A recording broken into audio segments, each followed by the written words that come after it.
feels good ain't always right. Making changes, I got me a new strut. No more settling, I'm running out of good luck. Never chasing, I attract, I'm busy going up. If you see me come correct, then keep it on the book.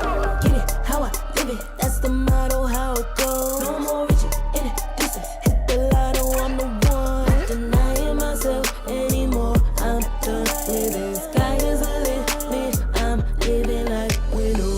Energy, energy, energy, feeling free, energy.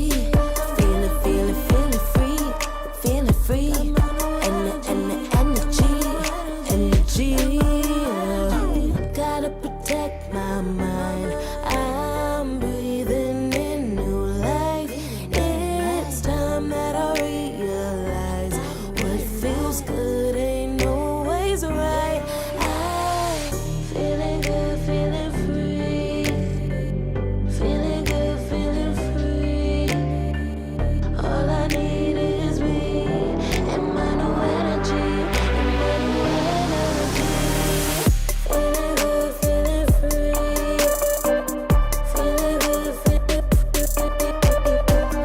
All I need is me and my new energy, and my new energy. Feeling good, feeling free, feeling good, feeling free. All I need is me and my new energy, and my new energy.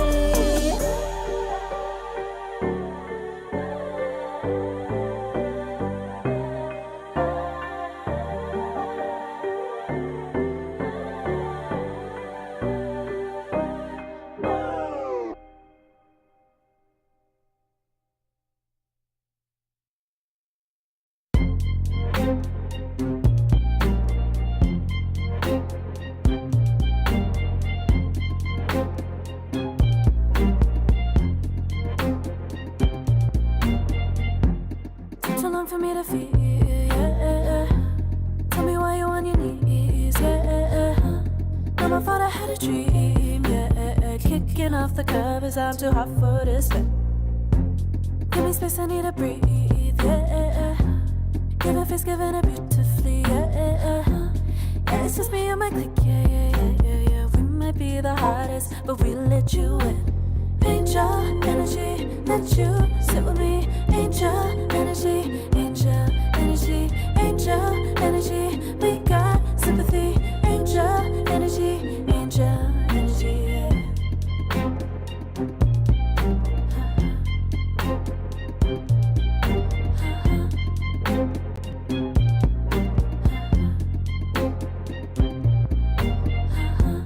Take the time to breathe and rest. Let yourself feel the best. Feel it all so deeply, so deeply. Divine with how we be, yeah. Aligned with everything, yeah. More than a dream. Vulnerable and strong, yeah. We feel everything. Angel energy, let you sit with me. Angel energy, angel energy, angel energy. We got sympathy. Angel energy, angel energy, angel energy. Let you sit with me. Angel energy, angel energy, angel energy. We got sympathy. Angel energy, angel energy.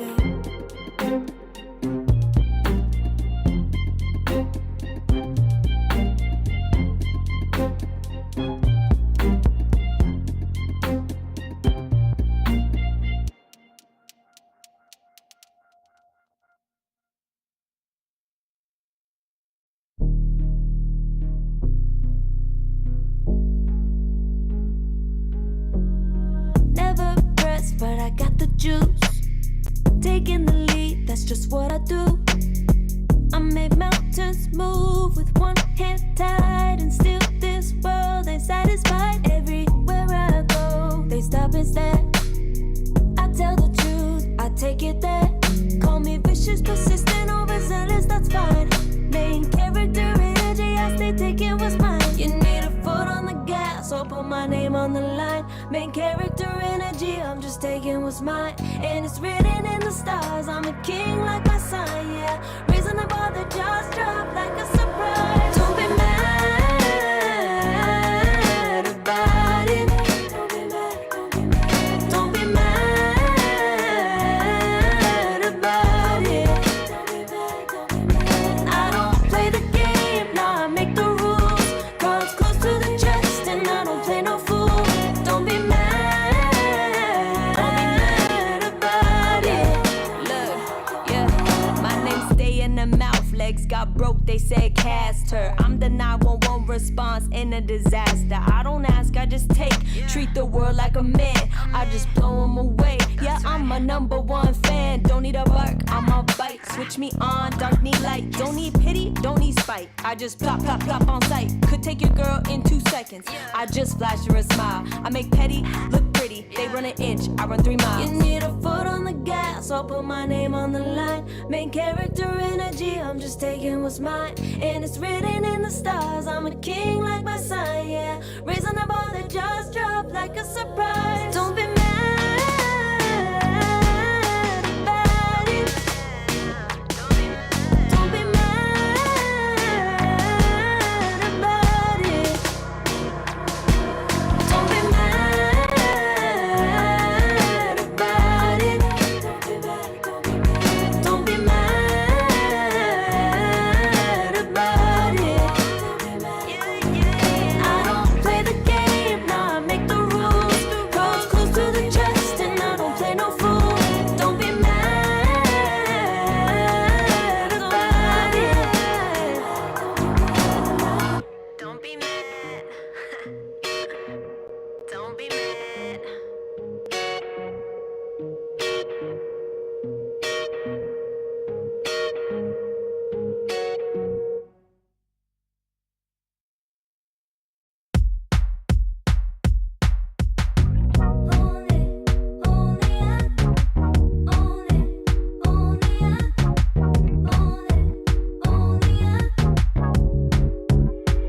Like a moth to the flame, I'm attracted when the doubts start saying my name. I can go there easily, and it's hard to maintain, 'cause I know it's not the world I know, it's me. Believe in every little thing I hear, and no, I ain't no stranger to the fire, burning up all my desire to be great. It stays coming in waves, and no, I ain't no stranger to the fire, burning up all my desire to be great. I gotta just open the gate. All I need is saving from hitting the pavement, understanding when I'm impatient, that only I give to me. All I need is a little love in lonely places, the strength to stare fear in the face, that only I give to me.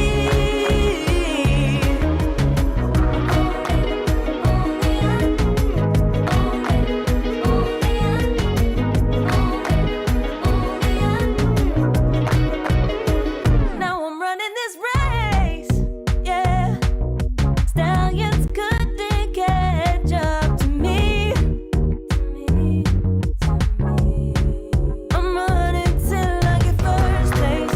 I'm running till I get everything, everything I ever wanted in my dream. No, I ain't no stranger to the fire, burning up all my desire to be greatest days coming in waves. And no, I ain't no stranger to the fire, burning up all my desire to be great. I gotta just open the gate. All I need is saving from hitting the pavement, understanding when I'm impatient, that only I give to me. All I need is a little love in lonely places, the strength to stand fear in the face, that only I give to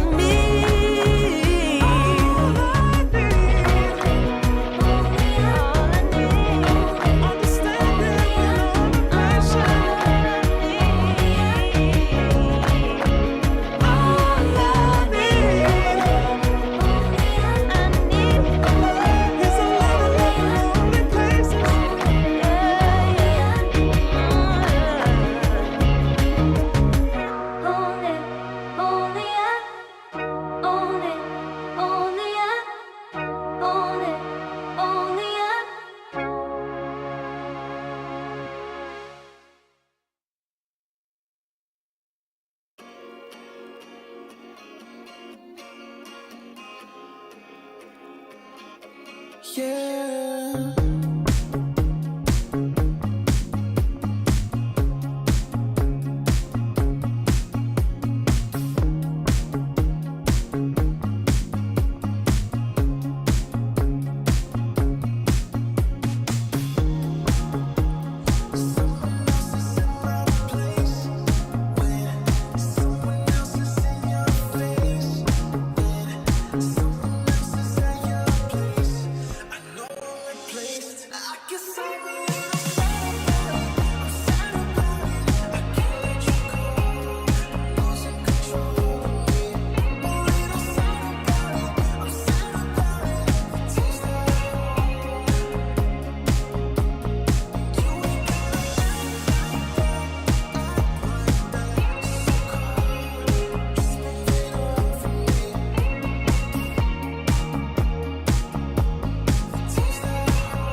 I pack my suitcase, headed out the door, I keep my shoes laced. 2,000 miles away from home, a couple dollars in my pocket, never stopped the boy before. I load my bags and hit the road. Miles past, turning back, found my track, face the fact, she a cold one. Never gonna settle for none, stay up every night till I won. Don't want a slow rise now, I'm confident opulence isn't a long ride out. When I look back now, I'm astounded. A quiet boy from old age, but always felt the world was a stage, yeah. I celebrate one last late night, my old life ain't staying. I pack my suitcase, headed out the door, I keep my shoes laced. 2,000 miles away from home, a couple dollars in my pocket, never stopped the boy before. I load my bags and hit the road. I'm headed to LA.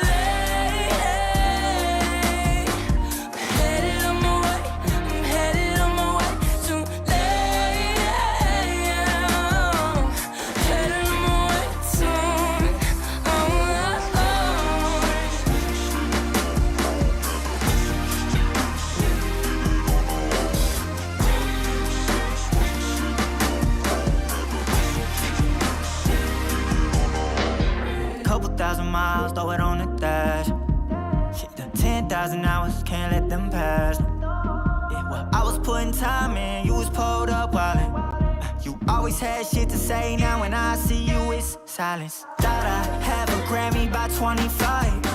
Commas after commas next to dollar sign, yeah. To remind myself why I'm living this life. Look at all the late nights, it'll all come in due time, yeah. Made for the fight, for the pain and the climb, tied to the life I chose. Stay through the night, another day, not a dime. Race against time.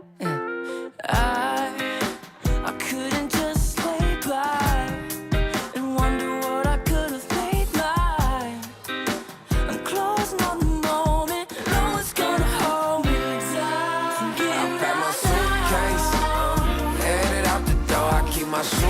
lace. 2,000 miles away from home. A couple dollars in my pocket, never stopped the boy before.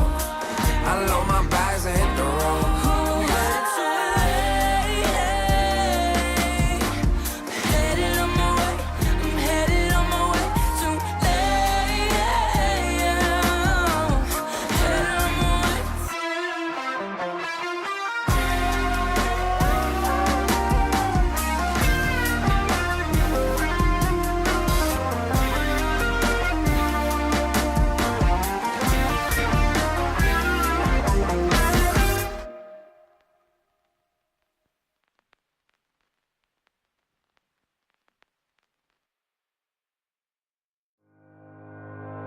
Think about it every night when I close my eyes. You're on my mind. I try to quit a million times, but it takes me high, like you're so divine. You give me everything. Don't know what's happening. I need you like medicine. You're my everything, everything.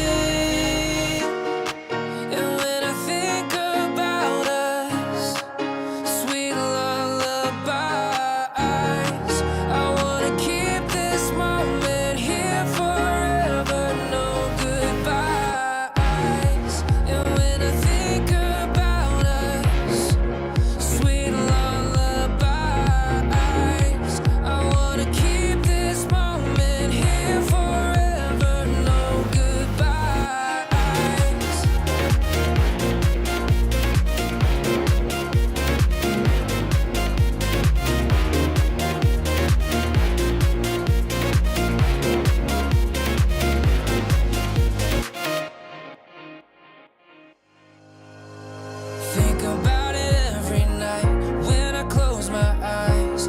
You're on my mind. I try to quit a million times, but it takes me high, like you're so divine. You give me everything. Don't know what's happening.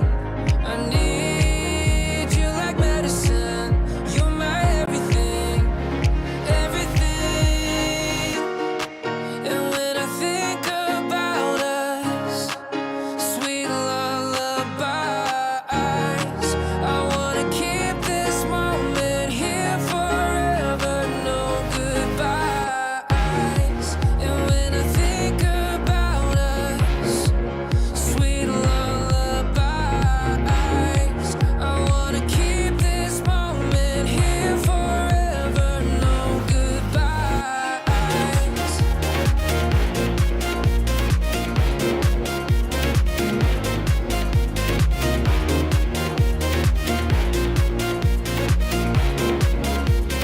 No goodbyes. And when I think about us, sweet lullabies, I wanna keep this moment here forever. No goodbyes.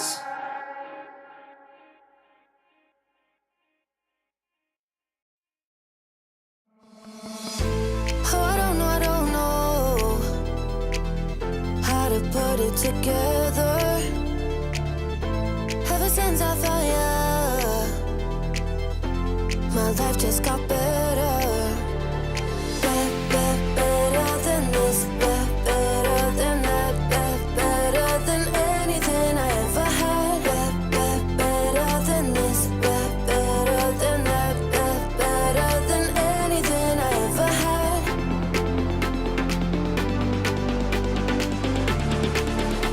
Than anything I ever had.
devil is rising.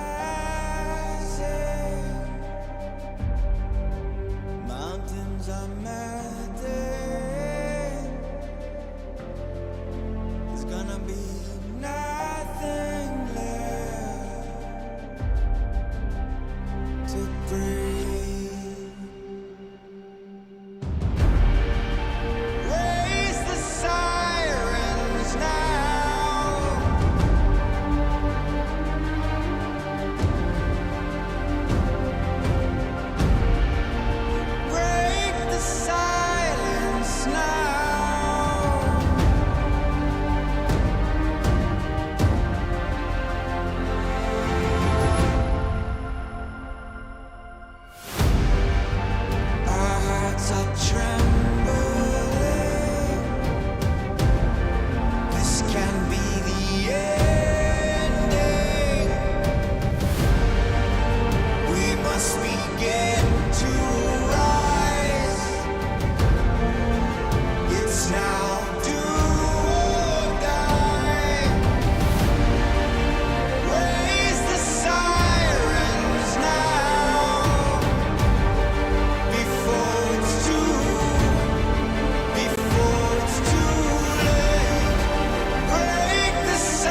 can feel it in my blood, through my veins like a melody.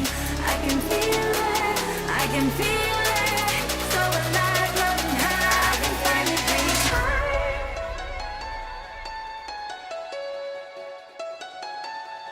I can feel the gravity is pulling me away, pulling me away.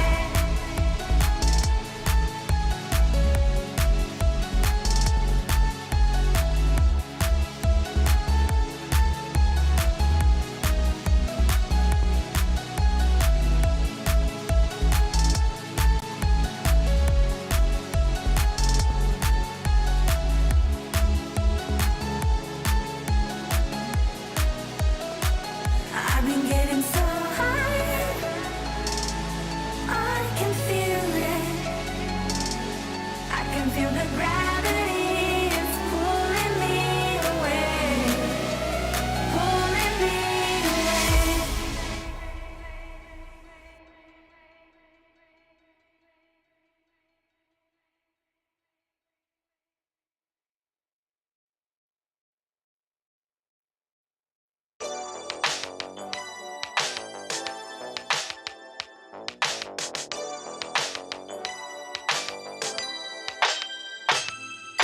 Ooh, the day that boy walked my way. Don't forget his pretty face. It was like we both had something to say. Yeah, but as soon as I saw him, his fine ass was gone. Think I should have followed him home. Put my number into his phone. A moment in time, so divine. Hope I see you again. Hope I see you again. A moment in time, so divine. Hope I see you again. Hope I see you again. You're looking so good, made me wanna know you. Feeling the groove, and I got to show you. Come back, better come back. Want you to know that you're looking so fly. I wanna get to know you, but you got to be mine in just a moment in time. Oh Lord, boy, you better come back. A moment in time, so divine. Hope I see you again. Hope I see you again. A moment in time, so divine. Hope I see you again. Hope I see you again. You're looking so good, made me wanna know you. Feeling the groove, and I got to show you. Come back, better come back. Want you to know that you're looking so fly. I wanna get to know you, but you got to be mine in just a moment in time. Oh Lord, boy, you better come back.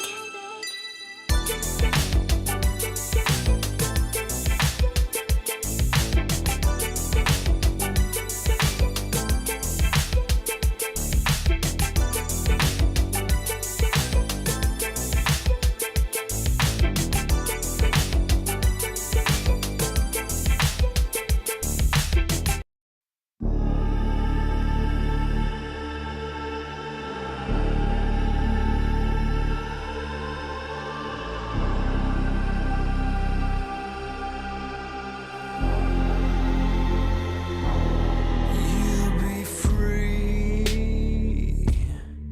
When I set you free, I breathe you in. But all your sins won't disappear. You can see it's true that I want only you when we'll break free. Together, you and me. Take me in your arms and let us rise high up to the stars where we can fly. So come with me and pray. I want you to play my games and fulfill my black desires. So break my heart and leave me. I only need saying I'm in love with you, but I don't care much about you. When you've gone, I would find someone new. I cannot lose. Fall into my arms and let us rise high up to the stars where we can fly. Good morning, everyone. Welcome back. Another day of Dota here for us for the ESL One Raleigh qualifiers. Almost said Dream League there because I've got a bunch of tabs open and there's a lot of qualifiers happening. But we're down into the lower bracket Waga as we get ourselves nice and settled here into our first series of the day, which is Avalos against OG. Yeah, so both of these teams probably didn't want to find themselves in lower bracket. I mean, who does? But with Avalos going up against Nightpulse, probably expecting that to be easy, the open qualifier team. But Nightpulse took them down in a very strong fashion. So impressive stuff by Nightpulse. Avalos finding themselves here against OG, who got knocked down by Navi Jr., who have looked even better. We cast a lot of Navi Jr. yesterday. They 2-0'd OG and then dominated Nightpulse in the semifinals.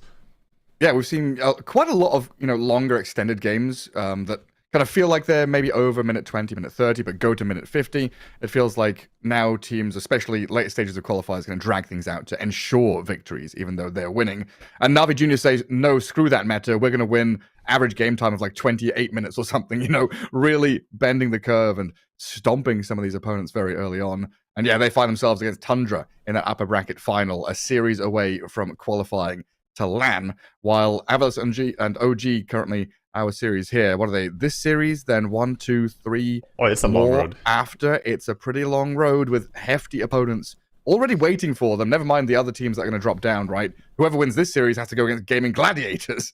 Yeah, it's a real test. They need 4 wins in a row, 4 series wins in a row, and you don't have a second life anymore as you're in the lower bracket. So definitely tough stuff for them. But there is that second qualifier slot, so there are 2 slots at least here that they're fighting for. But they're gonna have to pull out some good Dota, Gareth, because both these teams yesterday didn't really live up to the expectations.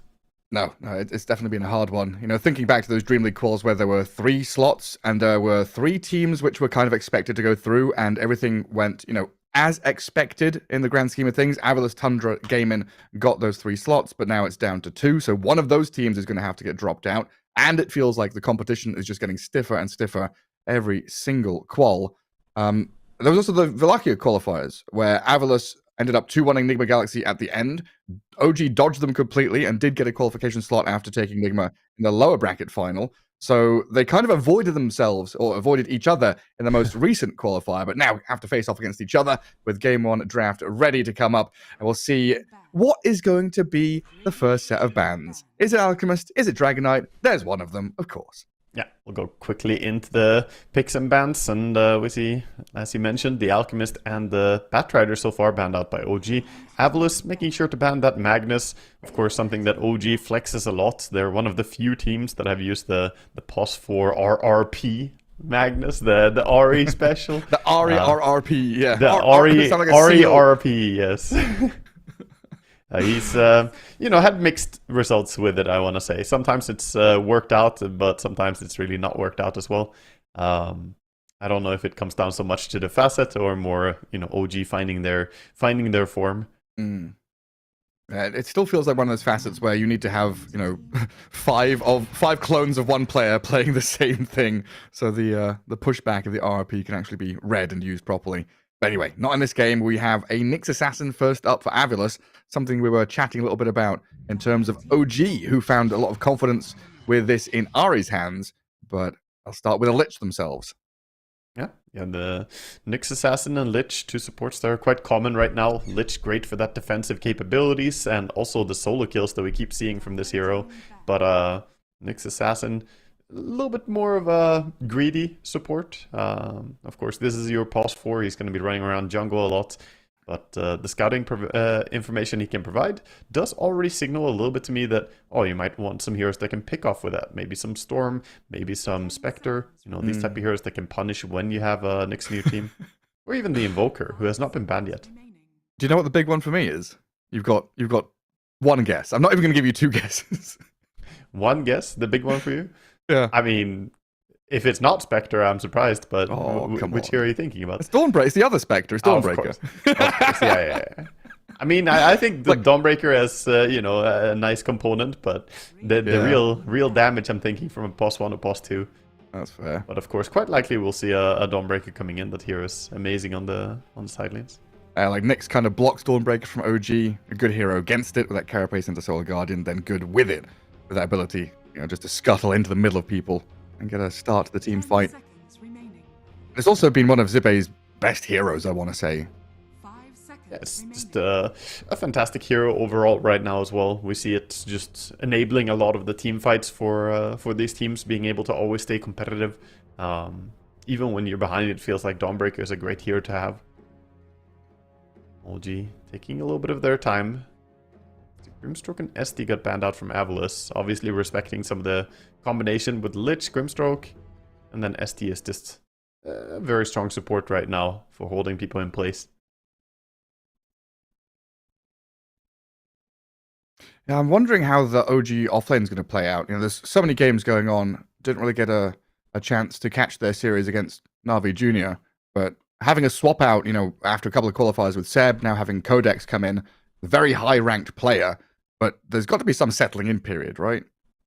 Yeah, of course. I mean, it's a bit of getting used to how the playstyle is going to go and make sure that you get onboarded into the team properly. But sometimes you can also have that, almost honeymoon effect, right? Immediately when you create some new mix, it just all goes really well. And I find that quite often comes from giving the new player their signature heroes, or not necessarily building a draft around them, but giving them a little bit more of what they want. Oh yeah, definitely. You don't want someone to both be new into a team and also have to force them to play stuff that they're not necessarily comfortable on. So we'll see what the approach is going to be. I like OG's opening. Lich, Dark Willow. It's fantastic control. Tons of damage. Avalus, meanwhile, going for a little bit of a teamfight setup here. Getting the Pugna Ward. Get the Earth Spirit, who's always one of those heroes we look towards from the mid lane. And then the classic Earth Spirit versus Tiny mid lane matchup. Yeah, it's wonderful. Pretty even. It's not necessarily like Tiny counters the Earth Spirit anyway, but he does stand pretty well against him. Can last it quite well. Yeah, can still fight quite early on. I think what I've seen quite often is the Earth Spirit team hits level 6 and Earth Spirit, rotates mid to try and kill Tiny, like near a rune or early on. Delaying Blink on Tiny feels so important when Earth Spirit doesn't need an item timing and can play actively from level 6, whereas Tiny treads Soul Ring a little bit slower in terms of having that full jump active nature. He's got nukes, he's got the ability to kill people, but he needs to be enabled early on first. Yeah, I think a big point to make as well is that Earth Spirit was a nice pick because of the Lich and Dark Willow. The Blade Mill looks like it can do a lot here. You throw out a Lich ulti, Earth Spirit activates Blade Mill. It's like, oh, that's going to backfire on you. Same for the Dark Willow, same for the, Bedlam popping around. Yeah, a little spill damage. Overall, yeah, and if you now add like a Dawnbreaker on the offlane as well, she goes Blade Mill too, it becomes very risky to use your spells even.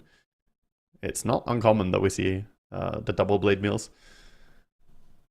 I do really like how we have these mirrored drafts, though, right? Like 2 supports, then the mid initiator, tons of damage from the supports, already looking like a good, 3 heroes here to start fights and get things going. Something we've seen some teams struggle with is having that hero which just goes in. Avalus are waiting for the script here. They're like, is it going to be a carry or an offlaner? What are we allowed to pick now? Okay, we pick an offlaner. Brewmaster comes in. A fantastic hero to have against the Pugna overall. Brewmaster is great. You can dispel the Decrepify. You can also just lift the Pugna and ignore him. So it's one of the heroes that's better at dealing with him. But at the same time, a little bit more rare usage. But you can even dispel the Magnetize, which can be very convenient. Just a lot of utility from the Brew ulti in this game. Yeah. And this slot has been the Morphling slot for a long time. He's not banned in this game, and I don't know, my brain immediately goes to him when I see this, shining light come down on the 4th pick into a couple of bans. I see. Does it look like an okay Morphling game, or it looks do you want okay. Smiling Knight to be playing something maybe a bit more active early? Yeah, I see Gyrocopter as a hero. Oh, yeah. Has not been banned. We've seen him frequent the first phase picks, the first phase bans even, and he is not given any attention yet. And I think that Gyrocopter overall is great against Brewmaster. You get a hero who can do AoE damage. Later on, if you get enough farm, you even kill those Brewlings quite quickly. And it's pretty high flank and pace. kill them. Yeah. It's a high pace carry that overall we've seen good success on. Was it Watson playing it as well earlier? Had a good time. Yeah, it just seems so good. Like, even level 4 or 5, we have these Duraccio-style rotations through the Twin Gate occasionally. Go play into the enemy carrier's lane, push him out, get some early objectives. That's often dependent on what offlane you have. You know, Nyx +1 here. We'll see what happens for Avilus as they come out with the Enigma. Yeah, mirroring. Yeah, So now we have a bit of push and pressure. They did have to pick their offlaner first. That's the script. These teams. It's so funny. It's pretty rare that you see both teams going for the same order of draft. But Enigma makes a lot of sense for similar reasons. Fantastic against Brewmaster. You have one of the best heroes at killing him. Brewmaster sometimes can get to this point where it feels like an impossible hero to deal with. If he gets the items he wants, eventually might even have the Aeon Disc so you can't burst him. And Enigma is actually one of those heroes that can allow you to kill him even if he gets like Refresher, Aghanims, Aeon Disc, all these type of things. You just drop Black Hole on him. Yeah. On ground effects, you know, they are continuous, so even if you have status rest, you're still stuck. Yeah, just kind of late game security quite often comes with the Enigma name. Now, obviously, the build I suggested is not really what we see lately on Brewmaster. It's quite commonly we see Radiances, we see a bit more fighting builds, we see Assault Cuirasses. So we'll see what he's gonna go for. Do expect double a Spirit bracer Vessel Radiance from someone. And then last pick is there for OG, so they get to respond to Avilus. Gyrocopter gets banned by Avilus themselves, and it's protecting the Enigma. I do like this Zibe Enigma, you know, giving him a good, strong hero, because his hero pool, he's got, I want to say, 2-3 heroes he's exceptional at, and then 3-4 heroes he's very good at, but it's quite easy to remove those exceptional heroes, especially at the later stage of the draft. And now that's a carry Brood for Avilus, huh? Yeah, the Brood comes in. It could be a tricky last pick carry coming in when you already picked your offlaner as well. And I'm not saying that Brewmaster should have a hard time against a Brood. It's not really a bad matchup, but once that Orchid comes in, it's going to be huge in this game. Dark Willow, Brewmaster, Lich, they all rely on getting their defensive abilities out when someone goes on them. And that silence can be big. Or even just going for a statty build on Brood and just being a fighter. No, Templar Assassin. Yeah. She is quite common against Enigma. It's not a bad matchup. Once you get a point in Meld and Psyblade, you can spill the Meld damage onto the Eidolons, so you do have a good way of killing them. And a strong lane here with double ranged into Enigma against, a Nyx lane, right? Yeah, Nyx definitely. Assassin very often just ditches the lane, pulls waves, blocks camps, and goes and farms jungle with Mind Flare. Yeah, we'll probably see a lot of that from Eki in this game as well. He might stick around a little bit just to help Enigma get off to a good start. But every now and then he's going to run out and just take some jungle at least. Might see a very active rotation game as well, as Pugna is a very fast hero and Nyx naturally is going to gravitate towards the jungle. So we'll see both those supports likely to go towards mid. Perhaps offsetting the balance. Into a strong Earth Spirit for Stormer. And Ari and Codex, or Brewmaster and Dark Willow. It's a pretty solid lane. I'm just wondering about this. Like, Brood and Pugna, they seem real irritating. Like, level 1, level 2, though, I think this Dark Willow and Brew can put a lot of damage onto them. Yeah, I agree. Brood needs a few more levels to start doing stuff. Level 1, she's not that strong in a side lane. In 1v1, she can do quite well just last hitting, but on side lanes, she doesn't have a spell to throw in or any real useful stuff to provide other than her auto attacks. So it's also always concerning when you're Brood if you don't get to get last hits. You actually have no regen anymore. It's not tied to the webs. It's now bound to you getting kills, or CS. So you have to be a little bit cautious that you don't get bullied in lane because it's hard to recover from it. She should be having a good time though. Overall, Pugna is a fantastic support. Yeah, one of the most irritating ones, just like running back and forth, right-clicking you non-stop. It's so hard to decide when to turn and trade with him, because he just blasts you when you turn. Outranges and outruns you, and you just can't really find a favorable trade against him usually. No, that's very irritating. But we'll get ourselves away with it. Game 1 here in a best of 3, lower bracket, so elimination on the line through this series. as we get ourselves towards ESL One Raleigh. And OG, a bit to prove. You know, a little bit of a slump at the start of the year, but they did manage to qualify to PGL Wallachia, so some silver linings, a bit of shining light there for this OG roster to pick things up and look to the future. But a stiff opponent here, Avilas, who have qualified to, you know, the last 5 events, looking like one of the best teams out of the Western European closed qualifiers. Dropped down here by Night Pulse in a bit of a surprising 2-0. But this is also their time to get a bit of revenge. Deep smoke here from OG, already right through to the Dire Ancients. Yeah, across towards mid lane. They're trying to sneak, but they're gonna go in the fog of war. They have not been spotted. They're nicely towing the line there between the tier 1 and tier 2 tower. There's a bit of fog of war you can use. The OG Conga line coming in behind the Broodmother. A very sneaky move. Smiling Knight cannot be aware of this one. And how do we start this? Lich leads out with a Frost Blast. Oh, Ari he's moves got to see them forward, now, though. sees the Brood, but Brood sees her. Just gonna walk away. Brood is not gonna get caught by this, so jigs up. Their position has been revealed. Yeah, Brood's out of there. Top rune in the river, going to belong to OG, but it looks like they might give away 3. Brewmaster's going to go get the top one. Looks like Smiling Knight was still afraid of the masses of OG heroes there, so that smoke does get them the 2 for 2. Yeah, so it's a fair trade in the end. A little bit of a minor win for Avilas, as OG were the ones who wanted something from that big move, smoking around and looking for a pickoff. But very minor. Off to a good start, or even start for these teams. Tiny versus Earth Spirit. We've seen this time and time again. Kicking, tossing, being pushed on the tower. There's lots of little things you can do to upset the balance of this lane, but very often it's just farm trade, regen trade, and both players will be sitting on, 100 HP and last hitting creeps right in front of each other.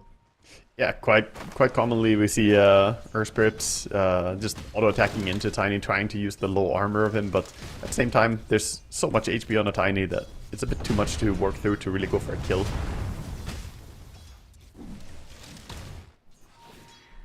And down at bottom, Enigma Nyx. So far, Eki playing in the lane.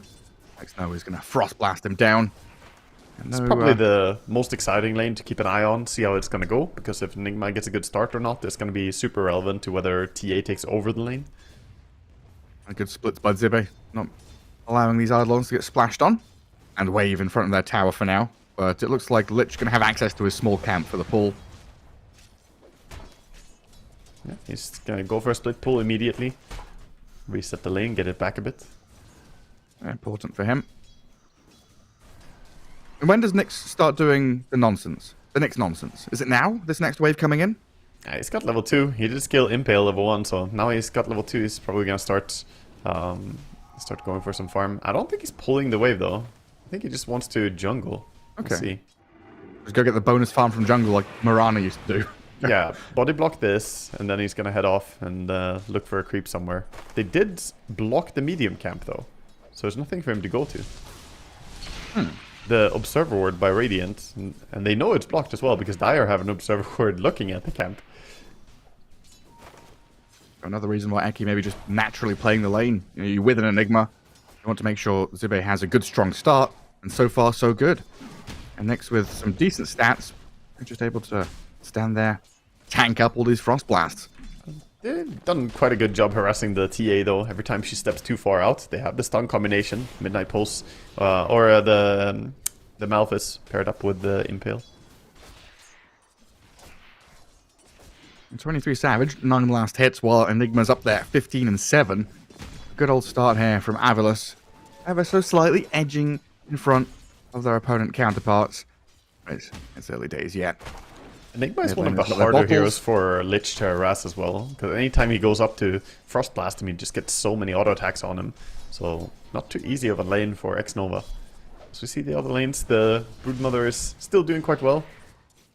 14 and 3, 13 and 3 on the Brewmaster, so the 2 BMs doing quite well. We've got too many BMs in this game. Alright, just going to give a bit of harassment there to Smiling Knight. Denies the creep under tower as well. Make this Brood's life a living hell. Always on him. Sneko does get a little pull though into that small camp, but that allows the Lotus to be grabbed by Ari.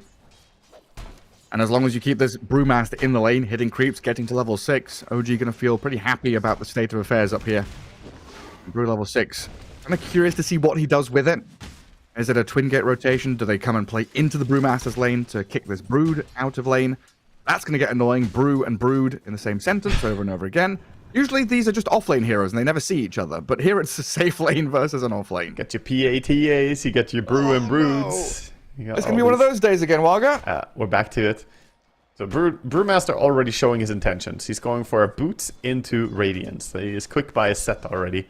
So great. He wants to have the Radiance. It makes a lot of sense in this game. Blink cancel against Enigma is going to be great. And also against Broodmother, I think he needs it just for the evasion and the AoE damage. I'm just going for the one null, no double brace or anything like that. Straight into the Radiance, rushing it as quickly as possible, trying to hit that timing a bit earlier on. Yeah. I'm always curious to see what Tinies do. You know, there's a lot of these little adaptations in the build, depending on the tempo of the game, right? Here we've got Bottle into Soul Ring, the boots coming after are going to be Phase, then into Blink. But we've seen Treads, we've seen Brown Boots, we've seen, you know, no Soul Ring until after Blink, even. Yeah, I'm a big fan of going Soul Ring before Blink. I think it's almost a must because of how much HP you have on a Tiny to spend anyway. So trading HP for mana feels amazing. It allows you to spell farm so reliably. But Phase Treads, I think either is fine. It's not too big of a difference in the end. We'll see him go for the standard build though. Going into Blink early is going to be the priority. Here's walking base though. Has to get back there, having chipped down. While up at top, Sineko TPing out. Any more stuns? No, they're all done. Good read by him. Realizes he can just get to safety. It gets back to his tier 1. Doesn't even TP Fountain. Yeah, he sticks around. Doesn't want to leave his Broodmother alone for that long. Even though Pugna is a pretty fast hero, you don't want your carry to be left alone and unattended. And then 9 comes back into lane, dead even in last hits with an Earth Spirit. Yeah. But rotations are coming. 6 minutes about to hit. That first active rune pretty damn important for both these mids. So Eki make his way to the bottom one. Up at top, we've got Stormstormer already there. On top of Ari's Dark Willow, 9's going to turn onto Sineko. They get first blood, though. Avilus killing the Willow off, while Stormstormer keeps this Magnetize going. The backup's coming in the form of the Nyx Assassin, but he's got a long way to walk. And that roll missing doesn't help. 9 still getting run at here, though. And no backups arriving, no TPs. Brewmaster can't come and join. He's going to have to toss back Stormstormer to stay alive. A little bit of a scary time there from OG. A lot of damage coming in from all the Magnetize, but he's going to bottle up. He can TP in on Dark Willow as well, get a bottle refill, so Tiny is going to be fine. And he can actually look to a kill on the Broodmother now. And the toss forward on the Willow. Smiling Knight in the brambles. Codex and 9 going to chase this one down and kill off Smiling Knight's Brood. A good TP bottle refill there from Ari to keep the Tiny in play. Nyx trying to be cheeky. We got Eki moving in. Gonna get this Wisdom, I believe. They're not quite in time. Lich TPs, but it's still too late. No, he's got it. He's gonna die for it, though, surely. 3 heroes here. Oh, wait, they Sinister Gaze it. No! No illusion. Way! No, he's not. Oh, that's illegal! Ooh, Eki with a huge play. So much time invested from OG, they get nothing for it. Usually, we see those Wisdom Rune steals, and it's like, oh, it's okay, we got a kill anyway, you know, it's a even trade. Not in this case. Just nothing there for OG. Eki, you cheeky bastard. That illusion rune was a godsend. So good. And while he's doing this, Enigma's still having a pretty damn good time bottom because Eki played the lane here and didn't go and do the Nyx nonsense we always see. Yeah, and he stayed long enough. Top the net worth. He stayed long enough to just enable the Enigma. Now Enigma has the drums, so TA has to be wary of the drums plus the black hole threat. So she's popping into jungle. Not a bad thing for TA, she farms really fast there, but that does mean Enigma is having a very free game. And 22 Savage dips back into jungle. And meanwhile, top rune. There's the same story again with another Magnetize out of Stormstormer. They don't blow up Ari, they're on to 9 this time. The Tiny dropping low. Creeps have come in to try and help him and save him, but he just gets slapped down by the Earth Spirit, who rolls deeper onto Ari and gets a double kill. Stormstormer Earth Spirit really enabled here by his support rotations to pick up these kills and keep this pressure on. Like 4 heroes mid, and OG not really responding. I mean, OG were there with some heroes, but they didn't really have quite the numbers, and Stormstormer with a good roll-through to pick that shield rune changed the entire fight. If Tiny gets that shield rune, they cannot chase and get a kill on him at all. He'll maybe even turn around and look for kills himself. Now on Brewmaster, he doesn't have level 6, he was so close. Oof. Just needed 80 more experience and he could have had his ulti ready, but not quite. But it's really showing how it can be quite easy for them with these heroes to connect from lane to lane. This Nyx floating around. A Broodmother and Earthspirit pretty mobile, able to either run towards the targets or connect into the river and help them out. This is a problem as well, losing your Brewmaster here. The tower is falling quickly to the Spiderlings. They're gonna get the deny on the tower, it looks like. Oh, actually, spoke too soon, he missed it. Smelly Knight gets it. Now a bit of emphasis from OG around mid. 2 heroes sat behind 9, as it looks like they're going to smoke down bottom, not under dire vision. While 23 Savage maybe trying to wait and bait the Zibe Enigma. They need a kill on him. He's been way too free this game. He is backing up though. Oh, but I think he understands. He doesn't see anyone mid. They have a lot of wards and no enemy in sight. The dire scan. Bottom rune. Yeah, process of elimination, right? They don't see them top jungle, mid lane, anywhere around that area, so they've got to be heading bot. Good read by Avalus. And now Eki and Stormstorm are again going to set up around that bottom rune spot. Finds the regen, kills X-Nova. Now even more chip damage on this tier 1 tower mid. Yeah, not even chip damage. With the regen rune, Stormstorm can just lay in here. How are they going to force them away? Pugna with the damage coming in from the blasts. Tower will fall, unless they're... Catapult wave just arriving as well. And now Brood on bottom lane. Made a swing, took the top tower, goes down bottom. This is very nice play from Avalus. It's all kind of falling into place in a nice way. OG TPing mid. Tower already dead though to the blast in the catapult. As Stormstormer rolls away. And then bottom lane, you're right. Multi-pronged approach here from Avalus. Onto this bottom tier 1 with Eidolons and Spiderlings. Currently nothing to really deal with them. You know, TA can't step up. Tiny doesn't have that blink. As this Brewmaster is going to TP out of top lane. Not quite caught by the Eki stun, so good escape from Brew. Yeah, at least he gets out, but still, this is a lot of damage done to OG. 10 minutes into the game and you lost all your tier 1 towers. That really makes it difficult to get out on the map. Like, yeah, you're all alive and out playing the field now, but when a hero dies, you won't be able to reinforce as easily and quickly. Yeah, and these towers, you know, a 4k lead now for Avalus, picking up a lot of the resources on the map. OG still looking for a hero to play through, and I feel like it's got to be this Brewmaster with Primal Split. He's rolled on, stunned, caught out, kept off the Primal Split at half HP, but the Lich has been obliterated next to him. I'm not sure the Brew can get a kill off the back of this. He's chasing Eki, but the Nyx Assassin, he's pretty tanky. Popped his magic wand, still half health.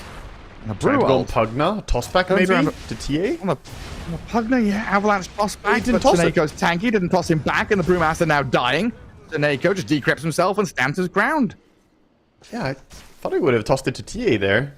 She could have finished that job after the Qualifiers is over, but maybe they couldn't take the fight anyway, as the rest of the Avalus heroes were charging forward. Everything just going Avalus' way. 5k gold lead in building.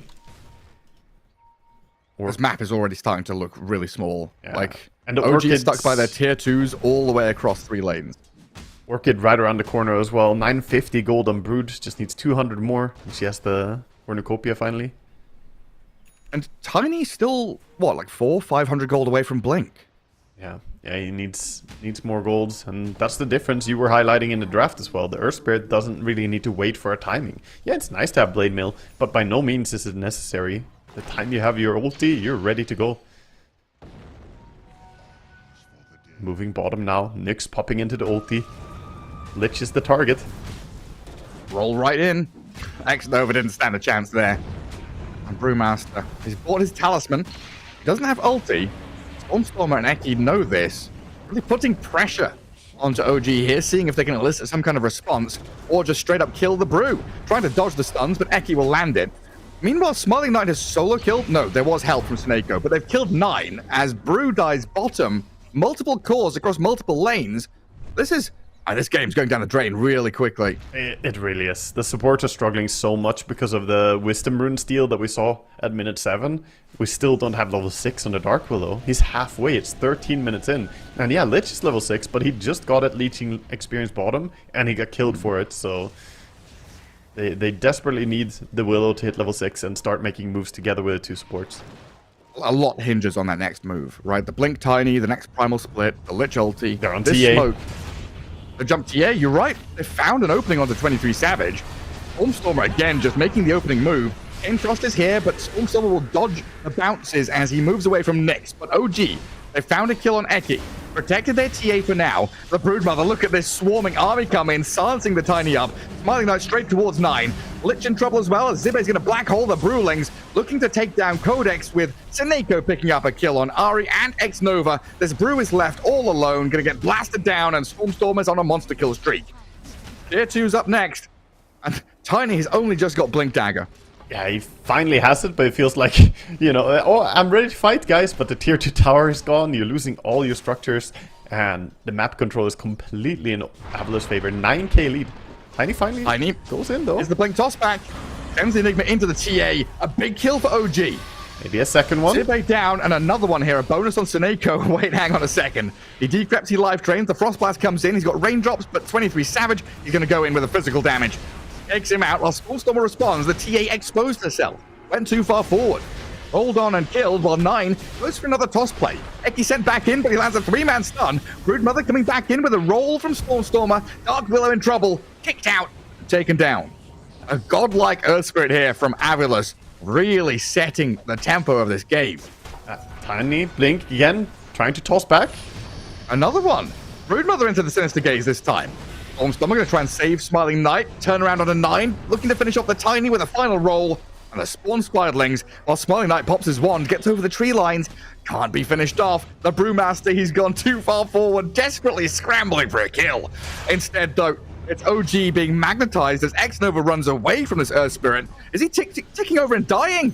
Stormstorm is now beyond godlike. It's a level 2 magnetize. You can't regen that. 85 damage per tick, and he refreshed it with a rock. Beyond godlike. What a way to start the day. Impressive stuff coming out from Avalos, but OG, on the back of the Blink, managed to get something going at least. They got a few nice tossbacks on the tower. I think this is the way back into the game for them. If they can bait Avalos to play near their towers, use their Lich, Dark Willow, and Tiny combinations. But Brewmaster, he just needs to tuck away and farm, man. He needs to find this Radiance. We see him trying to join these fights. And yeah, the ulti is nice, but without the Radiance, it's really not the same. It is not. It was a really good sequence of play from OG with 9, playing on 10% HP and just blinking and tossing people around. That's what he's got to do. Pick up the slack here. Yeah, the 3 of them should just try and find some wards to play under. They also need to go and de-ward this triangle area. 9 runs in there, but there are 2 observer wards spotting him. He is protecting his supports, who will go in, get the D-ward. The fact that there are 2 wards, though, makes it very unlikely they will D-ward the second one. When you find 1 ward on the cliff like that, you're like, oh, nice, we've secured the triangle.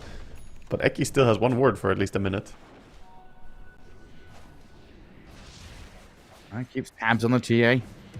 I know that OG are all up there. A big old circle drawn by Seneko saying OG going to play top. Avalos playing out of that bottom jungle. Ooh, now responding, Avalos. Setting up. They have an absurd timing. They have Pipe completed, BKB Brood, BKB Earth Spirit. Things are looking tough right now. And of course, the Nyx has his Dagon as well. He found Chodix. Look at that damage. Straight up slays the Brewmaster. Oh, quick and easy pickoff. And then they're also pivoting in towards mid to play there. I spotted a couple of heroes on the retreat, and Stormstormer's chasing in towards the Tormentor area where he spotted 23 Savage. Straight in with a roll, the Magnetize, and a life drain damage. The TA is dead. Another roll. He's going in. I mean, Ari, very low HP, trying to get behind his tier 3 tower. The roll of the barrier. In we go. Dark Willow dead, zapped by the Dagon. Chain Frost going to bounce back in, though. Stormstormer rolls away from it, while Seneko is protected by Eki. Everyone backing each other up, but 9 looking to get in there with an avalanche toss play. He can't quite do it, though. Doesn't finish off Seneko. Turnaround life drain, and now the Brewmaster silenced up. He can't get the primal split off. He's dead. How is Soneko alive? What? He just turns this around. And now you used everything you had. And the push is coming. Brute is here. They're gonna back up, in fact, and keep building for more advantage. As Brewmaster's gonna respawn with the ulti soon, but this is just all falling apart. OG getting outclassed in game number 1. It's minute 19. There's a DD top. Roshan's alive. There's Tormentors in a minute. So many objectives and resources coming up now for Avilis, right? No need to go and push high ground and die or feed. No, they just go take the map. The world is their oyster. They can do whatever they want, really, in this game. Full control. Tiny Another roll. Stormstormer in onto Tiny. Getting turned on, though. Bit of damage out of 9 and Ari, but not enough here, really. 9 still looking like he's going to fall as the Broodmother comes in from behind. Kills off X-Nova, 23 Savage, and then 9 to follow. 4 heroes, no response. OG tucked back in their base now, waiting to respawn. So devastating to watch. They did try to just walk out mid and get the lanes fixed a little bit. Brewmaster is dead as well. Just a simple Orchid. He's not even going to finish Radiance this game, is he? No. Nah, I mean, this Radiance has been delayed so many times. He was just about to complete it again. And they call it. And they're suffering right now, Gareth. Pre-20 minute, 27-6, 18k lead, spectacular from Avilis from start to finish. OG, some signs of life, but really a game that crumbled very quickly from the onset. Are you still a believer now, Gareth, after seeing game number 1? I still believe, you know, there's still OG magic, right? There's still that Seb speech that can come in at halftime. You know, Jose Mourinho's there, giving the boys the words. I can see them coming back and taking a game of Avilis, but I don't know now. Expectations dipping after game 1. That was a brutal showing. We had some pretty rough games yesterday with Navi Jr. slapping Night Pulse around, but this was in a different level. Avilis just looking like they were completely ready for OG. Absolutely were. Game 1 to Avilis, quite swift and simple as they take the first one in this best of 3. We'll have a quick break and come back to see what happens in game number 2.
feel the gravity pulling me away, pulling me away,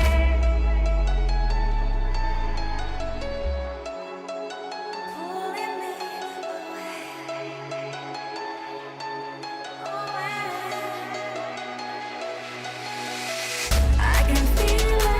I can feel it in my blood, through my veins like a melody. I can feel it, so alive, running high. I can finally breathe high.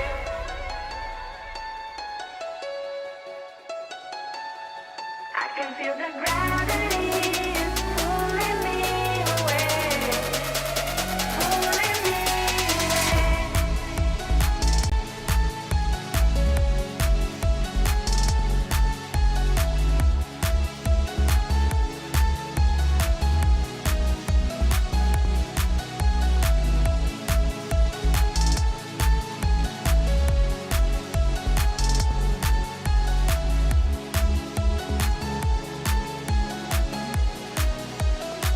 I've been getting so high, I can feel it.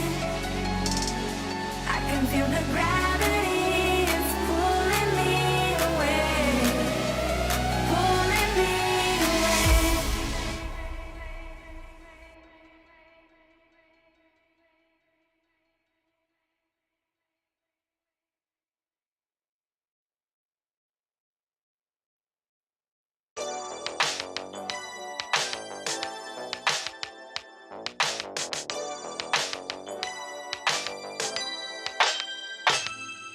Ooh, that day that boy walked my way.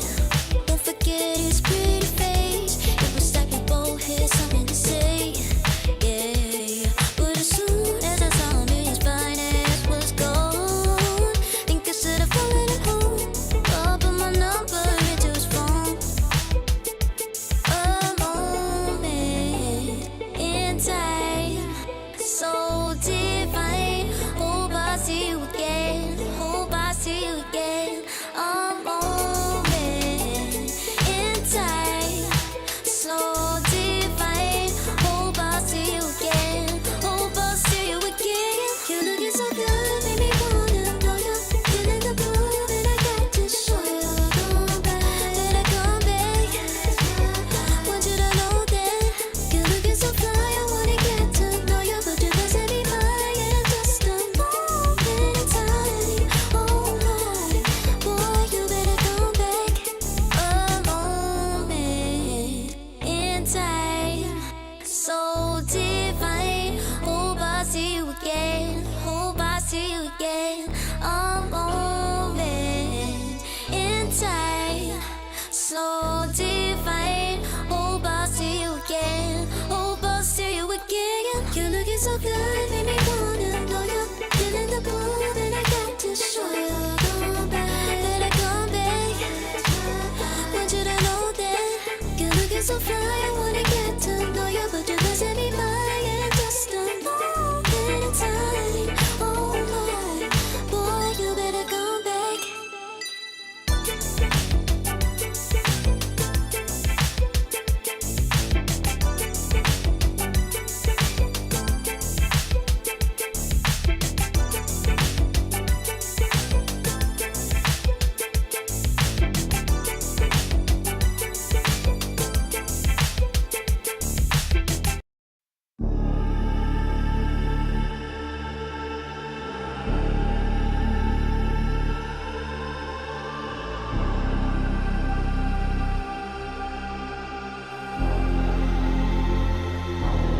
You'll be free when I set you free.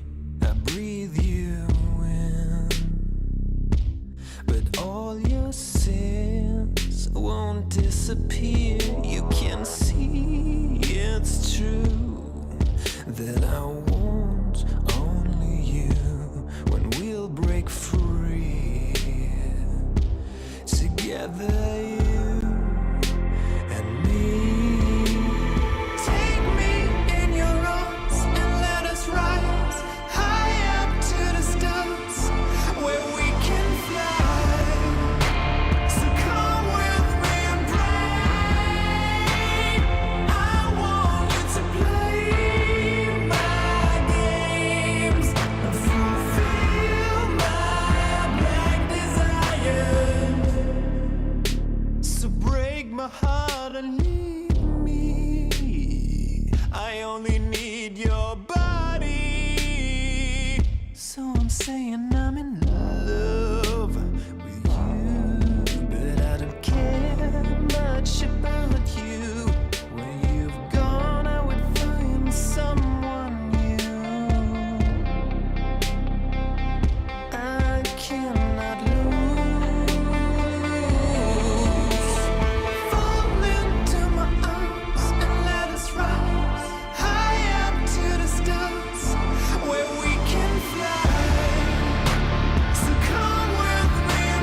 Welcome back, everyone, to Avalos against OG here. It's the ESL One Raleigh closed qualifiers for Western Europe, and we're in the lower bracket.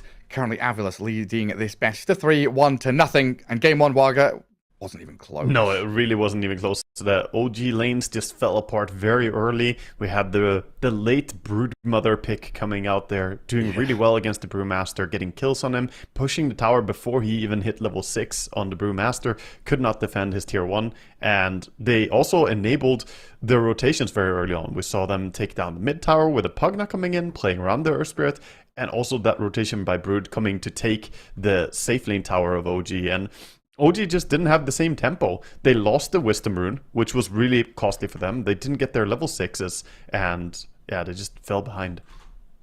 Yeah, it was rough. I mean, a lot of little things that Avalos did right to look excellent, right? You know, Avalos played very well in this game, kind of stepping up from their series loss earlier on to Night Pulse as they dropped down into this lower bracket. That Nyx Assassin pick kind of, I don't want to say a surprise that he played the lane, but it's that little switch you can make where you just sit in lane instead of doing the pulling, farming jungle, dragging creeps around. Made sure that Zibe had a good first 3 levels, got him off to a good start. And then, like minute 4, the rotation started to guard the mid lane and play into Stormstormer. Get him off to a good start with his level 6, get the ball, literally get the ball rolling. The Stormstormer was non-stop, just rolling into enemy territory. Rolling he was, more of a wrecking ball than anything else. He was just going, and everywhere he went, death followed for the poor OG lineup. It's very hard to play against the Nurse Spirit who has a good start because it's such a high tempo hero. Yeah, he relies a little bit on the ulti, but not much. He can just keep catching people as long as he has friends to play with, and Avalos, they definitely connected on the map. The support always around him. On ban stage for game 2, looking pretty similar. Alchemist, Dragonite, Monkey King, Magnus. It does leave the Bat Rider in the pool currently, as Nyx, Invoker, Phoenix, the bans out of Avalos, leaving, Pango out there, potentially. Yeah. OG do get a comfort hero for themselves, though, starting out with the Bat Rider. Really nice hero for them to get a hold of, as Ari has definitely been on the forefront of the Bat Rider gameplay before everyone else sort of picked up on it a lot, I want to say. Ari was one of the big ones. It's like that interesting switch between having first pick and not, right? In game 1, Avalos have the first pick, so they had to kind of shift their bans. They banned the Magnus, Phoenix, Pango. Now it's OG's turn to not have to ban Alchemist and Dragonite. They can actually ban some funny heroes instead. But then you get these other heroes left in the pool, like the Bat Rider. Yeah, it's pretty much a guaranteed how it goes. We extremely rarely see any deviation from that. So the Invoker is banned out, and also one of our favorites, the Dawnbreaker, not going to be allowed in this game. Hero that we've been looking towards a lot. I want to say Zippus Enigma last game did really, really well. It was sort of the silent impact that he had, but he basically didn't feed any Eidolons to the TA in the lane and just played it very flawlessly. It's easy to understate his impact, but I think that lane was supposed to go better for OG, or they wanted it to go better. Like Lich TA against an Enigma, it should be good, but they weren't able to do any damage there. And once they got over the hump of that Lich TA laning stage, Enigma in the 1v1 kind of forced the TA to go jungle quite early on. So then you got tower pressure, all the noise on the left side of the map gave the Dire a lot of room down in that bottom lane. Yeah, but looking at this, we've still got some of the big ones like the PA, the Morphling out there as those sneaky picks that make their way into late stages of the draft. Yeah, I would like to see OG get a hero as well that perhaps doesn't rely on item timings as much for mid to match this Earth Spirit. Could go for the Pango, perhaps. Yeah. A hero that you can really play around early game. Bloodseeker ban into Pango and PA pick, maybe? Exactly, the classic. We've seen it before. The Lion gone. You've taken Eki's Nyx, Bat, and Lion now, so he's probably going to be playing Shadow Shaman as Eki, honestly. Yeah, but is he going to be unhappy about that, though? That feels pretty nice as well, being Shadow Shaman against the Bat Rider. You can dispel the sticky napalms on yourself or on your friends using the Hex. It's quite a useful utility. 5 seconds remaining. Avalos is such a scary team in terms of drafting, right? You've got, Seneko Pugna in game 1. That's a fearsome hero to lane into. But then there's always like the threat of Chen and stuff like that. He's going to go for Pugna this time around, but it's that laning stage into tower push that he always seems to bring from the POS 5. He played really well. He definitely knows his way around this hero and pushing the limits as well, right? We saw him diving tower together with his friends and staying alive. Pugna is a very annoying hero to play against because you need to get on him, but he's so quick and he's hiding behind this Earth Spirit.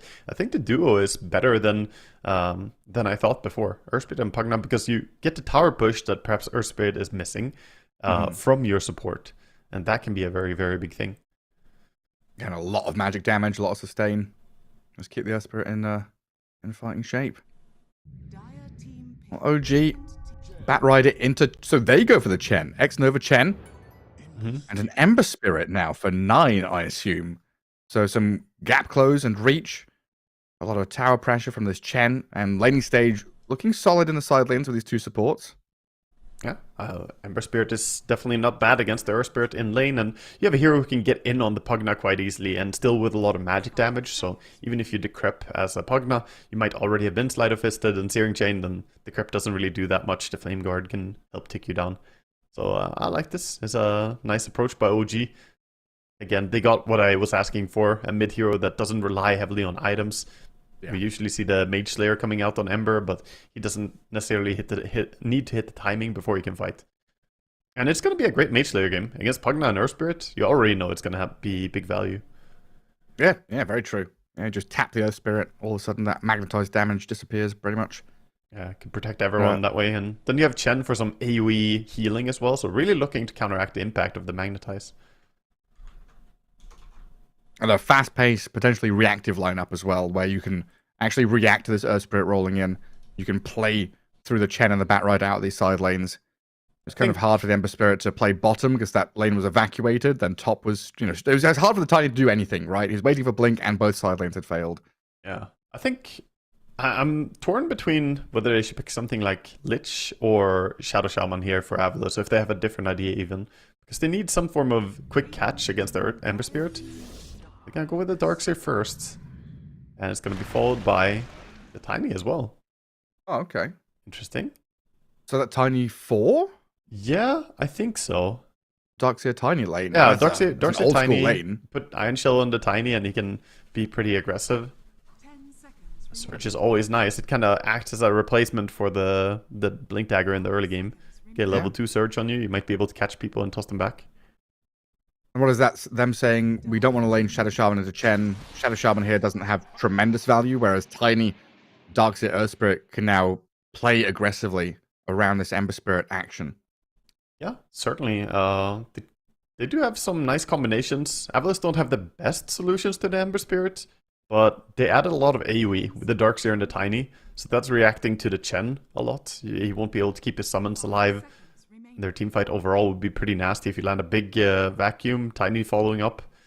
Can be a bit scary. OG going for a Gyrocopter. I like the switch that OG did from their previous draft to this. This looks, to me, more like an OG style draft. There's tempo to it. There's a bit of zip in their step, All these heroes able to play through level 6s, all should have decent laning stage. They've all got a lot of, mixed damage, right? Yeah. Gyro and Ember Spirit can bring magical and physical. Then you've got auras and sustain and tower push from Chen. They're ticking a lot of boxes, which I like. They really are. Banning the Slark feels like that might be hinting something about what OG want to bring. Avalos ban out the Night Stalker without too much thought. Get rid of that. 10 seconds remaining. And do they bring out the Brewmaster again? Feels like they picked it to be a comfort hero, but maybe it's, I don't know, Tide Hunter or something.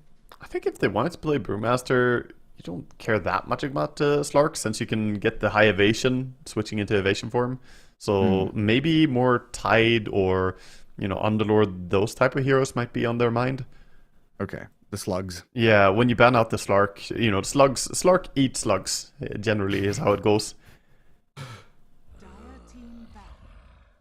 Avalos are a bit more concerned about the shutdown heroes, the Night Stalker and the Beastmaster. Stuff that can kill you even though you have Darkseer on your team.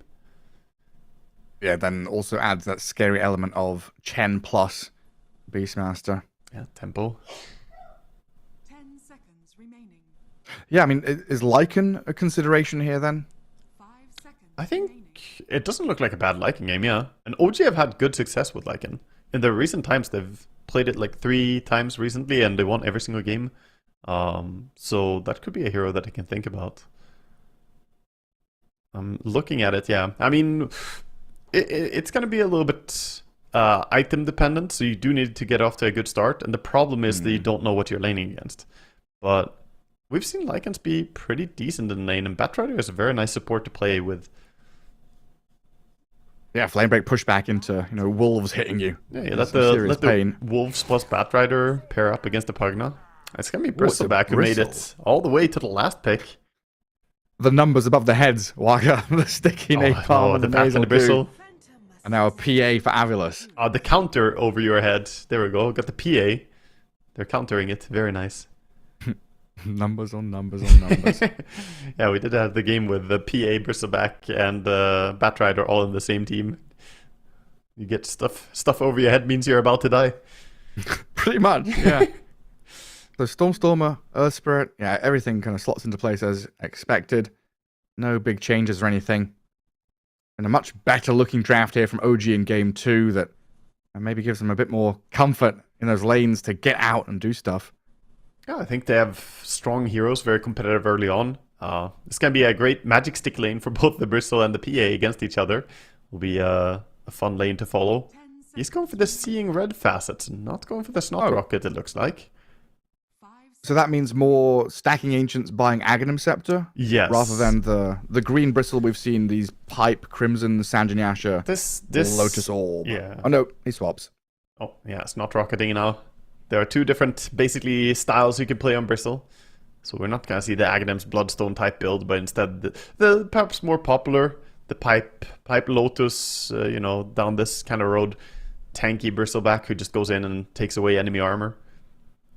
Yeah, Pipe's going to be always good against Earth Spirit, against Tiny. Maybe we can argue, Crimson Guard against this PA, but we'll see what he decides to do. Over on this Bristleback. I'm honestly looking at 23 Savage here and hoping that he replicates what we've seen from a lot of these gyro players.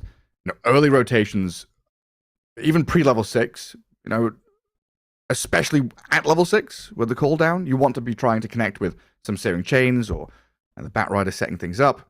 Mm-hmm. The trouble being, though, there is a lack of stuns on OG to actually catch people. There is a bit of a lack of stuns, but they can bring a lot of tempo if Bristleback gets off to any form of a good start and then pair up the Chen with him. That is a strong base to play around. You have Chen with the push power, Bristleback who can frontline really well, and then you can find moves with the Ember coming in as well.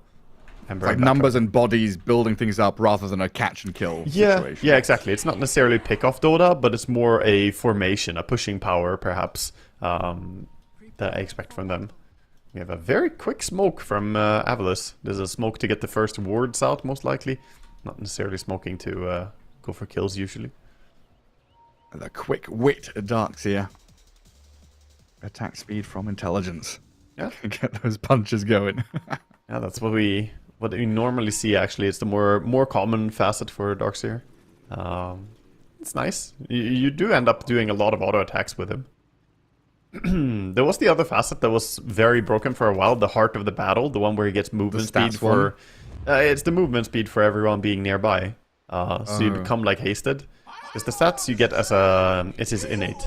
Right, You're thinking of. But that one, the movement speed facet was nerfed a little bit, if I remember correctly, and then it just fell off. People are not going for it as much. But yeah, his intelligence cannot be lower than the average of his strength and agi. Previously, it can't be lower than your strength or agi. That was really strong. Then you could just go all gloves, was usually the build, like 4 gloves starting build. That's it. That's the change I was thinking of. I was like, what was the build where we just had like a bunch of gauntlets or like a bunch of mantles or something? But yeah, it was it was it was nerfed to be the average instead. So now you have to get both your strength and agility up. But buying intelligence not going to be a priority for the Darkseer. You will get intelligence just passively. Yeah. Let's say up at top with a Tiny. We've seen some old school heroes and old school lanes come back quite a lot recently, over in Eastern Europe especially. Lifestealers, Wraith Kings, bringing back some cool stuff with this Darkseer Nyx. Now Darkseer Tiny. Gotta watch out the 3 heroes. Seneko trying to get back to lane, met by X-Nova and Ari. Forced the TP already. A bit of early pressure here as the wave is already at a tower, and Suneko has to try and drag it out of aggro range. Smiling Knight not going to get a few of those early last hits, and wave is going to push back towards OG. What is this animation on Eki? What in the world? I do not. I guess it's this. For me, it looks normal. He has like a palm tree on his tree grab. Stretch Armstrong. Stretch Palm. Stretch palm strong. Oh, I don't know what's going on there. Beautiful. He's trying to steal nasal goo from Bristleback across the lanes. I thought Bristle was to blame, to be honest, when I saw a buggy green effect. Where's that Bristleback? Pulling the snot rocket all the way out of the bottom lane. Eki will find He's going to try and grab the wave and a courier snipe as well. Yeah, you can actually throw your tree at the couriers. They die to it, so tree grab very nasty for courier sniping. Creeps are gonna pair up over here, but Xnova didn't get the range creep with him. Trying to do as much damage to Zibe as he can with the Penitence and the Satyr there.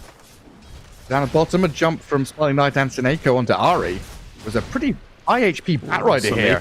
Aggressive from Avilos, and Ari's going to turn with damage back onto Suneko to get this Bristle the first blood, but it looks like he's going to be dying. No, the stick. Smiling Knight with a dagger, the follow-through jump, and there it is. He does trade out his life for the first blood. Still good for OG. Getting the first blood always nice, but obviously Smiling Knight gonna have a good start. Didn't even have to pop his magic stick as well himself, so he's looking pretty strong, whereas Bristleback struggling a bit. And then Tiny Darkseer kind of sat in front of their tower now. Gyro, a bit better at pushing the wave out with the flat cannon. I mean, they're struggling. Reversing the Ion Shell a little bit. They're struggling against the Mind Stealer. Chen is just bullying the lane with the Summon Convert coming out. Darkseer only has one spell. It's Ion Shell all the way until level 5. And if you get mana burned, you have 0 spells, so it gets very difficult. Yep. He's gonna get burned again if he gets too close. And mid lane, Ember 18-5 against a 12-0 Earth Spirit. 9, he's woken up in game 2 here, and he's slapping this mid lane. He's doing really well.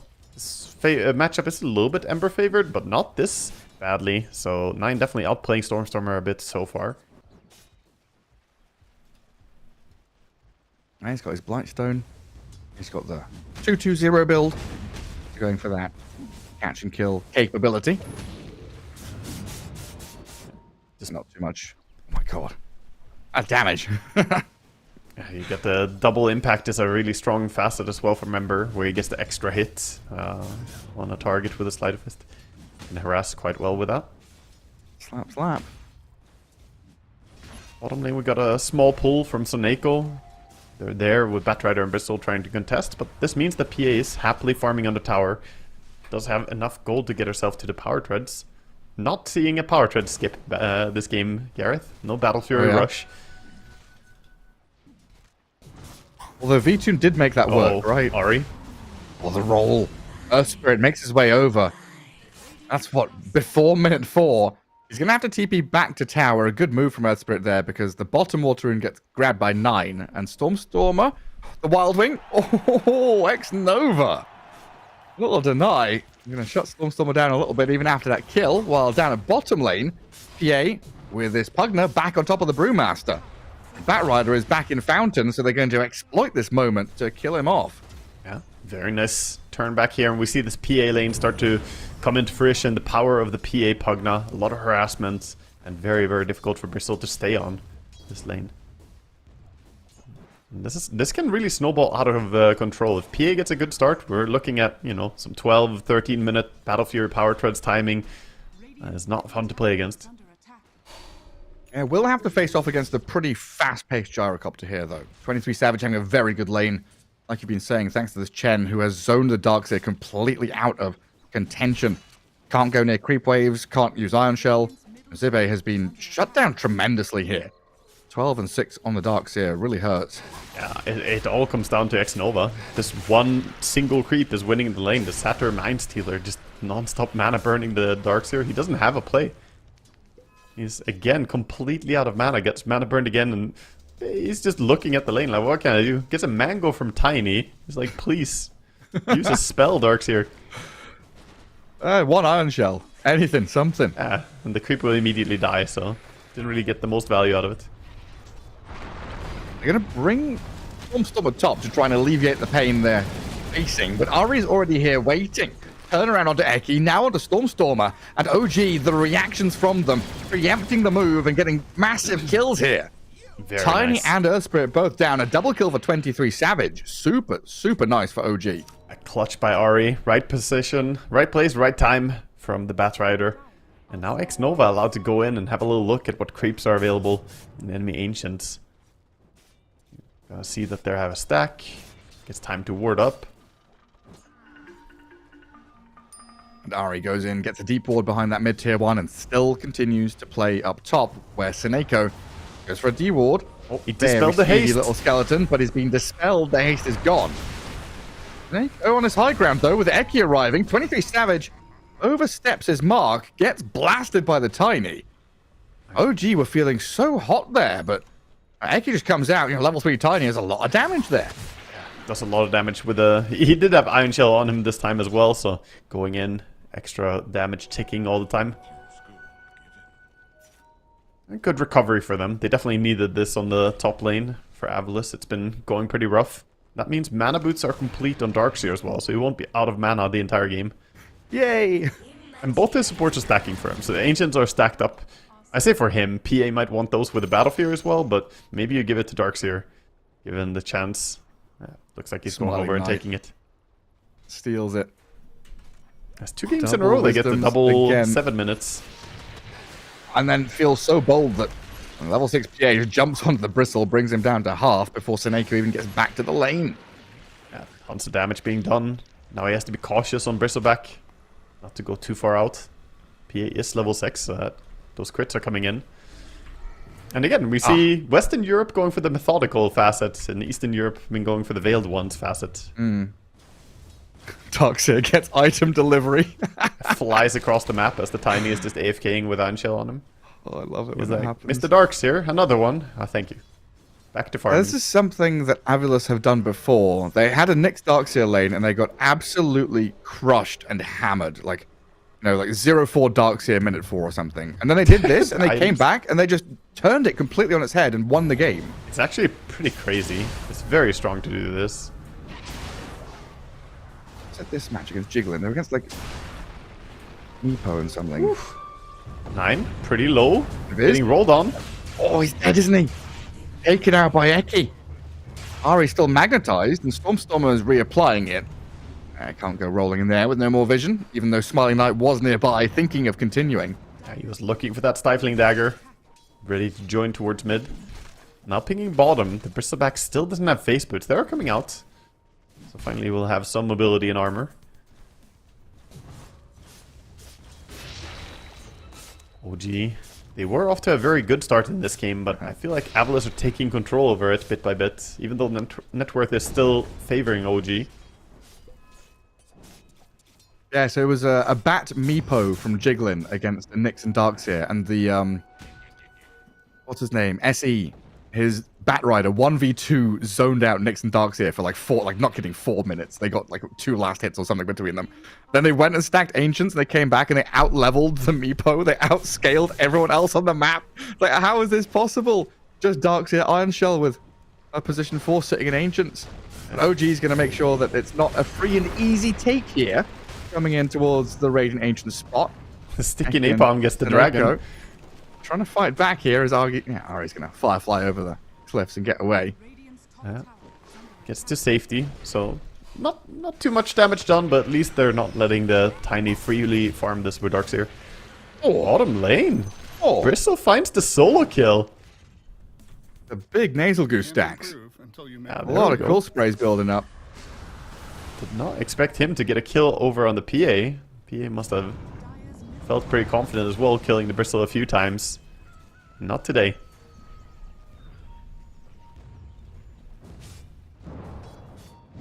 Rune control gonna get is in the himself. favor of the OG team as well. Gets the top rune. Arcane for 9.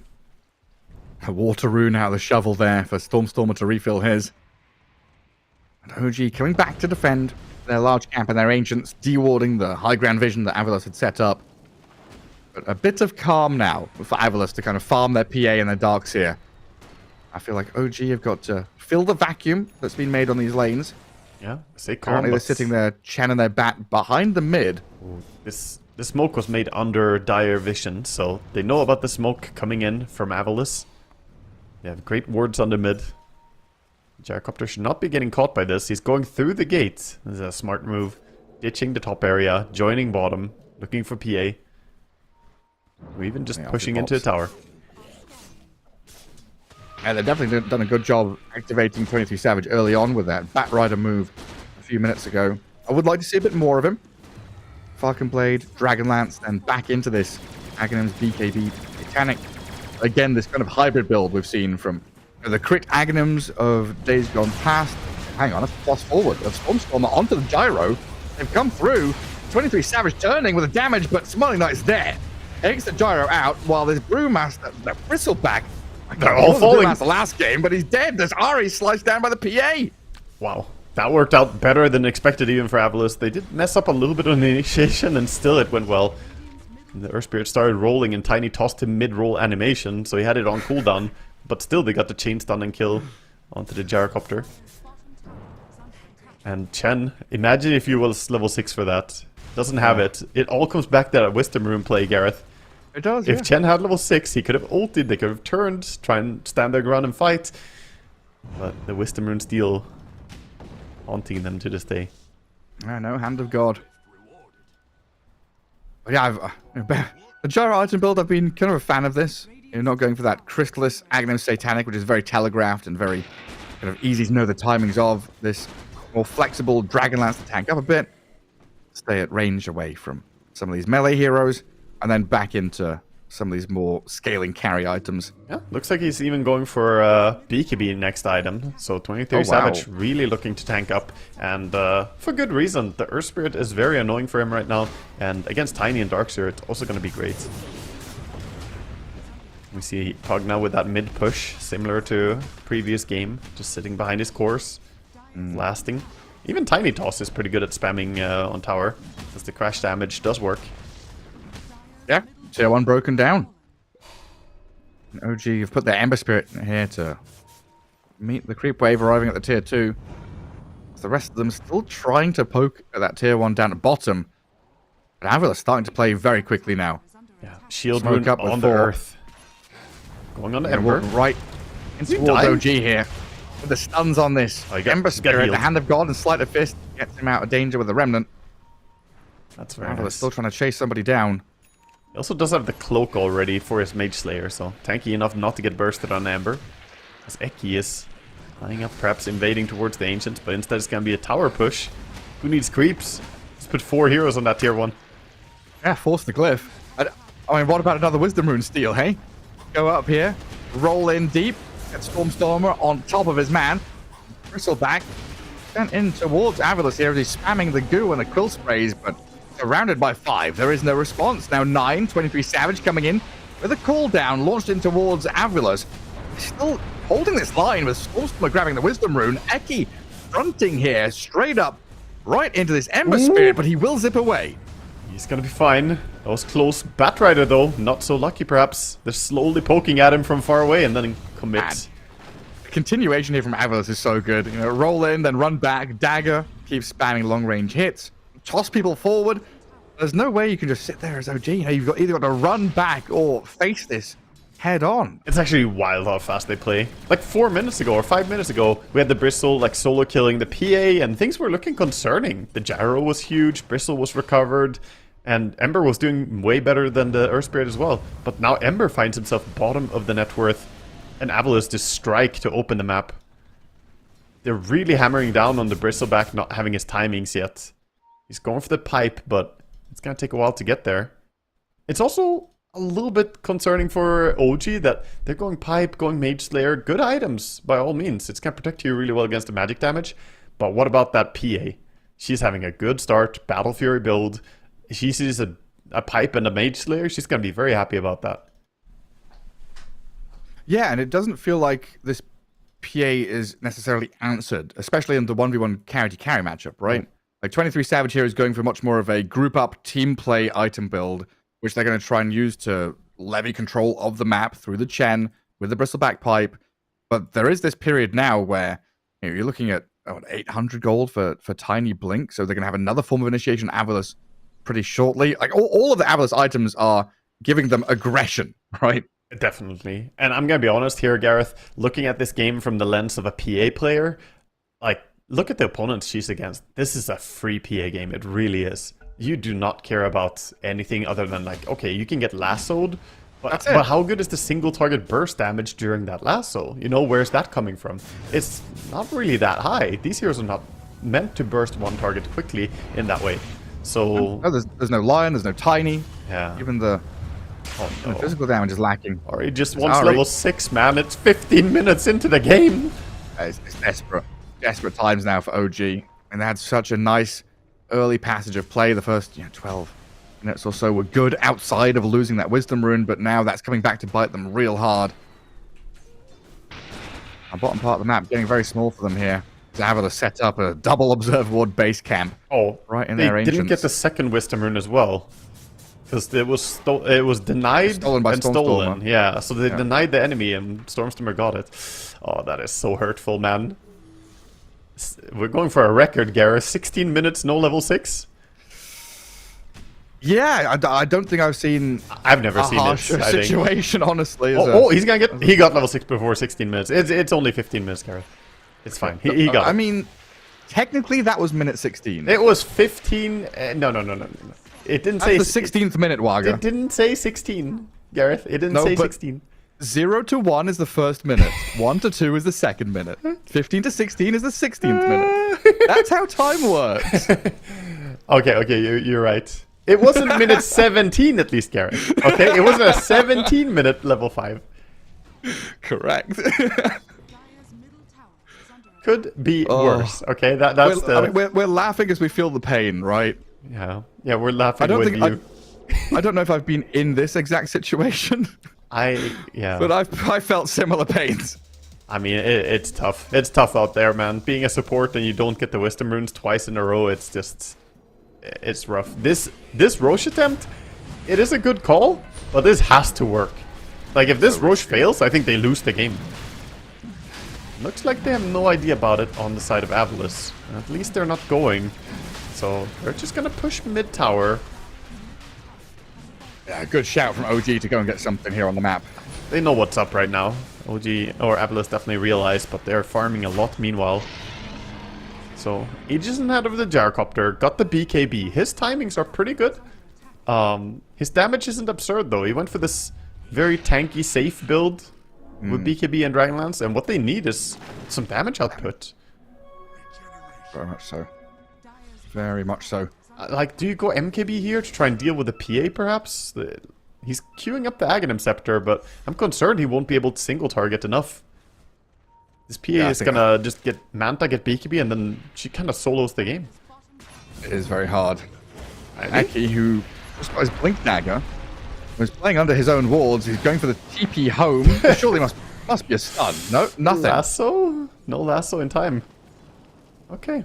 Too far away. How is he allowed just to live? Slips out of the grasp of them. I don't know. And then Suneiko's bottom tier 2 just chipping away at that with a blast. Literally had 5 people around him. Stormstormer meanwhile farming some Ancients, and as you mentioned, Suneiko is about to take the tier 2 tower.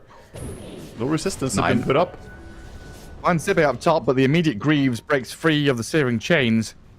And the surge away from the Darkseer gets him a bit of a gap away from that Ember, while down at the bottom on the bridge, Suneiko is being hunted here by 23 Savage and Ari. And there's the lasso. There's no backup coming for this little Pugner. He did kill the tower though, right? Objective complete, while top lane magnetized silence onto 9. Zibe turns around, the chase cut short, and there's Bristleback in trouble too. The toss forward, Eki sends Stormstormer in, keeps the magnetize going, and a double kill emerges for your Earth Spirit. OG stretched a bit too thin, not really strong enough to react to both the Pugna bottom and taking this fight up top. Good stuff coming out for Avalus again with a bigger win. And timings are up. We got the entire Guardian Greaves on the Darkseer. I like that Eki This was meant to be your Aegis timing to play through the gyro, right? Yes. Yeah, ideally, OG want to, find some form of advantage during this Aegis and get some accomplishments across the map, but Game continues to look rough. Oh, I like this from Zibbe. Zibbe decided to buy the shard. Early shard from Darkseer. I see way too many Darkseers not do this. This shard is so insane. It's a 50% slow when you walk into the track. And it does damage as well. It's super annoying to play against. I think everyone I've cast with has said that. It's like super Right? underrated, doesn't get picked up enough. Yeah. The only time I've like seen it consistently was Darkseer with Ember Spirit. Yeah. And that looked really good. Oh yeah. Oh, we have a big brawl coming. Eki has Blink. He can literally just jump away. There is no catch here from OG. That does not have Blink for this fight.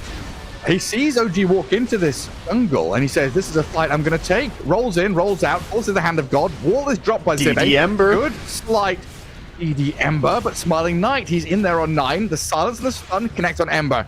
Oh, the crit, huge damage. And Ember's going to think about running away while 23 Savage is dying to his own illusion from the wall. Now, in comes Tiny, Avalanche Toss.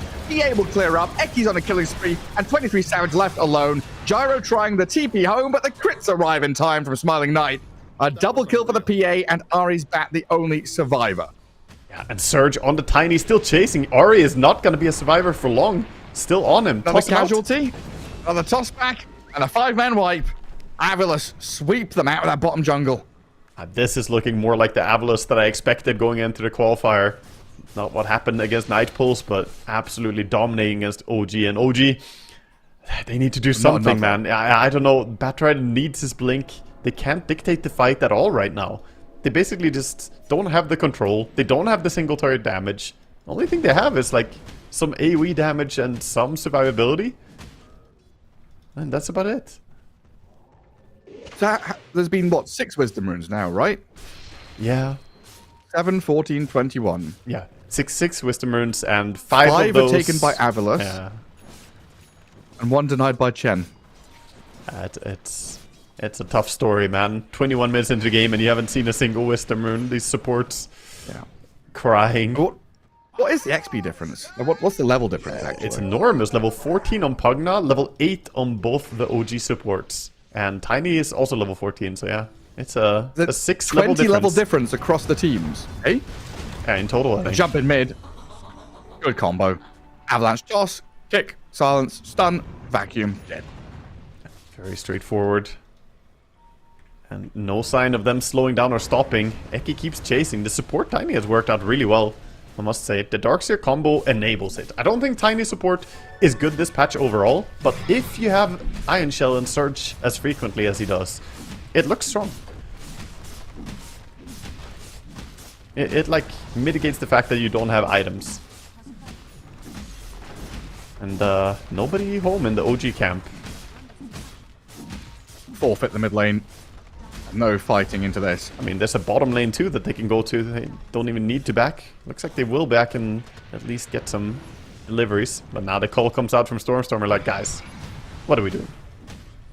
Yeah, go straight tier 3. So Gyrocopter is 700 gold away from Aghanims. That's the timing they're working towards right now. But other than that, the BKB for Ember is far away. Blink is complete on the Batrider at least, but they still lack that damage output. Look at Eki. He's just like, screw this. Clear mid wave, run bottom lane. What are we doing? Let's get this tier 3 tower. Yeah, they're gonna get the The range. next set of barracks. So is the Mellorax gonna be fine? Is backdoor protection kicking in time? It is there. So I'm not gonna get melee. Well done by 23 Savage. And the rest of OG holding and cutting those waves across the map, at least not losing multiple sets. But 23 Savage has the BKB TP back. Oh, that's another big cooldown that could be exploited. Not like Avalus are waiting for Aegis timing to go end the game. They could definitely just go and fight. Massive lead right now. And OG, we're not seeing any move. Like, all they're doing is trying to work towards next items. Understandably so. I don't see how they kill anyone with what they have right now. I have to say, I am not a big fan of the Dragonlance into BKB Gyrocopter against PA. I think in some matchups it can be fine, but you just need to be able to kill the one target, and this build is way too defensive. Yeah, I mean, when we first saw it, he had queued up some of the other elements that bring damage, right? And the strength of this, quote-unquote Parker build with a Dragonlance into Sanjin Yasha is that it has a Yasha in it. It has that, S and Y kind of farming element, speed element to it. Yeah. This is a very static, tanky gyro. It's slow. It doesn't go anywhere. And they're still out stealing the enemy Tormentor, but meanwhile, Tier 4 tower is being attacked. They get the Tormentor, TP home. There's no glyph. Yeah, no glyph, and Pugna is blasting. If they don't win this fight, it's over. You've got to respond to this. Start out with Slight and Chains. Crystalback's going to show himself trying to defend this last Tier 4 tower. As Avilas, they regroup. A big creep wave arriving now. They can reposition themselves. I need toss out play. Ari's looking for an opportunity. PA jumps the bat. Tiny jumps the bristle. Ari dead with buyback available, so he will return, but this magnifies big damage while OG turn on the PA. Smiling Knight blinks back to Seneko, saved with a decrep. Needs a life drain though. Smiling Knight trying to jump again away from the lasso of Ari. Dodges the Batrider reinitiation.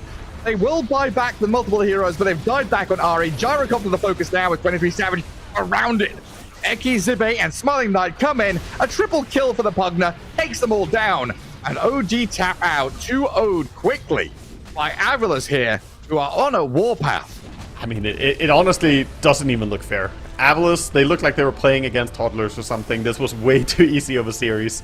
25-5, and this was the more even game, I guess. The previous one was more one-sided.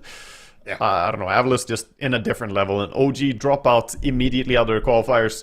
Tough for their fans, but they're just not really playing to the level of these teams or against Avilas. No, I mean, some solace for them that they do qualify for PGL Wallachia, but yeah, dropping out of Dream League to Na'Vi Junior, then Jiglin, here to Na'Vi Junior, then Avilas. A difficult ride for OG, the players, the supporters, and the fans, as they've not been looking too hot. But Avilas on the flip side, definitely recuperating after the loss to Nightpulse, storming through to this low-bracket quarterfinal now, where they will be facing against Gaming Gladiators, which is going to be the series coming up next. So we've got a bit of a break. Let me just triple check. It is a Sunday. Our second series starts at 4 p.m. Yeah. Do we have a 2.5 hour break? Is it 2.5 hours? I mean, they finished the series super fast, Gareth. What can I say? It was so supposed to take some time, but they win in 19 minutes. And then they go into game 2, win it in 23 minutes. And, there was no game 3. And the 2 games we had were shorter than a single game can normally be. So, yeah, we're going to have a break, Gareth. And this is a fixed schedule. So, viewers, you'll have to stay tuned for a while. But there are other streams as well you can check out for the other games that are being played. Plenty of other regions, China, Western Europe. We've got NA coming up later on tonight as well. But yeah, make sure you check out the other streams. We've got a 2.5 hour break here, I believe. We'll come back at 4 p.m. CET for Gaming Gladiators up against Avilas, and we'll see you then.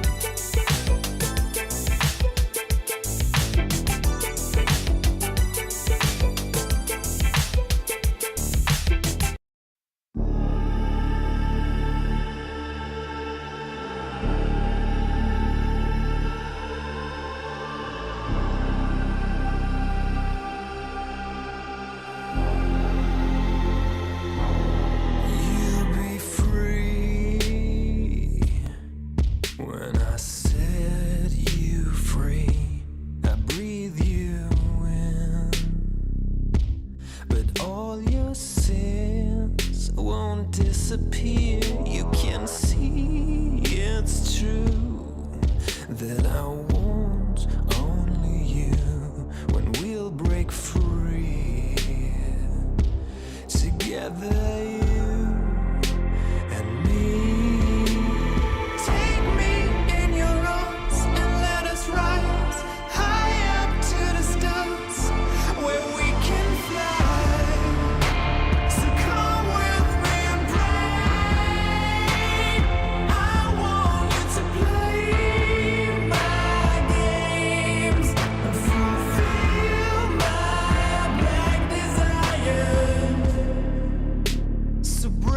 Heart and leave me. I only need your body.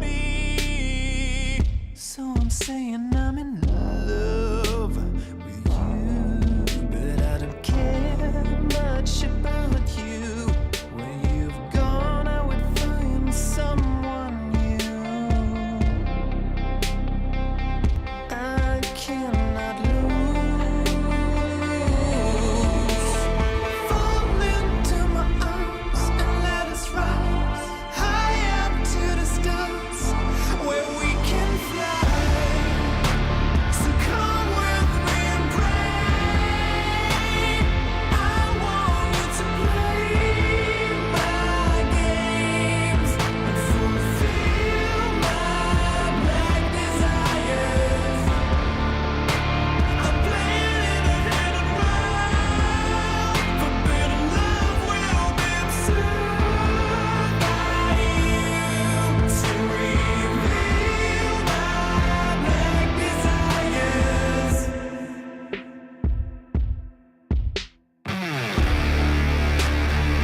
voice is calling.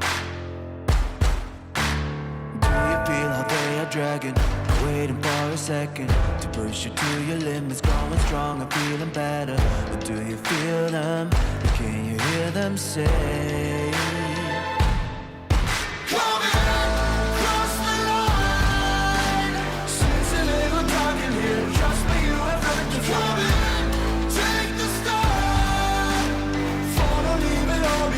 Welcome to the other side.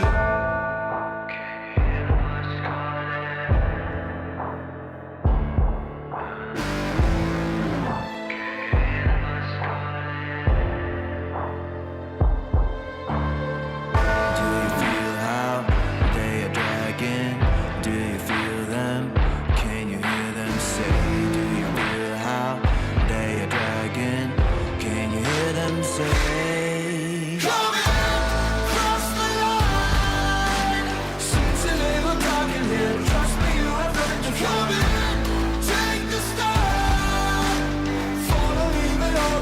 Welcome to the other side. Cross the line. Seems a little dark in here. Trust me, you have nothing to fear. Take the start. Follow, leave it all behind. Welcome to the other side.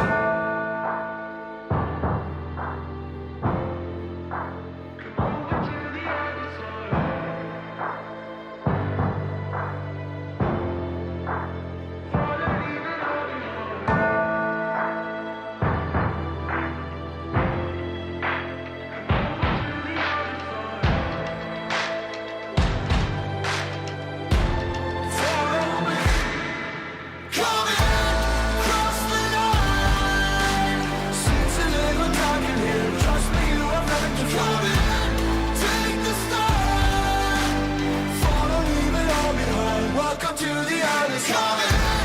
Cross the line. Seems a little dark in here. Trust me, you have nothing to fear. Take the start. Follow, leave it all behind. Welcome to the other side.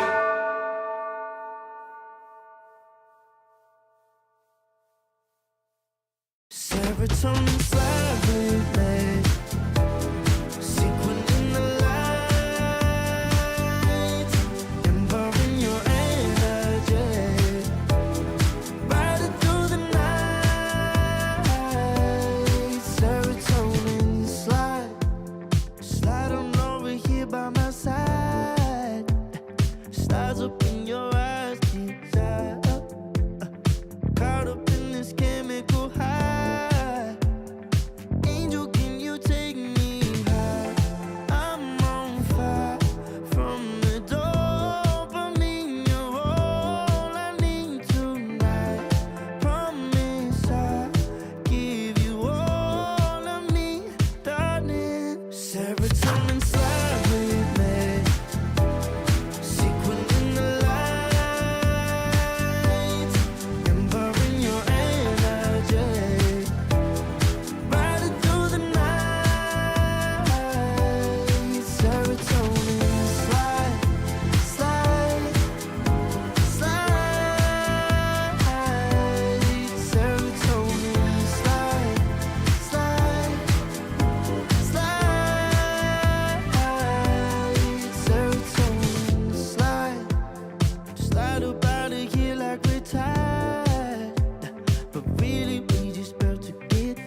slide, chemical high. Dopamine, dive, flow, take it higher. Serotonin slide, chemical high. Dopamine, dive, flow, take it higher. Serotonin slide, chemical high. Dopamine, dive, flow, take it higher. Serotonin slide, chemical high. Dopamine, dive, flow, take it higher. Secret in the lights, empowering your energy. Brighter through the night. Serotonin slide, slide, slide, slide. Serotonin slide, slide, slide, slide. Serotonin slide.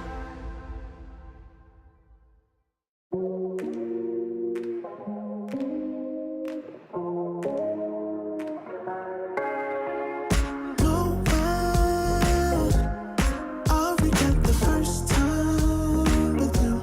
And baby, you make a moment every time I lay eyes on you. But do we care? Do we dare? Keeping this going, let's live in the moment, yeah. Now if you know, keep this on the low. Between the two of us, every time I try to find, Trying to avoid it, but I was stuck. You turn up the heat when you back it up. try to stop the flame. But discipline melts away. It isn't enough to wish for change. You either give in or pull away. We have the will to choose our fate. Whether it's wrong or right, I'm holding on for life, for the ride.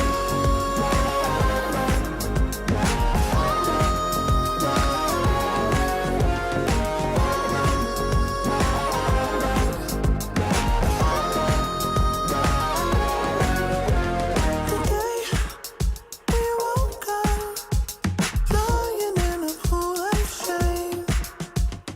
Tears and makeup printed on a pillowcase. It's hard to apply restraint. I'm trying to stay away. It's so magnetic. Ooh, I gotta have it now. Let's keep it a private thing. I'll give you a secret name. Let's build a life on a lie. Every time I try to find, Trying to avoid it, but I was stuck. You turn up the heat when you back it up. try to stop the flame. But discipline melts away. It isn't enough to wish for change. You either give in or pull away. We have the will to choose our fate. Whether it's wrong or right, I'm holding on for life, for the ride.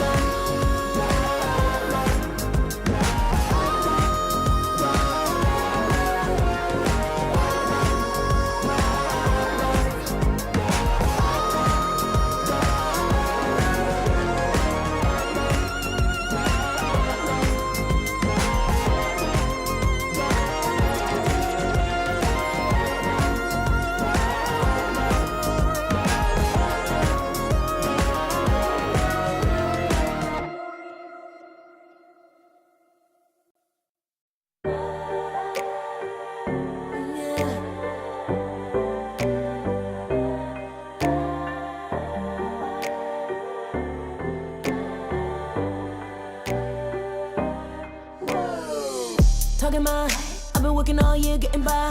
Looking for the high, taking all my time. Breathing in new life, feeling fine. Like I don't gotta be something society wants me to strive to be. Got my own energy. So magnetic in the spotlight. Shaping my own world with my own mind. Don't talk about me unless you alright. You gon' see I'm finna real free, protecting my energy.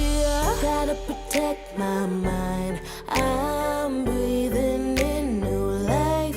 It's time that I feels good, ain't no ways right. Making changes, I got me a new strut. No more settling, I'm running out of good luck. Never chasing, I attract, I'm busy going up. If you see me come correct, then keep it on the book.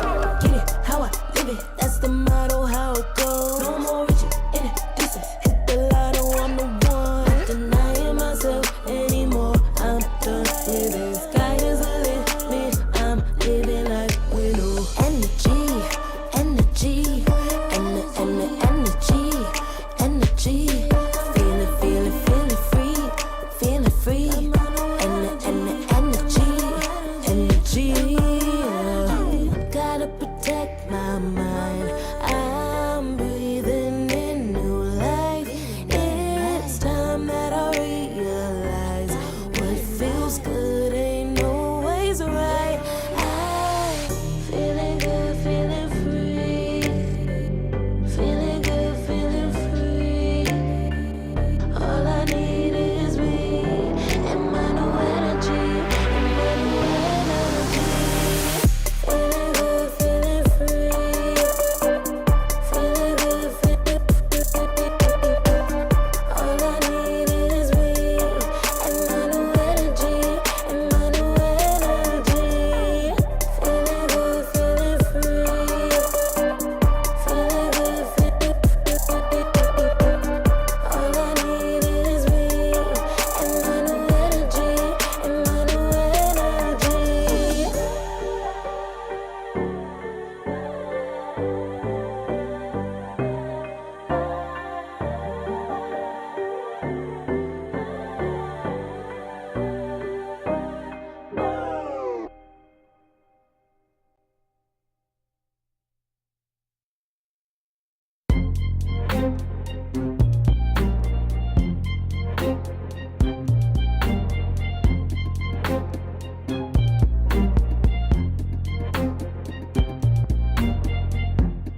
Too long for me to feel, yeah.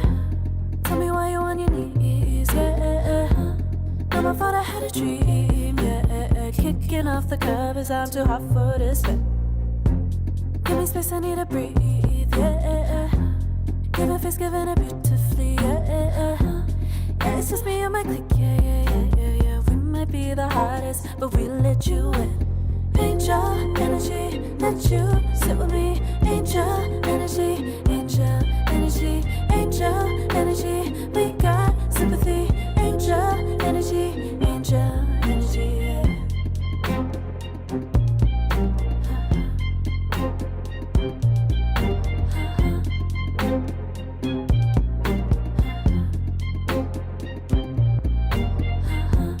Take the time to breathe and rest.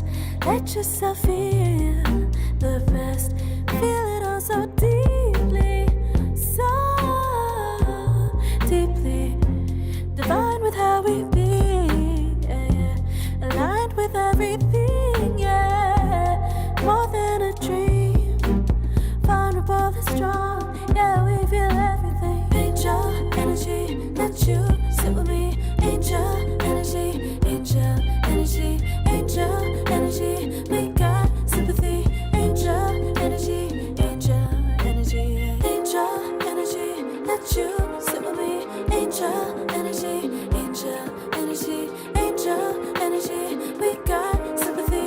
Angel energy, angel energy.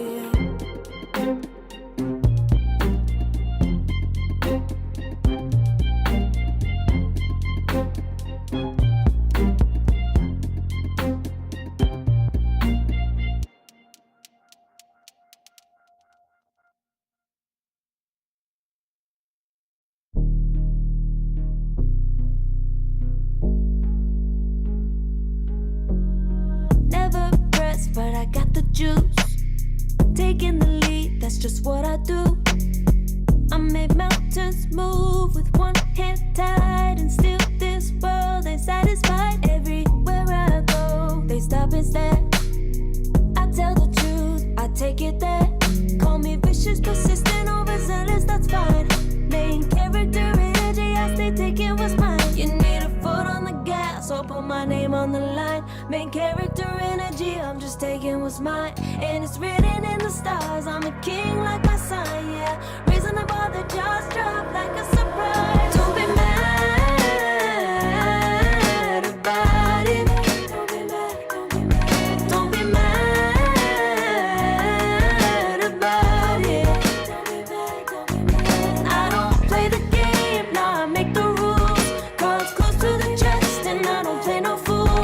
Don't be mad about it. Look, yeah, my name stay in the mouth. Legs got broke, they said cast her. I'm the 911 response in a disaster. I don't ask, I just take. Treat the world like a man, I just blow him away. Yeah, I'm a #1 fan. Don't need a bark, I'm a bite. Switch me on, dark need light. Don't need pity, don't need spite. I just plop, plop, plop on sight. Could take your girl in 2 seconds. I just flash her a smile. I make petty look pretty. They run an inch, I run 3 miles. You need a foot on the gas, I'll put my name on the line. Main character energy, I'm just taking what's mine. And it's written in the stars, I'm a king like my sign, yeah. Reasonable, the jaws drop like a surprise. Don't be mad about it. Don't be mad about it. Don't be mad about it. Don't be mad about it. I don't play the game, nah, I make the rules. Cards close to the chest and I don't play no fool. Don't be mad about it. Don't be mad. Don't be mad.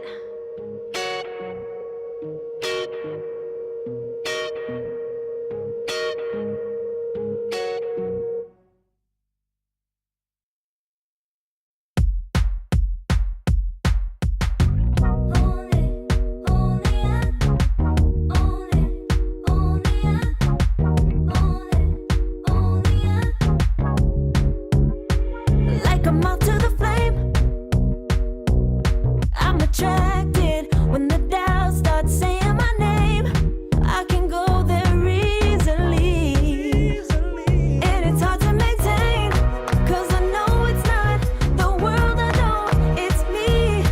Believe in every little thing I hear, and no, I ain't no stranger to the fire, burning up all my desire to be great. It stays coming in waves, and no, I ain't no stranger to the fire, burning up all my desire to be great. I gotta just open the gate. All I need is saving from hitting the pavement, understanding when I'm impatient, that only I give to me.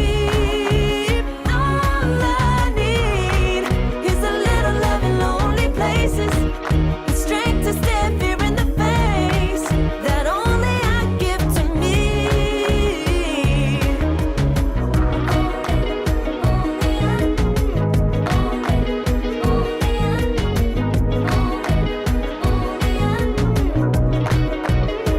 Now I'm running this race, yeah. Stallions couldn't catch up to me. I'm running till I get first place.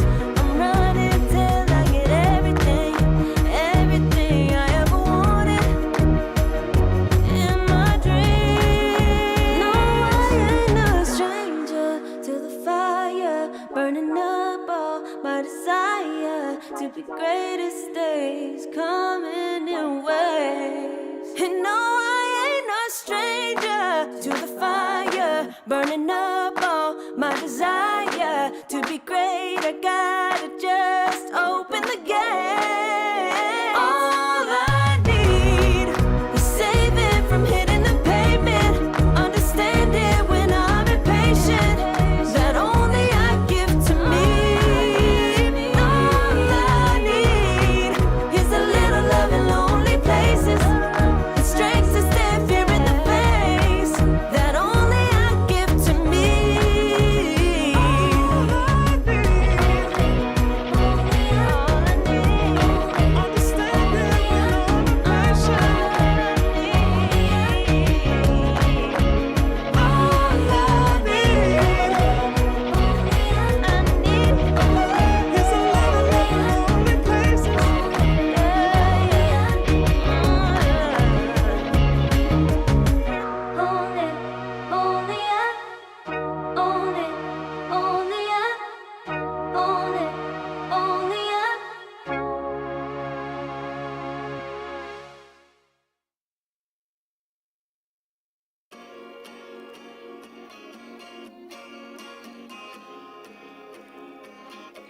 yeah.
I pack my suitcase, headed out the door. I keep my shoes laced. 2,000 miles away from home. A couple dollars in my pocket, never stopped the boy before.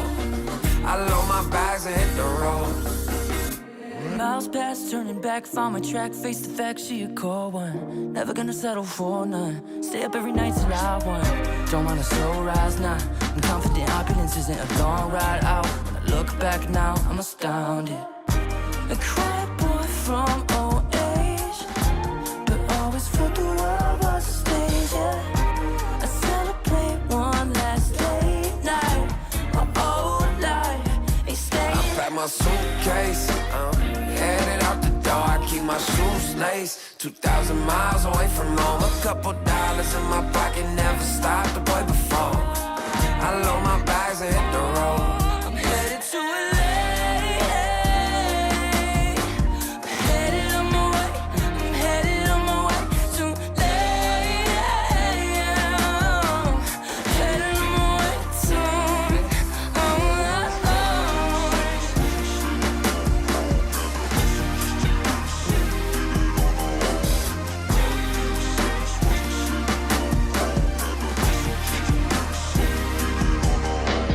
Couple thousand miles, throw it on the dash. Shit, 10,000 hours, can't let them pass. Yeah, well, I was putting time in, you was pulled up wildin'. You always had shit to say, now when I see you, it's silence. Thought I'd have a Grammy by 25. Commas after commas next to dollar sign, yeah. Had to remind myself why I'm living this life. Look at all the late nights, it'll all come in due time, yeah. Made for the fight, for the pain and the climb. Tied to the life I chose. Stay through the night, another day, not a dime. Race against time. I couldn't just lay by and wonder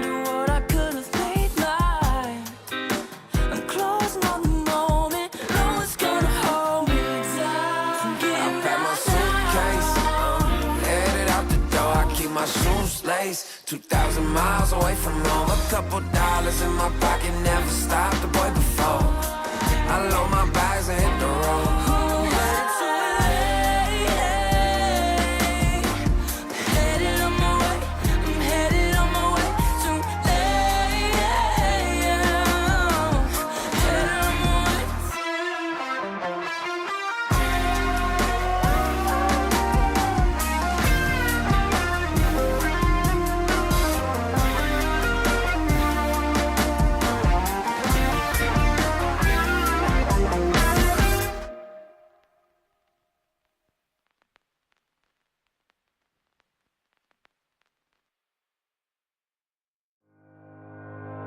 Think about it every night when I close my eyes. You're on my mind. I try to quit a million times, but it takes me high. Like you're so divine. You give me everything. Don't know what's happening. I need you like medicine. You're my everything, everything.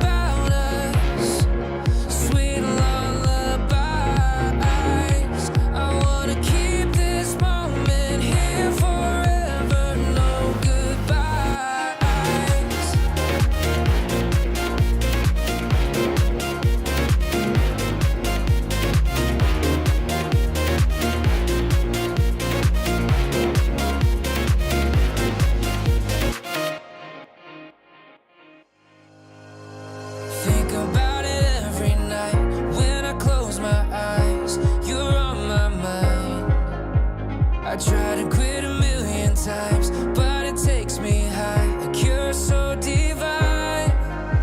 You give me everything. Don't know what's happening.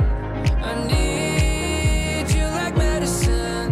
You're my everything, everything. And when I think about us, sweet lullaby, I wanna keep this moment here forever, no goodbyes. And when I think about us, sweet lullabies, I wanna keep this moment here forever, no goodbyes.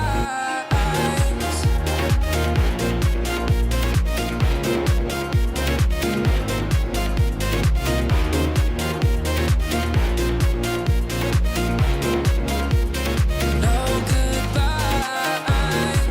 And when I think about us, sweet lullabies, I wanna keep this moment here forever.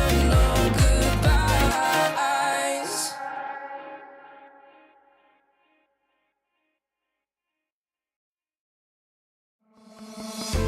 Oh, I don't know how to put it together.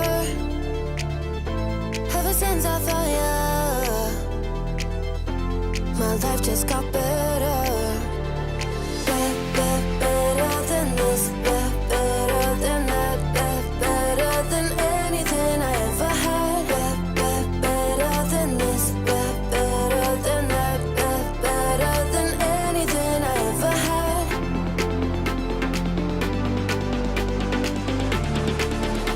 Than anything I ever had.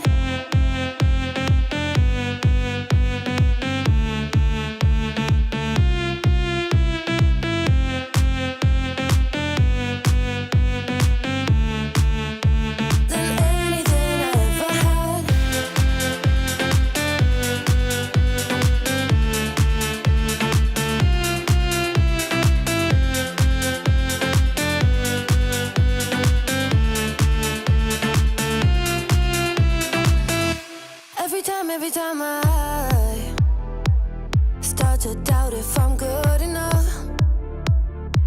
Looking straight in your blue eyes makes me feel better. Better than this, better than that, better than anything I ever had. Better than this, better than that, better than anything I ever had.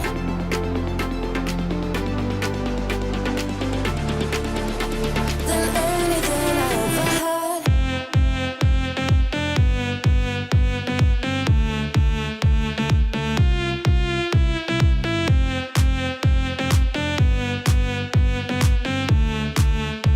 Than anything I ever had.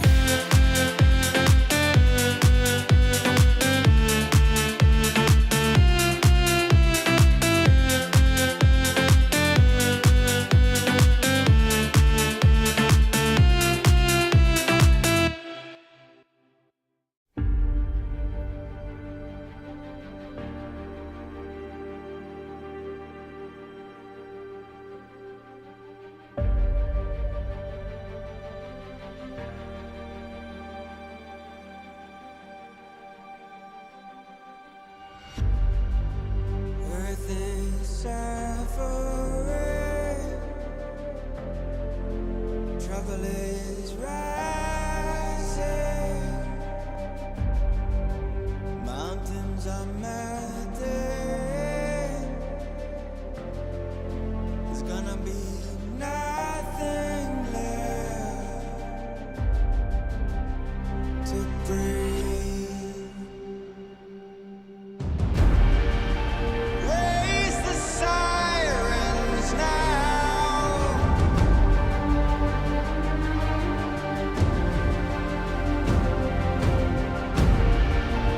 Break the silence now.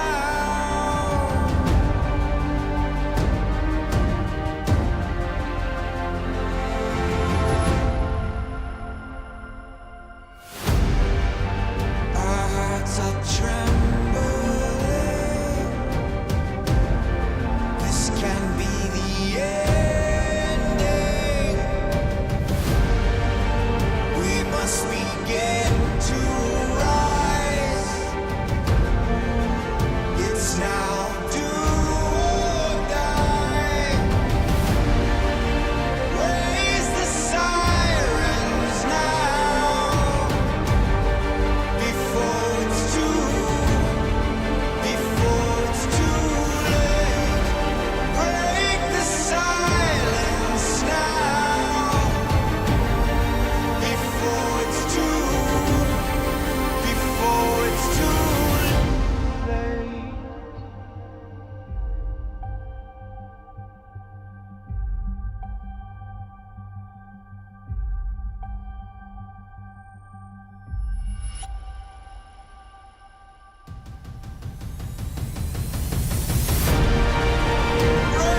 the sirens now before it's too late. Break the silence now before it's too late.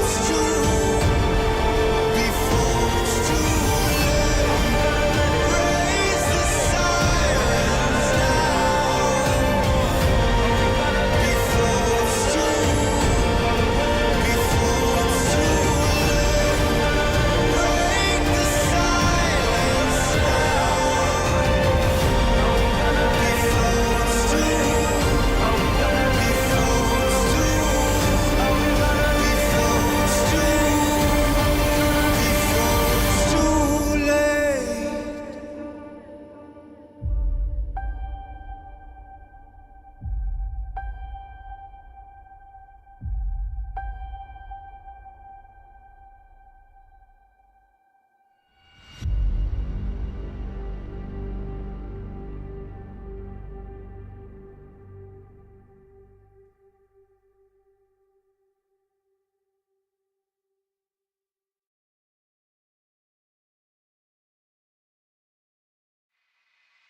I can feel it.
time, so divine. Hope I see you again. Hope I see you again.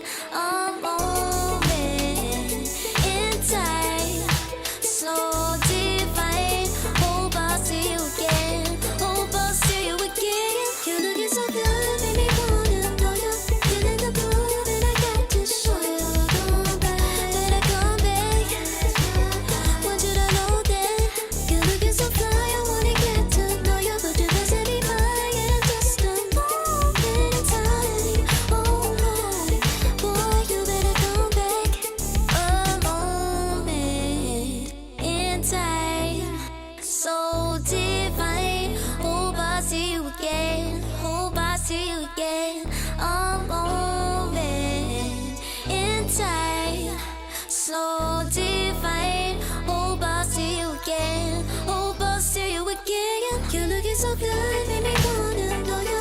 Feeling the groove, and I got to show you. Come back, better come back. Want you to know that you're looking so fly. I wanna get to know you, but you're missing me by in just a moment in time. Oh Lord, boy, you better come back.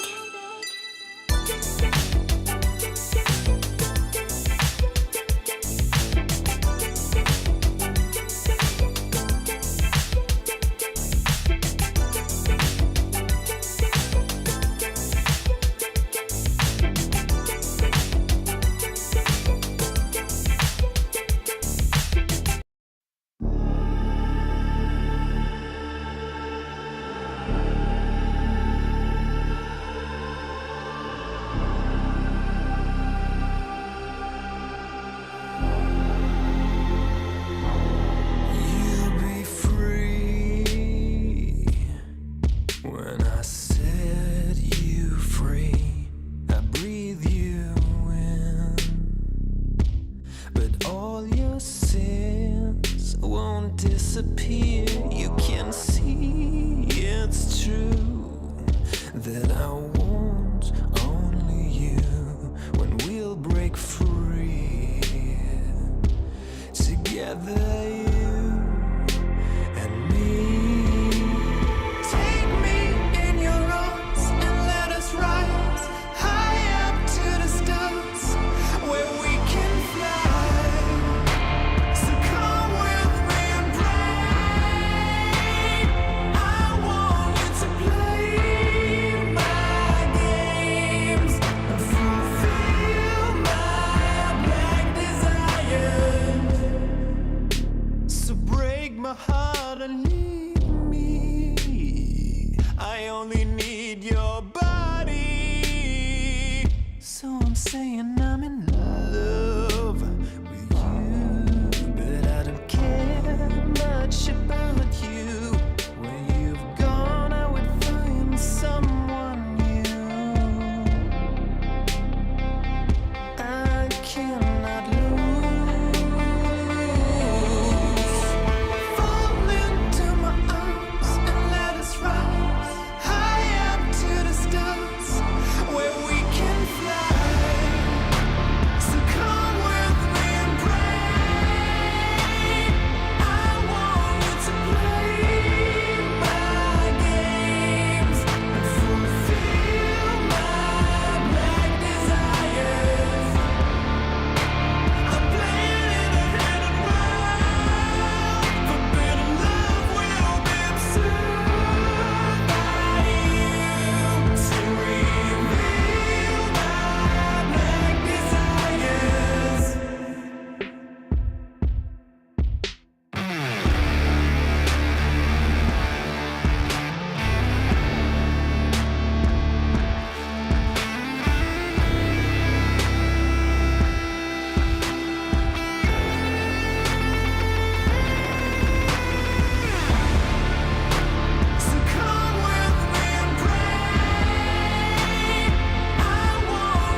dragon, waiting for a second to push you to your limits, going strong and feeling better. But do you feel them? Can you hear them say?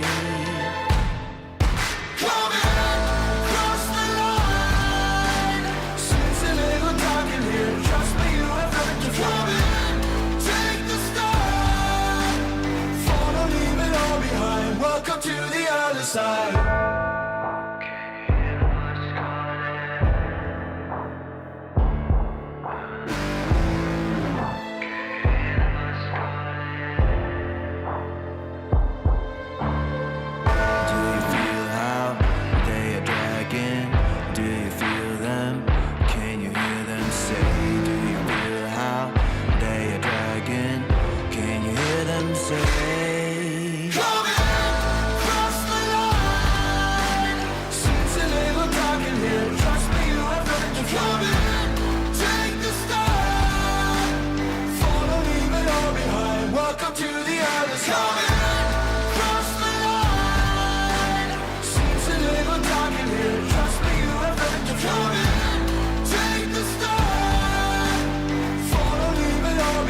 Welcome to the other side.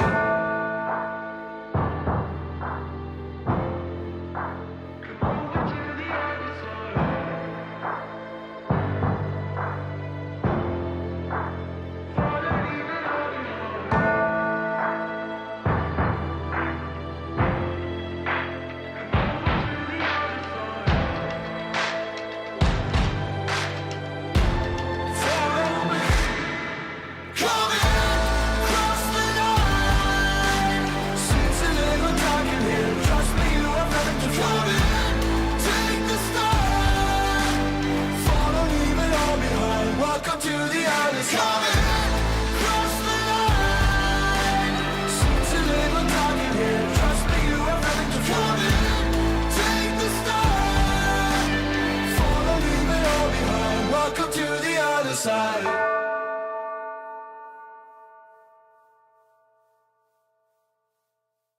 Serotonin slightly late. Sequel in the light, empowering your energy, riding through the night. Serotonin slide on over here by my side. Stars up in your eyes, desire, caught up in this chemical high. Angel, can you take me high? I'm on fire from the dopamine. You're all I need tonight. Promise I'll give you all of me, darling. Serotonin slightly made, sequel in the light.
Serotonin slide, chemical high. Dopamine dive, love, take it higher. Serotonin slide, chemical high. Dopamine dive, love, take it higher. Serotonin slide, chemical high. Dopamine dive, love, take it higher. Secret in the lights, empowering your energy. Riding through the night. Serotonin slide, slide, slide, slide. Serotonin slide, slide, slide, slide. Serotonin slide.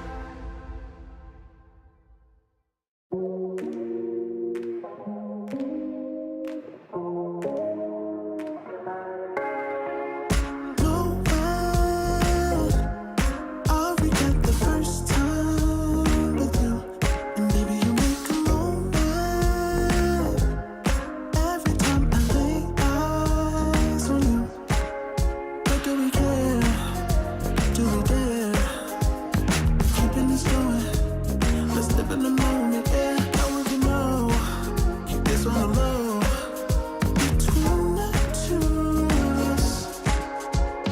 Every time I try to find, Try to avoid it, but I was stuck.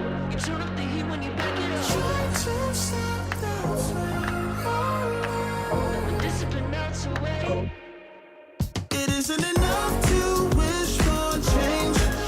You either give in or pull away. We have the will to choose our fate. Whether it's wrong or right, I'm holding on for life, for the ride.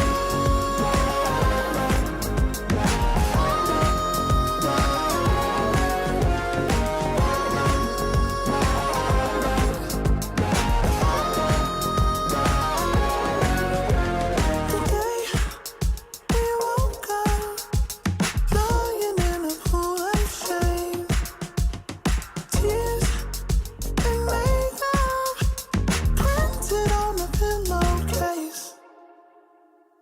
It's hard to apply restraint. I'm trying to stay away. It's so magnetic. Ooh, I gotta have it now. Let's keep it a private thing. I'll give you a secret name. Let's build a life on a lie. Every time I try to find, Try to avoid it, but I was stuck. You turn up the heat when you back it up. try to stop the flame. Discipline melts away. It isn't enough to wish for change. You either give in or pull away. We have the will to choose our fate. Whether it's wrong or right, I'm holding on for life, for the ride.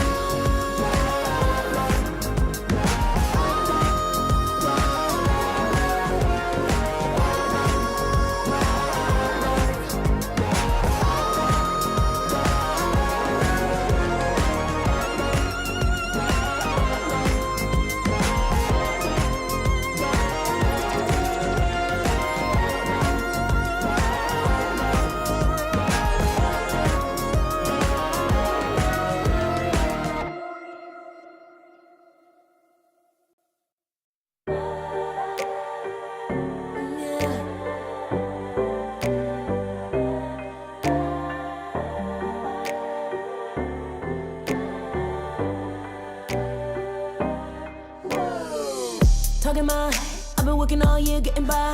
Looking for the high, taking all my time. Breathing in new life, feeling fine. Like I don't gotta be something society wants me to strive to be. Got my own energy. So magnetic in the spotlight.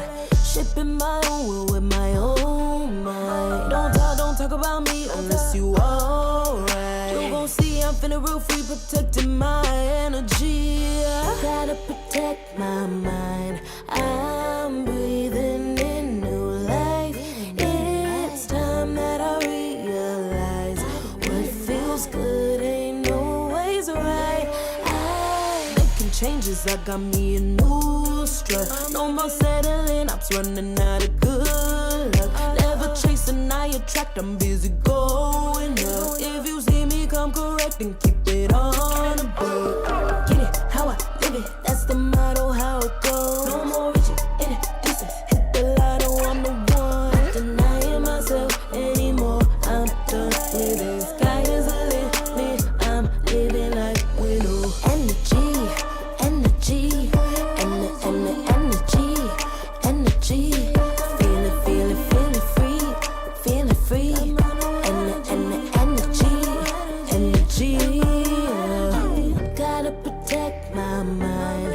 I'm breathing in new life.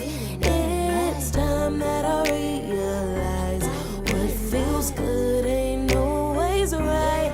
I'm feeling good, feeling free. Feeling good, feeling free. All I need is me and my new energy. And my new energy. Feeling good, feeling free. Feeling good, feeling free. All I need is me and my new energy. And my new energy. Feeling good, feeling free. Feeling good, feeling free. All I need is me and my new energy. And my new energy.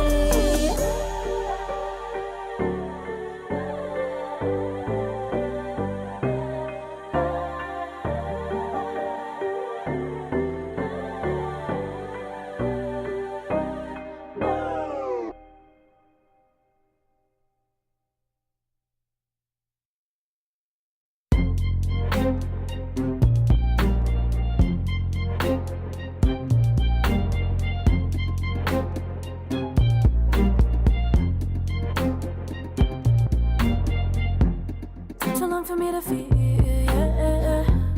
Tell me why you're on your knees, yeah. Never thought I had a dream, yeah. Kicking off the covers, I'm too hot for this. Give me space, I need to breathe, yeah. Give it face, giving it beautifully, yeah. Yeah, it's just me and my clique, yeah. We might be the hottest, but we let you in. Angel energy, let you sit with me. Angel energy, angel energy, angel energy. We got sympathy. Angel energy, angel energy.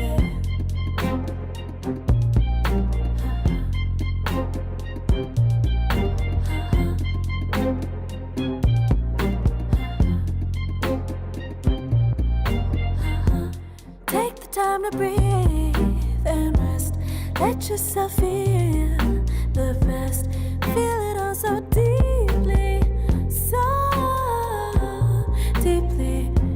Divine with how we be, yeah.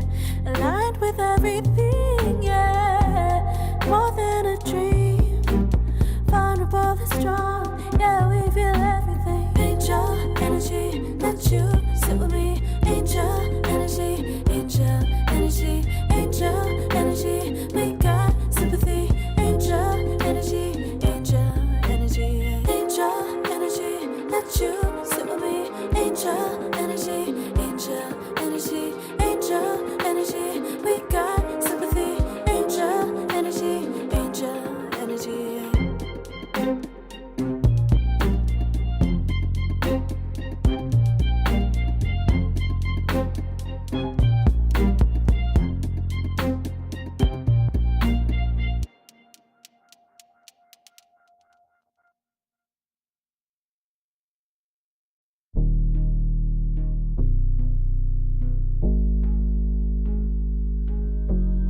Never pressed, but I got the juice. Taking the lead, that's just what I do. I made mountains move with one hand tied, and still this world ain't satisfied. Everywhere I go, they stop and stare. I tell the truth, I take it there. Call me vicious, persistent, overzealous, that's fine. Main character energy, I stay taking what's mine. You need a foot on the gas, or put my name on the line. Main character energy, energy, I'm just taking what's mine. And it's written in the stars, I'm a king like my sign, yeah. Reasonable, the jaws drop like a surprise. Don't be mad about it. Don't be mad, don't be mad. Don't be mad about it. Don't be mad, don't be mad. I don't play the game, nah, I make the rules. Cards close to the chest and I don't play no fool. Don't be mad about it. Look, yeah, my name stay in the mouth. Legs got broke, they said cast her. I'm the 911 response in a disaster. I don't ask, I just take. Treat the world like a man, I just blow him away. Yeah, I'm a #1 fan. Don't need a bark, I'm a bite. Switch me on, dark need light. Don't need pity, don't need spite. I just plop, plop, plop on sight. Could take your girl in 2 seconds. I just flash her a smile. I make petty look pretty. They run an inch, I run 3 miles. You need a foot on the gas, I'll put my name on the line. Main character energy, I'm just taking what's mine. And it's written in the stars, I'm a king like my sign, yeah. Reasonable, the jaws drop like a surprise. Don't be mad about it. Don't be mad about it. Don't be mad about it. Don't be mad, don't be mad. Don't be mad about it. I don't play the game, nah, I make the rules. Cards close to the chest and I don't play no fool. Don't be mad about it. Don't be mad. Don't be mad.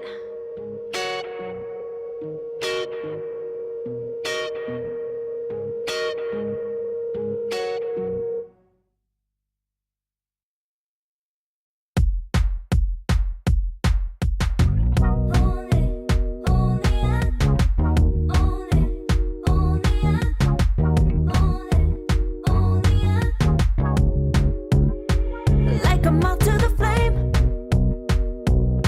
I'm attracted when the doubts start saying my name. I can go there easily, and it's hard to maintain, 'cause I know it's not the world I know, it's me.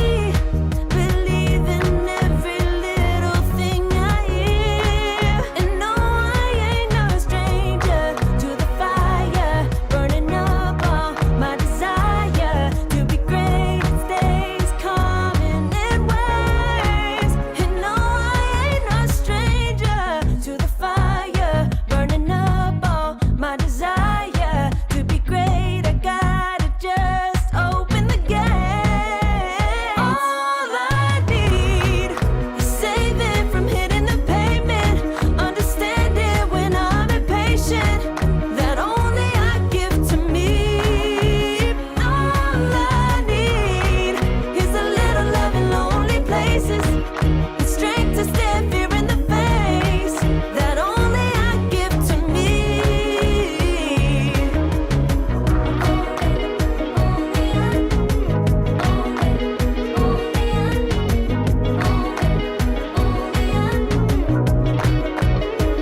Now I'm running this race, yeah. Stallions couldn't catch up to me. I'm running till I get first place. I'm running till I get everything, everything I ever wanted in my dream. No, I ain't no stranger to the fire, burning up all my desire to be greatest days coming in waves. And no, I ain't no stranger to the fire, burning up all my desire to be great. I gotta just open the gate. All I need is saving from hitting the pavement, understanding when I'm impatient, that only I give to me. All I need is a little love in lonely places, the strength to stand fear in the face, that only I give to me.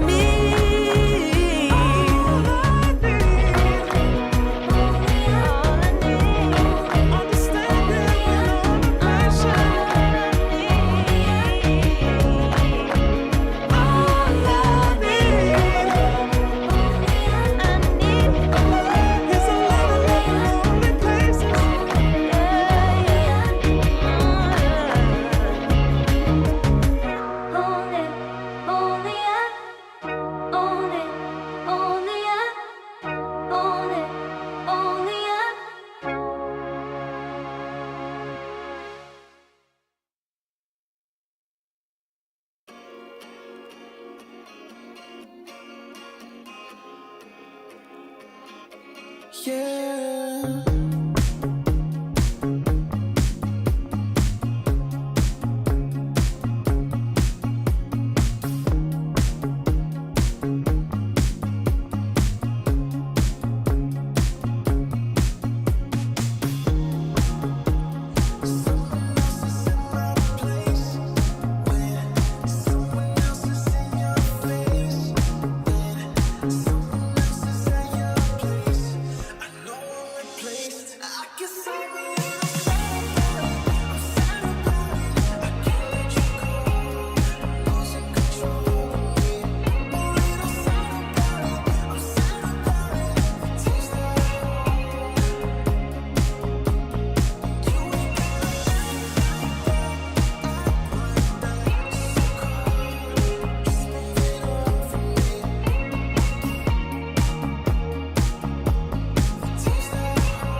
I pack my suitcase, headed out the door. I keep my shoes laced. 2,000 miles away from home. A couple dollars in my pocket, never stopped the boy before.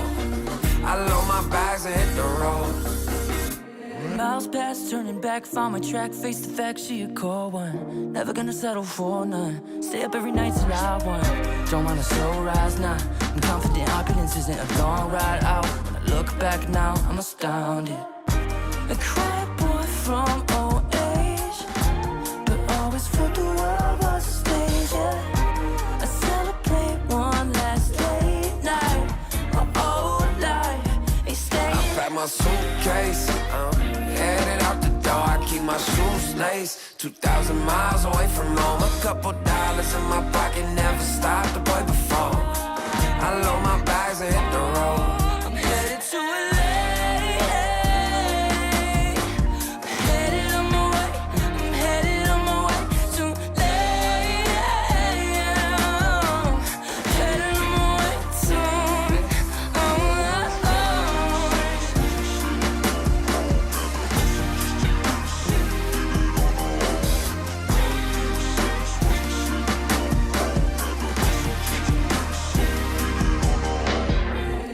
Miles, throw it on the dash.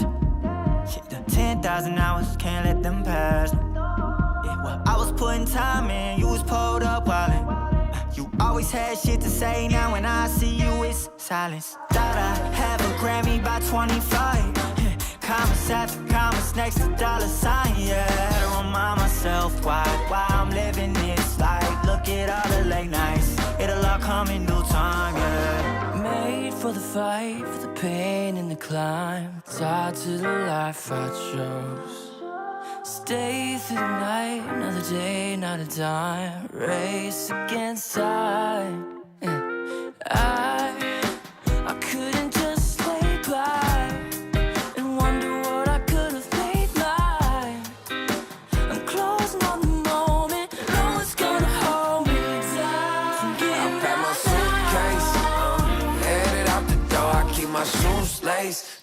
2,000 miles away from home. A couple dollars in my pocket never stopped the boy before. I load my bags and hit the road.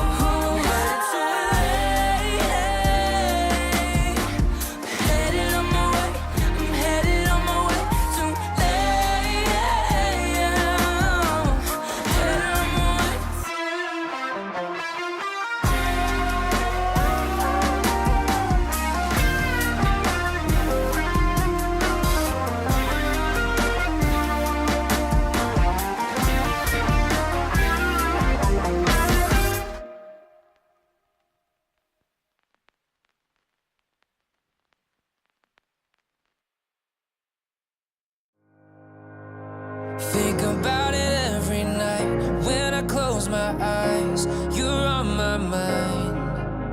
I try to quit a million times, but it takes me high. Like you're so divine.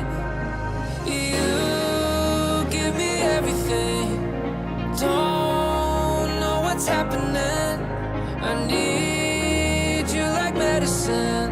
You're my everything, everything.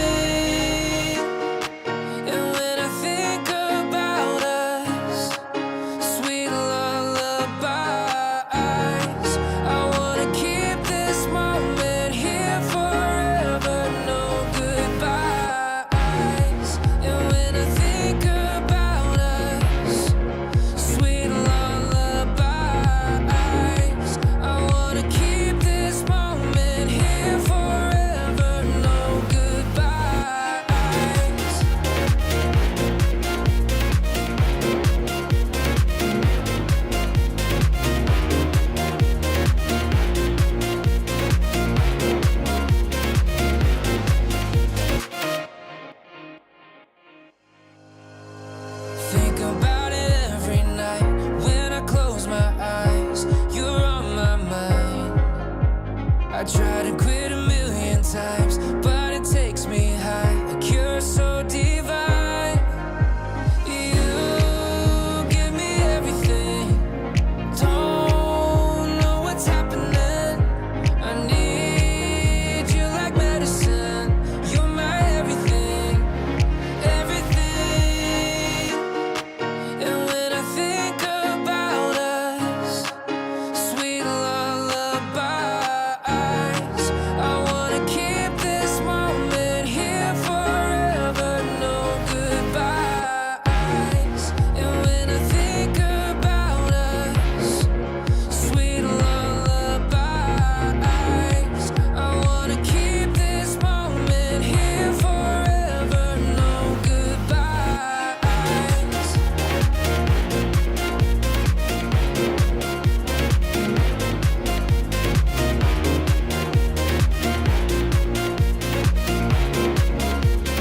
No goodbyes.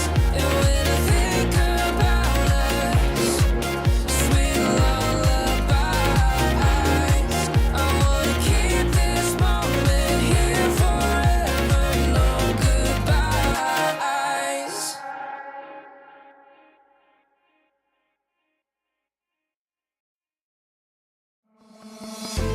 Oh, I don't know how to put it together. Ever since I found you, my life just got better. Better than this, better than that, better than anything I ever had. Better than this, better than that, better than anything I ever had.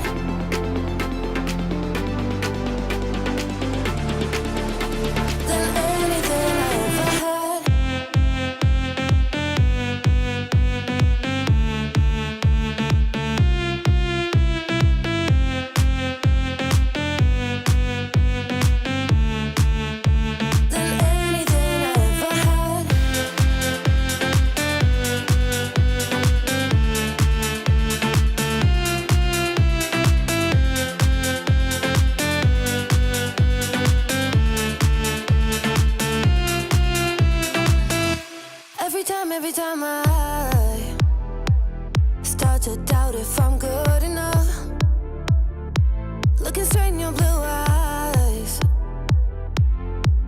me feel better. Better than this, better than that, better than anything I ever had. Better than this, better than that, better than anything I ever had.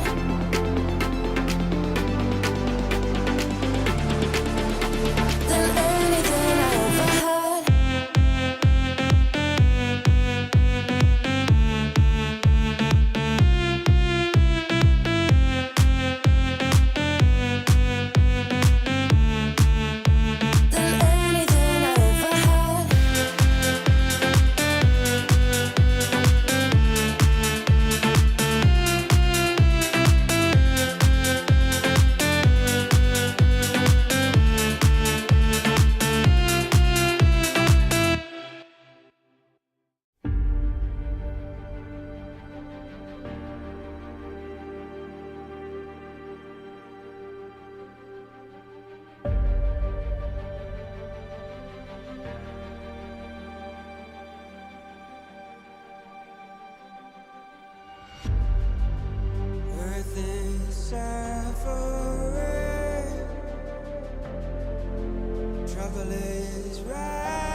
the gravity is pulling me away, pulling me away.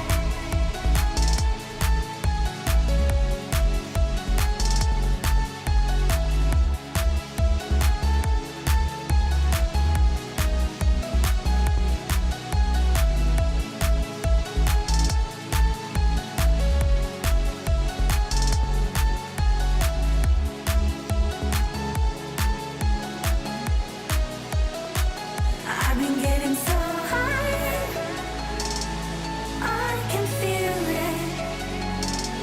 I can feel the gravity is pulling me away, pulling me away.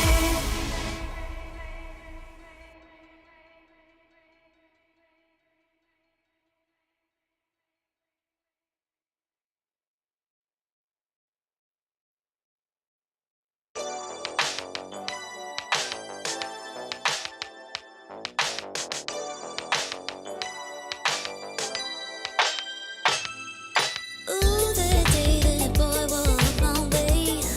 Won't forget his pretty face. It was like we both had something to say. Yeah, but as soon as I saw him, his fine ass was gone. Think I should have followed him home. Or put my number into his phone. A moment in time, so divine. Hope I see you again. Hope I see you again. A moment in time, so divine. Hope I see you again. Hope I'll see you again. You're looking so good, made me wanna know you. Feeling the groove, and I got to show you. Come back, better come back. Want you to know that you're looking so fly. I wanna get to know you, but you guys let me mine in just a moment in time. Oh my, boy, you better come back. A moment in time, so divine. Hope I see you again. Hope I see you again. A moment in time, so divine. Hope I see you again. Hope I'll see you again. You're looking so good, made me wanna know you. Feeling the groove, and I got to show you. Come back, better come back. Want you to know that you're looking so fly. I wanna get to know you, but you guys let me mine in just a moment in time. Oh my, boy, you better come back.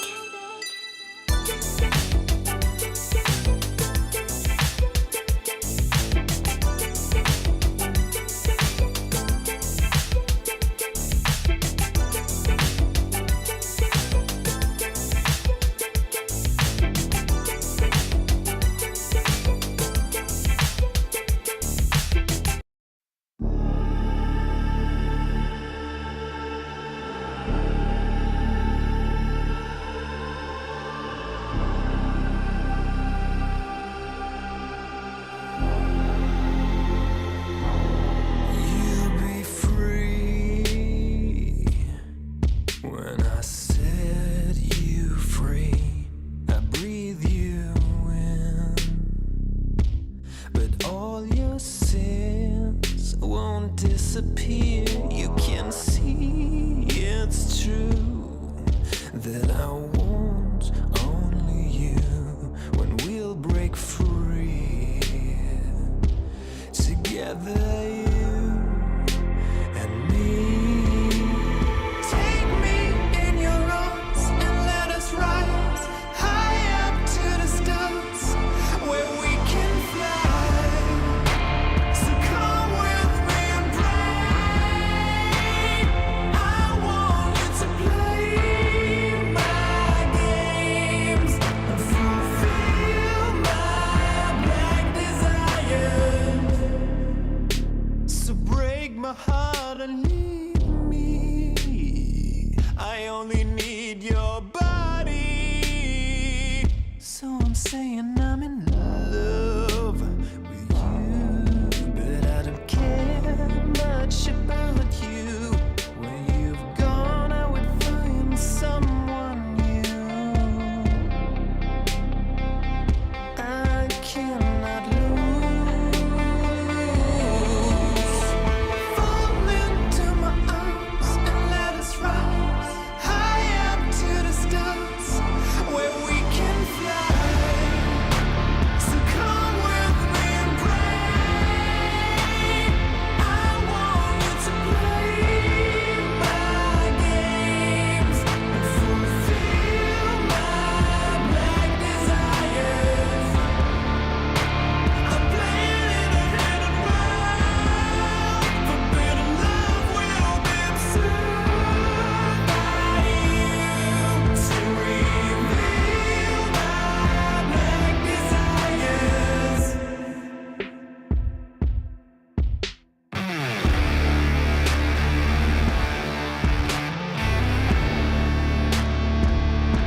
a dragon, waiting for a second to push you to your limits, going stronger, feeling better. But do you feel them? Can you hear them say?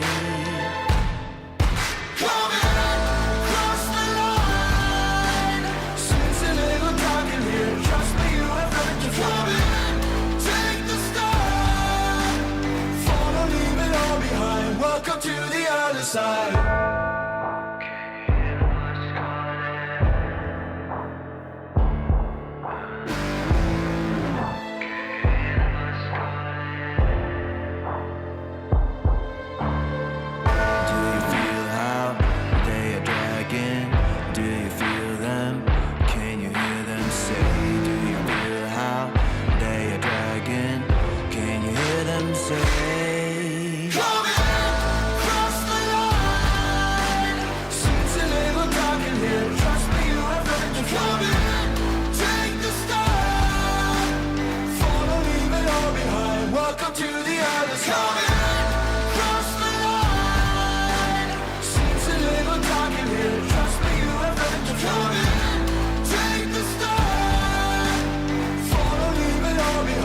Welcome to the other side.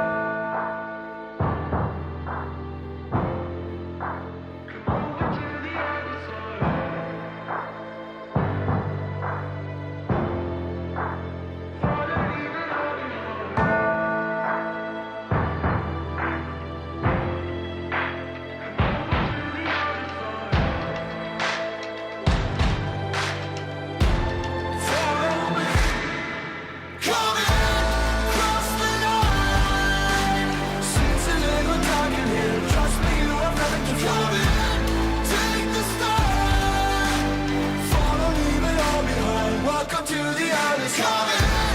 Cross the line. Since you live on talking here, trust me, you have nothing to find. Take the start. Follow, leave it all behind. Welcome to the other side.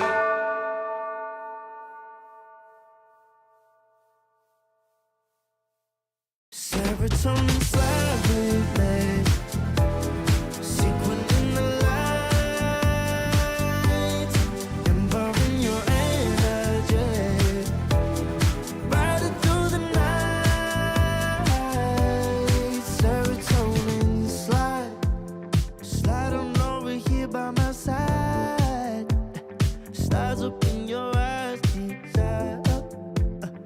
Caught up in this chemical high.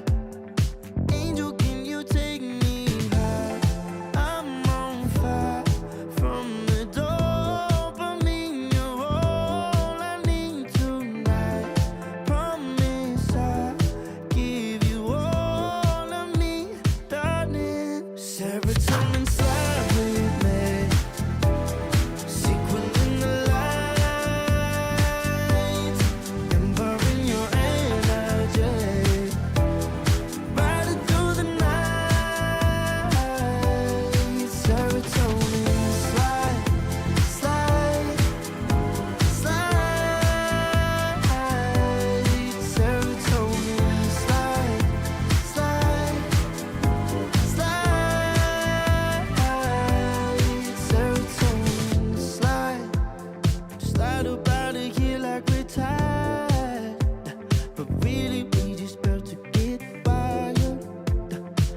love, take it higher. Serotonin slide, chemical high. Dopamine dive, love, take it higher. Serotonin slide, chemical high. Dopamine dive, love, take it higher. Serotonin slide, chemical high. Dopamine dive, love, take it higher. Secret in the lights, empowering your energy. Riding through the night. Serotonin slide, slide, slide, slide. Serotonin slide, slide, slide, slide. Serotonin slide.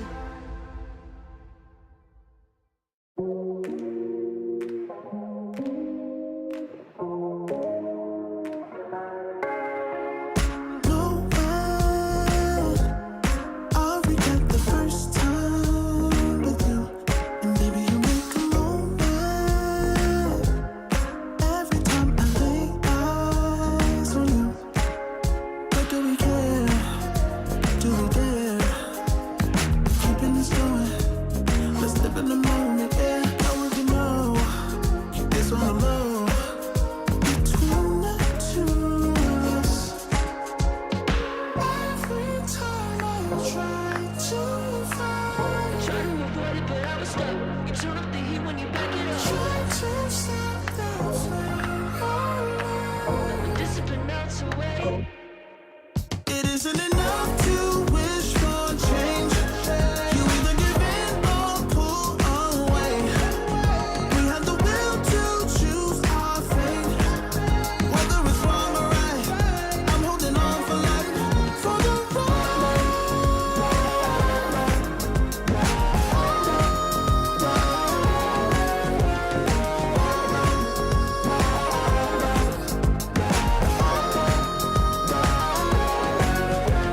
The day we woke up, lying in a pool of shame. Tears and makeup printed on a pillowcase. It's hard to apply restraint. I'm trying to stay away. It's so magnetic. Ooh, I gotta have it now. Let's keep it a private thing. I'll give you a secret name. Let's build a life on a lie. Every time I try to find, Try to avoid it, but I was stuck. You turn up the heat when you back it up. try to stop the flame. We're discipline melts away. It isn't enough to wish for change. You either give in or pull away. We have the will to choose our fate. Whether it's wrong or right, I'm holding on for life. For the ride.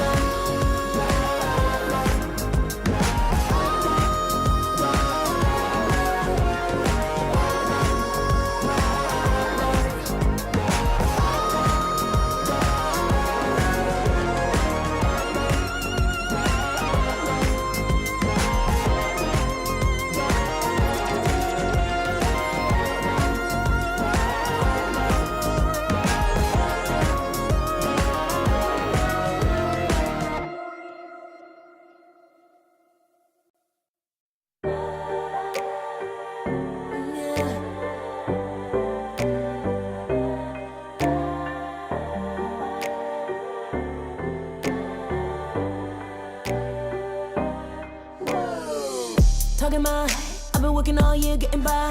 Looking for the high, taking all my time. Breathing in new life, feeling fine. Like I don't gotta be something society wants me to strive to be. Got my own energy. So magnetic in the spotlight. Shaping my own world with my own mind. Don't talk about me unless you alright. You gon' see I'm feeling real free, protecting my energy. Gotta protect my mind. I'm breathing in new life. It's time that I realize what feels good ain't always right. changes, I got me a new strut. No more settling, ops running out of good luck. Never chasing, I attract, I'm busy going up. If you see me come correct, then keep it on the book. Get it, how I live it, that's the motto, how it goes. No more reaching in it, distance, hit the lotto, I'm the one. Not denying myself anymore, I'm done with it. Sky is the limit, I'm living like Willow. Energy, energy, energy, energy. Feeling free, feeling free. Energy. Gotta protect my mind. I'm breathing in new life. It's time that I realize what feels good ain't always right. I'm feeling good, feeling free. Feeling good, feeling free. All I need is me and my new energy. And my new energy. Feeling good, feeling free. Feeling good, feeling free. All I need is me and my new energy. And my new energy. Feeling good, feeling free. Feeling good, feeling free. All I need is me and my new energy. And my new energy.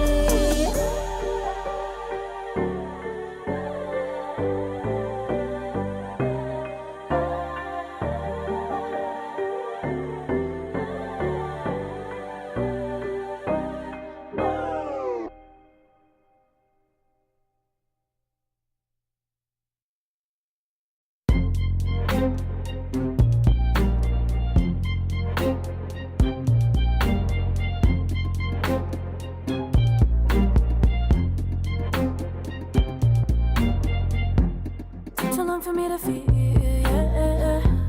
Tell me why you on your knees, yeah. Not my fault I had a dream, yeah. Kicking off the covers, I'm too hot for this bed. Give me space, I need to breathe, yeah. Give a face, giving it beautifully, yeah. Yeah, it's just me and my clique, yeah. We might be the hottest, but we let you in.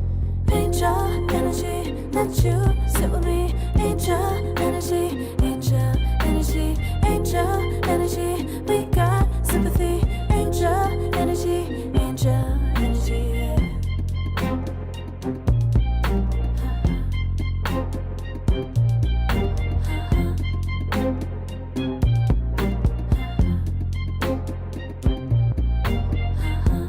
Take the time to breathe and rest. Let yourself feel the best. Feel it all so deeply, so deeply. Divine with how we be, yeah. Aligned with everything, yeah. More than a dream. Vulnerable and strong, yeah. We feel everything. Angel energy, let you sit with me. Angel energy, angel energy, angel energy. We got sympathy. Angel energy, angel energy, angel energy. Let you sit with me. Angel energy, angel energy, angel energy. We got sympathy. Angel energy, angel energy.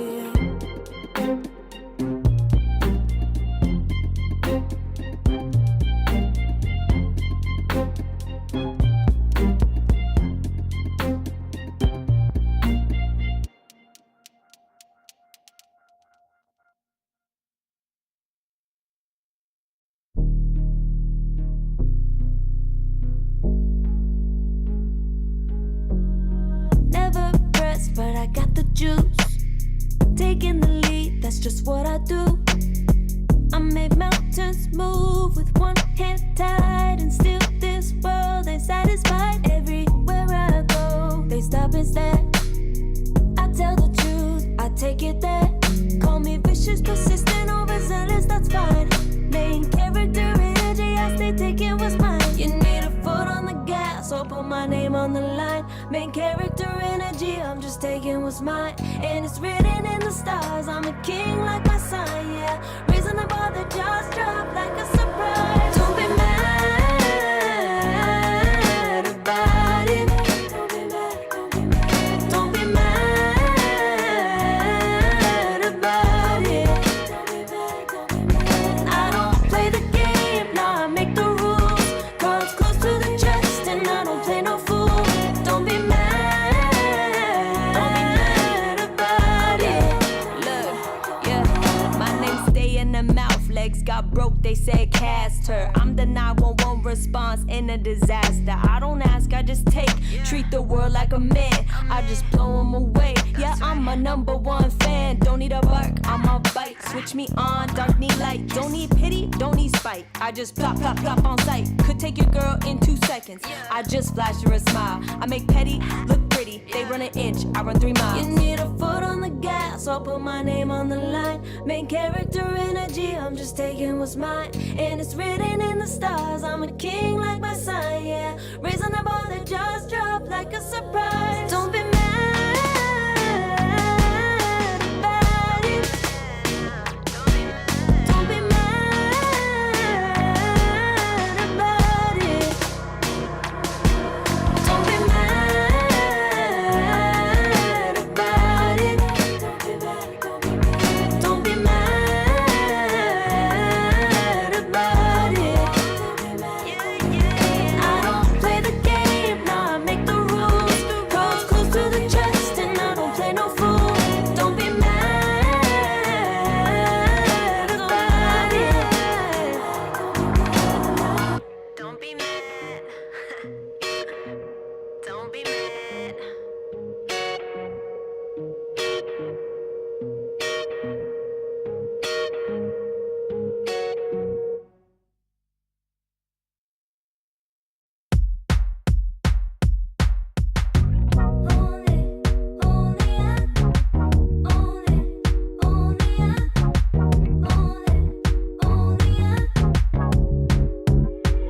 Like a moth to the flame, I'm attracted when the doubts start saying my name. I can go there easily, and it's hard to maintain, 'cause I know it's not the world I know, it's me. Believe in every little thing I hear, and no, I ain't no stranger to the fire, burning up all my desire to be great. It stays coming in waves, and no, I ain't no stranger to the fire, burning up all my desire to be great. I gotta just open the gate. All I need is saving from hitting the pavement, understanding when I'm impatient, that only I give to me. All I need is a little love in lonely places, the strength to stare fear in the face, that only I give to me.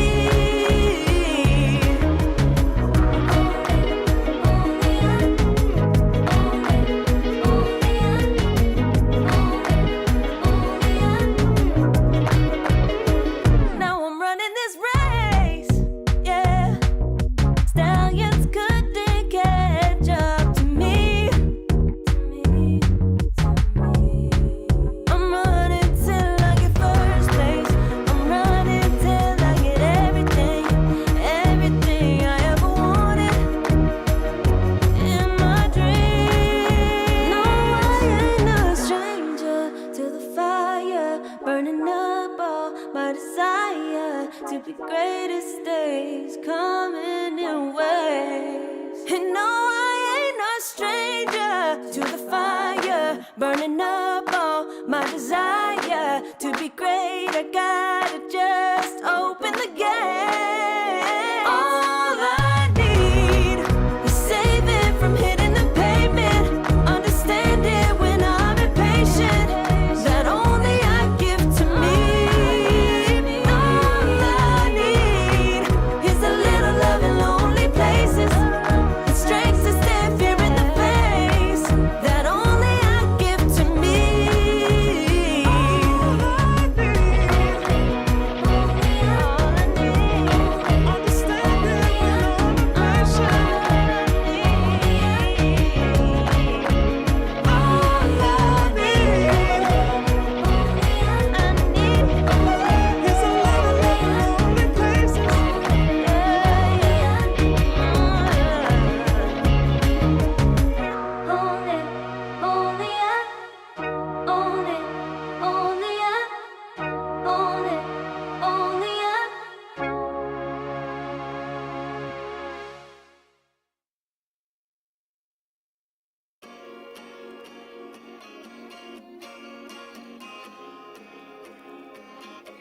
yeah.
I pack my suitcase, headed out the door. I keep my shoes laced. 2,000 miles away from home. A couple dollars in my pocket, never stopped the boy before.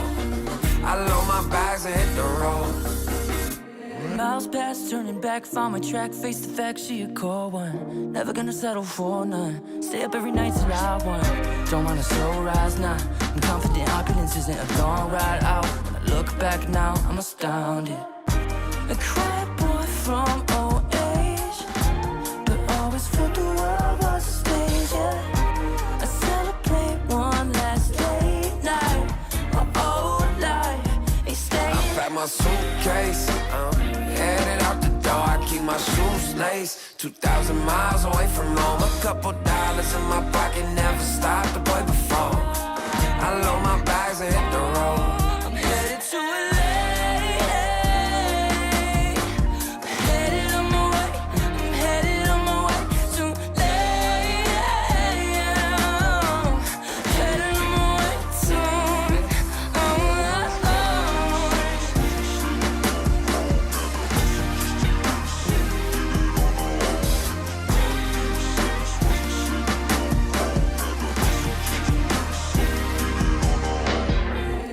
Miles, throw it on the dash. Shit, the 10,000 hours, can't let them pass. Yeah, well, I was putting time in, you was pulled up wildin'. You always had shit to say, now when I see you, it's silence. Thought I have a Grammy by 25. Commas after commas next to dollar sign, yeah. To remind myself why I'm living this life. Look at all the late nights, it'll all come in due time, yeah. Made for the fight, for the pain and the climb. Tied to the life I chose. Stay through the night, another day, not a dime. Race against time. I couldn't just lay by and wonder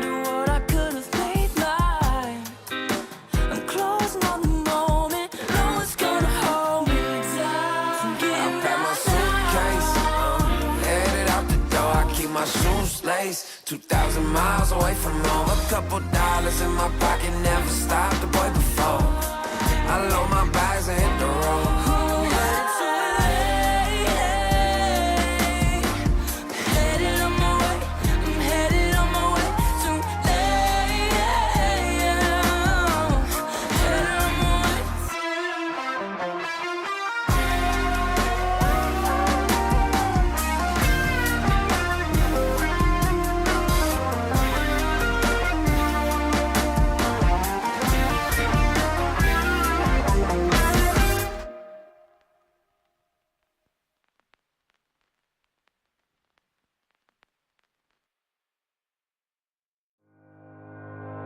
Think about it every night when I close my eyes. You're on my mind. I try to quit a million times, but it takes me high. Like you're so divine. You give me everything. Don't know what's happening. I need you like medicine. You're my everything, everything.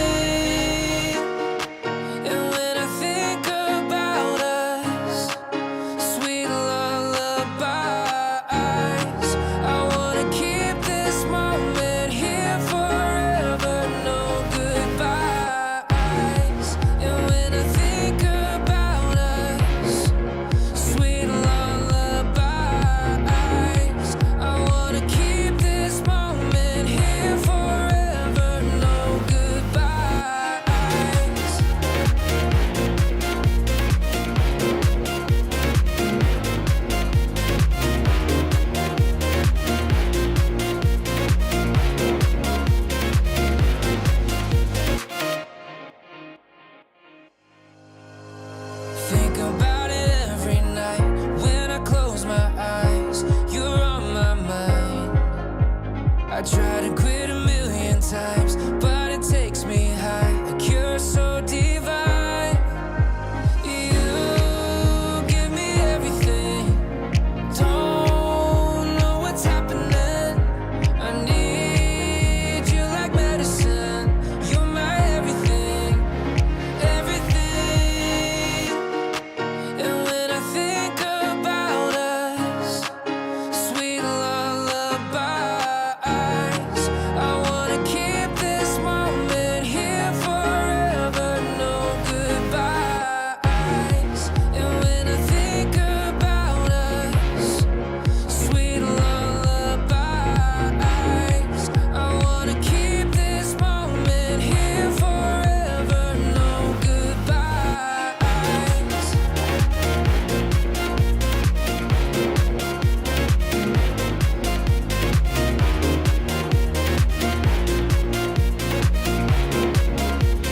No goodbyes. And when I think about us, sweet lullabies, I wanna keep this moment here forever. No goodbyes.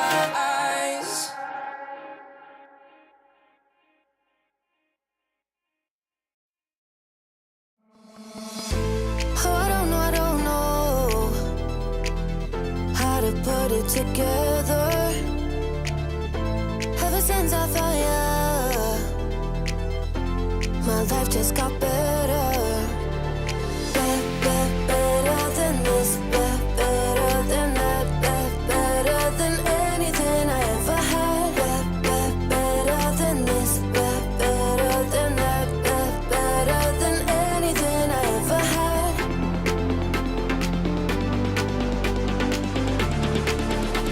Than anything I ever had.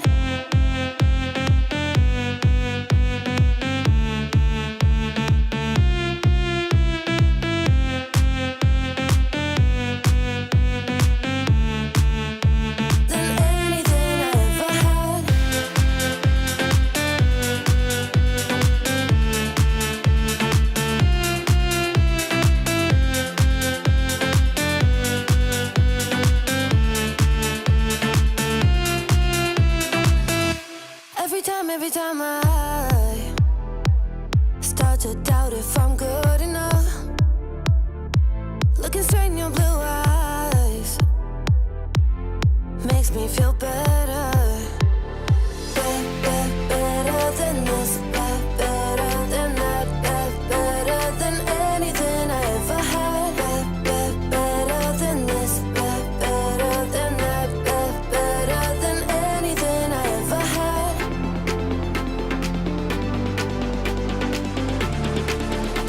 Than anything I ever had.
can feel it in my blood, through my veins like a melody. I can feel it, I can feel it. So alive, loving her, I can finally breathe.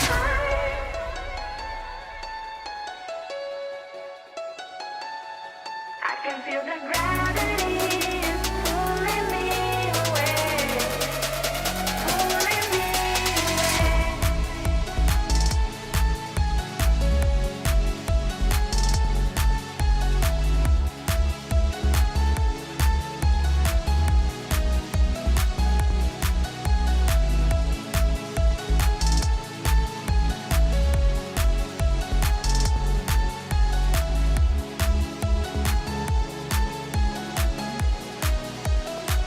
I've been getting so high, I can feel it. I can feel the gravity is pulling me away, pulling me away.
saying I'm in love with you, but I don't care much about you. Where you've gone, I would find someone new. I cannot lose. Fall into my arms and let us rise high up to the stars where we can fly. So come with me and pray. I want you to play my games and fulfill my black desires. I'm playing in a hidden world. Forbidden love will be observed by you to reveal my black desires.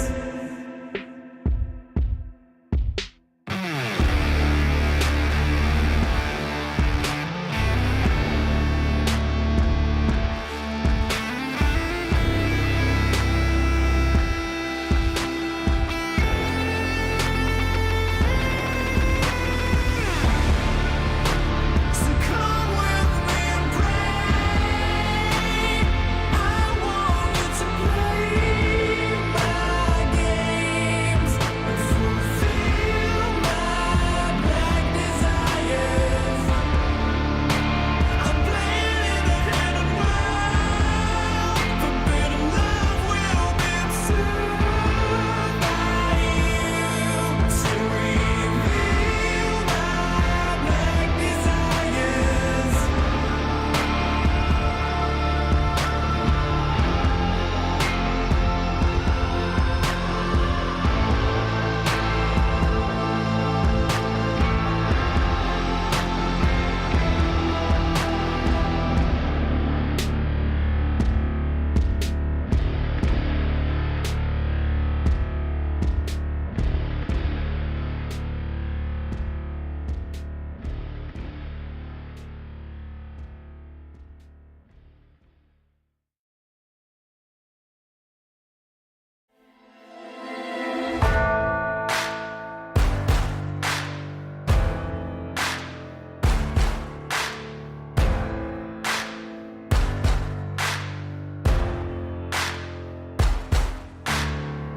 Can you hear the voices calling?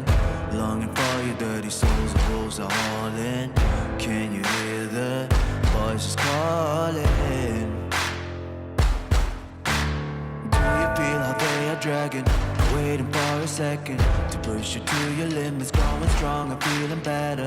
But do you feel them? Can you hear them say?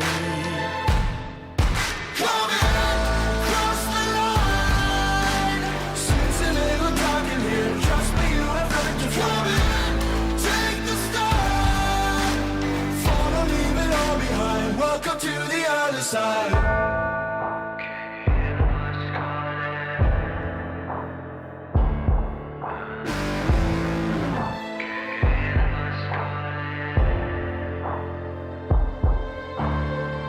Do you feel how they are dragging?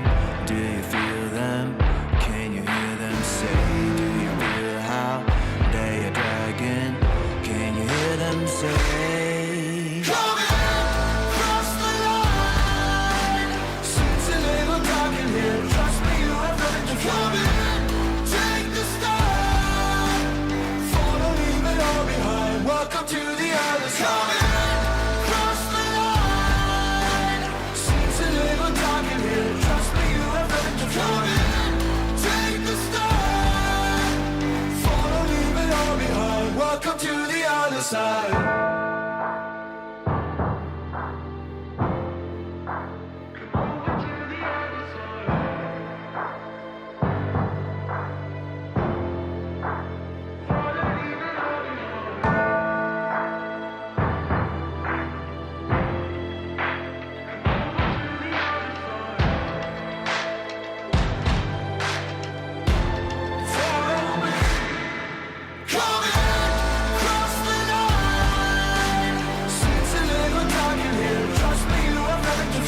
Serotonin slide with me.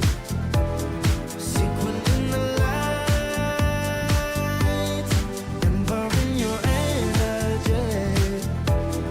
Riding through the night. Serotonin slide. Slide on over here by my side. Slides up in your eyes, desire. Caught up in this chemical high. Angel, can you take me high? I'm on fire from the dopamine. You're all I need tonight.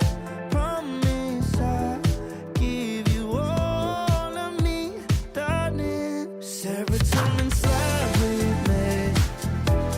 Sequin in the light, embarking your energy. Riding through the night. Serotonin slide, slide, slide. Serotonin slide, slide, slide. Serotonin slide. Slide up out of here like we're tired, but really we just about to get wired. Loving at the speed of light. Your body, I can help but admire. I'm on fire from the dopamine. You're all I need tonight. Promise I'll give you all of me, darling. Serotonin slide with me. Sequin in the light, embarking your energy.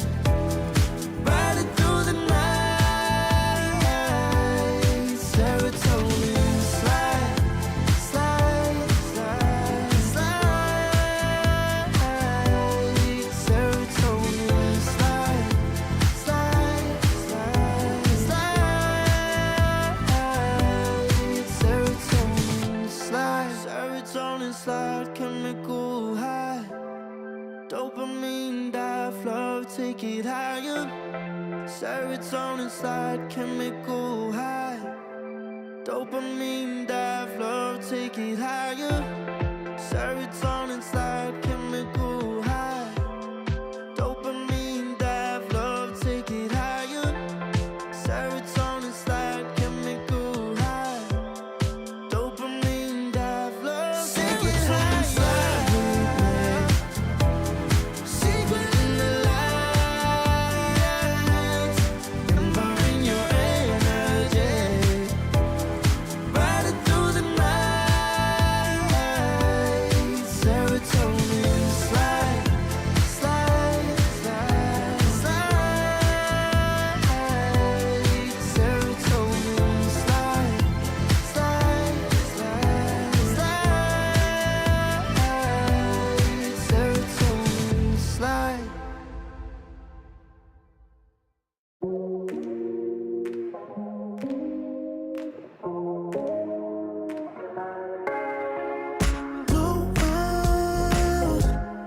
I'll forget the first time with you, and baby you make a moment. Every time I lay eyes on you, but do we care? Do we dare? Keeping this going, let's live in the moment. Yeah, now if you know, it's all love between the two of us. Every time I try to find, Try to avoid it, but I was stuck. You turn up the heat when you back it up. try to stop the flame. When discipline melts away. It isn't enough to wish for change. You either give in or pull away. We have the will to choose our fate. Whether it's wrong or right, I'm holding on for life. For the ride.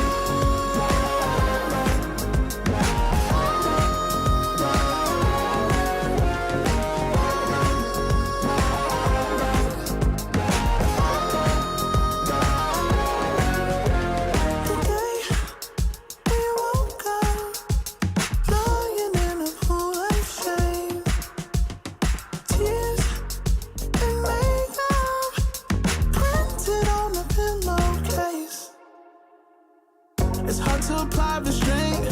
I'm trying to stay away. It's so magnetic. Ooh, I gotta have it now. Let's keep it a private thing. I'll give you a secret name. Let's build a life on a lie. Every time I try to find, try to avoid it, but I was stuck. You turn up the heat when you back it up. Try to stop the flame. Put discipline out your way. It isn't enough to wish for change. You either give in or pull away. We have the will to choose our fate. Whether it's wrong or right, I'm holding on for life, for the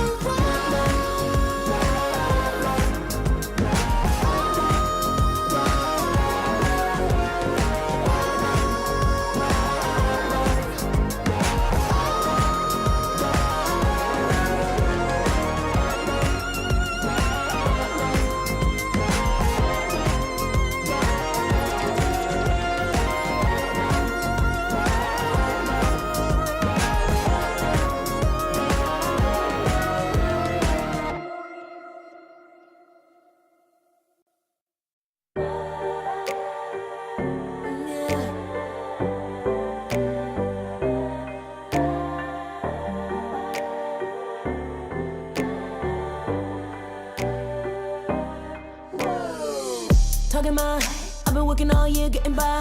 Looking for the high, taking all my time. Breathing in new life, feeling fine. Like I don't gotta be something society wants me to strive to be. Got my own energy. So magnetic in the spotlight.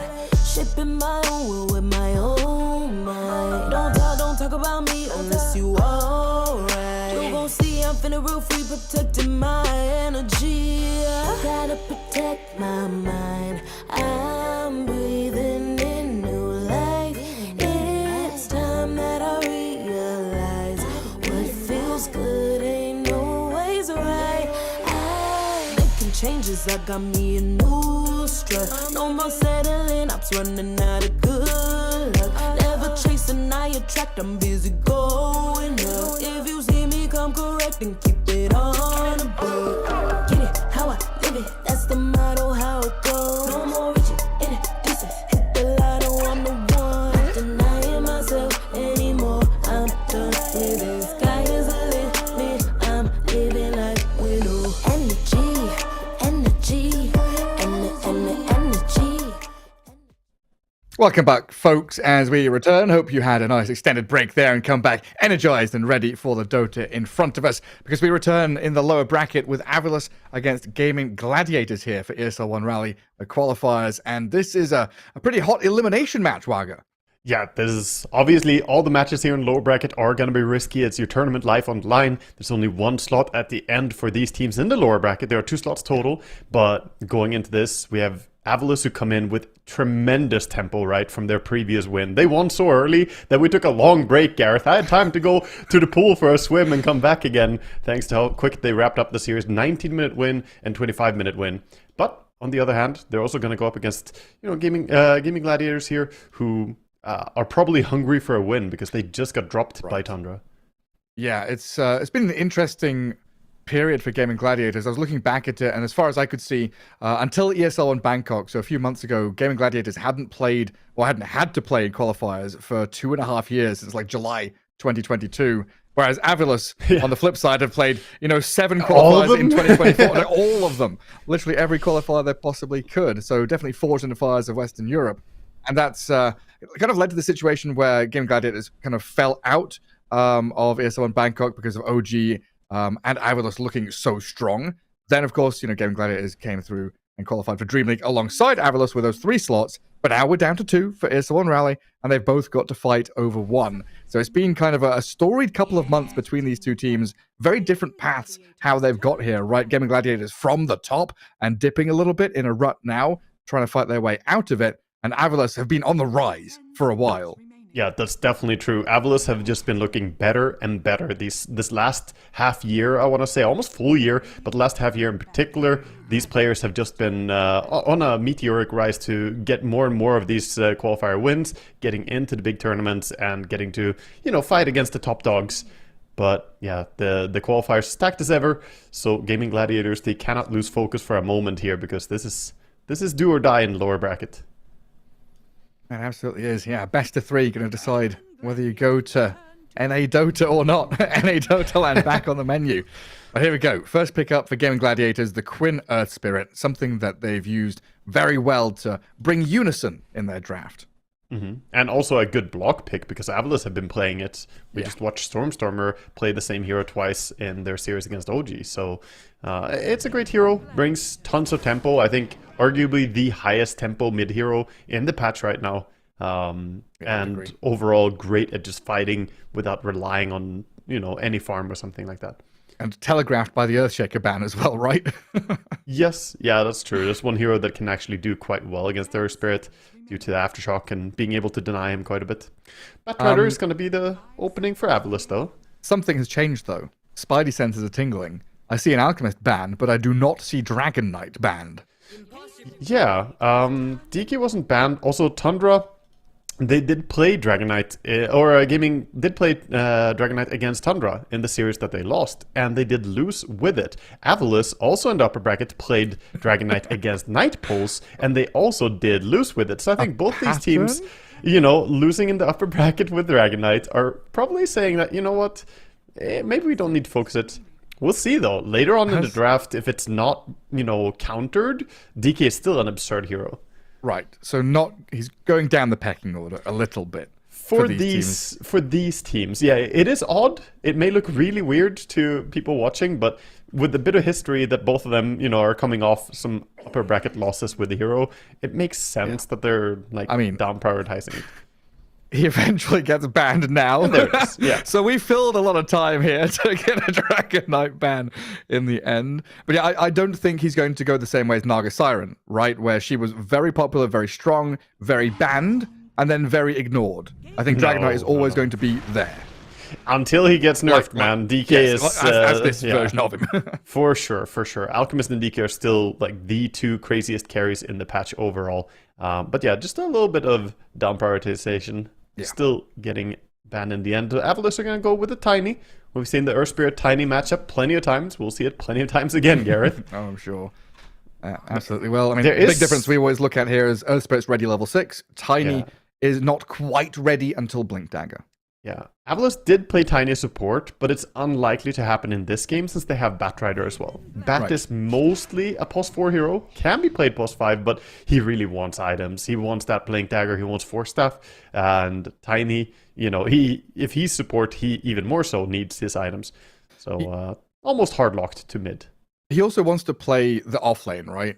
Because it feels like the offlane has more space for the support to move and go to Water Runes and play out, whereas you're kind of cramped in the safe lane somewhat. That's very true. Yeah, Batrider and Tiny both thrive more as a post 4 just due to the area they get to play. That's a good point. Yeah. Gaming Gladiators, pretty standard opening draft as well, going for the Earth Spirit and the Lich. We'll see what they want to pair it with. That's one good instant reaction against Batrider, though, having the pull from Lich, also against Tiny. Wouldn't mind seeing them add one more of those type of heroes. Still have the Lions available. Muerta or Phoenix. Okay. I feel like Phoenix in this spot might just be the ace hero, though, because they've played that as the position 3 a couple of times now, and he's looked very good, but the games have devolved into situations where, he's the only good hero on the map for Gaming Gladiators. This is like a short-term flex, Gareth. You pick Phoenix here, you say that, okay, this is probably ace, right? But you're going to get to see 2 more heroes, and then after you see Avalos pick their next 2 heroes, you can then already decide, okay, do we want to play core Phoenix, or is it going to be support? So I like the drafting approach by Gaming Gladiators, and as you mentioned, that game where Ace played Phoenix, he was looking really good. He was top farmer, minute 10, he was absolutely owning, and he had some good teamfight impact. But I guess we'll see if that's what's going to happen or not. Yeah, I mean, it's technically also the 3-way flex. The position 2, 3, or 4, Quinn has played at mid, and we'll see what exactly happens there. But I guess it's most likely going to be an offlane hero, one way or the other, and that does block out a couple of heroes. Like TA comes to mind. Avalos is going to be kind of scared to play TA into Earth Spirit Phoenix now. Yeah, I think it's just complicating the Earth Spirit position, though. If you don't give Earth Spirit mid, it's tricky to play in the current patch. So Phoenix could be a good mid, but due to the Earth Spirit existing, I think it's mostly just the ace flex for the support. Close to 0% chance of a Quinn Phoenix. Very sad. Yeah. Yeah, I mean, I wouldn't be against seeing some support style Spirit, you know, Earth Spirit, Crit or Jarek style, the good old days. A roll around. But nowadays it's mostly the core Earth Spirit. I feel like people are doing so much core Spirit because his strength gain, right? He becomes absurdly tanky with levels. Every level up, Earth Spirit just gets tankier and tankier. What is his strength gain again? It's like something absurd. 3.8 and he starts at 22. Yeah. He's basically one of those heroes where I just think 4, you know, he's got four strength gain basically. Yeah, close enough. Big blade mail value. Well, Avalus on his third slot here, taking a little while for their double pick. So they're thinking about this Phoenix Flex 3 and 4, looking at this Tiny Master's Earth Spirit mid they've already got, and a Bat Rider who's likely to be the pos 4 into a Lich lane. There's a lot of deviation that can happen, but they've got they need an egg killer right now. Bat Rider and Tiny both suck at killing the Phoenix egg, so whatever they pick needs to be some fast-hitting heroes so they have the option at least of bringing down that egg.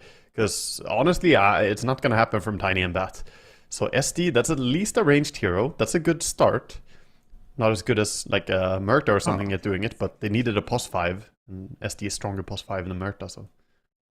Yeah, I mean, there's nothing we particularly need the aggressive Demonic Purge on, but when he gets items, you can cleanse off Earth Spirit stuff, right? It's the Frost Shield as well. I think don't underestimate purging off the Frost Shield. It's insanely good. But definitely, as you mentioned, the Shard is going to be great this game. And Bloodseeker makes a lot of sense. Against Phoenix now, you have a really good hero at killing the egg. Bloodseeker can do it quickly with Blood Rage. And against Earth Spirit, it's decent to have the Rupture. Now, he does, you know, turn invulnerable all the time, so that's a bit annoying. But it's still pretty damn good at just preventing him from fully running around. Yeah, it pisses off the Phoenix as well, right? Stops you from diving, then you've got the Blood Right as well as the Rupture. That kind of messes up the Phoenix's life a bit. Yeah, it's an old classic, so if it's Ace Phoenix, probably not too happy into a Bloodseeker. I mean, the lane isn't terrible, but once the level 6 comes out... But now you see the lane, right? That's what Gaming Gladiators were doing with that short-term flex you mentioned. Now they see Bloodseeker Shadow Demon as the safe lane. What's something here they can go with? Like, is this Phoenix now pos 4? And we look for another initiation here for Ace? I would like to throw the Phoenix pos 4 indeed, and then consider what hero you want to put Ace on. But it's going to be Ace's call. Yeah, like Axe, right? We saw him play that. Looked pretty good. I'm a big fan of Brewmaster here as well. Like, there's not that good chain disable to deal with him. They have some stuff with silence and so on, but I could see that working as well.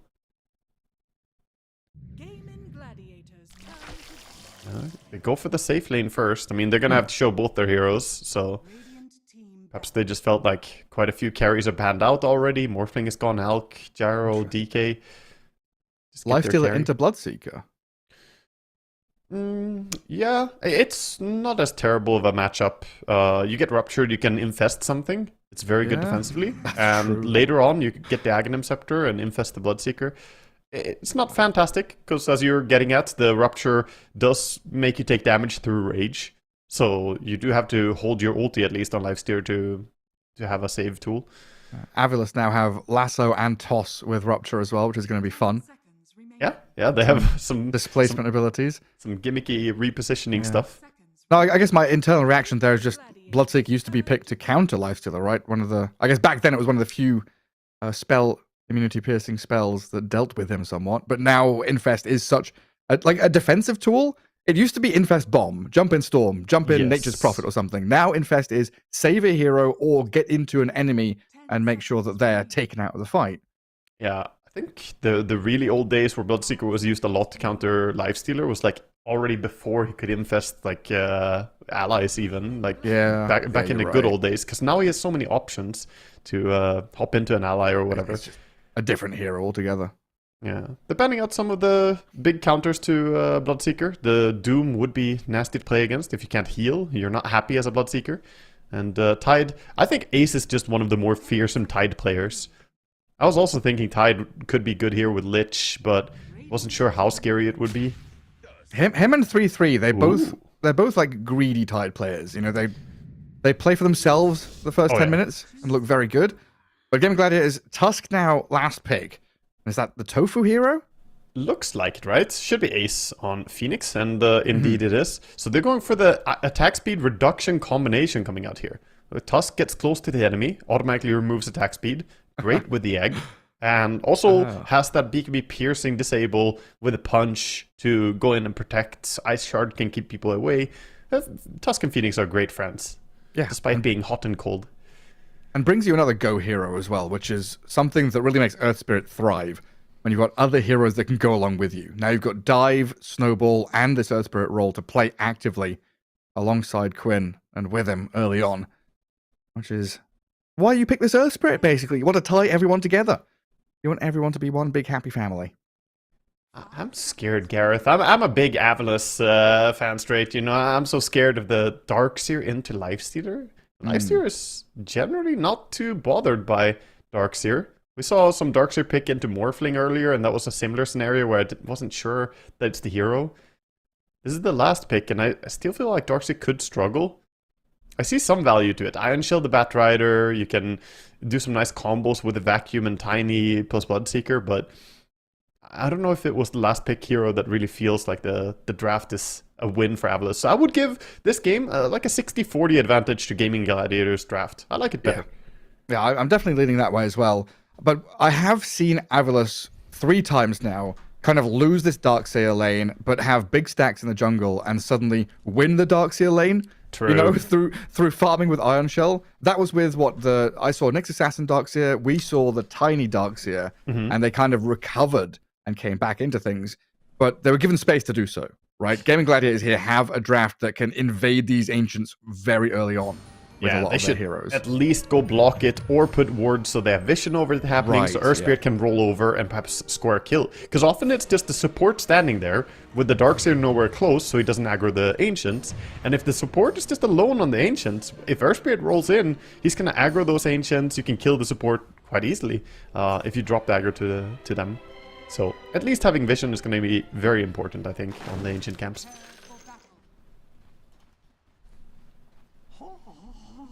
I'm just thinking, you've got to also keep eyes on your wisdom runes. Because in that last series, what was it? Six wisdom runes, 5 of them were got by Avalus. OG denied one. Yeah. There was a lot of steals. Yeah, OG. They were certainly not wise in the series against Avalus. We'll see them try and do similar things probably. They have great heroes for getting in there. The Batrider, the Darkseer. Good heroes for invading. A little bit of a invasion coming out from Gaming Gladiators. Gets spotted by Eki though. Does he realize that a ward was planted? He didn't see it, but maybe gut read is there. 30 seconds to battle. And the reason I say that is because I remember a few times I've seen Gaming Gladiators kind of be exposed around the Wisdom Rune timing. Ace likes to play very up, forward. He's going to be contesting small camp, playing aggressively with his Phoenix, and Tofu loves to roam. As Tusk is going to be a floating hero, out of bot, into mid, through Twin Gate, up to top. They've definitely got to keep tabs on the timers here.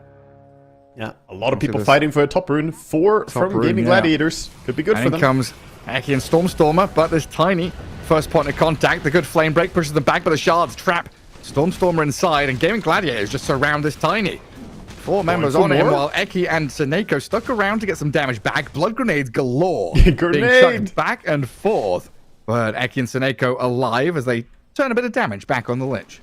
Alright, so at least some harassment coming out on the Gaming Gladiators heroes, but that's a fantastic start. Quinn gets the first blood onto Stormstormer, offsetting that mid lane to be a little bit more in his favor. I like that. It's not often we see 4 heroes on the same bounty rune anymore, Gareth. It's so rare. No, we always get these kind of late smokes into spread across, secure 2 for 2. Now we get a bit of action, a bit of blood in the water in that river. Yeah, Avalus probably thought that they were the ones bringing power with 3 heroes there. They were outnumbered. Then the +1 comes. Yeah, I'm just thinking this mid lane is kind of 50-50 until the first active rune, and then comes down to the... Oh, is Ace okay? A lot of damage. Fine. A lot of damage, though. Seneco there. My goodness. We see the combo, the disruption into the Blood Rite, difficult to prevent. Also scary for Phoenix, because even if you start diving away immediately after disruption, you can't cancel it because you're going to get silenced. So you'll just come back to your starting point. Straight back to where you started. Could be a tough lane. Yeah, quite often. Oh, they're just going to go for it again, yeah. Just keep spamming this combo. And Ace, he's just dead here, isn't he? Right click down, found by Smiling Knight. Nothing that he can do. And now you have a Phoenix illusion for Seneco hitting into Tofu. That's silly. Get the little illusion harassment as well coming in. Bit of chip damage there. Good strong lane, that Shadow Demon Bloodseeker. Up at top, Watson trying to drag this wave around as it looks like Eki. He's playing with the equilibrium. Shenanigans happening already, blocking both the camps. And Batrider might go for the next pull or wants to go and contest Watson, not give him the free farm. Yeah, Zibe finished his wave off. And Watson, when he's had enough of this, steps up, gets a few hits in there. Make sure to assert dominance in this lane. Oh, bottom lane, nice dodge on the Blood Rite, using the snowball to get out of it. Now they're the aggressive ones. Oh, that's a good turn from Gaming Gladiators. Kill off Seneco there, reclaim this lane, and there's a nice wave here. They could zone Smiling Knight away from. Get a few more denies. They led with the Blood Rite this time, didn't go for the disruption into Blood Rites. So backfired a little bit for them. So a chance for Ace to respond quicker. Exactly. Yeah, he was on point and turned it into a kill on Seneco. Seneco, though, coming back with full HP, is looking to take this Lotus spawn. And a Blood Rite from Smiling Knight. Snowball dodge again. Tofu, he's going to get it. Good Lotus grab from him. Also wants to block in Seneco, diving over on him. He does not have TP if he dies here, and I don't think he's getting any help. He sees these last hits, he's like, I'll try and get what I can. Phoenix with a lot of damage. Tusk trying to slow this Seneco Shadow Demon down. They need another hit here. Snowball. The body blocks from the Bloodseeker, but Snowball comes and Tofu will secure it. While Smiling Knight, he's turned on Ace. 8-1 charges, though. He's got a lot of regen, and Smiling Knight realizes if he sticks around, he could actually die and might still. Tofu with some more nice shards, but Ace still on cooldown there. Couldn't offer any further damage. Okay, Smiling Knight on very low HP, but going to be regenning a bit as he gets these creeps on the tower. Top lane, Watson. Dropping very low. Tons of sticky stacked up on him. Handed some more regen by Celery. Sort of fun side lanes that we enjoy to watch. Celery. Yeah. And just with a little bit of dragging and pulling, right? This Darkseer is having a good lane, which honestly feels so rare. Darkseers often get crushed. Yeah, and if he's having a good time in lane, that means he might be off to a better start than we're used to. It does mean that the Batrider has not been overstacking in the Ancients. Right. So they're not preparing a fallback mechanic like that. And that would be very important as well, getting those stacks going. In fact, it's Phoenix the one dragging behind a little bit in last hits. As we see this mid lane, Tiny out in the lead ever so slightly. Spamming out with his Avalanche Toss. He's leading the CS, but due to that first blood, Quinn is still slightly ahead in net worth. At least when he finishes these. And then this often comes down to first action rune, level 6 on Earth Spirit. Do the supports rotate? I quite often see Tiny die around minute 6 or 7 with ganks coming in. It's equally possible it goes the other way. You know, Stormstormer finds lots of nice moments here to utilize this big burst damage Tiny brings early game. Both of them dropping quite low in HP, so definitely possible we'll see a rotation from the support soon. 5:10 on the clock, so that power rune spawn is going to be ever so important. This is prime time now, right? The next 2-3 minutes is a support's dream. You've got so many activities, so much stimulation on the map. Well, that's one way to look at it. I think some players say, you know, that it's too forced. You have to go for the rune, you have to go for the wisdoms. There's a lot of stuff to do, but it's also sort of scripted. Yeah, but then you can tear up the script and TP 5 heroes to guard your wisdom rune. Stuff like that. Yeah. Can surprise people. Tiny went for a run back to base and then TP out. So he has full resources for the rune fight. Good. That's what we need. And already you see the little dots moving around. Stacks are being made on the way towards mid. Batrider and the Lich heading top, where Stormstormer is. Rune has spawned bottom, though. So what is it, a 3v3 around the Tiny here, as Stormstormer Avalanche tosses the Tusk Tofu away and gets back by his tower. And the Invis Rune in the end is grabbed up by Seneko. He was guarding it for a little bit, but he'll take it in the end. That's nice for him. Nice little steal. So in the end, we'll see if he can do anything. He's going to use this Invis Rune to go scout at least. May consider using it for stealing the Wisdom Rune. It lasts for quite a while. He's tracing the Tusk for now. He's watching Tofu go all the way down south. Smiling Knight currently leaning on his own there, and you're right, Seneko is going to steal. This is what I was saying, man. You've got to keep your wits about you against this Avila side. They're thieves, Gareth. Pilfering Theft is bastards, aren't they? Look at them. They truly are. Robbery. Oh, they've scanned it, though. Here's the TPs. How many? 3? Did they get Four? it? How many are they coming with? You can't see him? The Wisdom Rune's grabbed. He's got it. Seneko, hands off keyboard. Hands off Ancients, keyboard, man. my old friends. TP out? No way this succeeds. He's dead. He tried to blood grenade aggro the Ancients, and then he tried to TP out. Maybe if he held the blood grenade, he would actually have lived, because the max HP. What? Maybe. Did you see that? Whoa. Did Watson get them? Yes, he did. Watson got He one got of them. Yeah, he got one. The other got sent to base quickly. Oh, that is so stupid. That's a problem. Now Zibe still being run down here by the Frost Shield Lifestealer, while Eki battled on by Quinn and Celery. This Batrider trying to slip away from the Magnetize as the Avalanche toss clears out Quinn. Celery took down Eki, but a 2-for-1. And Watson getting, yes, a free neutral item. Not really joining that fight. Yeah. I mean, that's still impactful though, getting the neutral like that. It's a silly mechanic. Well, he's looking to go on Ziba a bit. No kill threat here, Ziba can just surge away, but at least bothering him, not letting him farm. This is still a valuable play. Now, he's in fact the one who's looking to steal a bit of Ancients. Yeah, at least takes one of them. And runs away. But yeah, the mechanic is worth talking about a little bit. So the Iron Shell, the Iron Shell delivers the neutral item to Darkseer, even though he's not nearby, since he's killing the creep, and the Tiny was just or Batra is just a carrier of the Iron Shell. It's definitely a little bit odd. Just flies out across the map to the Darkseer because he's the one doing damage technically. Yeah, and it doesn't consider that there's heroes next to the Darkseer since he's nowhere close to where the creeps died. Yeah. Yeah, right, because you don't get neutral drops if there's enemies nearby. Exactly. Well, Normally, we don't see steals like that. Ooh. No. Large camp steal from Ace, and they're scouting the Ancients. Stormstormer walks in, chucks a couple of spells at them, but he's going to get shard blocked here. No, he's not. Just about wriggles free. Sinister Gaze, though, going to drag them back in. Stormstormer, not much he can do there. 5-man moving. We talked about the importance of the Ancient camp, and obviously so did Gaming Gladiators. Look at them. They do not want this to happen. Slowing down Darkseer's progression. This does leave the rest of the map a bit unattended as Bloodseeker's free farming, but I think this is the bigger prize to get. You steal a triple stack on the Ancients. The big camp double stack was also taken. Big wins for Gaming Gladiators. And they're shook, Gareth. Avalis paused the game. What do we do? Yeah, this was meant to be the Darkseer's kind of catch-up money. Get a bit of cash flow, get a bit of experience with a Batrider. Get them to their first big items. Now, all of a sudden, Gaming Gladiator is going to be much faster with this Lifestealer Radiance. I guess he's going Armlet first. Wait, is Watson actually going to go Radiance at all this game? He could go back for it. It's quite common to go Armlet into Radiance, but we'll see. I like the idea of him going for some other DPS item as well in this game. Like Mjolnir ain't bad. You can go for a Deso build if you want, but yeah, Armlet into Radiance is very common because it's stronger at this phase, right? You don't become useless.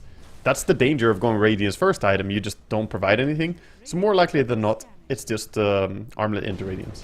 Okay. I think in these quals, it's the first time I've seen it in this order. It's Oh, really? Yeah, it's been Radiance in... I think Vtune, Doratio, they've both done Radiance into Armlet. Greedy boys. Very greedy. Yeah, that's more abusable by aggression. This is the safer style. Bringing aggression mid to slay Celery. Whacks him with a tree, but this Magnetizer is still going there onto Eki and Stormstormer with Quinn in the vicinity to continue, but Tofu, he snowballed to save himself and unlikely to escape there with the Avalanche finishing him off. No further response here from Gaming Gladiators as Lifestealer and Phoenix continue farming, giving a lot of space here to Avilus to play through mid. It does. They get some good fighting. Didn't really bring any tower damage on top of it, but the kills are nice for them. They get the rune control as well. Tiny has the illusion rune. Great to dispel whenever. Yeah, pops it now to get away from Fiery Spirits. The dive into Bloodright. And Bloodseeker's not going to chase it. He wasn't close enough to get the rupture, sadly. If he was a little bit earlier. And you don't leave your neutrals on the ground. Again. Yeah. Radiant's middle tower. He did it yesterday, right? And Zibbe had to come and pick it up. Yeah. Bit of littering. Stormstormer not going to get the avalanche there as Celery sidesteps it. Quinn not quite landing the roll, so a good toss back there. Going to keep Stormstormer all right in that bottom jungle, even though he's still under dire vision. While down at bottom lane, Phoenix dives away. Tiny comes in to save this Bloodseeker. Tofu some good shards. Blood right there and the toss over the top. Some good damage. Okay, Lifestealer joining. They want to come back in on this. Seneko going to get munched on here by the Lifestealer. Down you go. And the disruption through the rage still creates the illusions, even though he didn't get bubbled. Yeah, it's very weird. It sort of pierces debuff immunity. Not really. Gives you the illusions at least. But this bottom tower looks compromised. The Scheming Gladiators are a little bit too strong for Avalus to want to take the fight. So they're just split pushing for now. Not necessarily getting a tower damage in trade, but at least getting good farm. Bloodseeker going for the Maelstrom build. Yeah, this is the fastest I've seen Watson move, to be perfectly honest with you. Minute what? Minute 7, he was already running down his lane, playing into Wisdom Runes. Minute 12, now he's got armor, he's ready to go and fight. That's true. That was our criticism a little bit in the upper bracket, where he didn't necessarily have the best games. His Drow Ranger, we felt like he was mostly farming, not really joining his team. But here, he's activating a lot. In stacking, going invading the ancient stacks and going for the bottom tower. Yeah, and props on his item build. Play faster through the armlet. And he has the Radiance queued up now, so going back for that. Very nice build up. A couple more nice pickups there as well. Mech Darks here. Blade Mail for the Earth Spirit on the other side. Does catch Eki. Can they? Nah, not even with the Tusk. Firefly. Too good at getting away. Feels like both teams are going to be wanting to fight very Celery. shortly. Celery. He's here. The dire scan. Celery knows there's someone else there. Stormstormer through the trees. Not going to find him. Just don't move, Celery. We're good. They TP's mid. And his dire ward is going to watch the Tiny move out. The Bloodseeker go back to farm. You know, Celery played so much Tree and Protector. He basically is Tree and Protector when he plays Lich as well. He decides in the trees. Yeah. Well, Eki does die up at that top lane. Tofu and Watson pairing up. Kill the Bat Rider. Delay that blink a little bit, as Bat is 800 gold away from it right now. Yeah, a blink that's a bit closer is going to be Tiny, who only needs 70 gold, so this creep camp should get it to him. Very close to it. Well, Seneko took some of those Seneko got. Yeah, I think Seneko got the troll. He got the big troll. One. They're both pinging like awkward. My gold. Yeah, that's fine. Next creep wave, he got it. So Tiny is ready to group up and go. Let's see if he decides to find Batrider. If Batrider is just going to be allowed to farm a little bit of Ancients and build towards his blink. Quite bold for Celery, just to walk up, Sentry, and steal the Watcher. Sometimes that's how you gotta play as a support. You know, pretend that you have backup or just walk in and don't worry. If you play safe always as POS 5, then you honestly can't really play good Dota that way. You gotta take some risks. You just end up warding your own jungle camps, basically, right? You're just warding your side of the river over and over again. Stormstormer, he's gonna make that first move mid. Blink, Beautiful. toss back. Gets the catch, snowball save on himself, and magnetize out from Quinn right Blade now Mail. with the Chain Frost in, the Blade Mail returning damage, and the dive with the Supernova landing in. Avalus in trouble as they try to split. No one's dead just yet. The Chain Frost bounces gonna back take to down. Illusion, but now they'll find Stormstorm on the right-hand side. The chase forward still trying to catch up to Zibbe and the Smiling Knight Bloodseeker as they rupture Ace, holding back with the Bloodright. Watson just charges forward. A good flame break. The roll kind of off the mark from Quinn there, not landing on anybody. Gaming Gladiator is going to have to disengage, and that was everything spent for a Tiny kill. A Gaming win the fight, I guess? No, they win. Yeah, I mean, it's really good. They would have lost a hero, and in the end, they all react. All of Avalus are there. They turn that fight around with a beautiful egg. And while they would have wanted to get more, they still do get a kill on the enemy mid. Almost got the Darkseer as well. He got lotused up by his teammates. His supports got him. I don't know if it was Batrider or Shadow Demon, but one of them carried a healing Lotus, gave it to him as he was about to die. Stormer jumping again, looking for whatever he can find.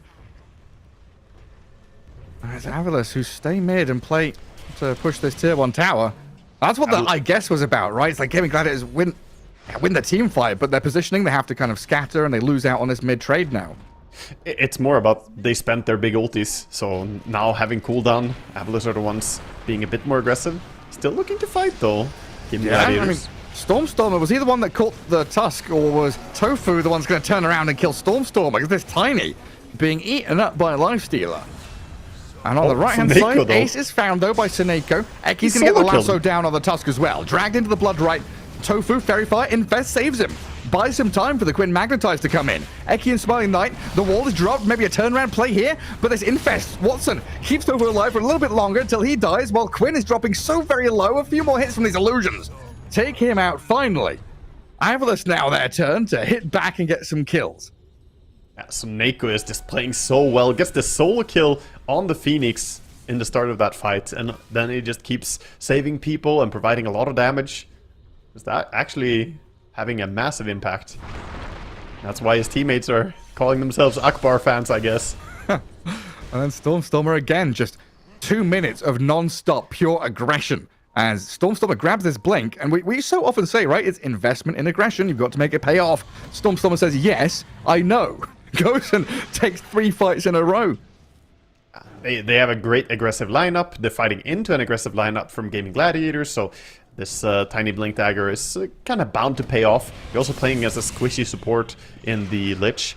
Almost want to see the Lich go for like fluffy hats or something to try and buff up his HP just to survive. He's going for a Glimmer. Celery, he understands that he wants to save people, but this one-shot combo from Tiny, it feeds off of those supports that die in one jump, right? Yeah, then it's all of a sudden numbers advantage, force a buyback or force the disengage. You don't want to be fighting when you're a man down. And right now, Stormstormer continually looking for these moments where he can play aggressively, combo down Tofu. And Zibe just hitting him over and over again, slapping into Tofu until the Tusk. He's put down the Verdurous Dale, but he'll die. Yeah. He died in a beautiful place, Gareth. Nice and green. Golden green. Meanwhile, middle lane, it is Seneko. Akbar fan number 0, the original, the OG, starting things off to kill off Celery. Beautiful stuff. Fighting for the rune as well, making sure to get the Arcane rune. He denied the water rune as well. That was dug up by himself. He didn't want it to get stolen. And Gaimin, who started this game with a lot of early moves, I mean, maybe it's not falling into the trap, but Lifestealer definitely has the downside of waiting for Radiance at some point. Yeah, he is just now about finishing it. He is 60 gold away, so this creep camp will be his Radiance, and then that is a massive power spike to play on. Now he's going to be extremely hard to bring down, and they basically can only kill him if they combo up like Lasso into Blood Right or some good Chainstone combos. So look for Gaming Gladiators to really turn up the pace now. Oh yeah, I mean Ace, this Phoenix, he's got Shiver's Guard and he's quite strong. Dives away from the initiation of Stormstormer while Quinn is here, the bodyguard for Ace, turns up and said, what? You dare initiate on my Phoenix? But Stormstormer's pretty fast with the phase boots and now the blink, so he'll get away from their grasps. The shard, good cleanse from Soneko. Having an early shard on the Shadow Demon, really useful. Very powerful. We talked about it in this, at the start of the game, how good it's going to be here. So many things to dispel. Otherwise, he could have been in danger to Lifesteal running over, but his Lifesteal goes back to farming the Ancients. Well, he does want to fight. He doesn't want to waste time running after something that doesn't die anyway. Pipe and Mech complete on the Darkseer, so he's looking to fight. Man, it's just a flurry of items, and another move of aggression here from Stormstormer onto Quinn. Lasso on Lifestealer as well. Avalos in position, but Celery with a turn. Wall dropped onto Watson. And Celery here with Eki stepping forward, but no more control. Ace is going to dive back over them to protect the Lich with a Supernova placed, and the Chain Frost still bouncing. The Batrider dies for it, and a 1-for-1 trade as they jump the Ace Phoenix again. Toss into Avalanche, but the snowball save is there. The blink from Tofu is revealed. Smiling Knight punched, held back during his BKB, but he walked through the wall, protecting himself while these shards block Stormstormer and Zibe inside. Another toss around, kills off Ace. Disruption there buys some time, but Seneko's going to die eventually regardless. As Watson and Tofu Held together by Celery's Lich here. That Chain Frost really brought things together. Still able to hold this mid lane. A good fight by Gaming Gladiators, but at the same time, better trade for Avalus. And they find a haste rune, so Tiny already looking to play under that ward again, in case any of the supports got too close. And it was just a massive confluence of items there, right? Yeah, the Blink BKB. Tusk, Radiance Lifestealer, Phoenix Shivers, BKBs, the pipes, the mechs. Both Everything teams ready. hitting strong power spikes, and we see them just slam into each other, fighting over the dominance of the map. Smoke again. Look at them relentlessly going on Avalus. So what is this? Since minute 12 or 13, whenever Stormer got Blink, it has now been, a good 8 minutes of non-stop go. The Radiant scan turned red, and Storm, a nice attempt. Blink away. Yeah, smart by Gaming Gladiators to play towards their Westermer and make sure it doesn't get stolen. They're gonna go and try and claim their own shard, but they can't actually do it with the 3 of them. No. A little bit awkward to have an offlaner, a carry, and a support not able to take the Tormentor. Because it wasn't just that they were scared about Avalus, they legit would have died to that Tormentor. And now kind of sheepishly coming back out of the base and back to farming. While Avalus have taken up all the space on the rest of the map. Batrider gets to play up top, Darkseer shoves out mid, so multiple lanes now heading towards the dire tier 2s. There's a recall for round 2 on the Tormentor. We'll see if they get it this time with the tag team. Do Avalus have any more smokes? Of course they do. They've got a smoke generator somewhere in their base. And Tormentor's dead, but there's double damage rune. That also pings their location for Avalus, so they know Torment was taken. They know there should be some low HP heroes, and Lifestealer, don't go that way, buddy. Oh, Watson, the Blink Lasso. They've got him. There's no getting out of that. That's always the danger, wonderful right? move. Walking to the left after taking your Tormentor is a scary goal when you don't see enemy heroes. Yeah, into darkness. While Lich vacuumed back in towards Zippe, Seneko, and Eki there with some long-range poking. Not really showing their heroes or committing themselves to any counterplay from Gaming Gladiators. It has all been very clean from Avalus. Big damage to the tower as well. Tiny coming with a DD rune. Smacking into it. Gonna have the tree grab soon. This tower is just not long for this world. Even with the glyph, they could stick around. Respawns are a little bit slow. Yeah, Storm is pinging it. Says he can take this tower right now. Yeah, why not? Why, just bring it down. Bring the heroes, bring the bodies, get the damage. That's a great time to take it as well. You have 2 minutes with Roche still being bottom, with no tier 2 tower to reinforce. Could be an idea, but their heroes are not that good at roshing. Gaming Gladiators kind of itching now to have something go their way. They want to dictate this play. Smoking up as 3, infesting into the Tusk. They did infest... Was that ping? A dire ping? I didn't see it. There was a ping on the mid creep wave, and the Lifestealer had not turned off his Radiance before infesting. So the Radiance did show on the creep wave, but I'm not sure it was Radiant that spotted it. You can see it bottom now again, but you have to pay attention to the lanes to see it. I think they might get Zibbe. They might do, yeah. I mean, the positioning right now of the rest of Avalus off towards the Tormentor to get Storm and his shard, but Zibbe... He used Surge. He jumps up. He gets the mech off, but the damage coming too hot from this Watson Lifestealer. Yeah. A nice pick, and they're very close to the tower, so now looking to even the score on the tier 2s. Glyph is there to delay it. We'll see if they commit to keep hitting into it. Lifestealer can tank it quite easily. We sure can. And with the glyph gone, we'll kill this tier 2. And I guess next play is to get top left corner somehow, right? Exactly. Roshan's moving. You want to set up there? Exactly. It's time to relocate. The important part of the map is no longer the bottom part. It's going to be up there in the top left corner. And Radiant have a bit of an advantage that they still have their tier 1. Otherwise it would be hard for them to fight into. As a few items are about to continue, we have the pause here, bit of lag, some internet issues for Avalus today. The Tiny is very, very close to his BKB being completed, just 100 gold basically. He's gonna have that coming out. Shadow Demon did get his Glimmer Cape after the Shard Rush that he went for. And Batrider... Darkseer is about halfway to Blink. Batrider optimistically trying to go for a BKB as well. It will take a little while longer, but gonna be a fantastic item for him to have. I'm a little sad he hasn't gone from our favourite Batrider build. Right? Treads and the Shard. But Don't know if he just got unlucky with the Tormentor. Doesn't want to go Shard this time. Yeah, I mean, the one you're referring to is when we watched Promise play. He actually bought Shard before the first Tormentor even. He went Power Treads, Blink, and Shard and just right-clicked a lot of people. Eki playing a different style. He doesn't need to be the damage dealer in this team, as they have Tiny, they have Bloodseeker, they bring tons of damage. So he's just playing more the control Batrider, the more classic style.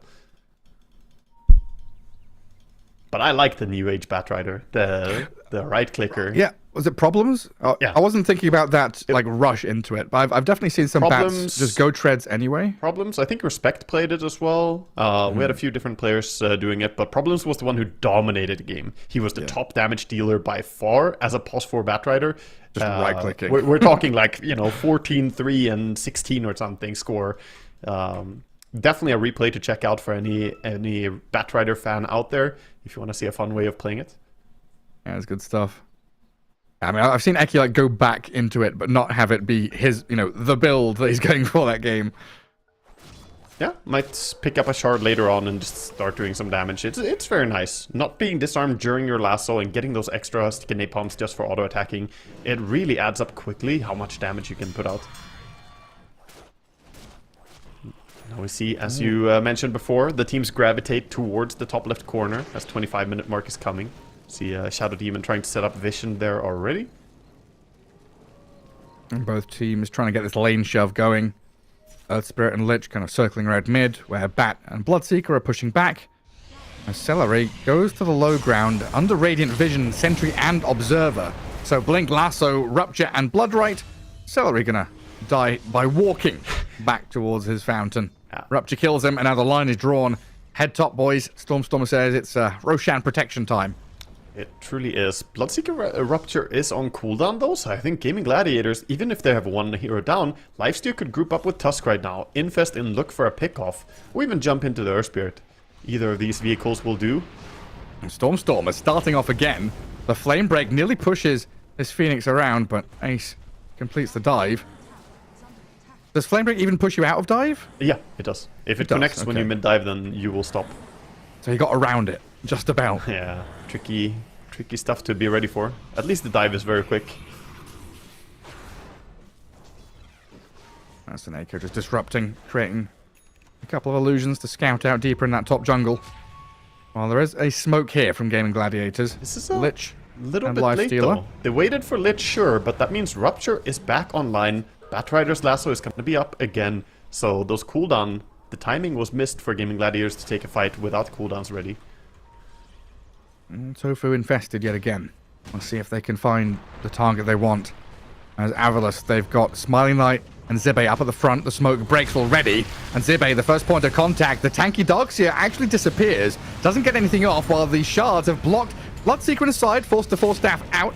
As Quinn gets ruptured, Lasso dragged back in towards Avalus. But it doesn't feel like they want to fight. Lifestealer is Not big. yet anyway. Going in. Darkseer brought back. His TP top. Seneko disrupts the Lifestealer. Watson is going to charge forward. Bloodright's down. Rage is up though. So Watson able to face off against it. And Gaming Gladiators, they hold the pit as Stormstormer jumps in. Turn around, Sinister Gaze, Chain Frost. Avalanche toss out of the Tiny. Celery does get slapped down. He didn't put Lich the dead for Ice Fire. 40. Numbers advantage for Avalus now. He messed up. He didn't get the Spire out before the Chain Frost. Otherwise, that Tiny would have taken a lot more damage. Even with the BKB, the Chain Frost is pretty nice to get out there. Bit of a misplay, but still good spot for Gaming Gladiators. They have the egg available, and Lifesteer soon has his ulti again. It's not easy for Avalus to fight into without BKB on Bloodseeker. He's nowhere close, actually. They're all under no a lasso ward. from Eki either. Kind of hard here as they do step forward, but these two supports, they're exposed. The Ice Shard's going to block in the Shadow Demon while Tofu runs towards Stormstormer. The vacuum wall, though, thrown back in towards them as Seneko is kept alive barely. Runs off to the right, dead to Watson, though, now as two cores chase him down. Fight is not Another over, resmoke, though, Garrett. from Avalus. We keep going. They want to turn around. Eki, he's got Lasso in a second. They want to make a jump here. Quinn's TPing out. Tofu's infested. They didn't And see a it, though. smoke from Gaming, but it breaks on them. Tofu, he's going to get jumped with Lifesteal inside him. Jumps back out again. Snowball buys time. Lasso's there on Watson. Dragged away while Tofu punches the Tiny down. Stormstormer's dead, and now it's full disengage time from Avalus. They can't continue fighting. Gladiators are gonna be the winners in this Colosseum. The fight is finally looking like it's over. Gladiators actually moving. We had like a 3-minute posturing and fighting up there. So Roche is soon to move bottom after all this. Shield rune. Great rune for the Earth Spirit to get as well while Tiny is dead. Can't help but feel that committing all their spells onto the Earth Spirit was a bit of a mistake from Avalus. Rupturing and lassoing him just lets the Lifestealer roam free. I'm going to tell you now, I cannot remember what happened in any of those 4 fights we had top left corner. Oh, yeah? There's so much shit just being thrown at each other. That's true. I mean, Gaming Gladiators did a good job taking over the vision control. The big lost fight for Avalus up there was the fact that they walked under a ward and sentry combination. All of them showing themselves. That was a detrimental to them. Oh, Eki. He's being eyed up bottom by Tofu. Jump catch. 4-staff flame break. Is that enough to break free here? Very speedy now. Cracks the whip, pops the glimmer, and shifts out of danger. Maybe even looking for a turnaround play with Suneko. He's gonna take the flowers. Oh no, the 6 flowers are too tempting. They know it's happening. And there's the Blink Lasso. Damage out of the Shadow Demon with a Blood Right to follow, but the Snowball in time buys a little bit of time maybe for a blink out and a 4-staff away. Tofu gets the distance. Tofu's Stormstormer can't catch him. Blink's on cooldown. Tofu's alright. Oh, they messed up a little bit there. Didn't expect him to get the snowball out, but he dodged the Blood Right, and the Avalanche was wasted. So then they don't have an insta-catch anymore. And now they're the ones to group up. Lasso on cooldown. That try not even there anymore. Storm could be in trouble. Wait, BKBs and tosses the Phoenix. Walrus punch used. Maybe a TP out. He can't. It's on cooldown.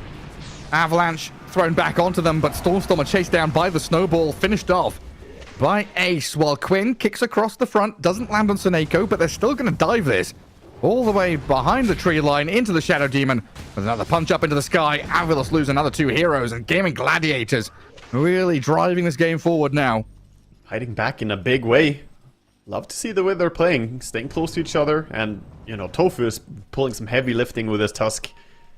Really facilitating most of their moves. The initiations, the survival. Living against all those heroes there was, you know, a bit of a mistake by Avalus. But also Tofu just playing really well. And now a Roshan for them. The first Roshan of the game at minute 31. Yeah, it was postured a lot for, but finally it's going to be Gaming Gladiators who reap the reward. I'm going to get that Aegis. They're going to put it on Watson as they TP out their Earth Spirit already. Quickly onto Eki, who BKB TPs himself. Was that his reveal? The BKB reveal is to... No, he had it. He had it bottom already, but it's the first trigger on it. First usage of it, yeah. Yeah. The debut then, not the reveal. Whatever. Indeed. The premiere of the BKB.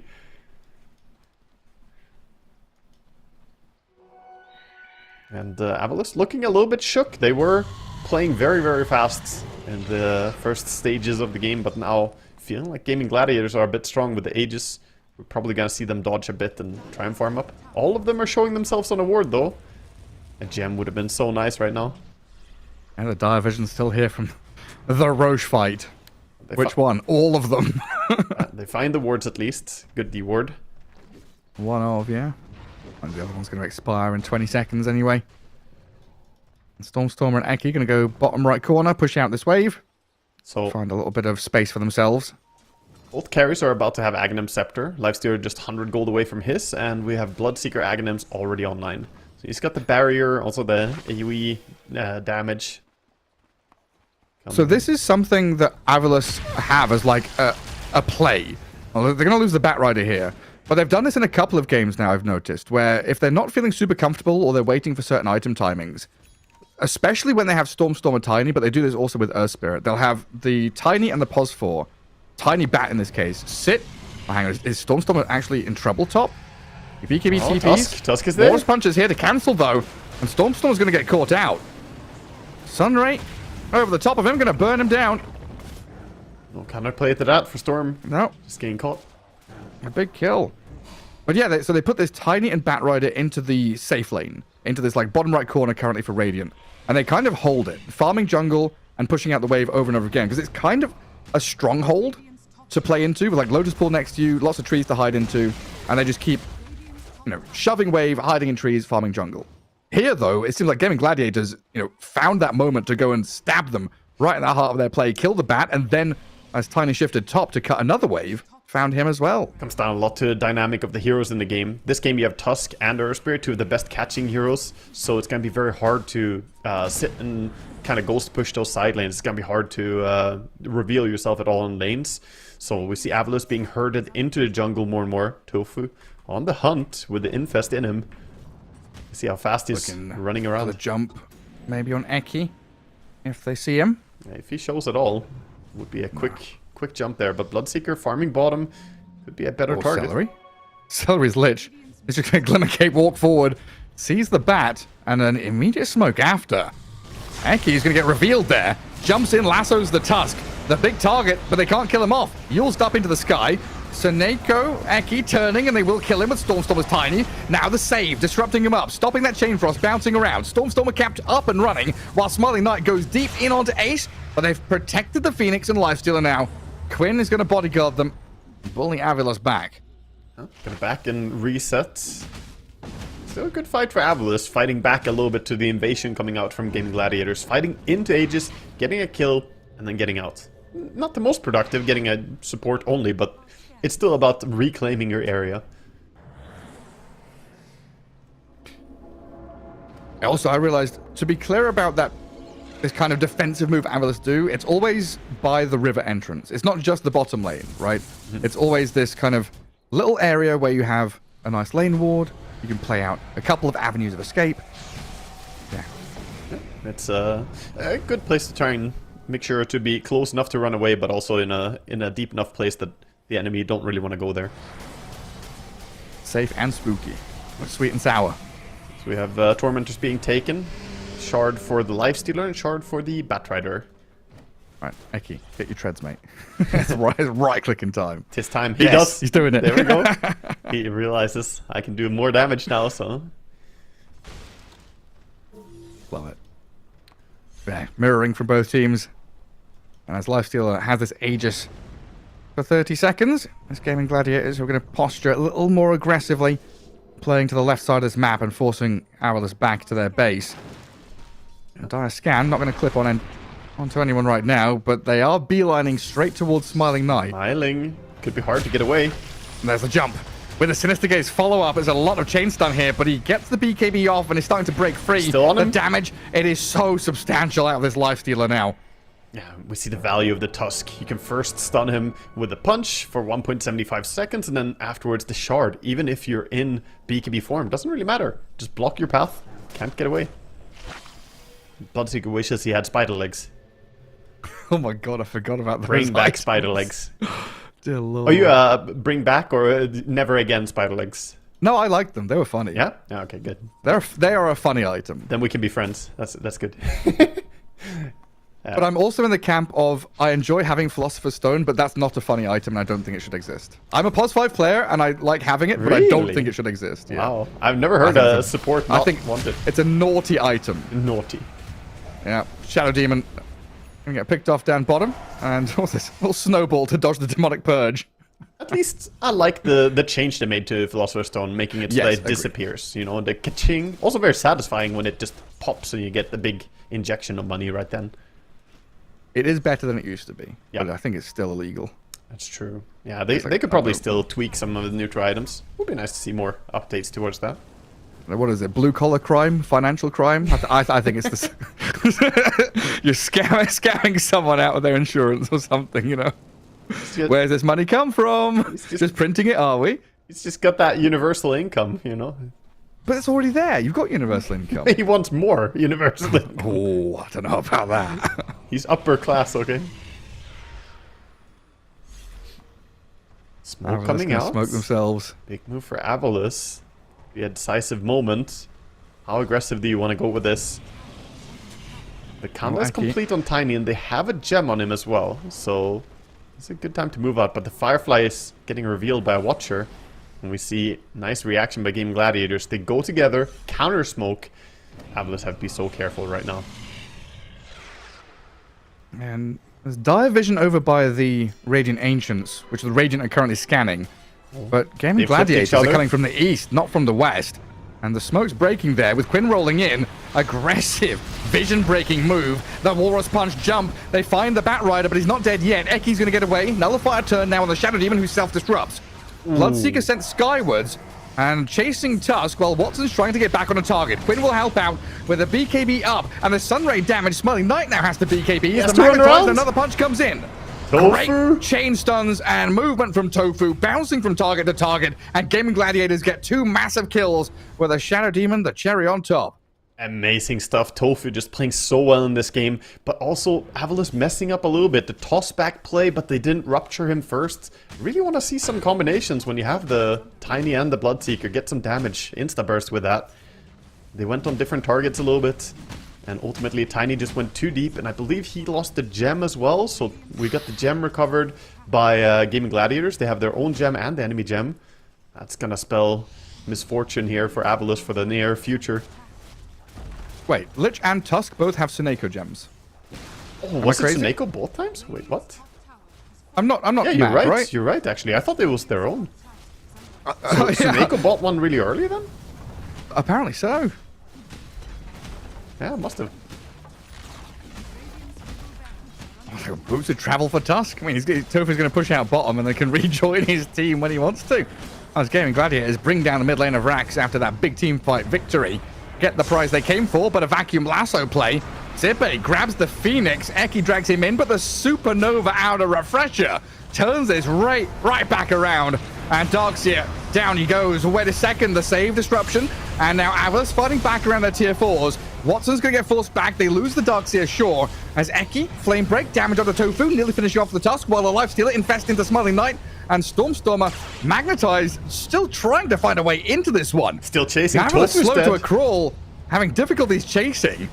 A buyback out of this Darkseer as Eki steps forward, but now there's a Sinister Gaze, another dive forward, another disruption to buy time, a toss forward in the vacuum wall, and Quinn in trouble. Smiling Knight gets the kill, and Watson, what can he do? He's trying to find some way out of here. Turning, forced up to high ground, drifting around, while Ace TP's out, the Phoenix is bailing, and Watson's been left alone here. Stormstorm will come back in. The infest into Batrider. Where's Eki going? Or not? Into the grave? No, the disruption save. And Watson jumps out, kills off Eki now. But the Blood Right and Smiling Knight able to dish out the damage, but they've got no stuns to go through the BKB TP. Watson making stuff happen there. Still amazing stuff for Avalus. They take a really good fight, getting something in the end. Cost them a bit, the Darkseer buyback, but they needed this momentum. Also, let's see, did they recover the gem or did they save the gems? I think they saved... I don't know. I think they saved both? There was one gem laying around. There was a hectic fight going on. We also saw the value... I said BKB TP, it's Rage TP, I'm sorry. I mean, it's There's the same. so much going on. It's the same, you know, they're effectively the same. I'll forgive you for that one. Oh. Lifestealer is, after all that is said and done, almost hitting level 25, by the way. Got a Nullifier, of course, as we saw in the fight. Great against the Bloodseeker barrier. Can remove the barrier from the Aghanim Scepter. And they get scanned out on Avalus in the pits. Gaming Gladiators, they know what's up. They're heading over. They are smoking right towards you. And Phoenix has one ulti ready. Does not have the refresher, but one ulti could be enough. Just fly and drop the egg. So Quinn TP's top and is coming through gate to be faster. And the Phoenix dives in, scouts them. Roshan nearly dead, so Tofu snowballs in. Aegis grabbed by Smiling Knight, but he's going to die for it immediately. Aegis reclaimed back up, and this is a 4v1, which Avalus have to fight around. They've got to come in with a vacuum wall to try and save Smiling Knight, who BKB's up. Magnetized though, and a roll back in. Zippe's in trouble with his Chain Frost bouncing. Eki drops low as well. Smiling Knight and Zippe dead. Supernova placed on the ground. And the chase on the left side from Watson and the boys get onto Stormstormer's Tiny, who tries to TP home, and he stuns. They've got the enchant remnant to turn him to stone. The Tiny man turned into a statue, carved and cracked. Now he's gravel, and Seneko, he's going to be another dish on the menu for Watson's Lifestealer. You should be immune to that, Gareth. How can you turn a stone into a stone? What the hell? Chisels and hammers. They're just out here sculpting. And they're about to redecorate the base as well of Avalus as they're all dead. Apart from the Batrider. Gonna head in, Lifestealer, ready to do some damage. I like the double Havoc Hammer that we have as well coming out from the Lifestealer and the Earth Spirit. Both of them are just slapping away with extra damage. Get close to them and get whacked. Now Lifestealer has a BKB. It's coming on Courier. Oh yeah? Very nice. Yeah. Along with the Good luck Aghanor's dealing with him blessing. now. Get the blessing consumed, so he doesn't even need to backpack anything. 13-1 and 15 on Watson. He's played a stellar game, honestly. Big fan. Really good impact. There was a little slow period getting into the Radiance, but big fan of this Armlet first, then Radiance. Way more tempo. And the set game Gladiators up for success. Looking hot here. 25k up, a couple of racks ahead, and Avilus on their last legs. They'll lasso this Lifestealer back in towards Bloodseeker. He infests straight into Smiling Knight as he heads towards Fountain, but he jumps out, Watson. Turns back onto the buildings. While Ace here, he's got a refresh Supernova, Ooh, but the vacuum back in towards the Tiny Burst. The Snowball save refreshes up for the Phoenix, so he can Supernova right next to the Fountain if he wants to. They're so deep. The Magnetize going. Tiny comes back in, looks at Ace, but the Supernova's there. Sunray not going to top up Tofu, but the Sinister Gaze, Chain Frost bouncing. Eki and Stormstorm are in serious trouble. The Blood Right's going to try and zone them out, stance up this Ace. Chain Frost? Lotus Orb. He gets away from it, and the Chain Frost kept on bouncing, killing off the Bloodseeker. Stormstorm is dead as well. 3 gone. And Gaming Gladiators have forced the GG out of Avilus here in Game 1. Nice desperate attempt there with the final fight. It was a good burst coming in with Tiny, bringing down the Lifestealer, but in the end, the rest of the heroes are so strong as well in Gaming Gladiators by now. The Lich ulti, the Phoenix dropping the level 25 Supernova, with just no way they can kill it. The only one who can really kill the egg is the Bloodseeker, and not with that many hits required. Fantastic play by Gaming Gladiators. They came in, chose violence, and I love it, man. That was an exciting and fun game to watch from start to finish. Yeah, seeing Tusk come back into play as well. This, core Phoenix of Ace has always been spectacular. I just really, love the way the Gaming Gladiators unlocked Watson here in this game through his actions, through the draft, and the moves that, Quinn and the rest of the boys made. Avilus, losing out 2-0 in the upper bracket, now dropping down here, a game down against Gaming Gladiators, maybe a stern challenge for them, but they've got this best of 3 to try and fight back. Game 1 down, sure, but Game 2 coming up shortly, right after this break.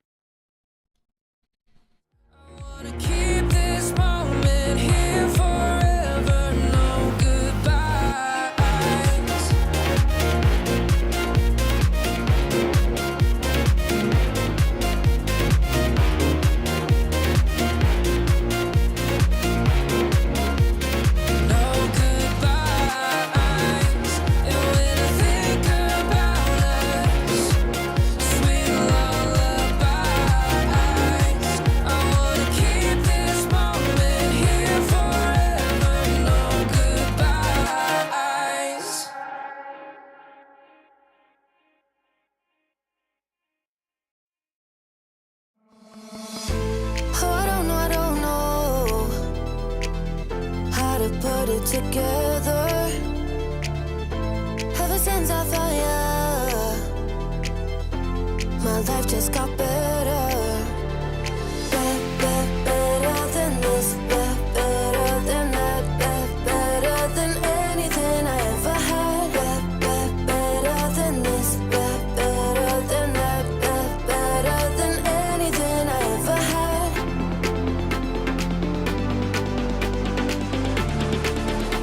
Than anything I ever had. Than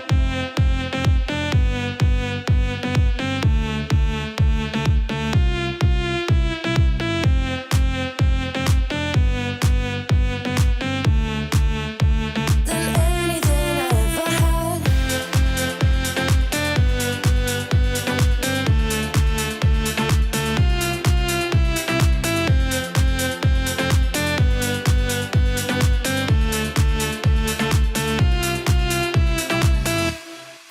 Every time I start to doubt if I'm good enough, looking straight in your blue eyes makes me feel better.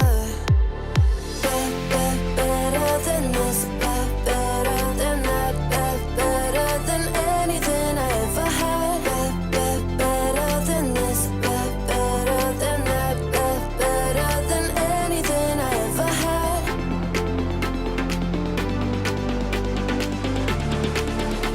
Than anything I ever had.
feel it, so alive, running high, I can finally breathe.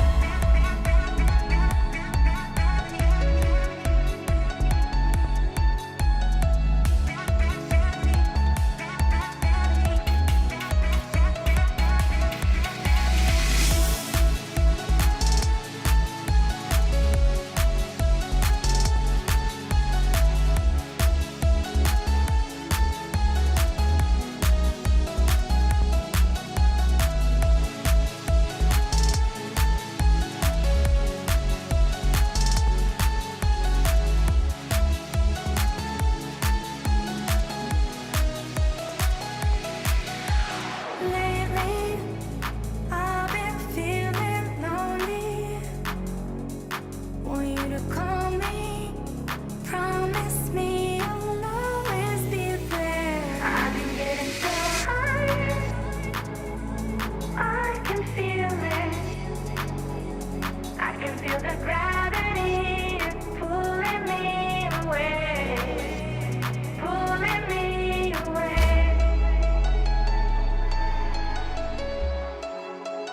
Pulling me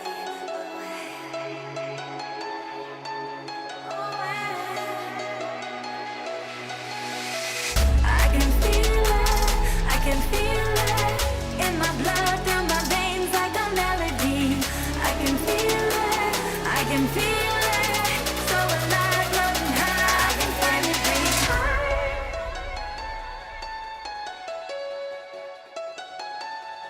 I can feel the gravity is pulling me away, pulling me away.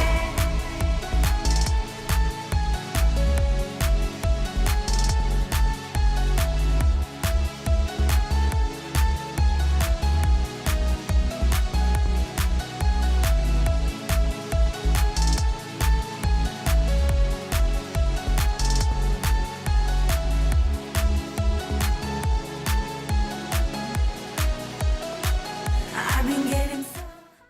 Welcome back, everyone. We return. Game 2 on the books here as we get ourselves ready for Gaming Gladiators versus Avilus and Waga. They're in the lower bracket. Elimination on the line now for Avilus in this one game as the best of 3 has developed into quite a bloodbath already. Game 1 was action-packed, non-stop fighting ever from the moment Tiny got Blink Dagger. Yeah, And a 12. my favorite style of Dota. Both teams just wanting to fight, fighting over advantage, and we saw Gaming Gladiators repeatedly just getting a little bit of an edge over Avilus. I think a lot of it comes back to Tofu's performance in that game. That last pick Tusk, you know, it was a last pick for the sport, but the impact he had was massive. Repeatedly countering out some of these BKB TP outs or the BKB runaways from Bloodseeker, and Gaming Gladiators, they fought really well around him.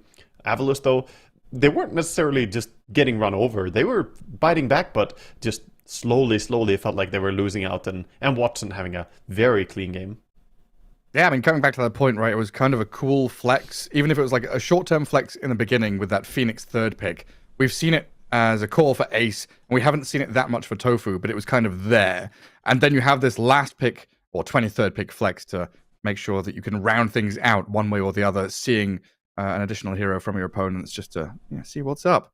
It was very nicely crafted by Gaming Gladiators. And this all starts from, in my opinion, one of the strongest platforms in drafting nowadays is off the back of one of these Earth Spirit Tiny first picks. Yeah, the Earth Spirit, I think, is the highest priority hero for these teams. And now it's going to swap. Gaming Gladiators, they did have first pick, got the Earth Spirit. Now, this time, it's going to be Avilus who have the first pick. They chose it. And that also puts Gaming Gladiators over on Radiant, as they chose to have the Radiant side for this game. I mean, nice to have that first pick and then the last pick of the second phase. It feels pretty good. We'll see what they opt for. As previously, we had the Earthshaker ban from Gaming Gladiators to protect the Earth Spirit pick. We'll see if that happens again, because it kind of is a battle of the mid lane between Stormstormer and Quinn. Yeah, we'll see who gets what they want, and we'll see if Gaming Gladiators change anything in their bans, maybe banning out the Earth Spirit if they can't have it themselves, because I think that's going to be like the priority hero for Avilus, even more so than Batrider, which has been another hero they've been going towards. And Dragonite in the previous one was left until the 11th ban. He wasn't banned or picked in the first phases, kind of shoved to the side a little bit. But there is that Earth Spirit ban that you were talking about So Gaming Gladiators, they previously banned Nyx, Monkey, Earthshaker when they were the ones with second pick. Avalos went with the Alk, Gyro, Magnus, and the Pango. 5 seconds. This changes stuff up a little bit, but I really am a big fan of that in any Dota game. If you have a long series like best of 2, best of 3, or best of 5, you play something and then win with it and then ban it out. Don't let your opponents have the same thing. It just bothersome. It'd be a monkey opening for Avalos. Yeah, respect of the Phoenix as it does get banned out. And then Monkey King here we've seen as a quite flexible hero, honestly. We've had position 3 monkeys even. Yeah, they've been playing quite a bit of monkey first pick themselves on the side of Avalos. We've seen other teams doing this draft as well. But for Avalos in particular, I think most of the times that they pick it, it has been played from core. Just looking back to the history through their games, they've used it quite a few times, and I'm trying to see if there's any game where they really flexed it. I guess this one, maybe? Against Chimera, perhaps they flexed it over. Yeah, then it was Stormstormer taking it mid, so keeping it a bit open. Yeah, safe lane, mid lane. I don't know if they've played it 3, but we've seen that from, Alberca in Eastern Europe. True. Yeah, he was playing the offlane monkey, which had mixed results for us. It didn't look terrible, but also felt a little bit greedy to be the offlane monkey. Then Batrider, strong in his own right, Blink Lasso. This is a first pick hero, and you have the added bonus now of being able to fly over trees, find the Monkey King, maybe push him around out of Wukong's with a flame break. It's a very good natural counter matchup, so Bat is a pretty no-brain pick for Gaming Gladiators. And very easy to build different strong combos around him. One hero that we haven't seen banned out so far, that you love, still in the pool. Dawnbreaker? Yes, he's still there. Yeah, the Nyx is banned, Magnus is banned, and Dawnbreaker is available. I think both of these teams are exceptional at abusing the Dawnbreaker. So do Avalos ban it? Do they fear it that much? Because Batrider Dawn is a really nice combination as well. And if you give that away, that could just be a very potent offlane duo. Also gives good fighting for Gaming Gladiators. And then we get into the mind games of we're both teams that are very good with Dawnbreaker. We know how to deal with it. We know how to counter it. So maybe we just let them have it. Yeah, we'll see. I mean, it's good because it's simple, right? That's the feeling about Dawn. It's not like you don't know what she's doing. You know what she's going to do, but you still can't prevent it. It's usually the problem. But do you let Dragon Knight through, Yeah, they have a big choice here. Especially with Enigma banned out, so they don't have the option of going for a Sibbe Enigma to try and deal with the Dragon Knight the way we saw used by Night Pulse in the upper bracket against Avalos. What was that lane again? Nyx Enigma, right? Was it Nyx? I can't remember. Earthshaker, Enigma Earthshaker. Right, yeah, true. Well, they leave the DK in, Chen banned. Gaming Gladiators, their turn to remove a hero. At this point, the mid lane is pretty open outside of the Earth Spirit ban, so we could still see, the Pango, the Tiny. There's still plenty of heroes. The Earth Spirit and the Invoker are, the primary ones removed so far. We might see mid become a last pick for Gaming Gladiators in this game, since they do have the final pick. Or they might go for it a little bit earlier. Oh, wow. That is a lot earlier. Going for the Queen straight off the bat. Yeah, puck ban into Queen pick. Very early pick there for Quinn. So this is similar to Invoker, which I've talked to you about before. Invoker as a response to Monkey to force him towards the safe lane, since Monkey doesn't do well against Invoker. Queen is another one of those. Queen does really well against the Monkey King. So this is pushing away some of the flex from Avalos. And saying, Monkey, you're not coming mid. And then it also brings you the immediate burst that Batrider loves with that lasso lockdown duration. And a way to kind of, again, push Monkey King around. Make sure he's burst. Because Monkey King is also a hero that doesn't like being burst, right? He wants to be standing, fighting for long durations. You take him down quickly, and all of a sudden, Wukong's not a problem anymore. The Jingu stacks don't matter. Yeah, and Shadow Strike is good against him. There's a lot of things that are good about Queen against Monkey. From being able to blink, react to him jumping in, to Shadow Strike preventing him jumping around a lot if he isn't already on a tree. They're going to go with Ember as a reaction to seeing the Queen. And I'm a big fan of the Pugna coming in. Pugna is nice, even against the pretty fast burst from a Queen of Pain. The healing that Pugna can provide, and also power damage that they're lacking with the Monkey and Ember pick. kind of fixes a bit of the draft. Seconds remaining. That's very, very bold, right? Just like, here's our mid laners, second pick, throw them out there. A good response out of Avilus. So Gaming Gladiators seeing this, I mean, it's pretty true for both teams, but Gaming Gladiators in particular playing against Ember, they want to lay in some stunts and lockdowns right now. And as one of the best lockdown heroes in the game, you get the Doom. No hero enjoys being doomed. Yeah, I'm wondering if this Batrider stays pos 4, because, you know, if you want a Lion or Shadow Shaman, it feels like you want Tofu to be playing it. And I don't think we've seen much of Celery playing these lockdown heroes. He's much more of, you know, the Enchantress, Chen, Lich kind of guy. Yeah, Lich, Ogre Magi. I was about to say, Lich is still in the pool, so it's a hero that you can totally go for here. We'll see if he has. Yeah, I guess Sinister Gaze is pretty good, huh? Yeah, Sinister Gaze is fantastic to catch Ember. You can even catch Monkey. Like, while he's jumping towards a tree, I've seen people use Sinister Gaze to pull them out of the midair jump and just land them on the ground again.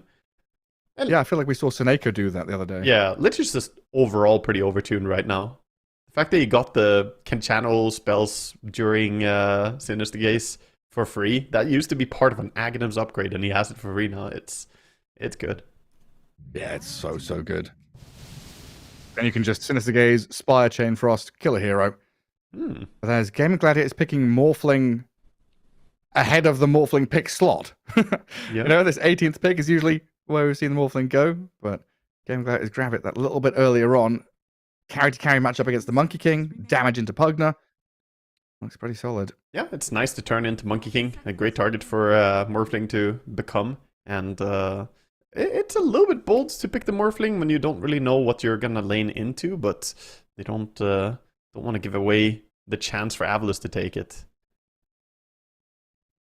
And are we really seeing a Celery last pick? Like, not just a 23 pick, but a 24 pick, pos 5 Celery hero. Why not? Why not? We had the Tofu last pick previous game. Give some love to the supports. Yeah, to the pos 4, not the pos 5. What? What is this bias? The pos 5s deserve some last picks too. Yeah, it's their time to shine. Ingrained in me that pos 5 player, has to pick first. Yeah. I don't like other people having dignity. Definitely. Zibe Tidehunter. So big team fight here with Wukong's Ravage and Ember Spirit's maneuverability gives them a pretty good way to kind of step down a lane and start things off. Tidehunter is a nice frontliner to have. Gives them some base of the team fight. He usually plays quite well with Pugna as well. And you get this big damage reduction against Morphling. Anchor Smash can really just take away Morphling's damage since all of it is basically base damage. And then Lich, obviously banned. Yeah, yeah, they're saying you don't get to play this hero. Would be really nice for him in lane to protect the Morphling. You want to give Morphling a strong start so he gets that Vladimirs as soon as possible, or at least Morbid Mask and get some lifesteal. I'm curious what the second ban is going to be. Like Crystal Maiden. I mean, I think looking at Celery heroes in particular here, right? Yeah. They're also thinking that this is a support monkey. So they're banning out the Broodmother. They're thinking carry Broodmother would be nasty here. It's pretty true. Something that Avilus did in their first game of the lower brackets. Against OG, they pulled out the carry Brood and won in 19 minutes. Yeah, currently nothing they can do against the Brood. Like, Doom's going to suffer, Morphling would suffer, wherever it goes. Now, Anti-Mage ban to cover the Morphling again. We've seen this a fair bit. If it's support monkey, though, monkey Tide Lane, I guess it works, but it doesn't sound that strong. Morphling shouldn't be too bothered by it. I wonder if it's really a carry that they're picking, or if they want to grab a different support. Couldn't Avilus be going down the direction of this Lion, Shadow Shaman, whatever for Eki? I'm a big fan of like either Lion or get the Murta or something. You need some more disable against the Morphling anyway. Yeah. Right now, they don't really have that good stuff. Like, how do you kill Morph? You get the Searing Chain, Thunder Strike, Ravage. That's about it. It's pretty difficult.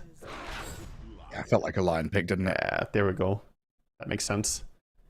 And then the big question about to be answered is this a Celery hero last? Is it Bat 5? What's going on? What's he going to pick? Nah, it's Celery, but let's think here. What's his hero? Going up against the the Lion Tide lane with Morphling. He wants to babysit him. 5 seconds. I know what Solo would do. Oh yeah, ET Undying, huh? ET Undying would come in, but This might just be Ogre then, I guess. yeah, Bloodlust isn't bad. It's a pretty good thing to have later on the Morphling. I could totally see Ogre working out. Like Pulse 5 Gyro. Uh, So I'm just scrolling through. Like I don't feel Enchantress or Chen, right? This isn't one of those games. no, I'm more a fan of like either you go Ogre, Shadow maybe Demon Shadow seems- Shaman. SD is fine. SD is actually pretty strong. It's think not so? a bad here. Yeah. I was kind of leaning meh. Well, the thing is that they now have some chain stun on Avalus. They have the Lion initiation. You have all these That's fair. different heroes jumping in, and SD can break that with a disruption. The Morph illusions are broken anyway, so it's really, really strong to just make some of those. And yeah. if you ever get lucky, you can get to the point of Aghanim Scepter and then counter the Tide. He does go for Enchantress. I mean, Yeah. it's going to give you a solid lane alongside the Morphling into this Lion and Tide Hunter. For sure. And it's comfort, right? That's baseline, right? Comfort for Celery, I think, is the most. That's what we were looking for. We were looking for a Celery hero to fit rather than a hero to fit that Celery plays. For sure. I mean, Celery is one of the greatest Enchantress players, I think. He generally knows exactly what he's doing in the early game. We'll see what he can do against the Lion coming in with the Essence Eater. And the Zippe Tide, which has looked pretty good in the performances I've seen from him.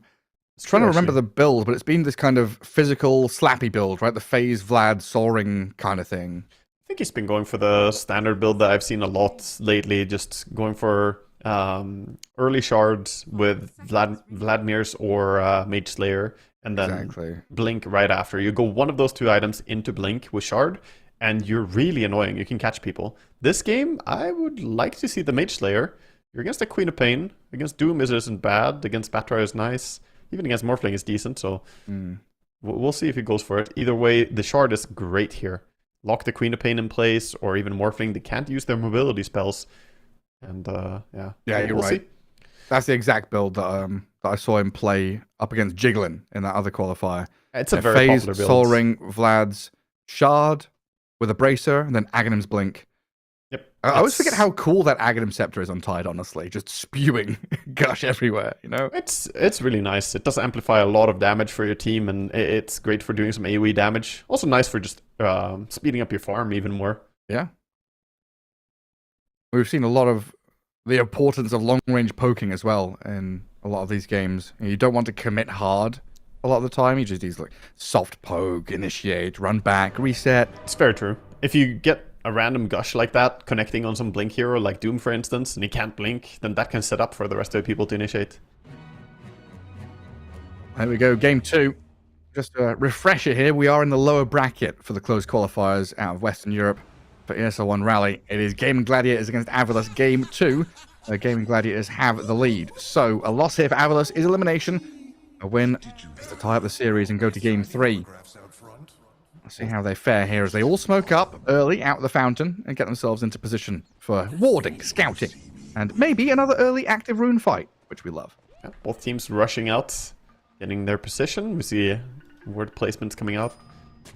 Quinn does plant his wards afterward. That was spotted because the ward was planted first by Ember, just slightly. It's almost exactly planted at the same time, but they can go for a D ward now. Denies it at least, so no gold, but... A little bit eager there from Seneca, right? You're meant to kind of wait for two heroes. Yeah. And hit it together. Yeah, sneaky Tide or Doom comes out the corner. And now Storm is scouting again to see if there's a new bit of vision placed or not. Realizes it's the Queen of Pain and the Doom. Let's scout him out. Tofu sees Eki moving in. Could be a good target to go on Lion. He's caught out.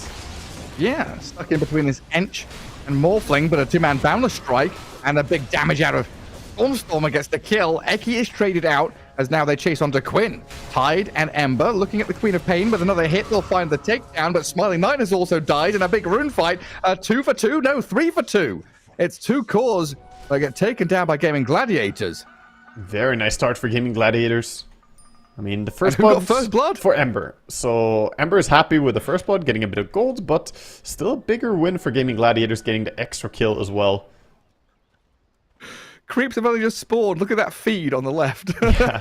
Like 10 lines of text when you open up chat. That's wild for a game just beginning. I like the choice by Ace there. A lot of Dooms just autopilot to skilling Inferno Blade level 1. It's been the popular build lately. But in that 5v5 fight, his Scorched Earth did a lot of AoE damage. He was able to also lock onto targets and keep doing more right clicks to them. Yeah, true. It was like 700 damage apiece from the Gaming Gladiators heroes. Pugna did 900 in that skirmish. Seneko got a lot done. The blast. He's a little bit low mana now, though, in the start of the lane. Seneko almost did as much damage as that Bulba Magnus back in the day. The 1200 damage at the end game. Oh, no. Oh, no. On minute 1, Seneko's out here. Cursed stuff. Yeah, guarding the Monkey King. Smiling Knight. And a Pugna. Here up against the Bat and the Doom. Quite a lot on this. Pugna shoulders early on to trade back into them. It's a little early advantage they've got. Yeah, we'll see a lot of hits being traded back and forth on side lanes for sure. Pugna always one of the more aggressive right clickers on side lanes. And same thing bottom with Enchantress. With that heal coming out from Nature's Attendants. A bit of a scuffed pull being dragged around and reconnected, looks like. Seneko up top lane, very close to death. Tofu thinking about stepping forward there. Kept the Pugna completely out of the lane now, so that gives Ace a good time to catch up with his last hits. Pugna suffering a bit from not having full mana pool at the start of the lane. And just to somehow get the range creep to aggro onto the Batrider, which actually helps the Pugna right now. Easier for him to trade into the Bat. Still dangerous though. This is A lot of damage.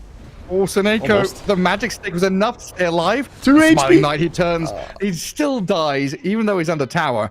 And Tofu's going to get away, it looks like. Monkey King can't quite keep chasing. He smoldered, Gareth. The smoldering resin got him. Is that what it was? Yeah. And this is a lane that's meant to be going better for Avalus, right? It is for sure. And yeah, it all comes back to that level 1 fight favoring Gaming Gladiators a little bit. Pugna being out of resource. And Smiling Knight not going for Jingu in this lane yet. Going for the early burst damage. Try and find that early pick off. So I couldn't really keep chasing Ace there. Now a fight over the Lotus. Seneko and Ace. Tofu pushing a bit of damage on the Pugna as the Boundless Strike is going to stop the Doom from grabbing it. Interesting to see the 0-point Jingu in this lane. It's hard for Monkey to lock onto Doom and chase him, but still would have thought it's worth having 1 point in it, so you have the threat of it. Yeah, I thought he'd end up 1-1-1, level 3. But yeah. Like right now, you can't jump anyway. If you had Jingu, you could, start building some stacks, but Monkey just can't really do that much. Good Boundless to hold them away from Pugna. Seneko had to spend the Lotus, though. Here it is, and though. Another jump. A level 2 back jump. In. Level 2 Primal Spring. Turn around from Ace there. It's underwhelming. Seneko chucks the blood grenade at them. It doesn't feel like it's the strongest here from Avalus in this top lane. Yeah, already a good start for Gaming Gladiators there. But on the other hand, Ember is dead even with the Queen of Pain mid. If perhaps slightly ahead with the Banner Creep CS. Meanwhile, bottom, the Tidehunter is also doing really, really well for himself. 21 and 8. Crushing it. Yeah, looking incredible. Amber's giving it to Quinn in this mid lane with a Flame Guard and a few hits, forcing the Queen of Pain back. Quinn did get that water rune bottled up, and there's another one to go grab top, so we'll see how that pans out. Yeah, looking at just the last hits, right? Doom, we've seen the struggles up top, kind of fighting back. Morphling kind of down there as well. 14 last hits compared to Monkey's 20 in that back and forth lane, so it looks like Zibe and Eki doing a lot right down here. Yeah, definitely. It's a strong lane. Titan line is difficult to lane into, even for Enchantress, who is using her creeps now to try and win the lane. But she has... I guess Ench's strength comes from level 3 onwards, right? It does, yeah. Before then, she's just trading right clicks, but that doesn't really matter so much. But when she starts getting these creeps and sending them in, has the ghost now, very difficult to deal with. Ziba starts feeling some of the pain. Mid lane Quinn, a lot of damage there from Stormstormer as he turns back to this Queen of Pain, faces off. But it's the Queen of Pain who sits on enemy high ground. Forces you to keep Last hitting from range, getting what you can. Eki is here. They're looking to bait the queen. There's an early move. The 5-minute moves. Mid players are never ready for this, Gareth. No, they're not. And this is also Stormstormer with a bunch of little items, right? Fairy Fire, Raindrops, even a magic wand, so he's able to swing these little skirmishes, potentially. The Sonic Wave, the Fairy Fire, Stormstormer stays alive. That's what's kept him up, but the swing in from Tofu is going to bring him down now, while Quinn stays alive, and Gaming Gladiators bring the numbers into mid. Eki in trouble to this Hellbear Smasher. The rotation from the Enchantress and Batrider cruise through that mid lane to get 2 pretty important kills. Very nice use of Celery's Tomato there, coming in tanking the tower so Tofu can keep going. And that was a difficult kill to get on the queen because they don't have a single point Searing Chain. Skilling up the Flame Guard in this lane, wanting to block some of the magic damage from queen, but that means you can't catch her. And yeah, Celery showing, why he is one of the best Enchantress players in the world. A hero that I wasn't fond of in this draft. Didn't feel like it was going to be coming. We wanted maybe more nuke or control to deal with these heroes, but he comes in here, minute 5, minute 6 rotation, gets a kill, controls that mid lane, helps out Quinn. Good move by the supports. I mean, both teams tried, but in the end, the Batrider and the Ench are quite impactful, tanking tower and diving. And Queen was just a little bit higher HP and stronger there with her ulti. Ember not having it yet for that fight. Wisdom runes coming up. Monkey King loves jumping over these trees to steal or contest them. But Ace and Tofu are going to try and hold that line. Queen is here as well. Ace goes back to Wave. Stormstormer and Smiling Knight into this Wisdom Rune area with a Flame Break pushback. They're trying to get it 3 seconds early, and Queen of Pain is here. The Boundless Strike's going to connect onto Ace and Quinn. Damage out onto Smiling Knight as the Monkey King drops low and dies. The final bit of damage from Ace takes him down. Stormstormer and Eki, though, are the ones to get the Wisdom Runes. I don't know if that's worth it, or Queen of Pain could die, I guess. I have no clue why he blinked on the Wisdom Rune with Queen. He already had a teammate standing on it, and he blinked in and subsequently just doesn't have a way to survive the Ember with DD Rune. That is disrespect to blink onto a DD Ember. I think he completely misread the situation. If he gets the rune, it's nice, but that was a big feed. I was very, very happy with that, yeah. I don't know, with the numbers they brought up there. Gaming Gladiators maybe needed just to chill out a little bit. Yeah, and that's a tower falling as well in the back of it, so fantastic start for Abolus. And once we see one tower fall like this, usually it's a quick evacuation to take over the other towers. Play for the rune. Storm grabs it. Hurricane. Gonna put Seneko in danger though. The Doom is coming. Stormstormer. Is he gonna get doomed up here? Ace was thinking about it, but doesn't throw it. Zipe's Tide Hunter TPing in behind those trees, I believe, was scouted. So the threat of the big watermelon with the Ravage. I'm gonna force Gaming Gladiators away. Yeah, mid tower is still healthy, so not that easy for them to power up on the mid tower. They can just defend it with Queen of Pain spam. Still see Zibe hanging around. Gonna make his way back to bottom now.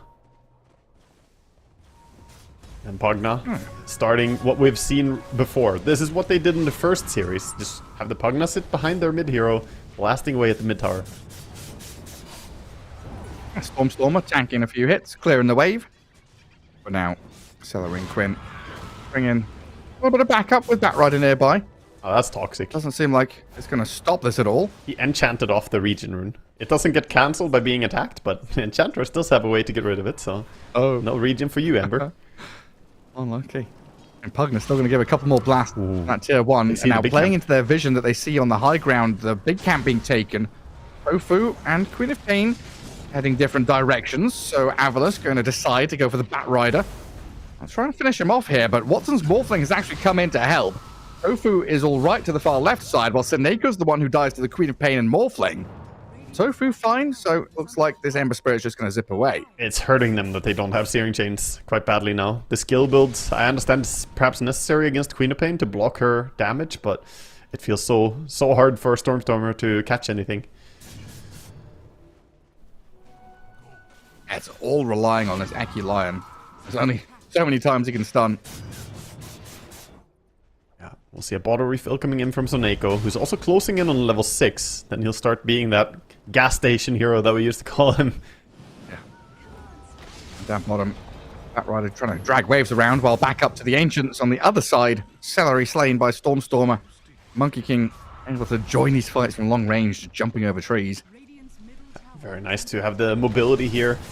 Seeing Smiling Knight activate. And back to the same MO. Mid lane, blasted. Tower is gonna fall. Morphling gets the deny. Ooh, he does indeed. Cheeky Watson. Watson sees the moment for it. That's a big deny now. Zavas, they've got to repurpose down to bottom where Zibe has been setting up for a tier 1 push, but Tofu has been doing a tremendous job down here, dragging waves, slowing things down, but now there's a glyph from Avalos and a swarm of heroes heading down south. Tofu's going to make his way out of here sharpish. Ember's cutting behind. It's not going to last very long. Batrider's not going to last very long. He doesn't have a TP, so no way out of this one. Yeah, completely stuck down there. Good cut across by Stormstormer to find the angle, kill the bat, and that was a streak to be taken as well. Well, he got what he wanted. He got experience. He delayed the push a little bit. Almost has his level 6. The classic Enchantress business mid just sends a Satyr onto the tower to do like 100 damage or something. Oh, it's on the toxic. top jungle, Celery kind of farming forward into enemy territory, but rebuffed by the Monkey King for now.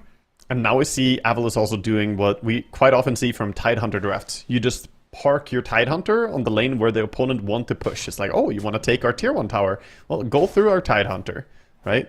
They can with the Doom try to go on him, but it's still not an easy kill. And that way you keep the tower advantage. 3 towers down now for Gaming Gladiators, and 0 towers down for Avalos. Yeah, a wide open map for Avalos to play in. Currently settled in that bottom jungle where Eki is poking at Quinn. Stormstorm is just farming through every single jungle camp over here as well. Tofu is going to try and steal some when he can.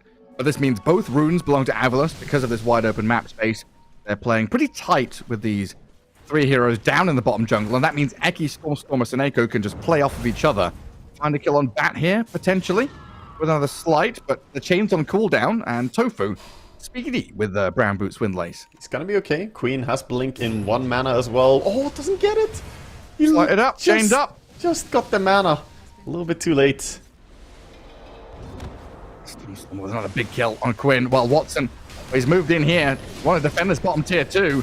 Watson's Morphling, though, just dying. Ravage out of Zibe now, right onto Ace's Doom. Celery in trouble, trying to escape, turns into decrypt mode. Seneko not going to die to the impetus shot. Life draining up now, forced to Doom the Pugner. Okay, Seneko's going to die to almost Mud Golems, but actually to Ace, while the Enchantress is being chased down, blocked off by Zibe, and a double kill for Tide as Gaming Gladiators completely fumble the last minute of play. Yeah, no, you're absolutely right. I don't know what's going on. Why are they all dying when they already saw the first pickoff, right? The chase onto the Batrider, who, by the way, lived. He was fine. He ran away, and then other people show up and just feed. That was very confusing. From the Queen of Pain feed to the Morphling sticking around as well. Gaming Gladiators just underestimating Avalos' aggression. They saw all the heroes as well.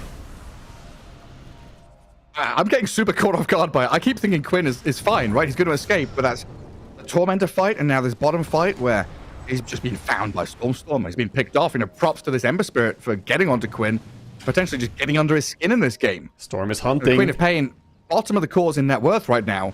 10 seconds And wisdom. Avalos, 14 minutes in, Wisdom's coming up. The Batrider's already forced away, as has Watson. They love So stealing Monkey King wisdom. and Ember Spirit just stealing Wisdom runes again, while Tofu's dying to the Monkey King's Boundless Strike. And look at It's 10 to Tides. 10, but Avalos now have a 2k lead and feeling incredibly powerful. Watson's been forced away from his Ancients, and Zibe's going to steal the stacks. Well, everything is coming up Avalos very quickly. It's just a 2k gold lead, but it's falling apart rapidly. They're farming on the rest of the map at least, and Ench is looking to push in and get that mid-tier 1 tower. But again, good reaction by Avalos. Monkey is there to stop it. Now the smoke to protect the Monkey.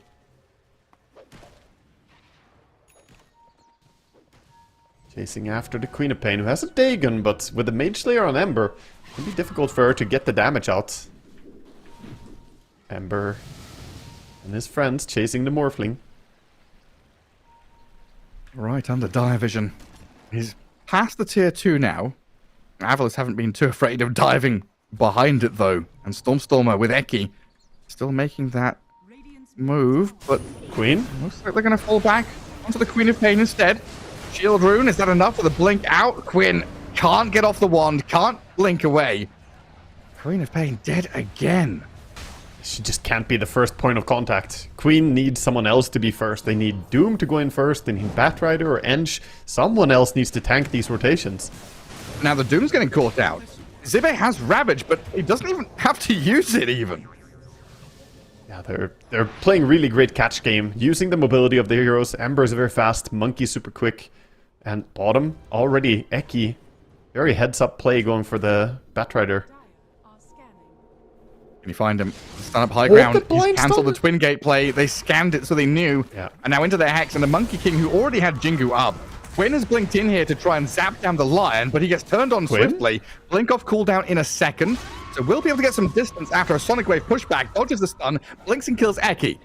Quinn finally get to show off what this hero is made of, as the Monkey King and the Pugna still lurking around Tide this is near. Roshan pit area, and tied with a Ravage, he is here. Clips onto Quinn, the damage should come in, the anchor already placed on him. They doom up the Monkey though, and a turnaround from Gaming Gladiator is going to slay Smiling Knight. Watson now arrives, the slight chains on the Batrider from Ember, comes in to kill off Tofu, but Gaming Gladiator is standing pretty strong with his Morphling and Doom.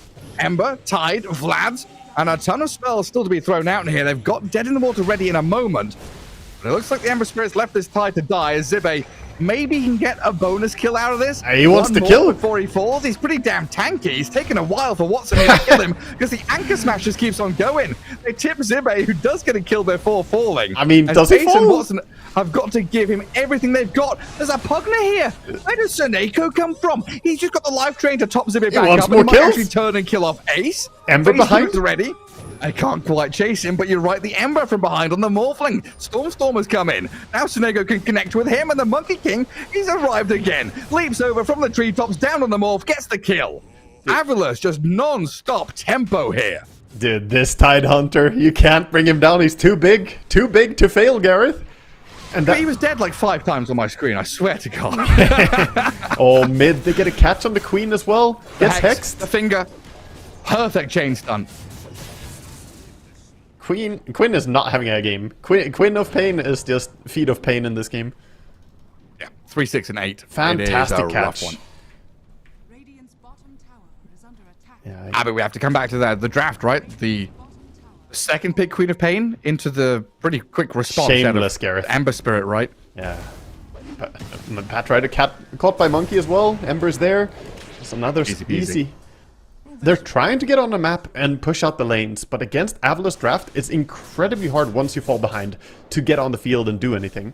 I'm honestly amazed this is only a 4k gold lead for Avilus right now. It does say, well, it went up to 5. It does say a lot about how much they're prioritizing hunting heroes. They're not really spending time farming. There's no agriculture, Gareth. It's just kills. Hunter-gatherer. That's what Avilus are right It's now. Just hunters. Let's go out, forage some berries, kill some woolly mammoths, or, you know, what is Queen of Pain? A succubus, I guess? yeah. Were they around in the Stone Age? Oh, of course they were. Plenty of them. Prehistoric times? I mean, have you seen any recently? I was born in the They're wrong extinct era. now. Ace. He's caught out down bottom. Eki starts things off. Allows Seneko and Zibe to come in and finish. Queen of Pain currently playing under his own Radiant Vision, but he's getting walked at here by Stormstormer. And if he catches a glimpse of this crop with a slight chains into Lion follow-through, the chain stuns just keep on coming, and they don't stop coming, and Quinn is dead. It feels like they're not looking to make moves at all right now. They're just all in farm mode, and Avilus are just capitalizing on that. Yeah, it's just wide map farm mode from Gaming Gladiators, right? They've not been together as more than 2 heroes in a good 3 or 4 minutes, Yeah. and they are just spread out buddy system farming. They recently did get some power spike. They have Blink on Batrider, and almost have Blink on Doom as well with the Midas. He could sell an item and buy it. Watson, like, sorry. he's like, I want to hit creeps, man. Yeah, it's like, I'm sorry, are you watching this? Yeah. Oh, that was close. Boundless nearly hits. They still had a Ravage. Watson, nice move to slip away from that, but the Tide took him to half HP immediately and made sure he couldn't run. You know, this Zibe Tide is so strong. There's something to be said about the Tide owning this hard as well, is that he's building up those physical damage blocks. He already has plus 28 damage block on his Kraken Shell. That is a lot. He will be very hard to kill later on. He already is, but, you know, it will be even more difficult. He's 7-0-7. I haven't seen a Tide own this hard, like, I don't know, since a very long time, I guess. Since Wraith Pact was in the game. Yeah, true, actually. That is one. And that wasn't really Tide owning, he was just, you know, the owner of the little Wraith Pact. The best carrier of Wraith Pact, yeah, pretty much. Indeed. Well, Gaming Gladiators, they want to try and fight back a bit. They've got Batrider Blink, Doom Blink. These are the tools they're going to use to jump along with Queen of Pain to try and blow someone up. Okay, so let's see if they can... Do Avalis get complacent? Do they recognize this move? They did have a deep ward. I believe they saw all of this, so... They're just playing the high grounds. See them reacting. I see the Queen of Pain across the river. Zibe very happy just to go sit and push mid, while the Radiant scan over on their Wisdom Rune, where Stormstormer is pretending to be an illusion. Stealing. Baiting and stealing. Again, a thief in the night, while Watson is just blown up completely by the remaining members of Avalis. Walked up to the Ancients. The most dangerous place on the map, it feels, right now. The entire map is dangerous. Look at these amazing wards they have as well. And again, the shard from Tide. You gotta kill it before you can blink. But good luck when you're decrepified. Oh, that is nasty. That is an evil combo. That's like the Pugnet against Timbersaw business. Yes. Yeah, the Chakram. That's so funny. And then Lion up at top with Ember Spirit, who's stuck around. A bit of damage here onto Celery with Smiling Knight arriving. It's more than just a bit. It's a finish.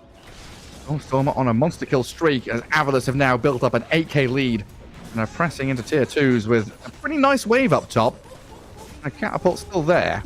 Gladiators, after a game where we saw them repeatedly just fight into Avalis and repeatedly, you know, getting small victories against them and building that lead and finally winning, now they're just not really able to make any move. Like, how many Dooms have we seen this game? How many activations have we seen on the Doom? We saw him, like, pump fake it, but 1 or 2, I feel. Yeah, I can't think of a third. I think Ember's had one and Monkey's had one, but yeah, I don't know. It's not been easy for Doom or the Bat, right? Oh. They've both got blinks and they're kind of itching to go and do something, but Morphling needs more time. Watson's out on that right side of the map farming Ancients and grabbing Wisdom Runes, while Celery is tanking ganks. Smoke breaks on the Enchantress, and Zibe, he wants to be the leading man. Eki and Seneko kind of hold back, you know, not sure who it is. Wait and see who the target is. Zibe, go on. The Kraken Shell, gross. Bigger. Now blocking over 100 damage from every hit. You will become unkillable this tide. All he needs is magical survivability, and he already has pipe, so good luck. And that's before Anchor Smash hits you, right? Exactly, yeah, for a 60% damage reduction. And wait till he decides to take the talent, he might go for a 30% extra for a 90% reduction, and then there's really no way to kill him. None at all. Watson is soloing attempting to, succeeding at. He's soloing this, right? Yeah. He's got it. Yeah, he just morphs up slowly. He should be able to do it. He isn't very farmed though. Does he have it? I don't know if he has it. His DPS is dropping, man. I don't know if he has it, Gareth. This looks kind of curious at the start, and then I started trusting you, and you said he's got it. Now I'm not sure again, and he's saying attack Tormentor, but he doesn't have it. Watson. That was a glorious waste of time. Yeah, it took a long time. It's gonna take a long time to heal up as well, because he morphed fully to strength, so he has to sit in base for a while. Oh no. Yeah, you practiced those pirouettes, buddy. Yeah, spin around a bit. Oh dear god. So now we learned that Yasha only 24 minutes, Yasha Vladimir's Morphling does not in fact kill Tormentor solo. Does not. Yeah, normally he's used to be more farmed by this time, you know? Normally Morphlings do take the Torm. Normally Tidehunter isn't 14k net worth and, what, 4k ahead of so you're saying Morphling at this we've point. left normal. Yeah, I would be inclined to agree. Tofu's under dire vision. Morphling is trying to back away from his Tormentor. And Avalis, they're here, looking to strike. Monkey. Tofu blinks away top. Monkey can give him chase a little bit. Oh, on the tower. Oof. Falls. Does not land a stun, though. Good TP from Tofu. Saw him TP. Objective claimed. Yeah.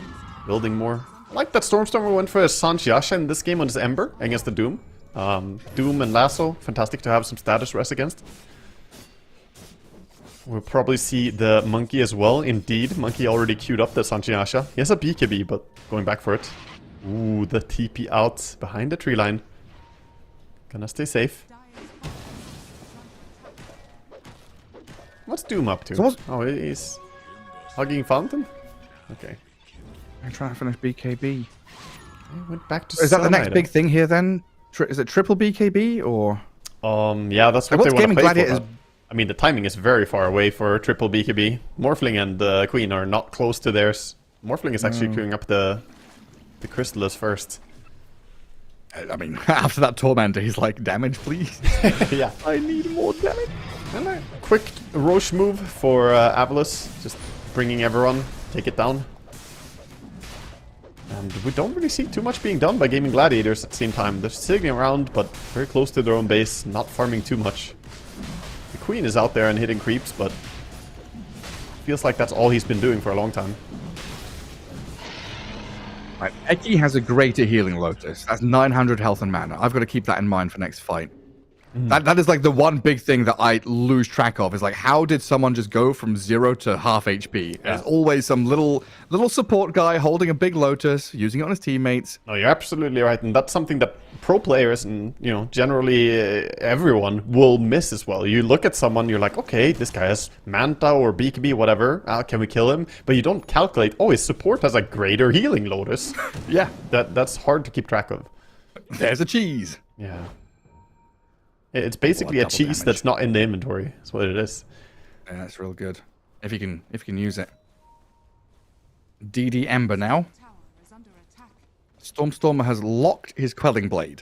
I'm not sure why, but he's ready to run down this middle lane. I think it's so the courier doesn't deliver it, but it's not on the courier currently, so... Okay. And in the water on the Morphling. They're going for Watson, but turning and changing target as the Sonic Wave is thrown in towards Monkey King. Monkey's just Doom's dead. on him, and Swelling Knight is dead. Waveform over the Stormstormer Ember now, and Gaming Gladiators, a good little wraparound there to find the Monkey King, stop the frontal assault from Avulus. Yeah, Waste time of the Aegis. Smiling Knight pinks it out as well. He's like, guys, they have a ward here. That was a good play. We saw a lot of patience from Ace sitting on the high ground, waiting for a chance. And pulls the trigger on a nice Doom. See Zibe just like looking at Quinn there. He's like, I could blink Ravage this so easily, guys. Oh yeah, Zibe is not scared of anything, especially with Doom being on cooldown, Queen ulti being on cooldown. We'll see them keep fighting even with Monkey dead. They see the Morphling. He is under a ward top. He's definitely the target. And he's walking deeper into dire vision. What does he think he's safe? Go and poke at the Enchantress, who's the first point of contact here. Celery looks like he saved the life of Watson just by existing. Oh no, the He's healing anchor. up a lot, but will die eventually. +4. +4 to the Kraken shell. It's getting bigger again. There's a monster. We'll see. At least Gaming Gladiators can kind of think, okay, this game is normalizing. I'm not going to say Under vision, equalizing, but she's it's getting jumped. coming back to normality as Quinn does get jumped. Chain disables here with that stun hex. Looks like it's enough. Yeah. Quinn dead to Smiling Knight and Eki, while Stormstormer's Ember is always looking for that +1. Did a good job not overlapping their stunts. Leading with Lion, and then in between the Monkey was allowed to use his Boundless Strike. And finishing with a Hex. And Ace, gonna go and check if there's a Wisdom Rune, and he'll be happily surprised that indeed it's still there. Yeah, like I said, back to normality, right? Quinn is the one that gets gone on. He's dead. And Avulus back to pushing objectives. Glyph used up here by Gaming Gladiators, but not much they can do immediately with no Queen of Pain. Celery can maybe chip away, get a few hits in, kill another ward if he can, but the Decrep keeps that alive, and this Tide Ember just plant themselves on the high ground, batter down the tier 3 tower. And at the same time, they're kind of poking back at Gaming Gladiators, making sure that this blink on Bat is cancelled. Doom doesn't get the jump. Hunting Morphling. Monkey is on him now. See if they Watson, can bring him down. Lion is nearby. stuns are there. Alright, just dead. I mean, he desperately wants to push out the lanes, but this has been the story of Gaming Gladiators all game long. We haven't seen any real move from the Morphling. Queen of Pain also mostly just on wave fixing duty, it feels like. The aggression's all been Avulus. And they know there's no glyph here. right up to high ground, looking at this range barracks. It's a pretty easy take. Life drain there, gonna heal up Storm a little bit. Comes out with a slight fist and he's gonna take a bit of damage while Lion jumps the Enchantress. Celery, reasonably tanky here with a lot of one charges and a great healing Lotus, so they don't want to commit super hard for that. They are just looking at these buildings, the objectives that they want to claim. Pop the heal into Storm. Very happy to continue frontlining while Zibe is waiting for this Blink Ravage. Burning the racks down, no contest. They don't have the great vision that they need on some non-Aegis hero, so they can't do anything. Yeah. Small victories. Radiant got 155 gold each, Gareth. Fake news. Indeed. The fakest. Last one, Lion. That's a good start. Gaming Gladiators, they get out of their base, they break out with a kill. Good use of the Batrider to go in and put that vision down, finding a kill. Just a support, but still amazing for them. Almost 1,000 gold, and now they're allowed to go on the field a bit, as Aegis is timing out and one hero is dead. Probably one of the most important heroes. The Lion is the one who's chain stunning this Morphling and Queen all the time. Stormer has a shield rune, so maybe he wants to fight even though Aegis is timing out. And considering it. Regroups with the rest of them though. Zibe has opted to go back for a Lotus Orb in this game. Could be an impactful thing against Doom and Batrider if he times it correctly. High ground gonna get checked with the gem. And Gaming Gladiators now have 2 BKBs. Yeah. Queen has hers, Doom has his. But the Morphling still doesn't have any defensive tool beyond the Manta style. And we've seen he can definitely be disposed of even with Manta illusions. I mean, Doom got his a bit ago, right, and hasn't even used it yet. Yeah, it's shiny. No, I don't see them use it until Morphling has his, as they will try and avoid fights. Pristine condition BKB. Gem Mint 10, PSA graded. Yeah. Or any other company. Damn. Tofu. And Ace. Yeah, I'm just going to come down, take Lotuses, push out this bot lane. A nice, fine, and happy time. While Quinn is like sweating in the mid lane, like, please don't get jumped, please don't get jumped, please don't get jumped. Tormentor is going to get taken again by Avalis. Going for another shard. Who's going to get it this time? It'll be the Pugna. Pretty nice one to have for the pushes. Getting more cast range on the shard is pretty, or on the ward is pretty sweet. Smiling Knight comes back to his bottom tier 2. Let's see what's going on over here as Ace and Tofu have shoved pretty hard. There's a stack of Ancients that they're trying to farm as well with the Doom. Doom and Bats. They looking for what they feel can like find. something's not quite right here. Dire Scan doesn't turn red. Radiant now thinking, hey, they're all off the map. Time to run. Tormentor, it's going to be there for Avalis, a second one. Good heads up scan there. To scan before they go for the Tormentor themselves. Just to make sure that they don't risk anything. So they get the shard for in the Ember now as well. Are they all sharded up? They are indeed. 5 shards on the Dire team. Radiant have not been able to control the Tormentor, so 0 shards, I'm afraid. Shard difference, Gareth. Oof. That's a big difference.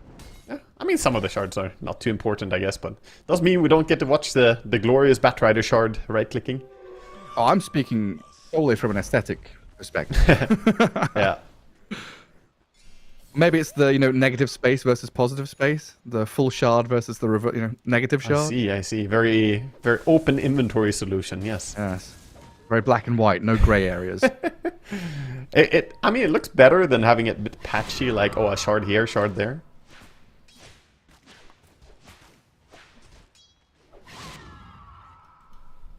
Roshan Fastborn's coming up pretty shortly. Avalis going to use this time to take that bottom jungle. Gem on Ember Spirit still, has been there for a long time, just going around, clearing any forms of vision that Gaming Gladiators has. Okay, Gareth, you know what time it is. How they're going to turn this game around, Gareth. Listen to me. Well, it's 34 minutes and 18 seconds currently. That is not what I'm Roshan's respawning in... Gareth. It's also 6:04 p.m. Goddamn you, Gareth. It is time for 5 BKBs. That's how you win this game. Everybody needs a BKB, okay? We have Batrider, 500 gold away from his, 600. We have Doom already having his. Ench is building a BKB, okay? Listen here. We got the Ench BKB not too far away, Gareth. And then Morphling got his BKB just now, and Queen already has her. So 5 BKBs, Golden City, press the button, win the game. That's what I've been waiting for. You know, that's what I was pointing out. You know, the Doom got his BKB, Queen of Pain got hers, Morphling gets his. It's just the filtering effect. One by one, there's going to be the trickle-down economics of this Gaming Gladiators side. They'll all get BKBs, then they'll all be ready to fight as their throne dies. Yeah. I mean, in all seriousness, it is pretty nice for them to be able to have BKBs up because it mitigates a lot of the damage output from Dire, but the chain stun is still bothersome. If you get caught by a Ravage or by a Lion Initiation, there is a chain stun effect coming in. BKBs, you know, you got to be very early with them perhaps in fights. Yeah, it's that first stun that catches you. And yeah, again, jokes aside, it's very much about the here and now as well. Gaming Gladiators have got to do something in the short term, as Roshan is spawning briefly. Yeah. He's going to be on this Dire side, and they're in the correct position, but it's a cool sweeping move from Avalus to come all the way around the map and in from the southern side. It's pretty slow, though, but look at that creep wave bottom. That's an enormous wave. If they take the fight here, bottom is going to push in. Actually, Queen gets jumped. Yeah, stuns Hex and the Bound strike into the Ravage as they find the Queen of Pain and blow up Quinn. Buyback's available, but Sineko's grabbed a double kill now. Tofu down, Quinn buys back, Morphling in the middle of the Wukongs, BKB'd up and trying to kill off Eki. Chasing the Lion down with some hits and crits, they've got the job done with a sleight of fist. Watson turned into Ember and took out Lion, while in the back of the fight, Sineko's drifting away from Queen of Pain, who throws the Sonic Wave on the Smiling Knight. He's facing up against the Ace Doom, as Zibe and Smiling Knight trying to retreat to the trees with these impetus shots raining in. Clears out the Tidehunter, but Watson's turned on. Stormer and Smiling Knight have got the takedown on the big man. Oh, Storm, what a catch. And a two-man chains. Lassoed up, though. Ember Spirit Decrypt saved and Sleight of Fist to Remnant away. He's all right, and this Lion has got another catch. A stun on the Batrider as Tofu's escaping, and Quinn dies to the Nether Ward. Zapped and killed by Sineko, who's dominating.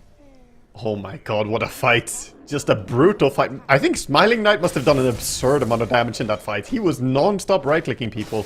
They were all in Wukongs. Yeah, I want to see the post-game or post-fight stats right there. Give me that stuff.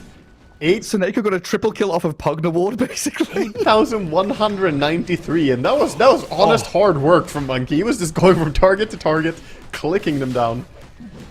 Dear God. That's no Zeus ulti or Radiant's burn bullshit. Nah, that's him.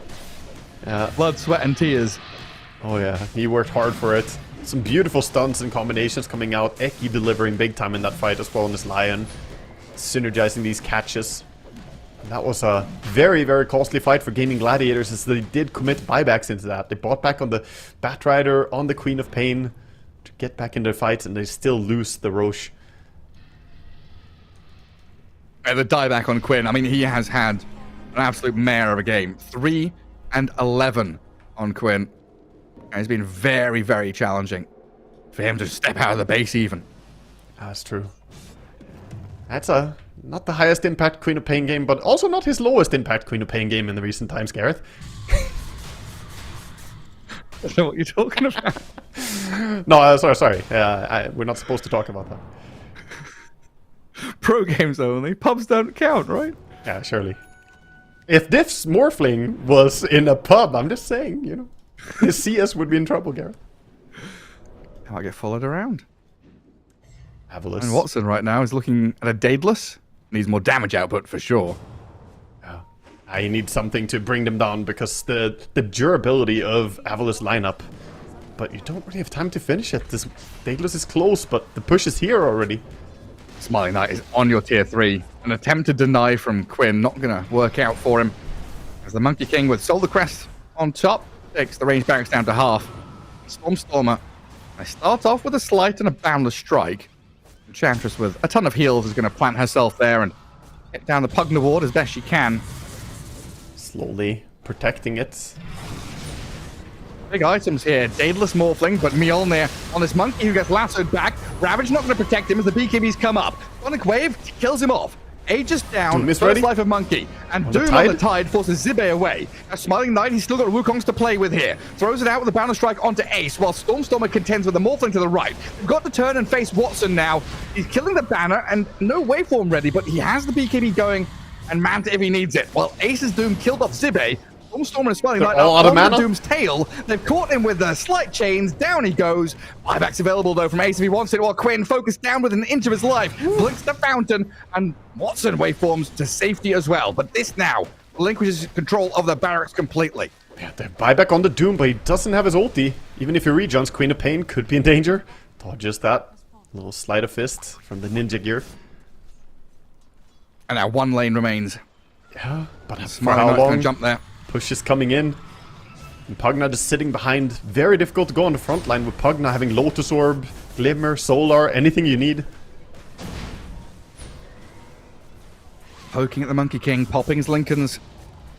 Batrider has Lasso in 4 seconds, so he can make a jump if they just have a little bit of vision. They missed their watermelon right now. They're under a Radiant Ward. Could be a time for Gaming Gladiators to bite back. Look at Tofu, TPing forward, trying to get a catch. He's got Blink and Force, but Stormstorm is there to stop him with a Shiva's Slight Chains. And now with a follow-through Boundless Strike, Tofu's low has the BKB. On the run, Gaming Gladiators blink away. Another BKB out of Celery now, and a TP from Zibe. Avalus holding strong as they turn tail and actually fight back. And Chandra's going to be pushed all the way back towards her base, but now held by this anchor, dead in the water. 2-man Boundless Strike, 2-man Earth Spike. The chain stuns on his Queen of Pain. Eki with Smiling Knight set it up beautifully. Now 2 heroes down. Gaming Gladiators in a 3 versus 5. This third lane is falling. And I don't know, I just don't see a way they can fight back into this anymore. No, a catch onto the Morphling, but a little bit deep. Eki just sending a warning shot, but Gaming Gladiators just have to watch as the barracks are falling. The full 5-man strength of Avalus coming in. They've got Ravage in 5 seconds now. Yeah. They'll look at these tier 4 towers. Morphling does have his BKB, so with a good reaction you could maybe turn it, but one stun lands and you get caught out. I mean, Quinn's buyback on cooldown. Enchantress, no money for buyback here. The first stun is Tier landed. 4 is glyphed up, but the stuns on this Morphling, the Ravage to make sure that he's dead. 80 seconds, no Watson, and that's got to be it now. Ace in the midst of it all. Forced back to Fountain while the tier 4 dies and the throne's exposed. Avilus on the verge now as Eki will make another jump onto the Enchantress. Accelerate. Easy push. A tanky Enchantress here going to try and fight back, but the throne is just completely focused down, and with no glyph, Stormstormer and Smiling Knight will pummel it down, crumble the building, and the Ancient falls. Gaming Gladiators, they call GG in the end as Avilus tie things up. 1. Very strong performance from them. That was a game of cat and mouse the entire game. It felt like Gaming Gladiators, they were just running away. They didn't actually feel like they could take any fights. Thought they would have gone for a few more pickoff attempts with some of the strong pickoff heroes, Batrider and Doom, but they just struggled to get any foothold of this game. Perfect play from Avalus, honestly. Yeah, I mean, a cool draft as well, right? With his Ember Spirit coming up early, the Queen of Pain didn't seem to work out as it was answered perfectly here by Avalus with that Ember and Lion later on in the draft. And a good way to take us to Game 3 as well, which is what we want from this kind of series. Avalus against Gaming Gladiators going the distance. We'll have a break and come back with that last game of the series.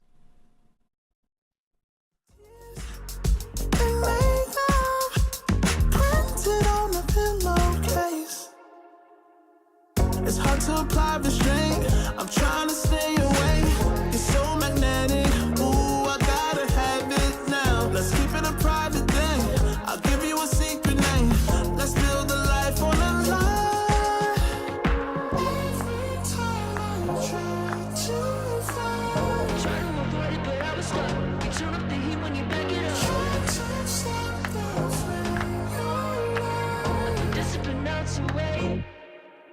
It isn't enough to wish for change. You either give in or pull away. We have the will to choose our fate. Whether it's wrong or right, I'm holding on for life. For the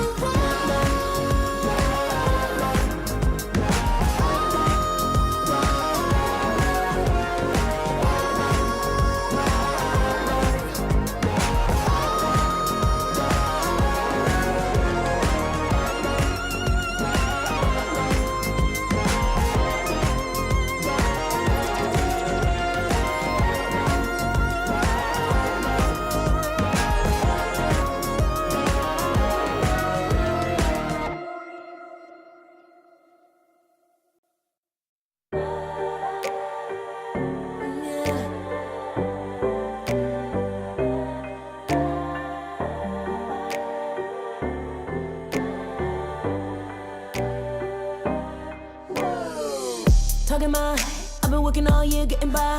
Looking for the high, taking all my time. Breathing in new life, feeling fine. Like I don't gotta be something society wants me to strive to be. Got my own energy. So magnetic in the spotlight. Shaping my own will with my own mind. Don't talk about me unless you alright. You gon' see I'm finna real free, protecting my energy. Gotta protect my mind. I'm breathing in new life. It's time that I realize what feels good ain't always right. Making changes, I got me a new strut. No more settling, I'm running out of good luck. Never chasing, I attract, I'm busy going up. If you see me come correct, then keep it on the book. Get it, how I live it, that's the motto, how it goes. No more reaching, introducing, hit the lotto, I'm the one. Not denying myself anymore, I'm done with it. Sky is the limit, I'm living like willow. Energy, and the energy.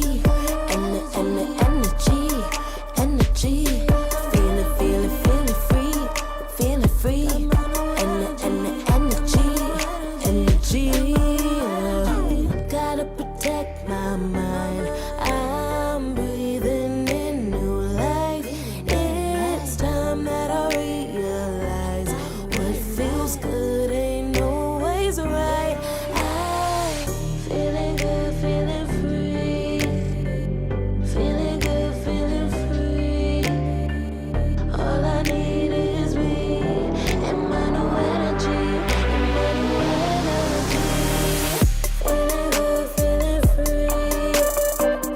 Feeling good, feeling free. All I need is me and my new energy.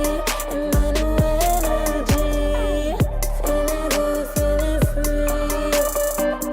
Feeling good, feeling free. All I need is me and my new energy.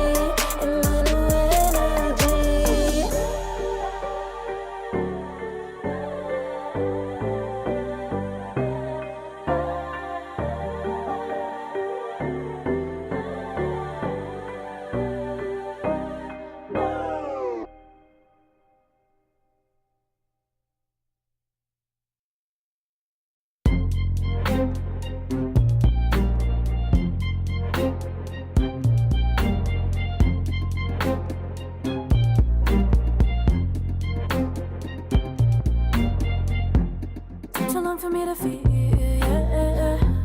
Tell me why you on your knees, yeah. Now my fault, I had a dream, yeah. Kicking off the covers, I'm too hot for this bed. Give me space, I need to breathe, yeah. Give a face, giving it beautifully, yeah. Yeah, it's just me and my clique, yeah. We might be the hottest, but we let you in. Angel energy, let you sit with me. Angel energy, angel energy, angel energy. We got sympathy. Angel energy, angel energy. Yeah.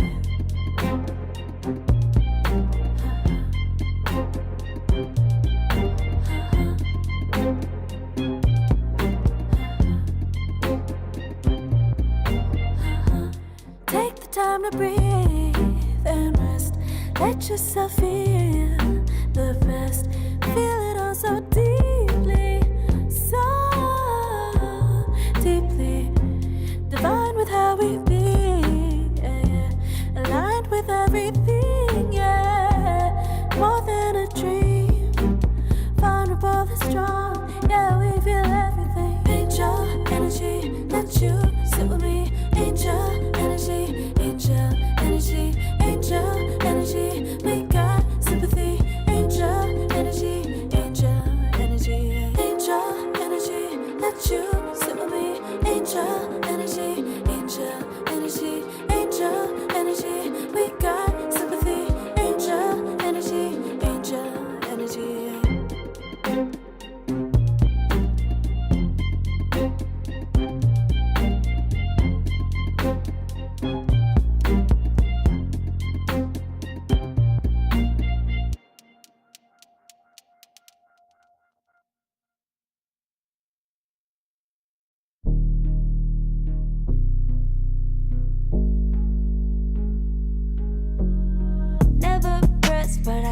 juice. Taking the lead, that's just what I do. I make mountains move with one hand tied, and still this world ain't satisfied. Everywhere I go, they stop and stare. I tell the truth, I take it there. Call me vicious, persistent, overzealous, that's fine. Main character energy, I stay taking what's mine. You need a foot on the gas, or put my name on the line. Main character energy, I'm just taking what's mine. And it's written in the stars, I'm a king like my sign, yeah. Raising the bar, the jaws drop like a surprise. Don't be mad about it. Don't be mad, don't be mad. Don't be mad about it. Don't be mad, don't be mad. I don't play the game, nah, I make the rules. Cards close to the chest, and I don't play no fool. Don't be mad about it. Look, yeah, my name stay in the mouth. Legs got broke, they said cast her. I'm the 911 response in a disaster. I don't ask, I just take. Treat the world like a man, I just blow him away. Yeah, I'm a #1 fan. Don't need a bark, I'm a bite. Switch me on, dark need light. Don't need pity, don't need spite. I just plop, plop, plop on sight. Could take your girl in 2 seconds. I just flash her a smile. I make petty look pretty. They run an inch, I run 3 miles. You need a foot on the gas, I'll put my name on the line. Main character energy, I'm just taking what's mine. And it's written in the stars, I'm a king like my sign, yeah. Raising the bar, the jaws drop like a surprise. Don't be mad about it. Don't be mad about it. Don't be mad about it. Don't be mad, don't be mad. Don't be mad about it. I don't play the game, nah, I make the rules. Cards close to the chest, and I don't play no fool. Don't be mad about it. Don't be mad. Don't be mad.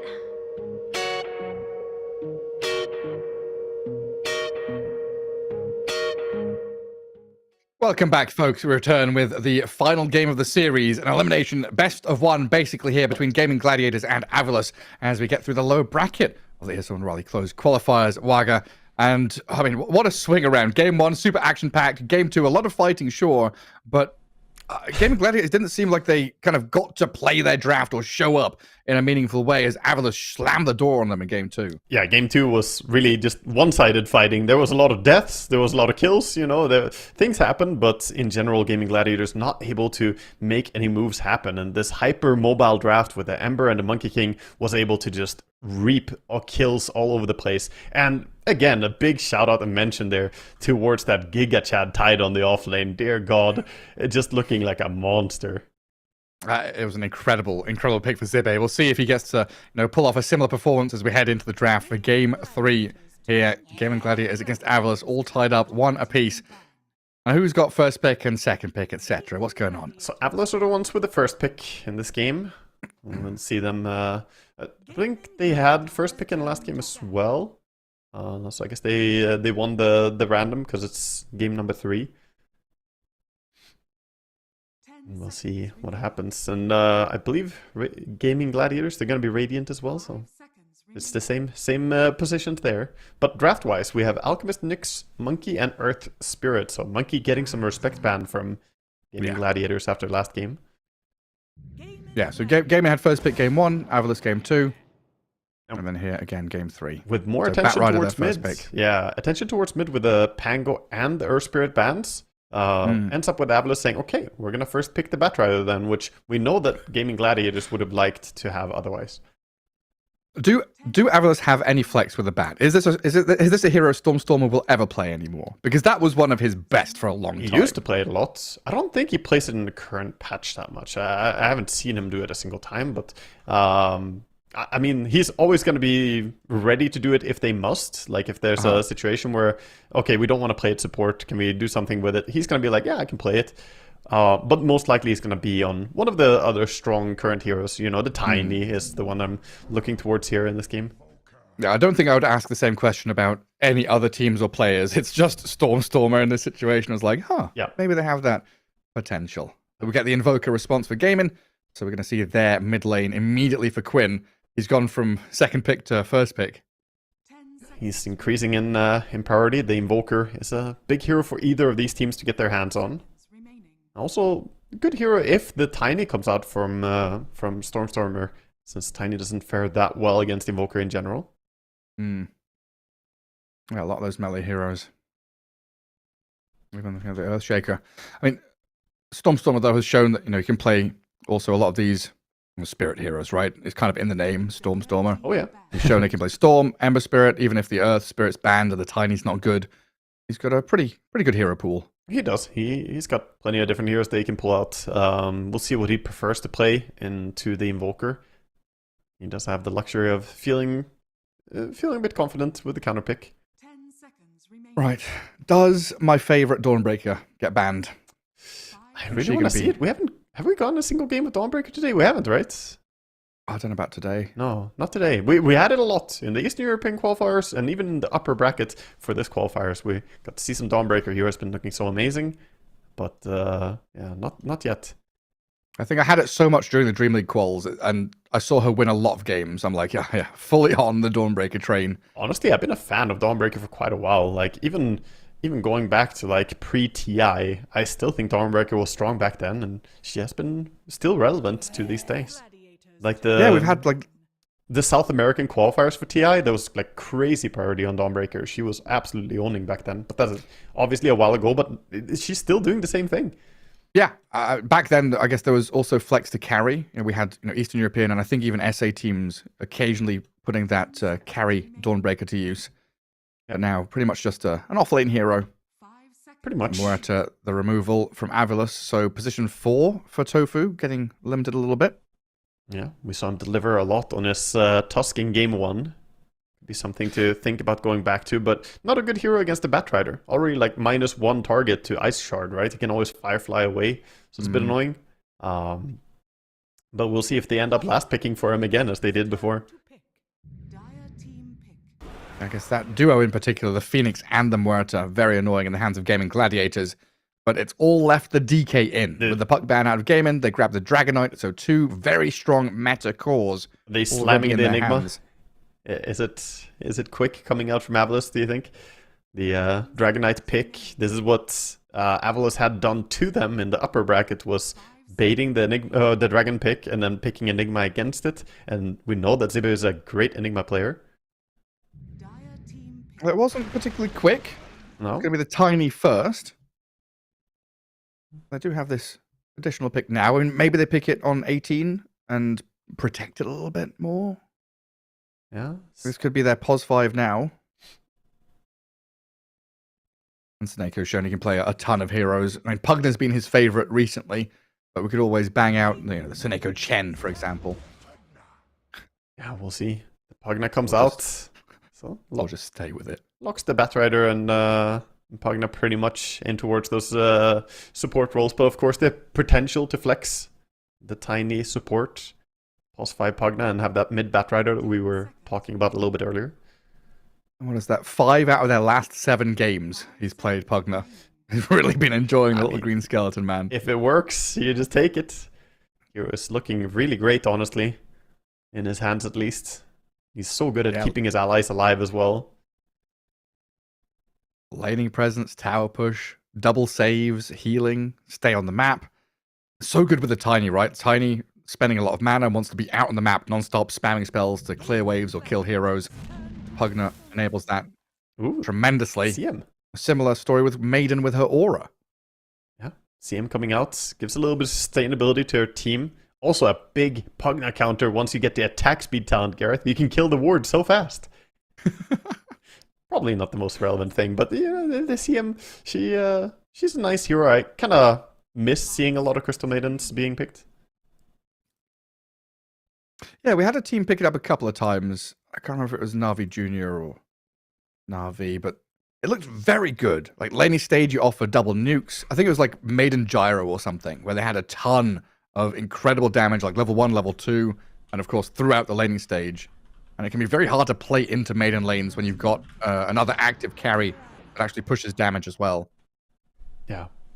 See Mirana coming out as well. Nice combination heroes coming from Gaming Gladiators. Mirana is a hero that plays very well together with the Invoker setup from Tornadoes or CM Frostbiting someone. You can expect the arrows coming in. Also a pretty good hero at escaping some of the catch coming out from Avalos.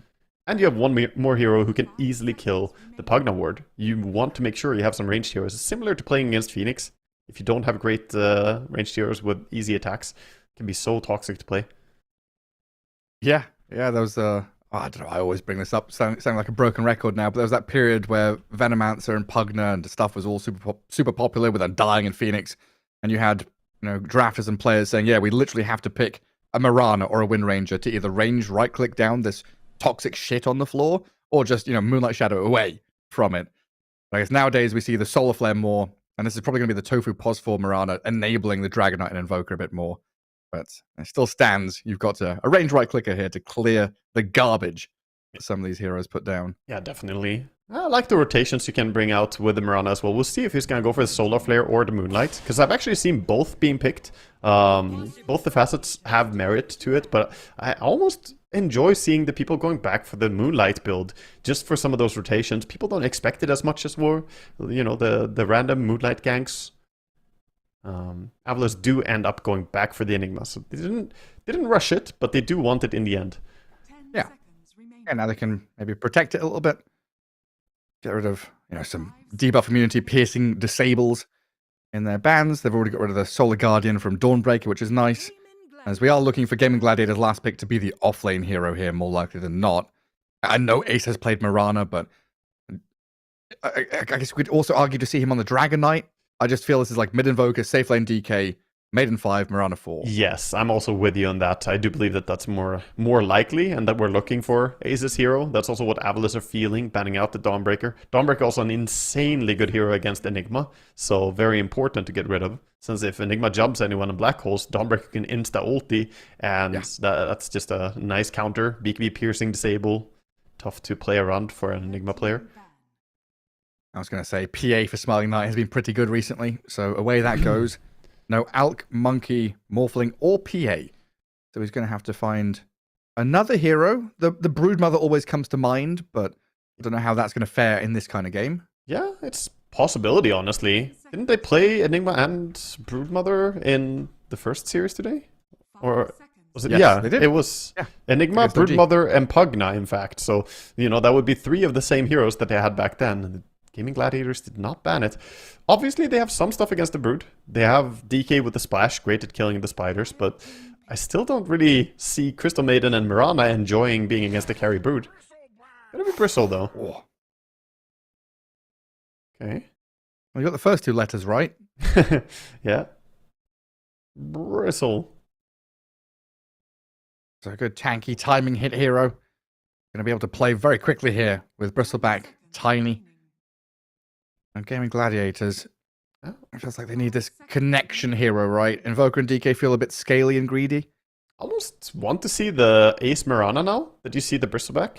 It's like, yeah, okay, we see Bristleback. Now you can be a Mirana on the offlane, lead with a lot of auto attacks. Yeah, I mean, honestly, you can go for a diff and burn his mana or just some other form of right-click build. I kind of like that. And, have the multi-threat, right? Scale up your Mirana, have DK farm up as well.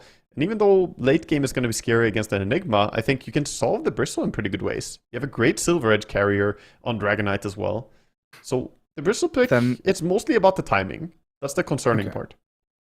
Then do you go for like a Pos 4 Tusk or something then? Is that going to be the switch if they make that move? Yeah, exactly. That would fit amazingly well into it. Mirana would like some form of melee hero, and Tusk would obviously provide them some form of way to catch the Bristleback, hold them in place. They're going so deep here into reserve time. Yeah, I think they may have been deliberating over the same possibility. Like, it's an avenue you can go down, but in the end, Gaming Gladiators say, we want that reliable impact of just put Doom on someone. Great against Enigma, fantastic against the Bristleback, and even against Pugna, A big part about Pugna is I can heal people, I can save you. But Doom should be able to prevent that. Yeah, it's like the continual spell spamming out of Avalos is what makes this draft so strong and what's given them a lot of prominence in these qualifiers. The ability just to play fast through their heroes, not rely on a lot of long cooldown ultis. They like to snap into action off of some key item timings, which the Doom could definitely undo with a well-placed ulti. Yeah, for sure. Gladiators, this is a very meta draft, right? Getting Invoker, getting Dragon Knight, to have the Crystal Maiden, which is maybe a little bit out with the Mirana, but then the 3 cores, absolutely some of the biggest heroes of recent Dota. Definitely. I think the same can be said for both teams, though. Avalus with the Batrider, who has been such a hot pick lately. The Tiny coming out with the Pugna, I guess, is more of a preference thing. Not all teams are on it, but the ones who do like Pugna, dear God, did they like Pugna. we saw Falcons really spamming that a lot a few months ago, and they were doing the same thing, just running it back to back. Snaking and Sunako. Or have they ever been in the same room, Gareth? Well, they had a bit of a scrap at one of the events, didn't they? They've definitely been in the same elevator together. True. Super exciting to see this game 3 kick off. Are you leaning one way or the other? Are you wait. First, put away your bias. Put it in your back pocket. Okay. Take Storm's name. No out team of your names. mouth. Okay. Just looking at the heroes. Okay. Draft versus draft. Yeah. Okay, so my unbiased opinion, is probably favoring.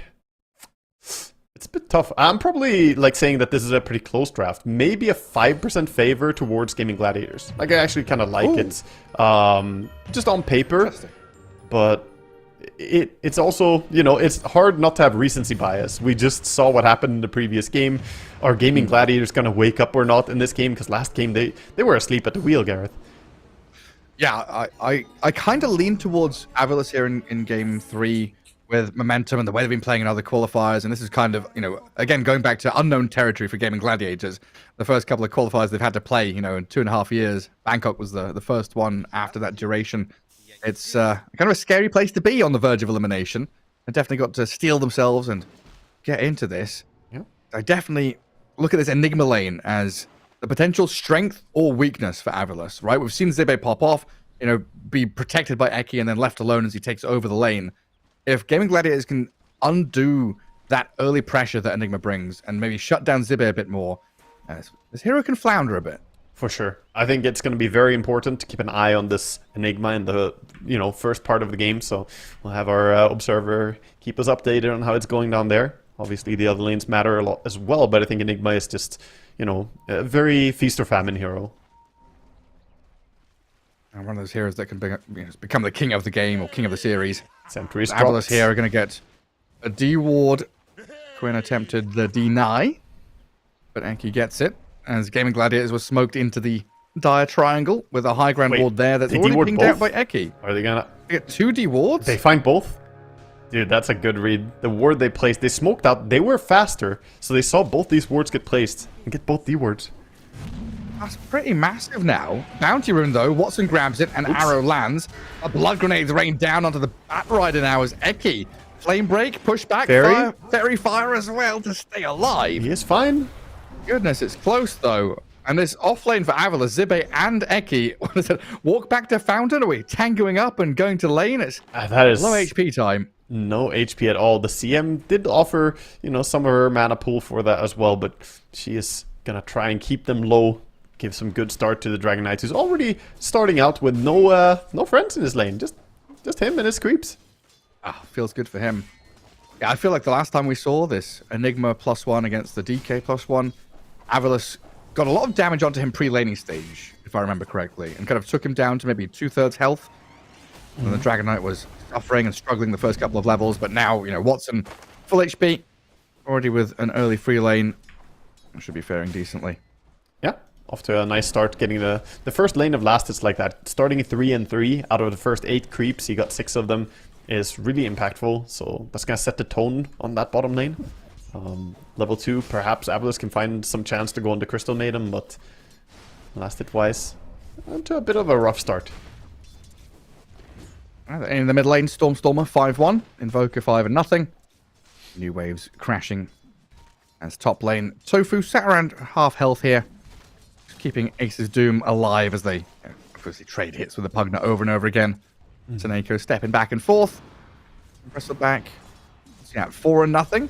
And he is a little behind. Not the goo build as well. This is a carry bristle. He wants to smack. He's going for the red, seeing red facet. So he's gonna try and be the big damage dealer.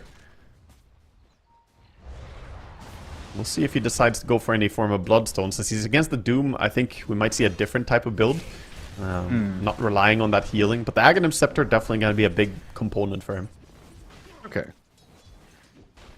Well, like Aghanim, Sanjin, Asher. Do we go right-click items? Yeah, you can. The SNY is great, so I think Axe, Sanjin, Asher, get the shard for sure. And then maybe you'll even go for a bit of armor or a BKB, you know? Assault Cuirass or a BKB could be big. We'll see what it scales out into. I guess you can always consider, like, you know, 4th item Lincolns or something later on down the line if you really need it. It's not bad, yeah. There are not that many Lincoln's triggers as well, so you would block useful spells most of the time, just like Frostbite, DK Stun and Doom, Cold Snap. Yeah. That's all the targeted abilities that they have. Well, it's not bad, but that's, you know, that's 30, 40 minutes in the future. Ooh, CM pretty deep. Trouble. Eki is going to find First Blood on Celery. And the full stack of Eidolons there. Watson's going to try and kill off a couple, but they expire in front of his eyes. Sibbo on point with the micro. This guy, he knows his way around Enigma. Not going to feed those babies away for cheap. And even though it feels like it should be a pretty strong lane here with Maiden and Dragonite, just the maneuverability of Batrider to stick on the Maiden, who's quite slow. If you ever find yourself playing on the wrong side of the lane, the Bat really can exploit that with the Eidolons to help. And it feels like a topic which we... Oh, top lane, Seneko. Lotus popped. Ace trying to slice him down. Does fall. He's got him with a Scorched Earth, but Smiling Knight here. That's a 19 full stick magic charges. stick for the Doom. Yeah, oh, full wand. And off he goes. Did do a lot of damage to him at least. So yeah, you lost your support, but it could still be worse. But good stuff for Gaming Gladiators going on top lane. Meanwhile, this bottom lane has just become very difficult. We said that he was off to a great start on Dragonite, but we see why the Enigma was picked. Just absolutely bullying this lane.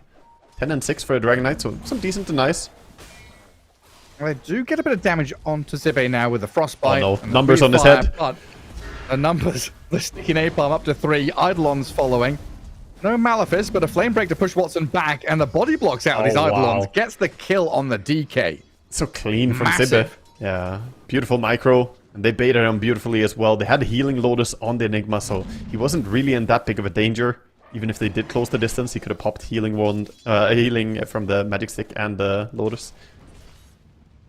It feels like Enigma here kind of telling the story of a conversation we've had a few times on the stream now about lanes that feel super strong often have a support that goes forward and a core that can either jump or help through some kind of summons or the ability to gap close, right? There's Dawnbreaker with a Celestial Hammer, Enigma with Eidolons. We've had the PA who can dagger and jump. A lot of these strong lanes have that ability to protect your support. No, it's not just about the support going, oh, 1v1 and a 1v1. You want to turn those 1v1s into something a little bit more. That's so true. Heroes that are very capable of joining quickly can be so hard to lane against. And, you know, it's not really Celery's fault. Celery is an amazing support player, but just got caught out that one time, and that already hurt the lane. And then them trying to overextend into those Eidolons. Once they get the split out and you have 6 Eidolons hitting you, it hurts. Going on Batrider. Yeah. Gotta respect it though. They don't want to chase. Just a bit of chip damage. He had the stun on DK, but he learned from the previous fight. He did not want to take an engagement. An arrow up top. Misses. Not on the mark. Ace. I was thinking about chasing Seneko there, but 4 stick charges. Not enough damage from Scorched Earth. He's going to back up with his 13 1 charges and the salve. Yeah, he's fine for now on Ace, but hurts so much the Bristleback chasing you. He's going to salve up the moment he gets a little bit of distance from the Bristle. But yeah, that idea of like carry helping support or saving your pos 5 in lane and playing aggressively through them, I often feel like comes back to the way Dyrachyo used to play his Chaos Knight. Very selfless, give up a few last hits, but it gets us a kill and feel good about it. On mid lane, Invoker going to chuck the Tornado Cold Snap, and that arrow landing on Stormstormer brings him low, but he's incredibly tanky, resilient, Tiny. Yeah, he kind of needs to go over and pick up the Bounty Rune as well now, so I see him try and push out the mid lane, and they're protecting the Bounty Rune. Rana understands this. Tofu knows that the Tiny needs the refill, but it's being blocked by the supports. Couldn't go in there. A good spot from Eki and Seneko. as they ward up on the high ground there. Avalus and stealing, man. Every single day I see them go and steal. Look at them. Shameless. They want to go over there. Wisdom Rune? Look at that Not TP this from time. Maiden. Surely not this time. Eki's still thinking about going for this, but Frostbite Arrow combo. Chain stuns him up. Eki trying to fly over the cliff top. He's dead. While Smiling Knight, a bit of damage onto Celery, but the primary goal here is for Bristle to steal the Wisdom Rune. But Watson on the other side gets it, and Tofu steals the one we're watching right here. Leaps in, grabs it, double Wisdom Rune for Gaming Gladiators. There we go. Nice start for Gaming Gladiators. And that's gonna be a little bit of a taste of their own medicine for Avalus. They always want to do this to their opponents, but now we have a level 3 Pugna, who's not going to be too happy with the level progression in this game. My 10 years of casting, I never thought I'd be hyping up a rune grab in Dota 2, but Wisdom Rune steals are so important, you kind of gotta. The leap, the rune. Oh, The leap, the rune, TP the with doom. the doom. Enigma. Caught dead to rights down here. Oh, Ace will take it. So he killed Taneko top, killed the Enigma bottom. Gaming Gladiators gonna lose their stack of large camp though, as this dire Observer Ward was there for a while, gave them vision. It is removed now, as Tofu and Celery come in with a burst of damage onto Sineko, but Tiny's here with the Avalanche toss back into the Firefly. 15 Napalm stacking up now and slows the Nasal Goo. Ace coming in to try and save Quinn, but the Invoker's stranded. No chance of survival, and Gaming Gladiators scattering now. And that's rune control again secured for Avalus. They keep invading and playing on the enemy triangle. Haste rune for Tiny, the best possible rune in the early game. That could open up a move towards the Dragon Knight. Could come in quicker than Watson expected, as they smoke up and move down towards bottom. They have a nice ward, but it doesn't really see if he farms small camp or not. Gonna find him. Toss towards the black hole is the play they want. Enigma is not really that close. Good flame break. Good toss. Does he need the black hole? Eidolons and Malefice, that's enough. Yeah, tons of damage. Just the right clicks with the drums. Drums and 6 Eidolons out. That is a ton of DPS. Doesn't matter if you have Dragon Knight with a ton of armor. Still don't go down so quickly. I mean, Enigma now top of the net worth. Miles ahead of the DK, who is down in the dumps. 2,700 net worth on the Dragon Knight. And you said it, right? You called this Enigma pick. You knew it was going to happen. We've seen it happen before by Avalus. And Dragon Knight just absolutely shredded. They've got to play through him and get this lane recovered, find him a better space to farm. But it looks like Avalus have read this. They do deny the tower, Gaming Gladiators. Zippe is just going to stand here with Eidolon scouting, and he knows Gaming Gladiators are kind of lurking. Wow. He even goes out, breaks the smoke, and then runs back again. Meanwhile, all of them are setting up a move on the Doom, who didn't expect this rotation. He thought everyone would be down bottom. Gets stunned up from the high ground. TP cancelled. What, suddenly 4 heroes up in the top part of the map? That was a nice move. they And expected. Zippe enabled that by playing aggressive even though he was alone, right? He walked in, pretended to have friends. Not saying you don't have friends, Zippe, but you pretended that they were close by you. Now they're stealing ancient stacks. This is a little bit naughty. Gaming Gladiators don't allow this. They get out the ruler, start slapping hands. Get out of here. That's our cookie jar. But it looks like Avalus, very strong, tossing Pugna in. Aggressively onto Celery, now chasing Quinn. The Goose stacks in the physical damage. 120 bonus per hit for Smiling Knight, just whacks him. Enigma joined as well. Made his way over here. And that's Ancient's gone. That is not nice news for the Dragon Knight, who has been having a tough start. And now he just heard, what? They stole your pension. They took it. It's all gone. Yeah. All for nothing.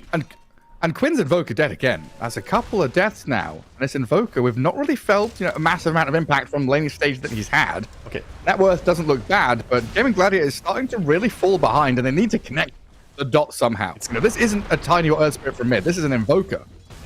Meanwhile, top, they do get a nice kill. Doom chases down the Bristleback. He's going to get punished, I think, though, as the Batrider is on him. No way out of this one. Just slowly dying the Firefly death. And then mid lane, D-Crap's going to save Zippe there from Gaming Gladiators, who popped the Dragon form and looked to go on that Enigma. Okay. The good news, Gareth.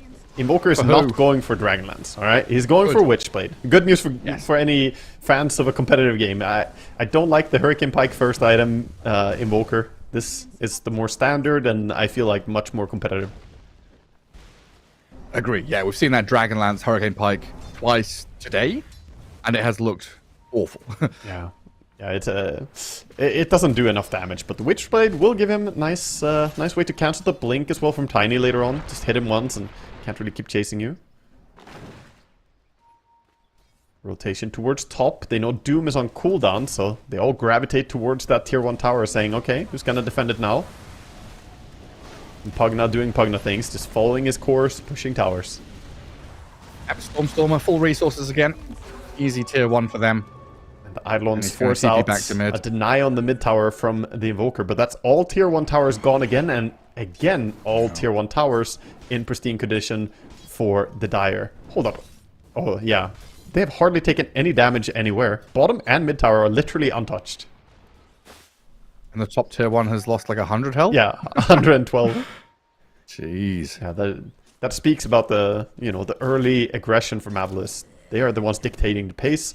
Gaming Gladiators have to hold on. They need the Dragon Knights to get online. But it's a long journey. So are we now in the waiting period for DK to be ready? Is this literally wait for Armlet Mom? Or is Watson going to be thinking, hey, I've got this Armlet now, let's go make something of it. We've got to do something before we fall more than 2k net worth behind. I think you're looking at the other items. I think you're looking for the Doom and the Invoker to do something. Doom, however, is going for the Midas for now. Has the Facet, so he could sell it for a blink later on. Smiling Knight is still here in Radiant Ancients, by the way. But Quinn and Ace, they've got a different plan for him. Tiny does come in with an Avalanche. Stormstormer. We can't toss. He's No got mana. mana for toss. He's been burnt down now. Stormstormer's got to run while the Bristleback Doom holding his ground. But Avadus, I think, thankful to not lose anybody there. Definitely. They were the ones who didn't expend any big abilities. The Black Hole's still available. They're just going to heal up as well. And Tiny's back in onto Celery. Crystal Maiden is a juicy morsel to toss a Warpine Raider onto. Oh, dear God. The damage from Toss. At this stage of the game, it's so oppressive to play against Tiny. He has no cooldown on this Toss, and it does a huge amount of damage. It's basically 50% of CM's HP from one spell. Is it more? It might be more, yeah. It's like, it's like 60. It's like 65% of her HP or something. Yeah. Gotta get the fluffy hats out. 46 health. Put on your cozy hat. Don't get bursted. Oh, they see Ace. He's under dire vision again. Do indeed. He's trying to hold this area. He doesn't want to fully give up the top part of the map. I mean, if they give up top part of the map, then they just get completely swarmed, and then DK gets swamped down as the bottom part of the map, where Watson's still trying to farm into his Mask of Madness. At least that's one thing. Gaming Gladiators are recovering on this DK. Doom doesn't look too bad in terms of his net worth. Yep. It is map space right now that Gaming Gladiators do not have as a resource. The moves, that's the bigger thing. Non-stop moves from Avalice. Again, moving in mid, invading. I believe that they saw Stormstormer as they went up on the Watcher to take that back. But still, this is a deep move to look for perhaps a Dragon Knight. Meanwhile, the Bristleback and the Pug now are just farming up a little bit. Bristle clearing out towards Zaganum Scepter. 450 gold to go. And Watson very patient, waiting for the Ogre camp to respawn. And Eki still finds him. Dragon Tail stun, though, stops the lasso immediately. He gets stunned by the Ogre? Tiny. He's coming in with his Avalanche tossed down, and Watson is dead with the help of the Ogres. Now, Eki and Stormstorm are on the run back. Ace will come in, but the Decrypt save. And Eiko keeps Eki alive and allows the Batrider to salve and clarity for a potential turnaround play around Zibe, who has Black Hole ready for another Avalanche toss. What, Batrider? Tossed him away from the Midnight, or the Malefice. There we go. It's onto Ace, yeah. They didn't toss it onto the Enigma, which was what I was expecting. So Ace is going to count his lucky stars here that he's not dead. But Eki is going to go back in again. Doom is ready. Arrow thrown, but that misses. Eki falls to Tofu and Quinn. As Stormstormer jumps back in, Deafening Blast pushes him around as the toss lands. Tofu and Quinn still able to stand and fight, but they've got to be careful of this Blink Black Hole. Zibe is ready, waiting in the shadows. There's no Radiant Vision here. Yeah, there's only 3 players from Avalice here. Bristleback is off farming somewhere else, but still, Gaming Gladiators are the ones who are going to concede the area, back out and leave. So, probably happy they didn't lose more on the side of Avalice. That was a little bit dicey. DK respawning. DK has moved up to farm the Ancients. He's being pinged out right now. I mean, this has got to hurt, right? You pick the best, the most banned, best hero of current Dota, and you're bottom net worth of the cause. You've been shut down heavily. Yeah. And so far, no way back into the game. Yeah, at least Enigma has not progressed that much in gold. Like, he was owning in the lane, but he's joining a lot of these moves and taking time away from his own farming. But yeah, you're absolutely right that the Dragon Knight, this is not what he envisioned for himself. He wanted to be way more farmed than this. Meanwhile, there's a Bristleback who's just cruising ahead. Exactly right. You know, maybe giving up a little bit of Zibbe's net worth to get this Bristleback to his big timing. Top of the net worth for Smiling Knight, 8,300 with Aghanims ready. Yeah. A bit of money saved up as well. Got the shard queued up. Next item coming in. We have Suneko getting some nice D-wards down. So Triangle is again compromised for Gaming Gladiators. No access to Ancient Creeps at this point. I'm curious. What's the normal timing for Armlet Mom on DK? Like, how far behind is Watson in terms of kind of regular? I mean, a good game, it's like 11 minutes or 12 minutes.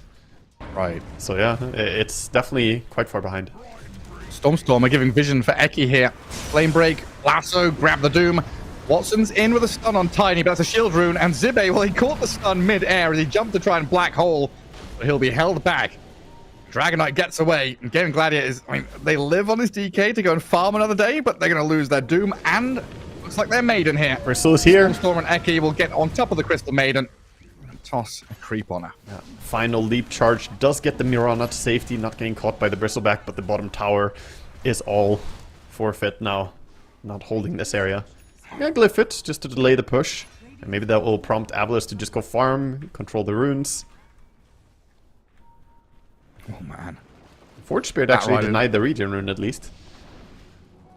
Even without Lasso, Eki is just looking, you know, scouting. Who can I find? What's the next play? What's the next move?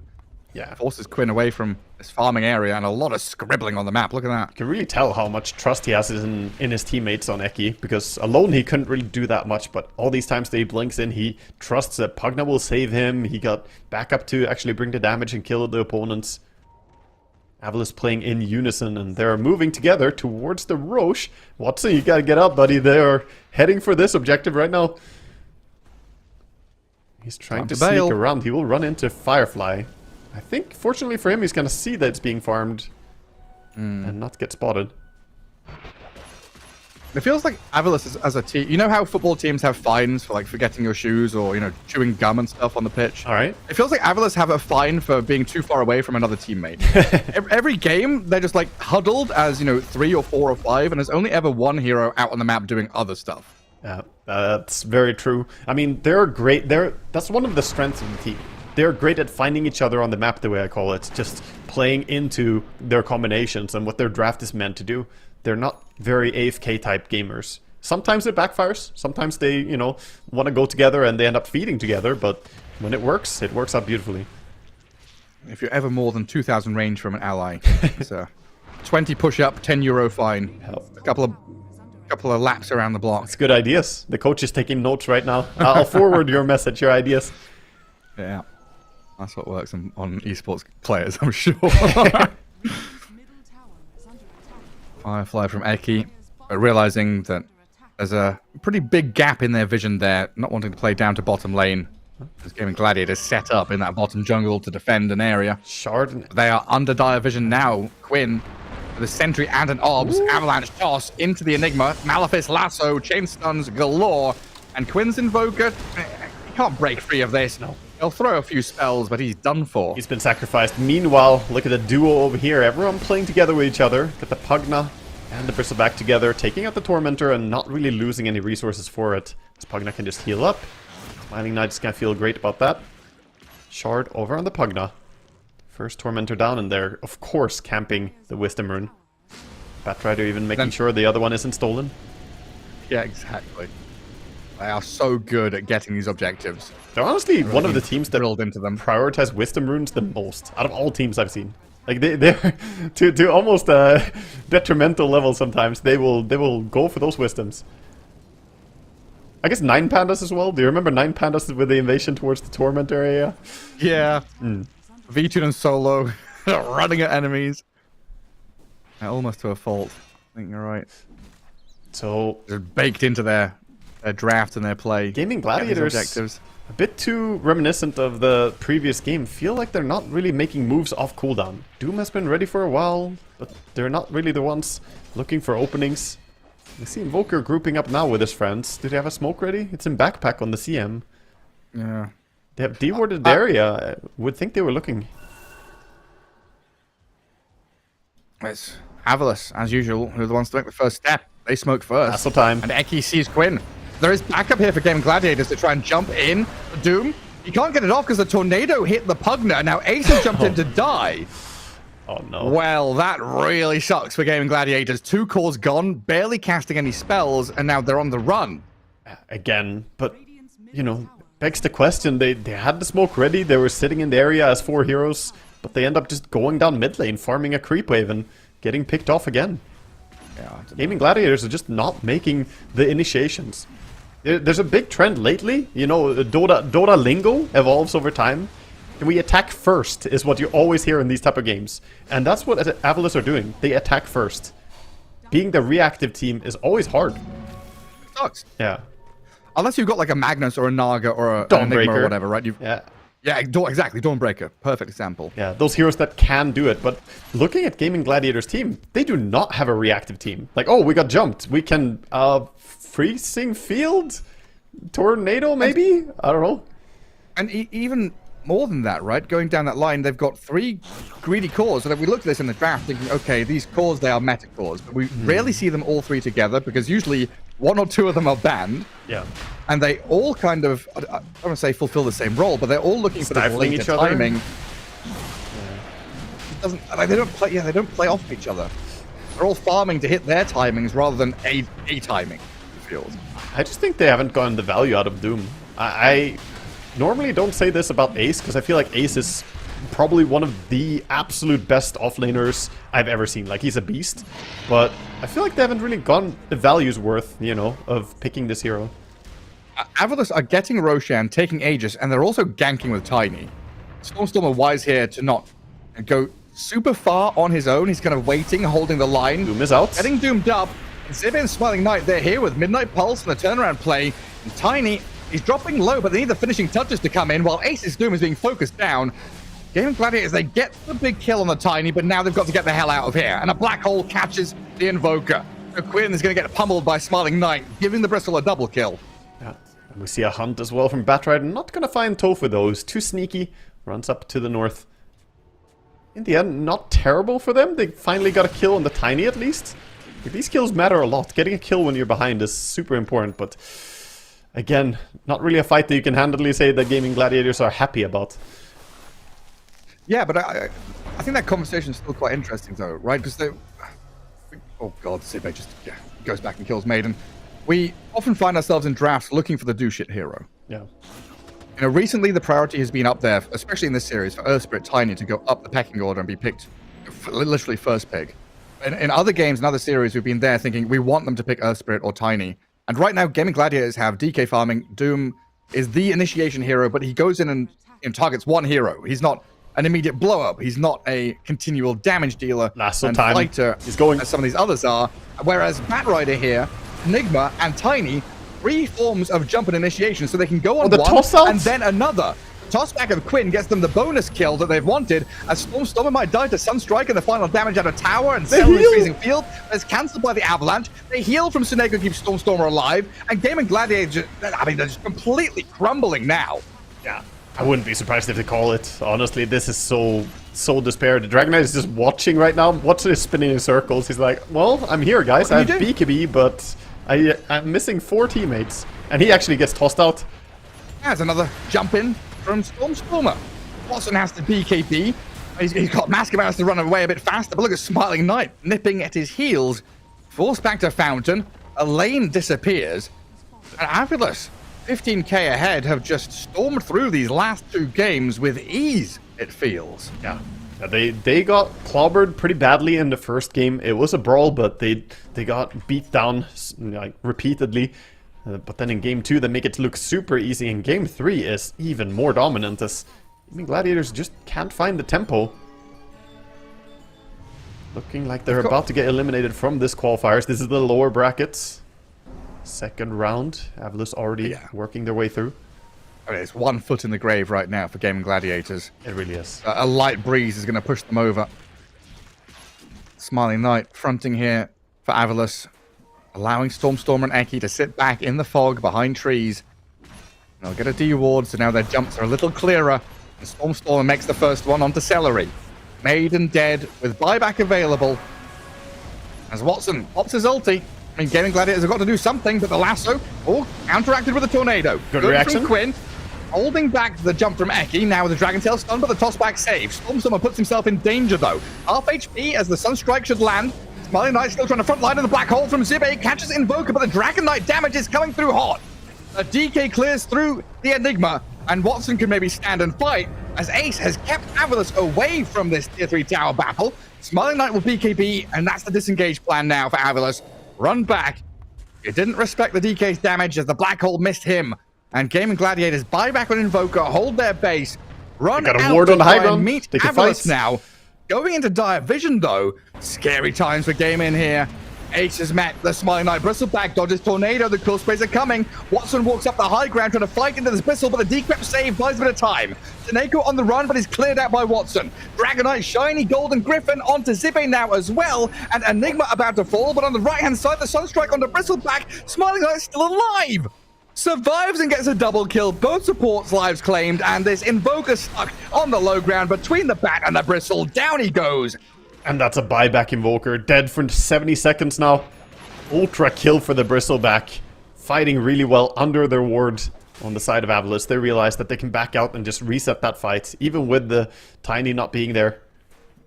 Easy for them. And Tiny comes back, looking at this tower. Only one hero alive, and he's not even a dragon right now. 5 seconds time, he does have ulti again. But no BKB. Big damage out of that Bristle in that the last couple of fights, I guess.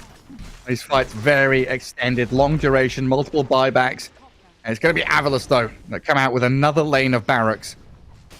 20k to the good. And the Doctor is here, so Neko will quickly patch up his Bristleback. The little Porcupine is ready again. The field Doctor. Yeah, I think this Pugna fits Avalus so well. The value they have been getting out of the constant healing and how fast they play. Like, you can ask, oh, why don't all teams just play this fast? You know, just run at your enemy. A lot of it is because of Pugna. He keeps the HP and the resources high, so they can go for these fights. And we've seen a couple of teams try to replicate that with an Io pick, but Io loses all the laning value that Pugna brings, as Eki, again, trying to go in, BKB, and then run away as he nearly found the lasso, but Gaming Gladiators with some swift reactions to stop it. Yeah. Eki stays safe, but that is his BKB on cooldown, so Gaming Gladiators, they realize that things are not getting better by waiting. They smoke out. I like this move from them. Try and get a fight, but will they react to this? They scan. Scan turns red. And Avalus scanned the high ground, but it's Smiling Knight who's the first point of contact, and a Decrep Force Staff gets him the breakaway that he needed. Oh, now they're on their ward. Dragon Knight has been spotted. And you know that Eki is looking for this. He's trying to catch up. Invoker. Blink Dust? No? Not coming. That was a scary moment there for Quinn as he walked past that Observer ward. Stormstormer. Decrep for now, but on an ice wall. And doomed up as they lasso Ace. Drag him back into Smiling Knight. It's going to be Stormstormer Tiny for the Ace Doom, but this Bristleback is on Quinn.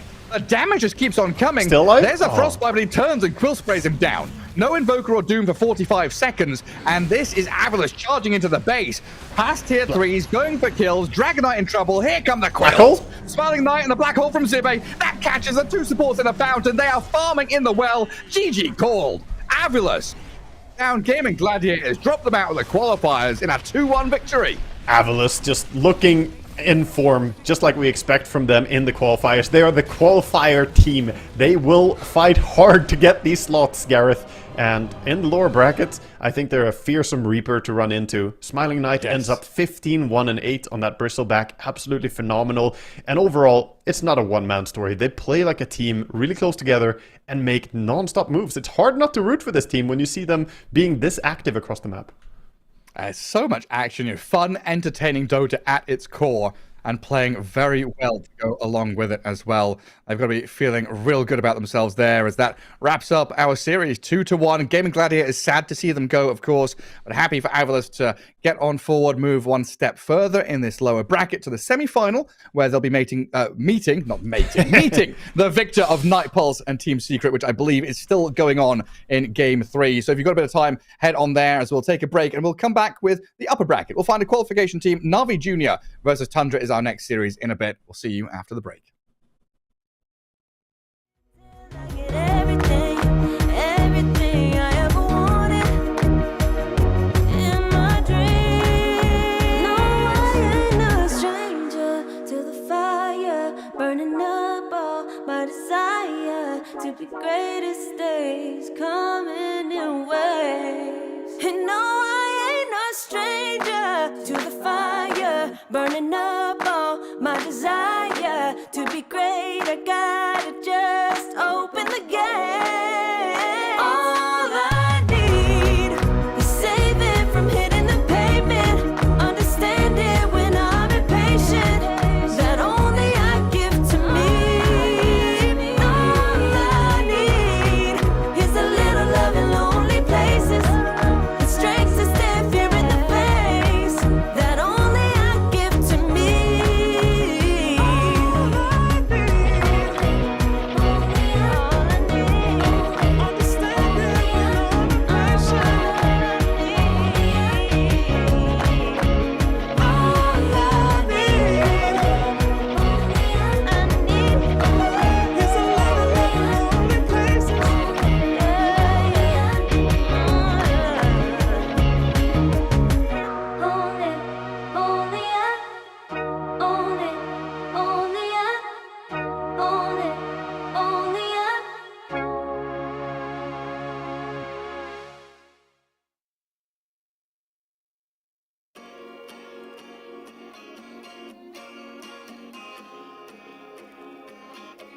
Yeah.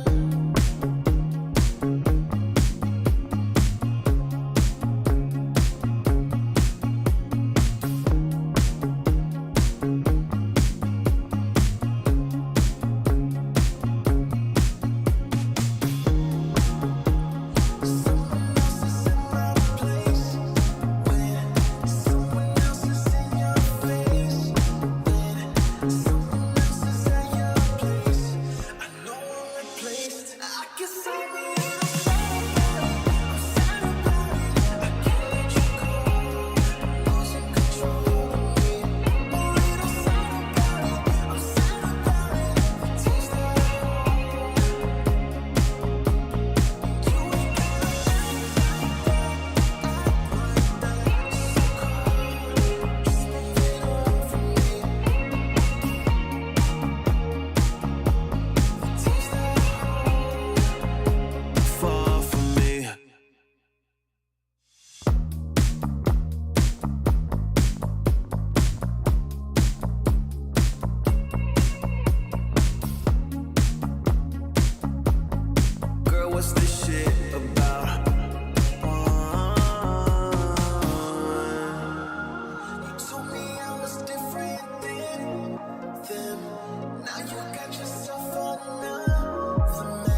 I pack my suitcase, headed out the door. I keep my shoes laced. 2,000 miles away from home. A couple dollars in my pocket, never stopped the boy before. I load my bags and hit the road. Miles past, turning back, found my track, face the fact she a cold one. Never gonna settle for none. Stay up every night till I won. Don't want a slow rise now. I'm confident opulence isn't a long ride out. When I look back now, I'm astounded. A quiet boy from old age, but always thought the world was a stage, yeah. I celebrate one last late night. My old life ain't staying. I pack my suitcase, headed out the door. I keep my shoes laced. 2,000 miles away from home. A couple dollars in my pocket, never stopped the boy before. I load my bags and hit the road. I'm headed to LA. I'm headed on my way. I'm headed on my way to LA. Headed on my way to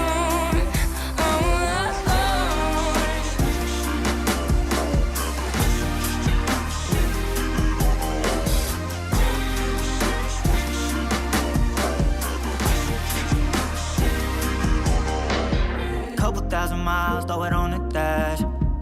Shit, the 10,000 hours, can't let them pass. Yeah, well, I was putting time in, you was pulled up wildin'. You always had shit to say, now when I see you, it's silence. Thought I'd have a Grammy by 25. Commas after commas next to dollar sign, yeah. Had to remind myself why I'm living this life. Look at all the late nights, it'll all come in due time, yeah. made for the fight, for the pain and the climb. Tied to the life I chose. Stay through the night, another day, not a dime. Race against time. I couldn't just lay by and wonder what I could have made mine. I'm closing on the moment, no one's gonna hold me down. I pack my suitcase, headed out the door. I keep my shoes laced. 2,000 miles away from home. A couple dollars in my pocket, never stopped the boy before. I load my bags and hit the road.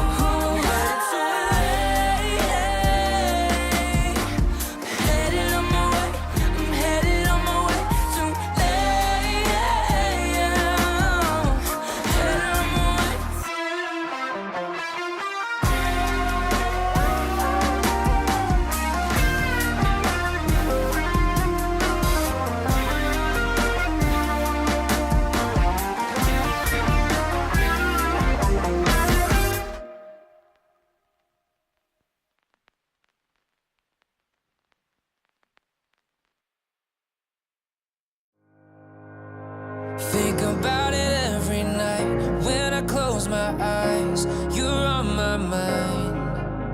I try to quit a million times, but it takes me high. Like you're so divine. You give me everything. Don't know what's happening.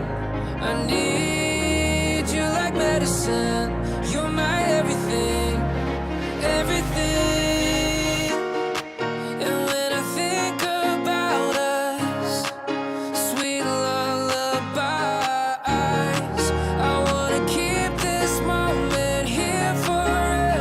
No good.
put it together.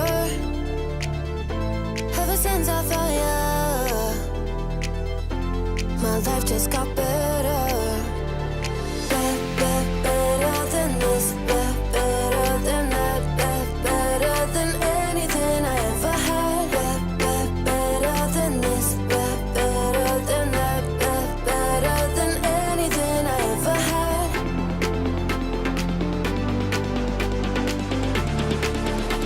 Than anything I ever had.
can feel it, so alive, floating high, I can finally breathe.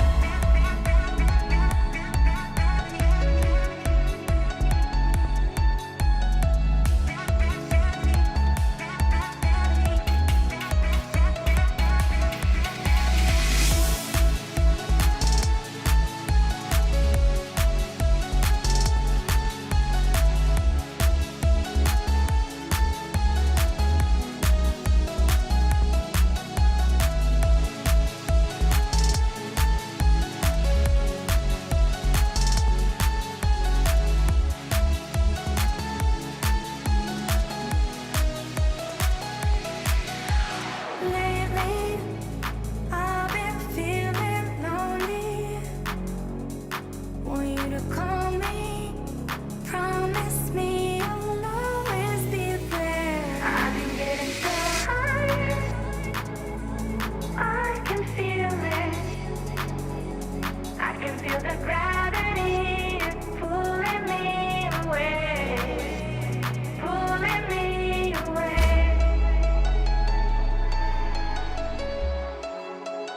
Pulling me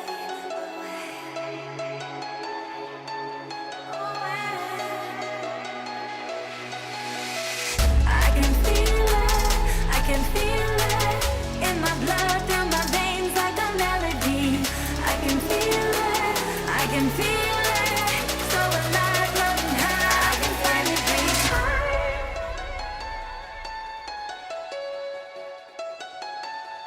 I can feel the gravity is pulling me away, pulling me away.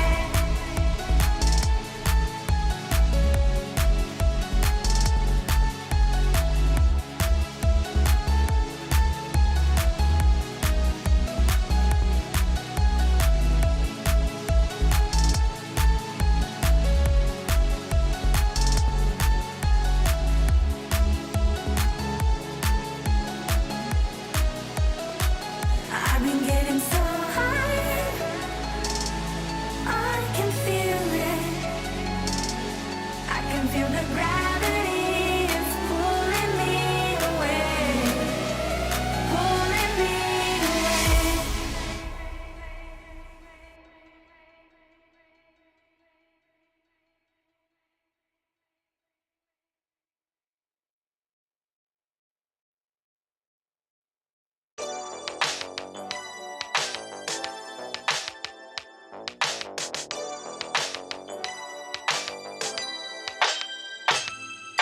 Ooh, that day that boy walked my way. Won't forget his pretty face. It was like we both had something to say. Yeah, but as soon as I saw him, his fine ass was gone. Think I should have followed him home. Put my number into his phone. A moment in time, so divine. Hope I see you again. Hope I see you again. A moment in time, so divine. Hope I see you again. Hope I see you again. You looking so good, made me wanna know you. Feeling the groove, and I got to show you. Come back, better come back. Want you to know that you're looking so fly. I wanna get to know you, but you doesn't be mine. Yeah, just a moment in time. Oh my, boy, you better come back. A moment in time, so divine. Hope I see you again. Hope I see you again.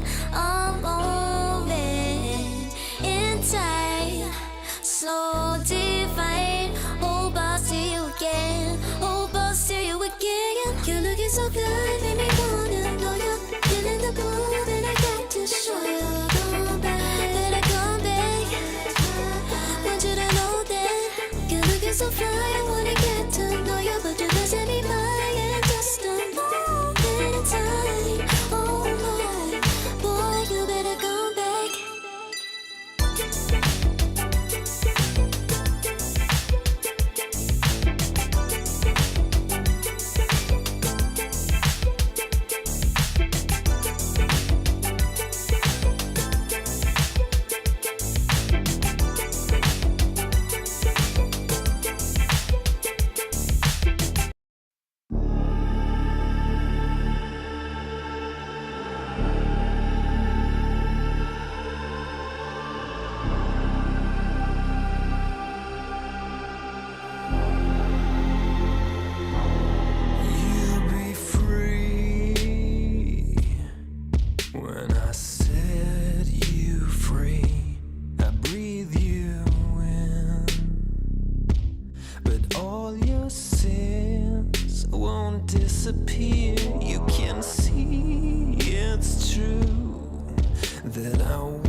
saying I'm in love with you, but I don't care much about you.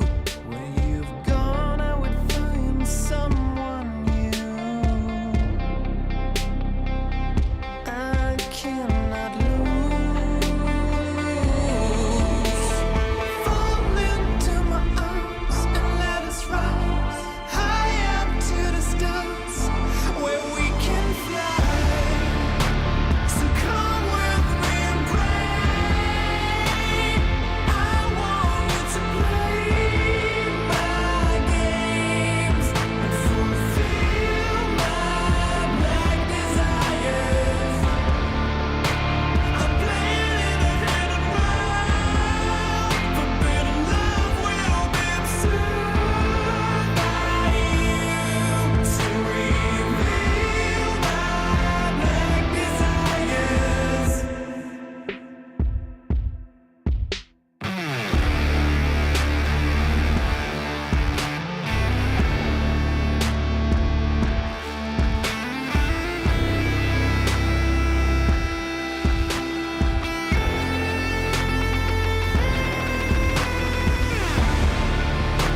So come with me and pray. I want you to play my games and fulfill my black desires.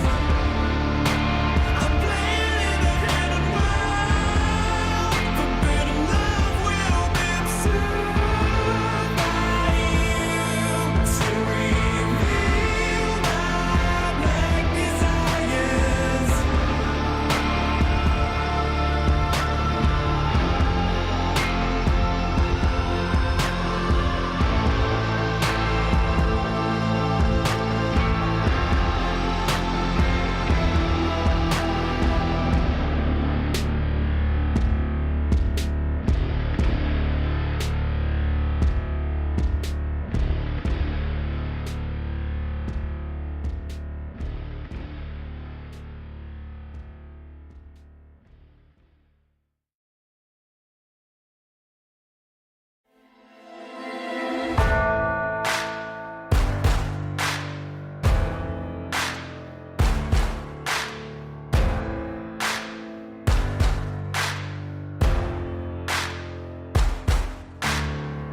Can you hear the voices calling? Longing for your dirty souls, the wolves are hauling. Can you hear the voices calling? Do you feel how they are dragging? Waiting for a second to push you to your limits, going strong and feeling better. But do you feel them? Can you hear them say? Cross the line. Since a little dark in here, trust me, you have nothing to fight. Take the start. Follow, leave it all behind. Welcome to the other side.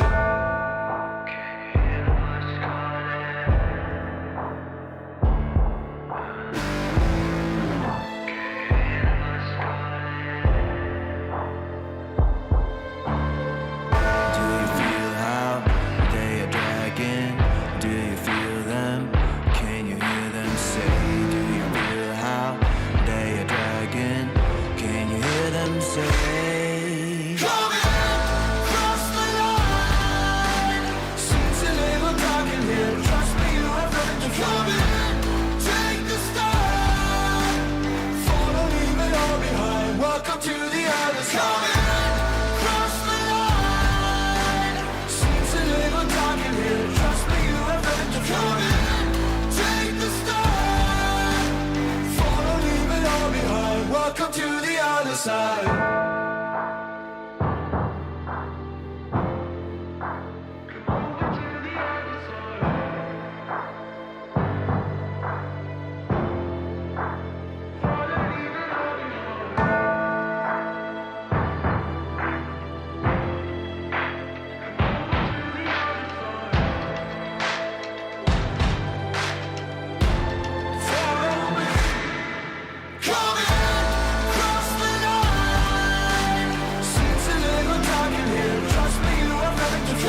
serotonin slide with me.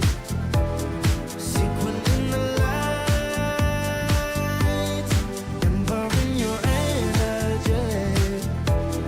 Riding through the night, serotonin slide. Slide on over here by my side. Stars up in your eyes, desire. Caught up in this chemical high. Angel, can you take me high? I'm on fire from the dopamine. You're all I need tonight. Promise I'll give you all of me, darling. Serotonin slide with me. Sequin in the light, embarking your energy. Riding through the night, serotonin slide, slide, slide. Serotonin slide, slide, slide. Serotonin slide. Slide up out of here like we're tired, but really we just about to get wild. Loving at the speed of light. Your body, I can help but admire. I'm on fire from the dopamine. You're all I need tonight.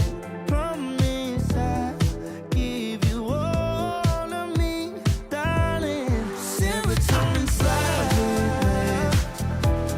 Sequin in the light,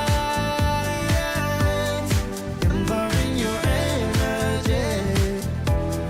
Riding through the night, serotonin slide, slide, slide, slide.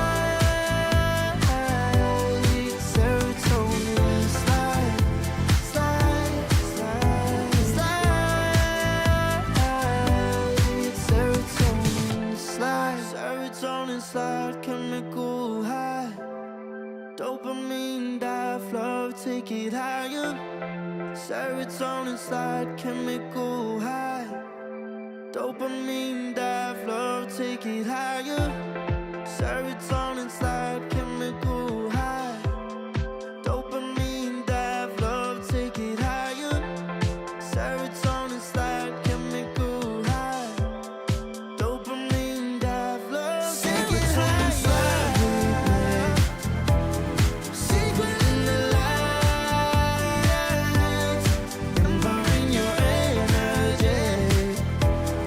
Riding through the night, serotonin slide, slide, slide, slide.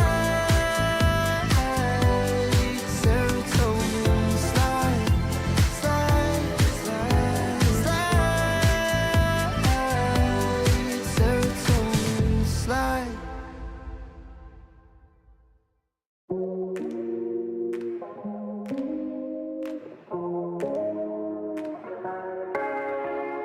No way,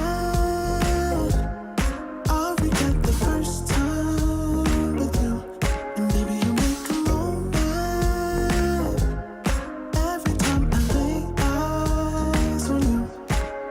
But do we care? Do we dare? Keeping this going. Let's live in the moment, yeah. I want to know. Keep this on the low. Between the two of us. Every time I try to find, Try to avoid it, but I was stuck. You turn up the heat when you back it up. try to stop the flame. But discipline melts away. It isn't enough to wish for change. You either give in or pull away. We have the will to choose our fate. Whether it's wrong or right, I'm holding on for life. For the ride.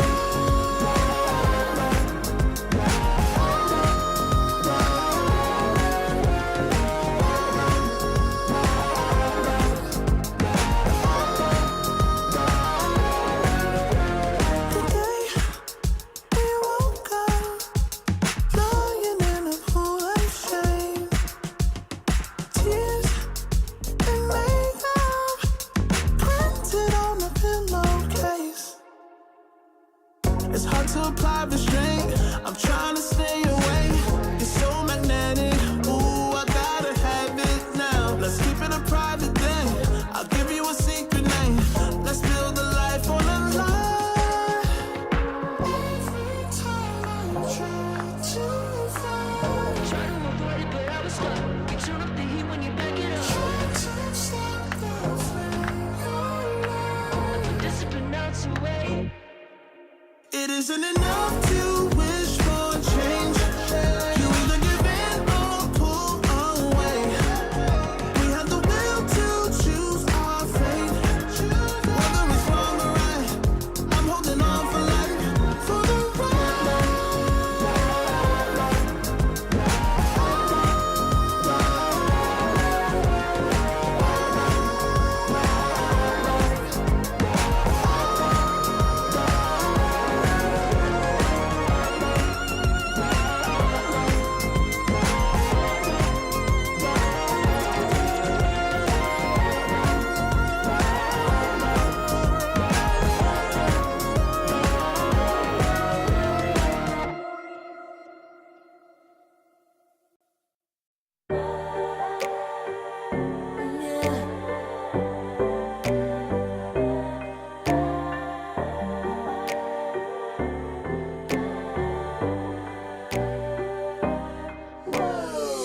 Talking my, I've been working all year getting by.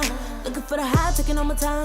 Breathing in new life, feeling fine. Like I don't gotta be something society wants me to strive to be. Got my own energy. So magnetic in the spotlight. Shaping my own world with my own mind. Don't talk about me unless you alright. You gon' see I'm finna real free, protecting my energy. Gotta protect my mind. I'm breathing in new life. It's time that I realize what feels good ain't always right. Making changes, I got me a new strut. No more settling, I'm running out of good luck. Never chasing, I attract, I'm busy going up. If you see me, come correct and keep it on the book. Get it how I live it, that's the motto, how it goes. No more reaching in the distance, hit the lotto, I'm the one. Not denying myself anymore, I'm done with it. Sky is the limit, I'm living like widow. Energy,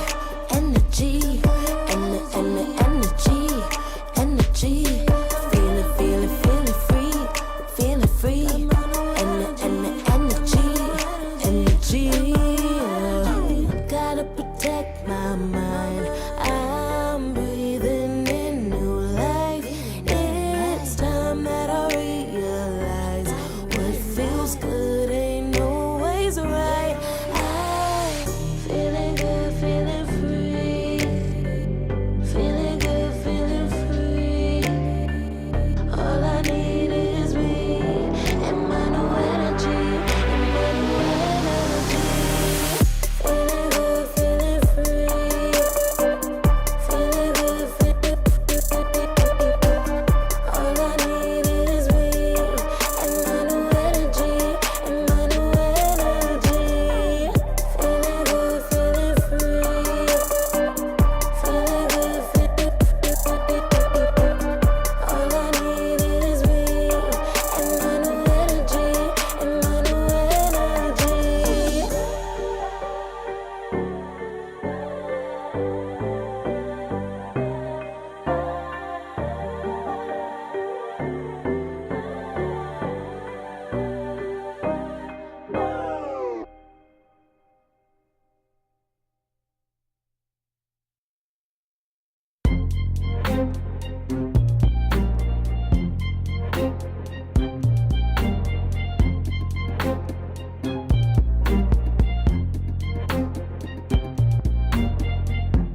Took too long for me to feel, yeah. Tell me why you on your knees, yeah. Not my fault I had a dream, yeah. Kicking off the covers, I'm too hot for this bed. Give me space, I need to breathe, yeah. Giving face, giving it beautifully, yeah. Yeah, it's just me and my clique, yeah. We might be the hardest, but we let you in. Angel energy, let you sit with me. Angel energy, angel energy, angel energy. We got sympathy. Angel energy, angel energy. Yeah.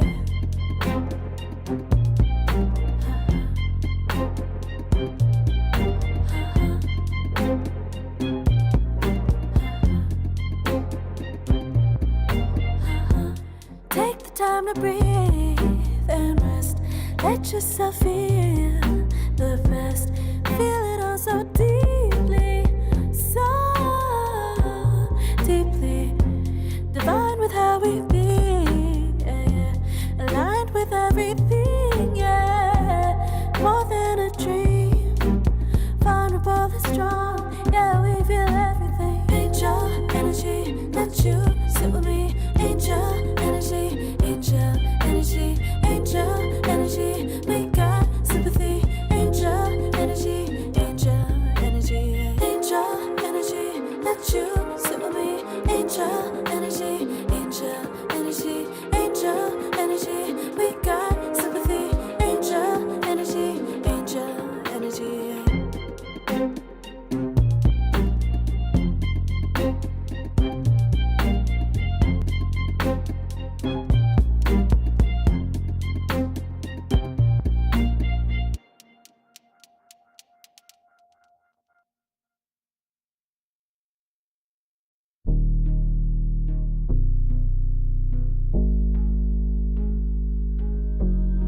Never pressed, but I got the juice.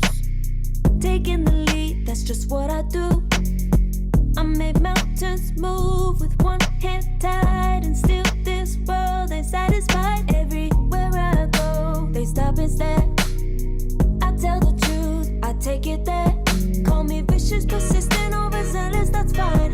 Main character energy, I stay taking what's mine. You need a foot on the gas, or put my name on the line. Main character energy, I'm just taking what's mine. And it's written in the stars, I'm a king like my sign, yeah. Raising the bar, the jaws drop like a surprise. Don't be mad about it. Don't be mad, don't be mad. Don't be mad about it. Don't be mad, don't be mad. I don't play the game, nah, I make the rules. Cards close to the chest, and I don't play no fool. Don't be mad about it. Look, yeah, my name stay in the mouth. Legs got broke, they said cast her. I'm the 911 response in a disaster. I don't ask, I just take. Treat the world like a man, I just blow them away. Yeah, I'm a #1 fan. Don't need a bark, I'm a bite. Switch me on, dark need light. Don't need pity, don't need spite. I just plop, plop, plop on sight. Could take your girl in 2 seconds. I just flash her a smile. I make petty look pretty. They run an inch, I run 3 miles. You need a foot on the gas, I'll put my name on the line. Main character energy, I'm just taking what's mine. And it's written in the stars, I'm a king like my sign, yeah. Raising the bar, the jaws drop like a surprise. Don't be mad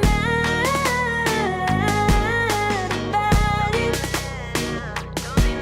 Don't be mad about it. Don't be mad about it. Don't be mad about it. I don't play the game.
your greatest days coming in waves. And no, I ain't no stranger to the fire, burning up all my desire to be great. I gotta just open the gate. All I need is saving from hitting the pavement, understand it when I'm impatient, that only I give to me. All I need is a little love in lonely places, the strength to stand fear in the face, that only I give to me. All I need, understand it when I'm impatient. All I need, is a little love in lonely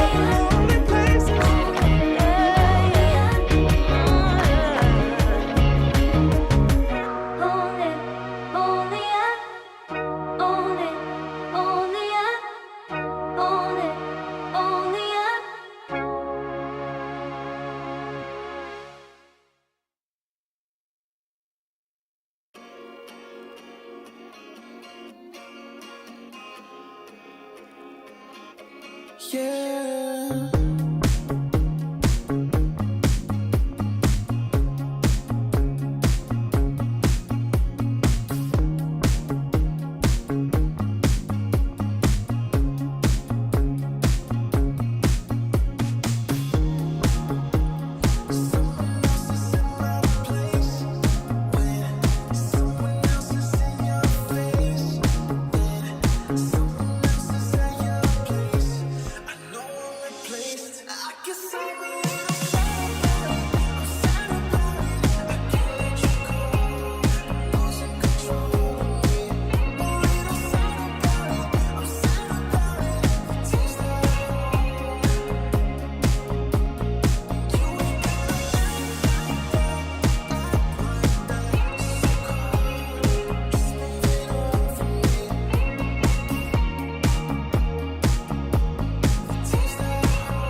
Far from me.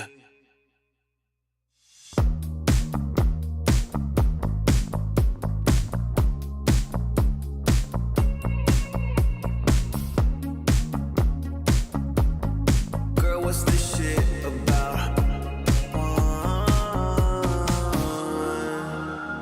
You told me I was different than them. Now you got yourself another man. I hate to see you out with him.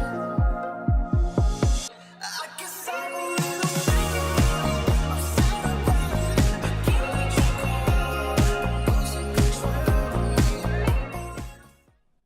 Welcome back to the closed qualifiers for Western Europe here as we head towards ESL One Raleigh and get ourselves into the final series of the night. It's qualification time for one of these two teams, Tundra Esports taking on Navi Junior. Up at the top here, Waga.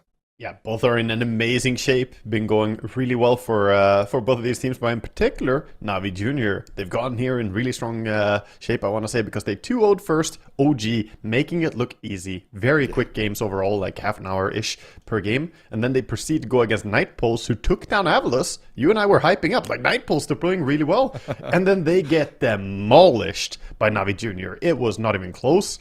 So Navi Junior haven't really been tested yet. As for Tundra, they have had a little bit closer series. They've had a little bit more of a distance to get here, but still in the upper bracket final, a great spot to be in. Yeah, absolutely. You know, Tundra recently no strangers to qualifiers. They've qualified for a ton of tournaments last year, going through 5 or 6. Navi Junior have kind of been held at the last hurdle a couple of times, but it's been a story of progression for them. Thinking back just recently, Dream League Season 24, they got to the lower bracket semis, were taken out by OG, just a series away from potential qualification. Dream League Season 25, they lost in the lower bracket final against Gaming Gladiators, just a game away, potentially, from qualifying to the Dream League Season 25. Now they find themselves in the upper bracket, right? So it's like step by step, series by series, qual by qual, they're getting themselves a little bit further, and this might be their time to actually tip the scales, find that moment in time to beat a team like Tundra. Exactly. They're, in a spot where even if they don't qualify here, there's the lower bracket as well, so there's another qualifier spot immediately. Yeah. So basically you got a second life, and these teams have both really earned their spot and their place as they're in right now. Seems like we have a little bit of a problem with getting lobby going, but hopefully they will get it sorted soon. Yeah, not seen this in a while. A little lobby crash, but admin's got it sorted out. They've loaded in. Draft will be coming up on your screens momentarily. Don't you worry. Game 1 between Tundra and Na'Vi Jr. about to kick off here. Best of 3, upper bracket. And like you say, that kind of safety net of the lower bracket just below them in case they need it. As we head into this, do you think there's any particular heroes that we want to be looking at between these two teams? Yeah, I've been calling for a certain hero that all teams feel like they're ignoring, apart from Tundra, and that is Beastmaster. I think Tundra is one of the teams that actually do use the Beastmaster a lot, and we might see him be prioritized a bit more. They like first picking it, and over on the side of Na'Vi Jr., I think they have been hinging their play a lot around the Batrider. Definitely a big impact hero for them.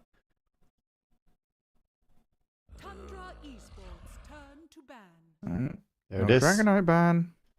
Beast is gone, so done their homework, of course. Na'Vi Jr. Not gonna let 33 have probably the scariest Beastmaster player out there, right? 33. Yeah, and like his hero pool is immense, but there are these certain heroes that you point out that it's just like that's not A tier, not S tier. It's like triple S or quadruple S tier or whatever, right? Player plus hero combination. Yeah, you gotta pick your poison a little bit when it comes to a player like 33. It's similar to playing against Amara or something who sometimes gets target banned a lot, yeah, but still has plenty of things they can bring to the table. Yeah. So that's the heroes that he has been utilizing a lot lately. His Doom has also been pretty frequent in recent games. Well, there it is. Doom straight up. They ban the bat. I know. The second pick up here for Na'Vi Jr. Kind of scary picking into Doom. It's like a very ominous first pick. No matter who you choose now, they're going to get Doom. They're doomed. Do we pick Pango or Timber or something like that? Like Bristleback even. They're sticking with their guns. They're going Bristleback. Just Doom existing is always a pain in the ass. Well, we did just come out of a series where we watched Bristleback play too fast-paced tempo against Gaming Gladiators. It was Avalus playing the Bristleback against Gaming Gladiators, who had the Doom two games in a row, and it didn't really work out for them. They were not able to match the pace, so we'll see if Tundra are going to be more prepared for it. Obviously, the Doom is great for shutting down Bristleback, but you do come with a long cooldown. Yeah, and you can only shut down one hero. So if there are multiple cores here, if Bristleback then gets pushed to position 3, pick out some other stuff that can play around that Doom. Even more respect. The position 4 Bounty Hunter, which we've seen Zayats and Tofu play to some success. Mm-hmm. Yeah, let's get removed. It's a gimmicky little thing. Something that also I want to say, people are not used to playing against in pro games. Right? A lot of people are used to the Nyx by now. You've played enough against it. But the Bounty Hunter is sort of a newer thing that people are actually using in pro games again. He's been out of pro meta for a long time. We had a little bit of a surge, or not surge, but we had some mid Bounty Hunter play. We had mid one playing it and whatnot, but mostly this hero has been gone for quite a while. Yeah, and there goes that Pango, which Na'Vi Jr. have been leaning on a little bit for Nico out of that mid lane. But I'm also still happy for Nico to grab up the Tiny or the Earth Spirit. Yep. Yeah, I like those ideas. Those are heroes that are very good at fighting and still don't care that much about getting doomed, right? We also saw him play really sharp Dota on his Ember, but this is more of a fragile game for an Ember Spirit. When you're against the Doom, you should be thinking once or twice at least about picking it. Well, first up for them, Shadow Shaman. That's good. When you have Bristleback, you generally need to overload with some disables from your other heroes, since Bristle doesn't bring any TP cancels himself. And Shadow Shaman can be good against Doom. You have the Voodoo does dispel off the Infernal Blade from Doom, so it's already pretty nice when someone gets gone on. Yeah, cause a bit of chaos, a bit of disruption, make all the sheep run around. Also, a pretty fearsome tower push if they do get into position here with a Bristleback frontlining and a Serpent Ward hitting tower. And Tundra answering with a bit of laning, stage prowess, and tower push of their own. Get the Pugna. Always feels nice to have Pugna when you're playing against the Shadow Shaman. He has pretty big mana costs on his spells. So the ward can definitely do a lot of work. And even Bristleback, you know, he keeps spamming those spells non-stop. It adds up. See what they go with as well. Shouldn't be a surprise to Tundra that they're playing against the Shadow Shaman, at least, as Navi Jr. pointed out when we commented them earlier. They've been playing with Lion or Shadow Shaman basically every single game. Always having one of these two. Alternating between them. Or PA coming up the priority list here. Often seen in that second phase of bans nowadays. Or in that 18th pick slot. But Tundra bring it up now for Duraccio. A hero which he dispatched Gaming Gladiators with earlier on in the bracket. And a hero that we've seen a real resurgence of through Eastern Europe into Western Europe now as a very strong safe lane carry with a really hard-hitting timing. Yep, and this exact lane we have also seen before, the Pugna plus the PA. Very nice kill potential in the lane. You just slowly harass a lot with Pugna, throw some random daggers with the PA, and once the enemy go low enough, you can just jump in with the PA and commit for that kill. It's like counter synergy with Decrep and PA, but pro players don't make mistakes like that, right? Yeah, they don't mess that combo up, really. No, it's still very nice. It was Avalus against OG they utilized this lane in particular, and that was a very short game as well, where they shut down a Bristleback really hard. Yeah, the PA safeguarded so nicely by the Pugna.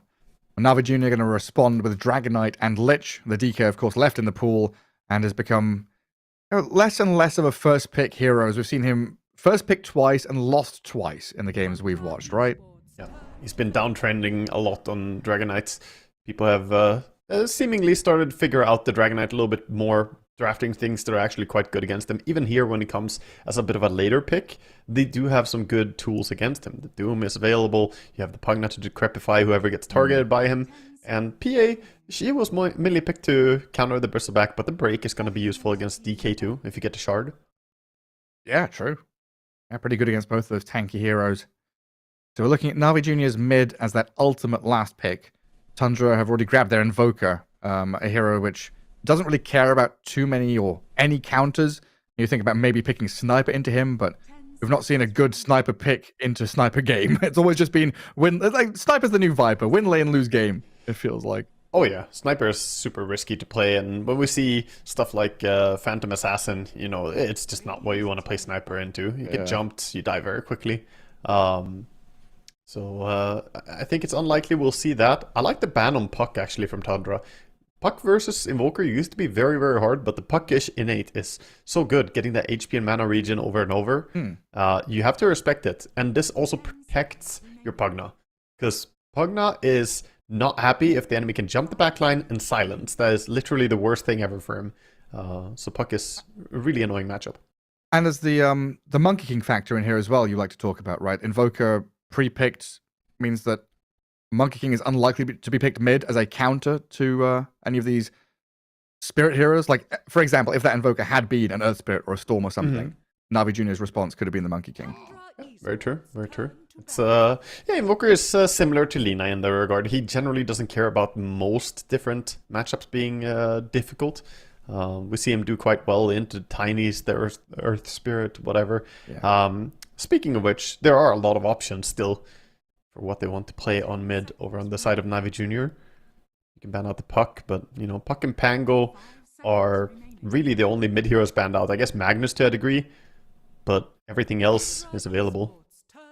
And they banned the Ember, so expecting the Earth Spirit or the Tiny to come out. Has Niku played much Earth Spirit? Because I remember him playing a fair amount of Tiny and Ember. I have not seen if they played that. They played Earth Spirit 10 days ago, then 2 months ago, so it's not been a go-to hero for them. Yeah, probably just tasting the flavor of the month a little bit, see if it's something for him, but you know, not everyone enjoys the Earth Spirit as much. Niku strikes me more as a Storm and Ember player, just, you know, watching him. Oh, the Ricky. The sneaky beaky Ricky comes out. So what, no Nyx, no Bounty Hunter, it's Ricky time, huh? As a position 4? Yeah, alright. We'll see it. Slass's way. Let's go. He's been playing support Ricky lately. Oh, yeah, doing what? There's I believe buying Shard and Vladimir's is the build. Okay. Last way. I can't recall. It's too late or too long since I read it. It was like a few months ago. He made a post about winning easy MMR with support Ricky. Oh yeah, super easy, I'm sure. Oh, he had a really good win rate. So the shard is the minus armor on smokescreen. Yes, and the untargetability. It can't be targeted by the allies. Yes, so but it's not about shard so much. The shard was like useful, but more so the fact that you just put the smoke screen on your teammate, because now they get a evasion, right? They have a mischance into enemies have a mischance into your teammates in your smoke. So that's really, really useful. But overall, I think, support Ricky is definitely a bit gimmicky. It's gonna be Niku on Tiny. Yeah, because like Ricky doesn't bring you stuns or slows and stuff like that. So Ricky brings you the smoke screen and what else? Scouting, invis, hunting? Yeah, mostly being able to silence. Smoke screen is like 90% of your identity if you are a Ricky, I'm gonna be honest. Okay, here. cool. Like support Ricky is mostly just a mobile smoke. Smoke is pretty good though. It's a very good ability. And as you said, the scouting is a part. It's gonna be very hard for Rasta to get his disables out. The shackle will be difficult. On the other hand though, while they make it hard for the opponents to disable, you now have a Ricky Pugna support duo. So your support duo doesn't actually have any TP cancel or any disable in them, which does make it difficult. You can't group up with PA now, for instance, and go for ganks. Or you can, but it's a little bit awkward. You rely on the Cold Snap or the Inferno Blade quite badly. Yeah, it's one of the wildest drafts I've seen. Are you relying? I don't really want to say you're relying on the Cold Snap and the Inferno Blade. You're just relying on raw damage here, surely. Just kill people through the TP. Don't bother stunning them. That's very true. Very true. Saksa. Just try and slice them. Saksa doing a nice little trick on Ricky of buying the boots, running out to the lane and selling boots with his courier. So only using the boots for a short while and then sending them home. Mm-hmm. Then he buys his stuff. Also got Exterminator Ricky. 4.5 times agi bonus when attacking non-hero units with tricks of the trade. So he can farm jungle. That he can. Non-hero units are going to be scared of this support Ricky. So afraid. Yeah. Right now, Navi Jr. up on his high ground. Got the juice and Niku watching across to Tundra. You also smoke out of this mid lane. I almost would have thought that Contract Killer would be better on a support Ricky, where you get bonus experience for assists and kills. Yeah. Maybe he just says, you know what, we're not going to be able to kill anything. It's fine. We're just They're going to TP away. Yeah, no. It's a bait. That is a bait up there, Whitemon. Doesn't want to step forward. Mm-hmm. Radiant and Dire Vision here over the top rune. As Niku is going to grab it. Saxa and Whitemon jump in, then a walk out. As it looks like 3-3 actually going to be able to gather up. Well, not both of them. One of them leaves the second for Saxa. The efficiency for 3-3 is like, I'm not walking that additional 20 range. I'm going to walk back down to lane. Exactly. He wants to be early to his lane. He's going to be there in good time. As Dragon Knight goes through the gate, he's also going to be there on the first wave. Nobody late to the party. We'll see which lane is going to have the most aggression coming out. This is just on the Lich trading hits, but I believe Lich is going to end up coming out on top after a while. For now, it's already the bottom. Yeah, Lich at half HP. And Doom with the Infernal Blade hits the Dragon Knight a couple of times. And Saxa also gets that Sentry Ward in the small cap. So blocked up for now. Let's see what Riddies can do about it. As it looks like the Ricky's job right now is going to be lane manipulation, dragging creep waves. Fun stuff, isn't it? Yep. The non-interactive way of playing Dota. Pull the creeps between the tier 1 and tier 2. This is just understanding the lane though. You're against the Lich and Dragon Knights, very strong laning heroes, so they want to try and get around that a bit. And that's a free courier for Doom. Salve and Mango. Oh no. Down the drain. Not so good for Riddies. He's going to be for the Lich. Blocked from going over to the pool. And mid lane, Tiny already taking a bit of a beating here from the ranged Invoker with the EMP spam being very annoying. But he's going to get these early last hits up. He'll get to the bottle. He'll get to the... Ricky on this Lich under tower. Riddies, we've got the juice, get the first blood as the Lich dies after. But that's some confident moving from Saxa to go for it, huh? Science, meanwhile, top lane being blasted and hit down by Pugna. One more hit. Oh, the sheep guesses incorrectly. Second time's the charm there for Whitemon. The Bristleback's going to be sent back under his tower. Yeah, he gets some nice kill to get. So top lane, as expected, the Pugna and PA, who were both picked into this Bristle. Gonna make it very difficult for him. Big magic stick value up in that top lane. Lots of spam going on. Yeah. And Lich back with full mana. Gonna go on to Saxa. Still only level 1. Not so easy for the Ricky when he doesn't have Trickster Trade to jump away. Oh, now the small camp is unblocked by Riddies. So he's got access to the pull, and he's blocked the large camp. So RV Jr. should have control of that wave again to give the Dragon Knight continued free farm. BCM is just hitting this poor Tiny. Yeah. Followed him all the way to the rune, just kept auto-attacking him over and over again. BCM really showing his prowess on Invoker. He knows what he's doing. One of the best Qualifiers invokers out there, I would say.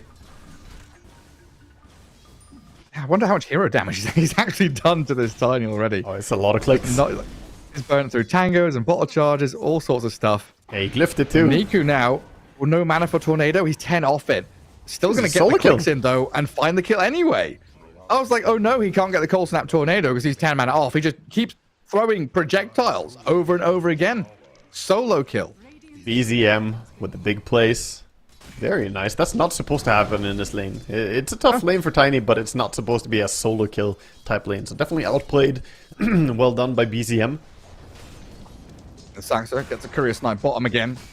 Jumps on the Lich. He's making life a little difficult for Riddies here, but Dragon Knight still farming quite nicely while they're keeping 3-3 away from creeps. And up atop, it really is just a spam spell lane. Quills and blasts and daggers flying. Yeah, dear God. So many stick charges for all of them. Zayats, he stepped a bit too far forward here. He's going to get chased back onto the wrong side of the lane. Killed by Duraccio. We see why this lane is so toxic to lane against. Continuous auto attacks from Whitemon, and then Duraccio coming in with the important bit of help every now and then with the Stifling Dagger. It feels like the Dire here getting way more value for their mana. And therefore from their sticks and their wands, right? It's like Quills, if you get the stacks going, that's great. But if it's just individual Quill Sprays on its own, or individual Ether Shocks on its own, it pales in comparison to the amount of daggers and Nether Blasts you're getting. That's true. It's also hard for Rasta to deal damage the same way. Oh, hold up the chasing that Bristle. It just comes in like one big blast and another big blast. Zayats is like shackling and Ether Shocking, sure, but... Isn't he just dead too?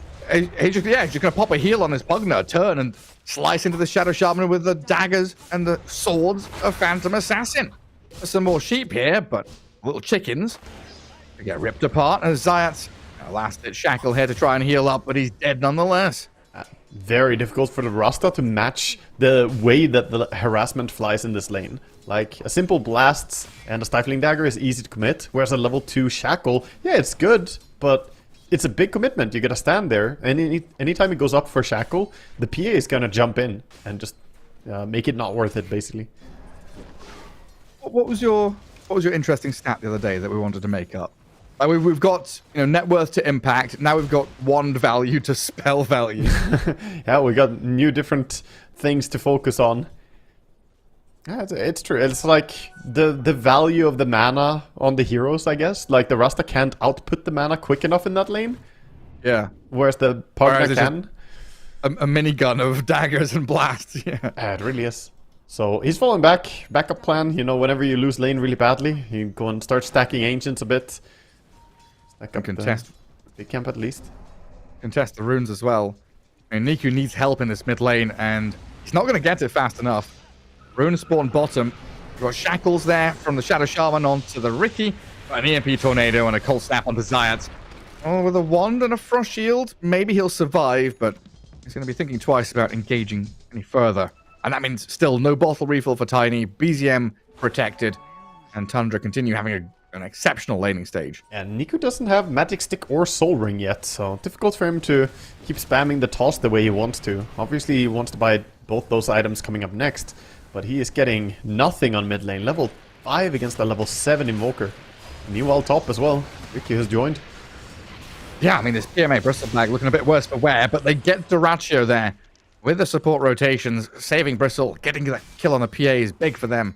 Yeah, very nice. Leaves a lot of pressure, but look at BZM. BZM and Pugna also connecting. He's going to back out though. Ghost Walk, scan into scan. They see the Lich, so alongside Saxa, they're going to blow up Riddies. While Zayat gets himself the Wisdom Rune, he'll lose his Lich via this top lane. White one's needed with Saxa there to finish him off. But still good pressure to keep the Bristleback away and allow the PA to continue farming. While 3-3 gets the other Wisdom Rune. Yeah, the Ricky is having impact running around on the map, just going on people. It's mostly that the other lanes are so strong though. A lot of it comes down to like Tiny getting solo killed and bullied on mid lane. That exposes a weakness. And then top lane has also been going really well for Tundra. So Ricky is here to capitalize on that. So Tundra right now kind of giving up on that bot lane, relinquishing the fact that Dragonite is going to farm and get big. But pressuring the other two, kind of enabling lanes more, right? You need this Tiny to get Blink eventually in this game. But if he continues getting bullied like this, you know, there's a chance he doesn't get there. Yeah, there really is. And it's not even like they're losing bottom by any means. The Dragonite is farming, but so is Doom. 33 with free farm. He's going to be quite happy as well. So if they can win the other lanes and draw bottom, basically, that's a win in their book. They're going to go for Doom, Blood Grenade, Infernal Blades. TPs are coming. Alvi Jr. want to save this Dragonite with the Lich and Shadow Shaman coming in. But Whitemon and Saxa from the side, they're going to come and help 3-3 with... Got the juice pretty low. He pops Stick, has Lotus, but look at who's here. Level 6 PA through the Twin Gate. The Doraccio rotation lives up to his name. As backed by the tower, the Shadow Shaman dying to BZM's move. All 5 down here. Yeah, quickly connecting. And that's what we expect from Doraccio as well. Always making those gate plays. Didn't necessarily do that much, but just a little bit of help. And then back to his lane. Bristleback is like, oh, I thought I was safe. No, you're not safe, buddy. He does get out, though. Just barely. But a TP to base does not necessarily feel like a win, you know? Like, he lived. We can be excited as casters, like, oh, he didn't die. But if you ask PMA how he's feeling right now, it's like, I gotta walk back to base. I'm getting no farm. I'm 2 levels behind PA. He is not feeling good. Especially when we also see the Obs Wards from the Dire. The triple vision. Oh, yeah. They're on him. Radiant Triangle. Top rune, top lane, they are protecting Doraccio and they are scouting this Bristle. They certainly are. And they're giving a little bit of time now as well. I like what they're doing. A switch happened on Tundra where they allow the Ricky to farm a little bit of experience on the lane. And the Doom, who is pretty farmed, doesn't necessarily keep free farming the lane. Just let the Ricky get closer to his level 6.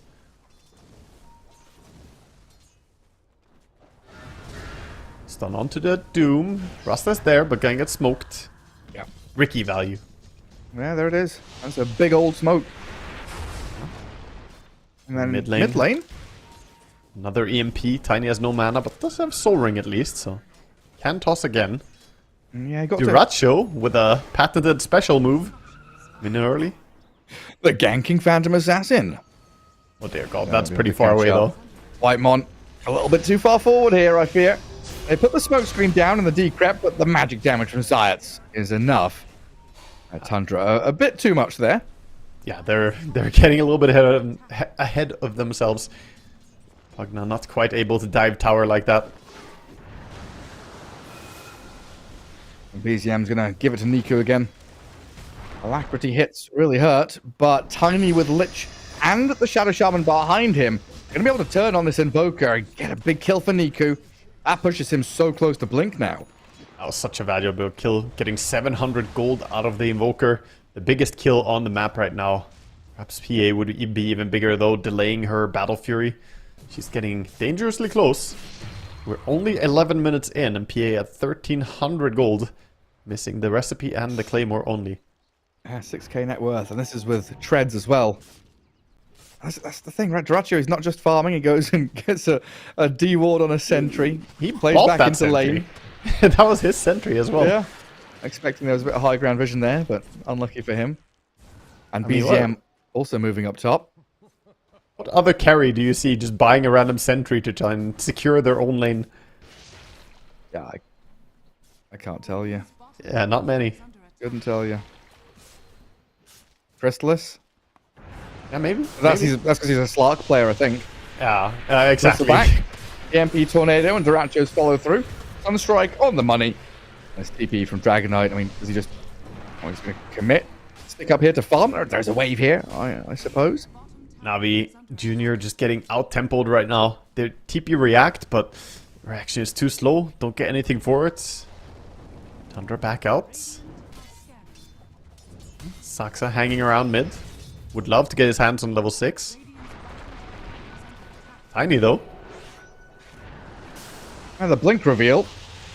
Not going to get them a kill. Niku has a regen rune though to fall back on and get back to full.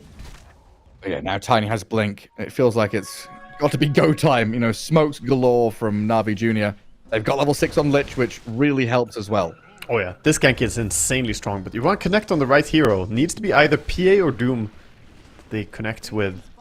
See if Ricky can sense out the smoke gang and perhaps break it. He's playing behind his Doom. You really want that tier 1 tower. The scan. Tundra. They've got the right read. Let's see if they've got the speed to get out of there. As 3-3 goes across to the trees, hides in the fog, Niku jumps. Avalanche, toss, back across into the Lich and Bristleback. Yeah, 3-3 throws the Doom onto them, and a 2-man EMP tornado here from BZM allows the Doom to turn and kill the Lich. Now PMA's in trouble. Zayat's going to shackle up Whitemon.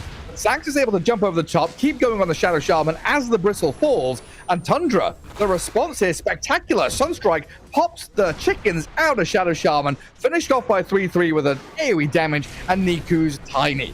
The 4th man, slowed to a crawl, tries to get Roshan to come out of his pit to maybe try and deny him, but Tundra get the 4-man and immediately swing up to top. Beautiful reaction there, 33. So smart, such a big brain on this man. Throws out the Doom immediately onto the Lich. No hesitation, knows that the Lich ulti is the most impactful part of this gank. And without the Lich ulti, the damage was just a little bit lacking. Tiny did what he could, but they didn't have enough to bring down the Doom. What is this 4-man smoke for the 14-minute Wisdom Rune? Oh yeah, look, he got the juice. He's like, oh god, they're all here, boys. We did not expect that. Oh, he had no clue. Literally no clue, man. Invoker maybe though. Mid lane toss back.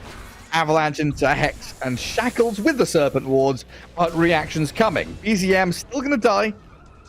And the reaction's apparently not fast enough from Tundra this time. A good kill. A little bit costly, but still very valuable for them. Can he get the toss back? He does. Into the Serpent Wards, but Decrep's there from Whitemon. And now comes out the big old Chain Frost. Kill the Pugner. 2 ultis used there for BZM and Whitemon. That Lich ulti was not really necessary. He could have just pulled him with the Sinister Gaze. He had a Rasta right behind him. Now they don't have the ulti for this. Yeah, now the rest of Tundra here. Smoke screen over onto this Shadow Shaman. Naracho's PA fully unlocked now. As the Avalanche tries to hold them back, Sunstrike gives vision, slowed down by the Infernal Blade to kill him. As Sax's Ricky blinks back, but still dies to Niku's tree throw. A homing missile tree grab coming out. No way to dodge that one. Poor little Ricky. But a few return kills going the way of Na'Vi Jr., who desperately need it. Finding themselves 6,000 gold behind at this stage. 33 has the face boots, the windlace, the drums, and the Sanch is ready. Yasha, halfway done. This is the thing, right? Like, we've seen a few Doom plays. And we saw Ace just recently playing Doom. He went for the Midas, the very greedy style. But this style that 33 is playing, like, you can see, even without Blink, he's running at his opponents, getting stuff done. Yeah, and then he's this beefy brawler that's able to actually stand and hit back. Yeah. Fight into the DK a bit. Yeah, I think Sanch Yasha is gonna get nerfed soon or something, by the way. Yeah. People are itemizing. We see PA going SNY next. She's halfway there. Doom is going for it. Probably gonna, yeah, the Dragon Knight is going for a Sanch Yasha. Everyone gets a Sanch Yasha. Yeah, it's like Sanj Yasha Satanic Days all over again. Not as bad as that, you know, but shades of it. Pings mid from Zayat as Niku jumps on this Ricky. A couple of dusts there. And the Serpent Wards as well. I mean, Na'Vi Jr. really trying to throw everything and seeing what sticks. Yeah. Yeah, they are not holding back on the resources, but I wish they would a little bit. They might need some of these ultis from the supports. Especially when it's like a Ricky kill. You know, if they were killing the Invoker, the PA, the Doom, sure. Chuck these. Yeah. I mean, they were 5-man on him and blinking, initiating, you know, like, he's dead, boys. The poor guy. Yeah. At least they got the kill. But it is stifling their possibility to keep making moves. If they had a Rasta ulti still with the Lich ulti as well, we might see them turn that one kill into another rotation. Now it slows down a little bit. It's also like good positioning from Saxa, right? Like, he's the one dying, he's the one out in mid. Now he's also the one scouting and leading out, seeing Niku and Zayat. Everyone is coming.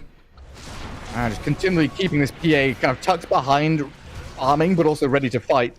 They kill the Shadow Shaman and Duraccio. He's going to come down here and join. They want to try and catch up to Niku's Tiny again, but he's got himself into the Roche pit and TP'd home. Gets out to safety. So only losing a support at least. They lose the area, I guess. Bristleback, you know, I was looking at him thinking, what item is he going for? No. No, he has Shard and he has Bracers. Oh. It's a tough life for this Bristleback. He's only sitting at 5.8k gold, Gareth. An easy death. Yeah. And with him dead for 30 seconds, he's finding himself like nearly 3,000 gold behind the Invoker, who's the least farmed Dire core. That's real painful, huh? All those Ancients taken, all those aggressive plays to the left side of the map. Really punishing this Bristleback. It becomes hard when the PA is like more than doubling your net worth soon. Bristol doesn't become as tanky as you want him to be.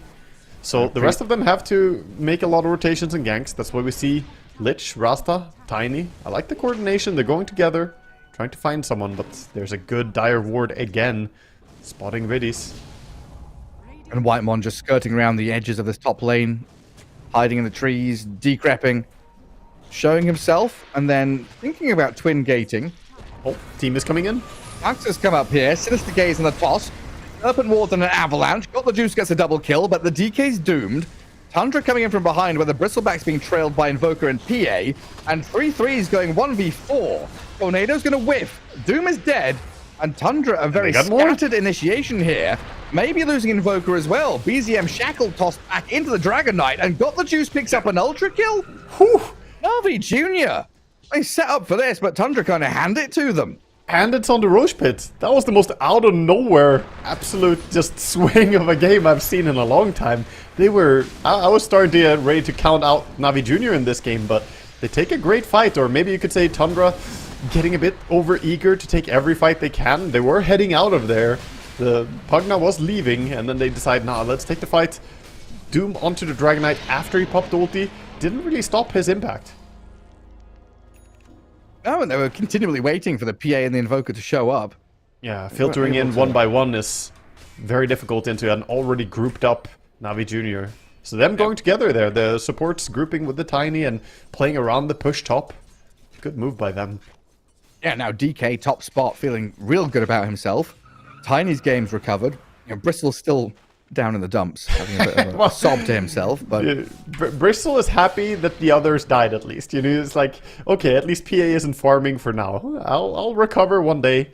He's going for a Lotus Orb, but at this point he's in the backpack of Dragon Knights. He's accepting that I'm not carrying this game, but I'll enable you. He has the Snot Rocket build. He's here to provide the minus armor. So what did he do in his previous life, you know? He's got a pencil case for Christmas, while Dragon Knight's got a PlayStation. It's not really fair, is it? Yeah, he's gotta walk a lifetime in these shoes, okay? It's the face boots only. That's all he's got. Well, Lotus Orb, we'll get there eventually, I believe in him. The Juice is going for the MKB in this game against PA, makes a lot of sense. I've seen a lot of Dragon Knights still go for the Daedalus as well, even against PA. It's not necessarily bad, because the crit damage is absurd when DK ulti, but I like the reliability of the MKB. And like, you can splash onto the PA, right? Yeah. If you've got circumstances where the PA is next to someone, you can splash off them. That's cool. In the ideal scenario, it can work out. But when PA is right next to you and no one else is there, you wish you had MKB. So I like the discipline. I feel like this is the discipline choice, whereas Daedalus is the greedy carry mindset of, oh, but I want big red number, you know, big crits. What can I get away with? Yeah. No, this is good. He's played a really solid game as well and got a Juice. Especially that last fight helped him a lot, accelerating. Yeah, right up there now. And Tundra taking a minute or two here just to kind of reset, get back on the lanes, grab Wisdom Runes, take Tormentor, think about their next play, as this Aegis on DK is still there for just under 3 minutes. Okay, I'm going to make a little bit of a claim here. I'm going to say that Tundra, their real timing is actually pretty far away. Even though they've been dominating the game a lot, I want to say that their real timing is going to be the PA Nullifier, which is far away in itemization. Because until they get that, this Lich with Solar Crest and Frost Armor is going to be very bothersome for them. If they get a jump on Lich with Ricky, if they can somehow bring him down before the fight starts, then maybe it can work out well. But right now, I actually think that Navi Jr. is stronger at fighting. It's not enough to like tornado it. No, I mean, you can tornado, but there's the problem. There's the problem as well of like relying on only that. Yeah, like if it gets recast or it's on multiple different heroes, etc. Yeah, like if you have Nullifier, it's non-stop available. It has very low cooldown. You can keep spamming it, and PA has it when she needs it. Whereas Invoker coordinating with PA, like, oh, when the buffs are there, I'll save you. As we see Ricky tank the gank a little bit, get caught out. Yeah, just a bit of G&T. Oh, nice Sunday evening. And got the juice, gonna go straight for the tier 1. Yeah. Nothing to stop him. Aegis for 1.5 minutes still. In a good spot to keep doing what they want. Invoker cutting creep waves. I like this play. BCM just staying off map as much as possible. Because I think they realize it as well. They want to wait. They want to wait Shivas on Doom and PA to get at least, you know, Shard. Or even wait for her Nullifier before we're going to see them activate a lot. And they want to bypass Aegis, and they probably want next Roshan as well, right? Like a lot of things happen in that next phase of the game once going to break out of mid-game into late game. This has allowed a recovery period for PMA on his Bristle, and Navi Jr. overall finding a lot of timings. Getting towards the Blink Dagger on DK. It's not too far away. Yeah, still 5k behind. Duratri is mobilizing with this Doom. Trying to play on a high ground. BZM's Invoker. Ready with Meatball and Tornado invoked. We don't have, you know, BKB on this Dragon Knight. Or this Tiny, so the magic damage here could do the trick, but it looks like for now Tundra backing up all the way to their tier 2 bottom lane. Out. What a good read by Tundra. This is very, very nice stuff. And they're going to be the ones to smoke up on the back. 4 heroes smoked up, and this is very obvious now. It doesn't feel good for Navi Jr. They realize we've stretched too far, this takes a long time, the smoke is not really happening, and now Aegis time's out, so they're the ones to turn tail. Forge Spirit's pushing the wave. Navi Jr. have 2 very good observer wards here to play forward from their current position. But there is a deep dire ward behind them, which Tundra could be exploiting with this smoke that they're coming through the outer ring of jungle camps. Tiny just blinked. Rachel leading the way. With Riddy's Lich. The PA does get spotted on the wave there. And she'll re-blur and still looks to approach this staircase by the dire observer ward. They've got vision of the Tiny. Niku steps forward, dagger to start. Saxa thinking about the jump here, but the toss is immediate. Niku tosses him. Now Durachu jumps in. The Tiny's in trouble. They've tried to save him here with a frost shield and a bit of protection, but the BKB PA makes short work of him regardless. Dragonite TP's out. Lich attempts to do the same, but you've got Durachu with a massive amount of damage and 3-3 with that Infernal Blade slamming on them. Very good ward to play under. They have 3 wards in that area as well. They dropped 1 more during the fight.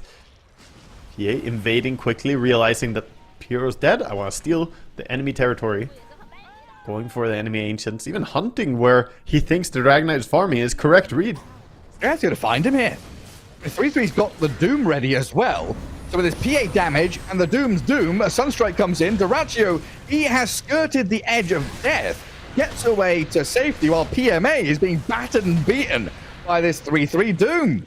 What a good read. Tundra, I mean, from start to finish, the read of dodging the smoke gank was beautiful.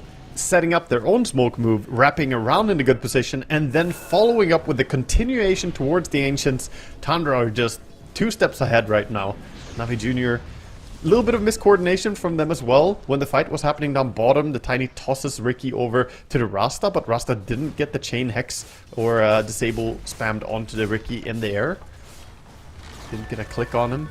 Some of the coordination is just lacking for them. And Tundra have wriggled themselves out of a potentially tough situation. Waiting for those item timings while Navi Jr. were flourishing. Under a ward, Ricky could start. Has Diffu. Here comes Invoker. BZM with a DD rune. Right onto Niku. Have they got any more slows or stuns? They don't. They'll toss back to Ricky, but the PA comes in with a BZM Sunstrike. Thanks are traded out for the Tiny as the Chain Frost not going to bounce anywhere. Now jumps to Whitemon and over to Duraccio. They'll split and try and spread away from it as PMA pokes forward. But this bristleback, he could get jumped and insta-crit by this PA if she decides to. Tundra being safe though and cautious for now. Especially with the shard ready on the PA as well. I like they went for it so early. See, a lot of PAs kind of delay it, but when you're against Dragon Knight and Bristleback, it's really amazing. And even just for damage, honestly, 28% of the enemy's max health as physical damage is a lot of damage. For 50 mana, it's so cheap.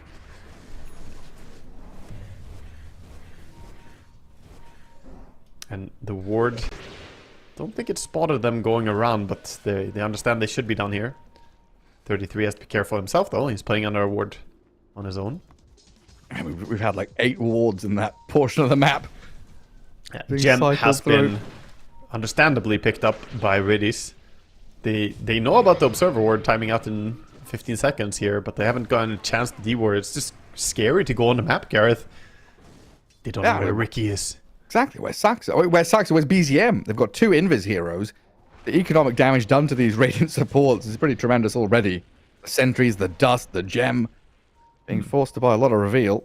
Yeah, putting wards in the enemy base. I don't think they realize that the gem is on Lich yet. Otherwise, this ward might not have been placed. It's so risky to put wards in the enemy base when they have gems. So they will learn that Lich is gonna D-ward this probably pretty soon.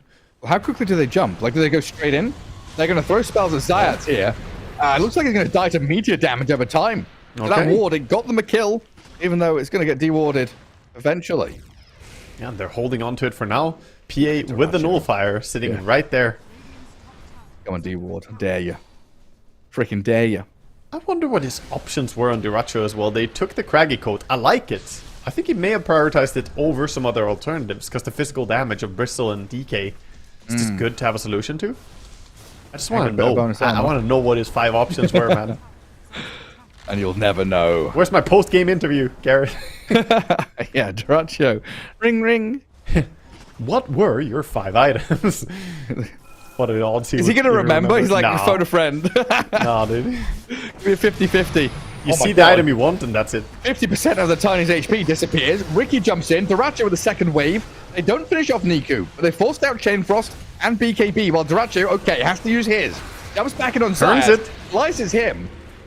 Kills the Shadow Shaman, but burns the BKB. Now has to Phantom Strike back, but Niku's in with an avalanche. Can't follow through because the smoke screen's down. Couldn't toss anyone back. EZM with Duracho. They strike onto this Tiny and blow him up.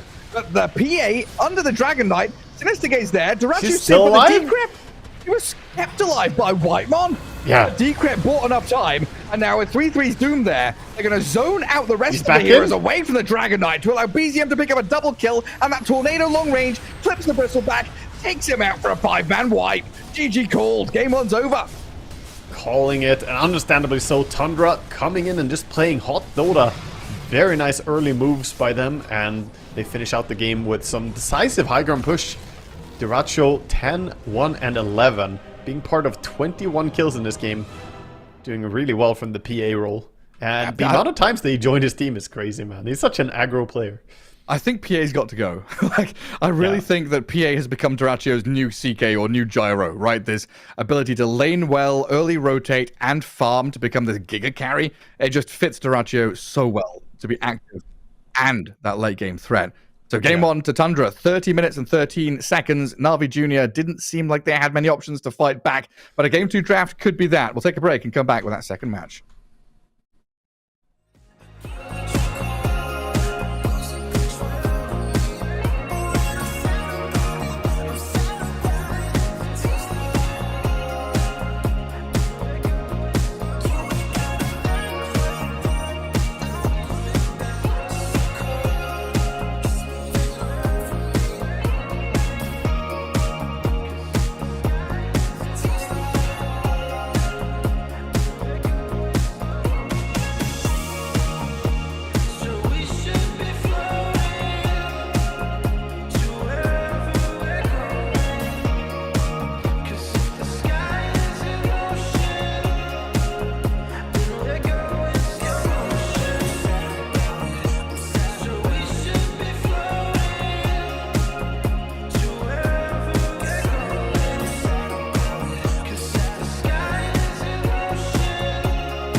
I pack my suitcase, headed out the door. I keep my shoes laced. 2,000 miles away from home. A couple dollars in my pocket, never stopped the boy before. I load my bags and hit the road. Miles past, turning back, found my track, face the fact, she a cold one. Never gonna settle for none. Stay up every night till I won. Don't want a slow rise now. I'm confident opulence isn't a long ride out. When I look back now, I'm astounded. A quiet boy from old age, but always felt the world was a stage, yeah. I celebrate one last late night. My old life ain't staying. I pack my suitcase, headed out the door. I keep my shoes laced. 2,000 miles away from home. A couple dollars in my pocket, never stopped the boy before. I load my bags and hit the road. I'm headed to LA. I'm headed on my way. I'm headed on my way to LA. Headed on my way to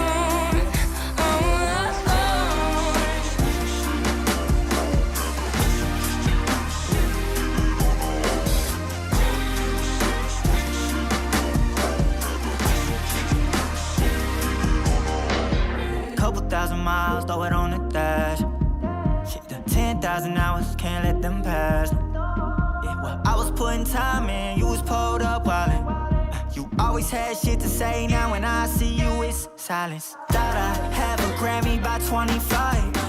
Commas after commas next to dollar sign, yeah. Had to remind myself why I'm living this life. Look at all the late nights, it'll all come in due time, yeah. made for the fight, for the pain and the climb. Tied to the life I chose. Stay through the night, another day, not a dime. Race against time. I couldn't just lay by and wonder what I could have made mine. I'm closing on the moment, no one's gonna hold me down. I pack my suitcase, headed out the door. I keep my shoes laced. 2,000 miles away from home. A couple dollars in my pocket, never stopped the boy before. I load my bags and hit the road.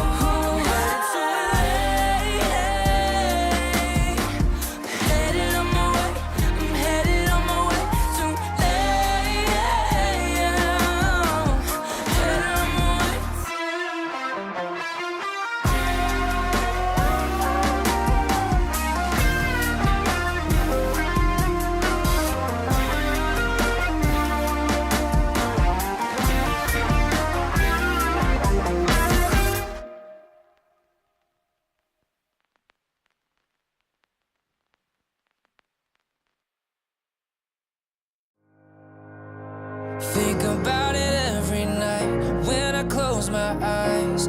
You're on my mind. I try to quit a million times, but it takes me high. Like you're so divine. You give me everything. Don't know what's happening. I need you like medicine. You're my everything, everything.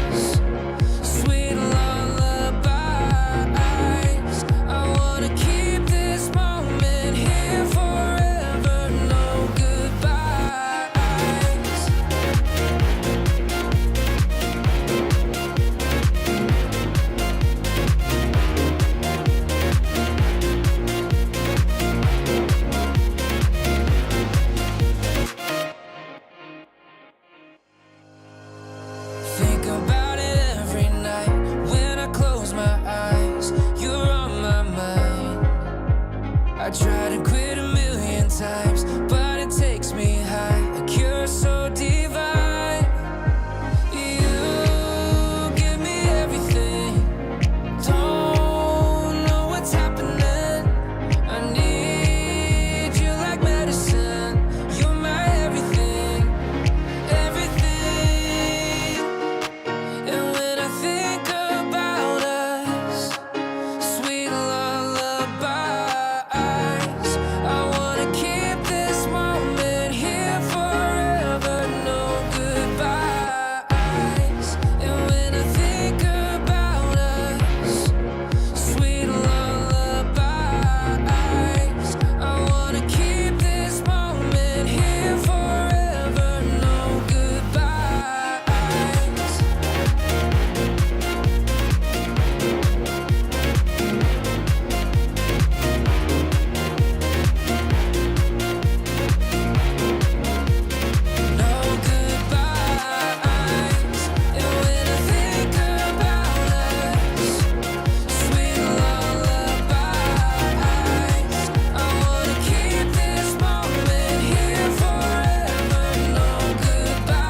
life just got better.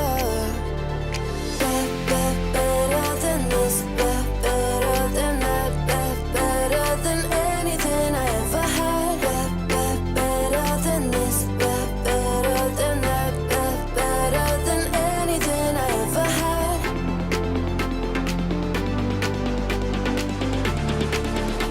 Than anything I ever had.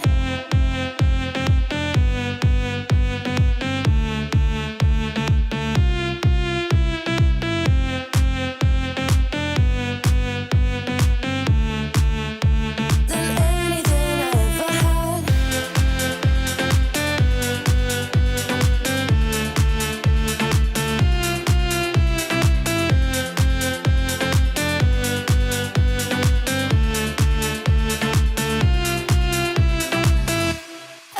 Every time I start to doubt if I'm good enough, looking straight in your blue eyes makes me feel better. Better than this, better than that, better than anything I ever had. Better than this, better than that, better than anything I ever had.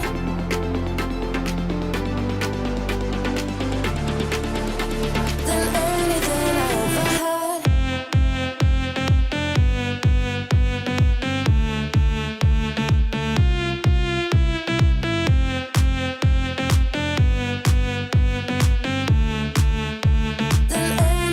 ever had.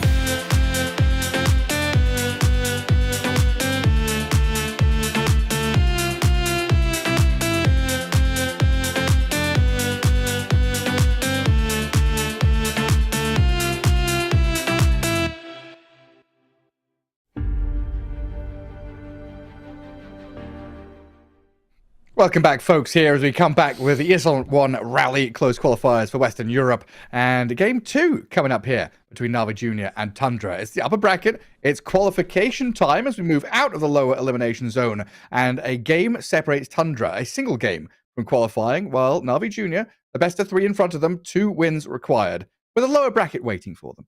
Indeed, a lower bracket waiting for him sounds ominous, but that is probably how the feeling is now after that first game. Tundra, with a very surprising draft coming out with the Saxa Ricky, played amazing laning stage, turned it into something more, and were in control for the majority of the game. There was a sliver of hope for Navi Junior. The ultra kill on Dragon Knight. We saw him almost turn the game around with some really good play from him and his friends, but in the end, Tundra, they just took it back and said, nah. We have this PA that you might want to be introduced to. She's got a nullifier.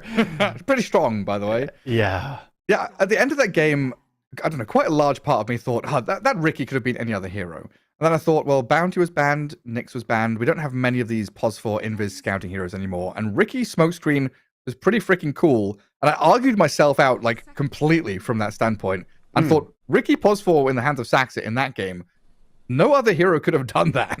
I mean, in that game, it was very nice. It did nullify a lot of the effect of Rasta. Rasta wants to just stand there and say, aha, I got you, you know, long shackle on a core hero. How many long shackles on core heroes did we really see? There were like a few when everything just fell apart for Tundra.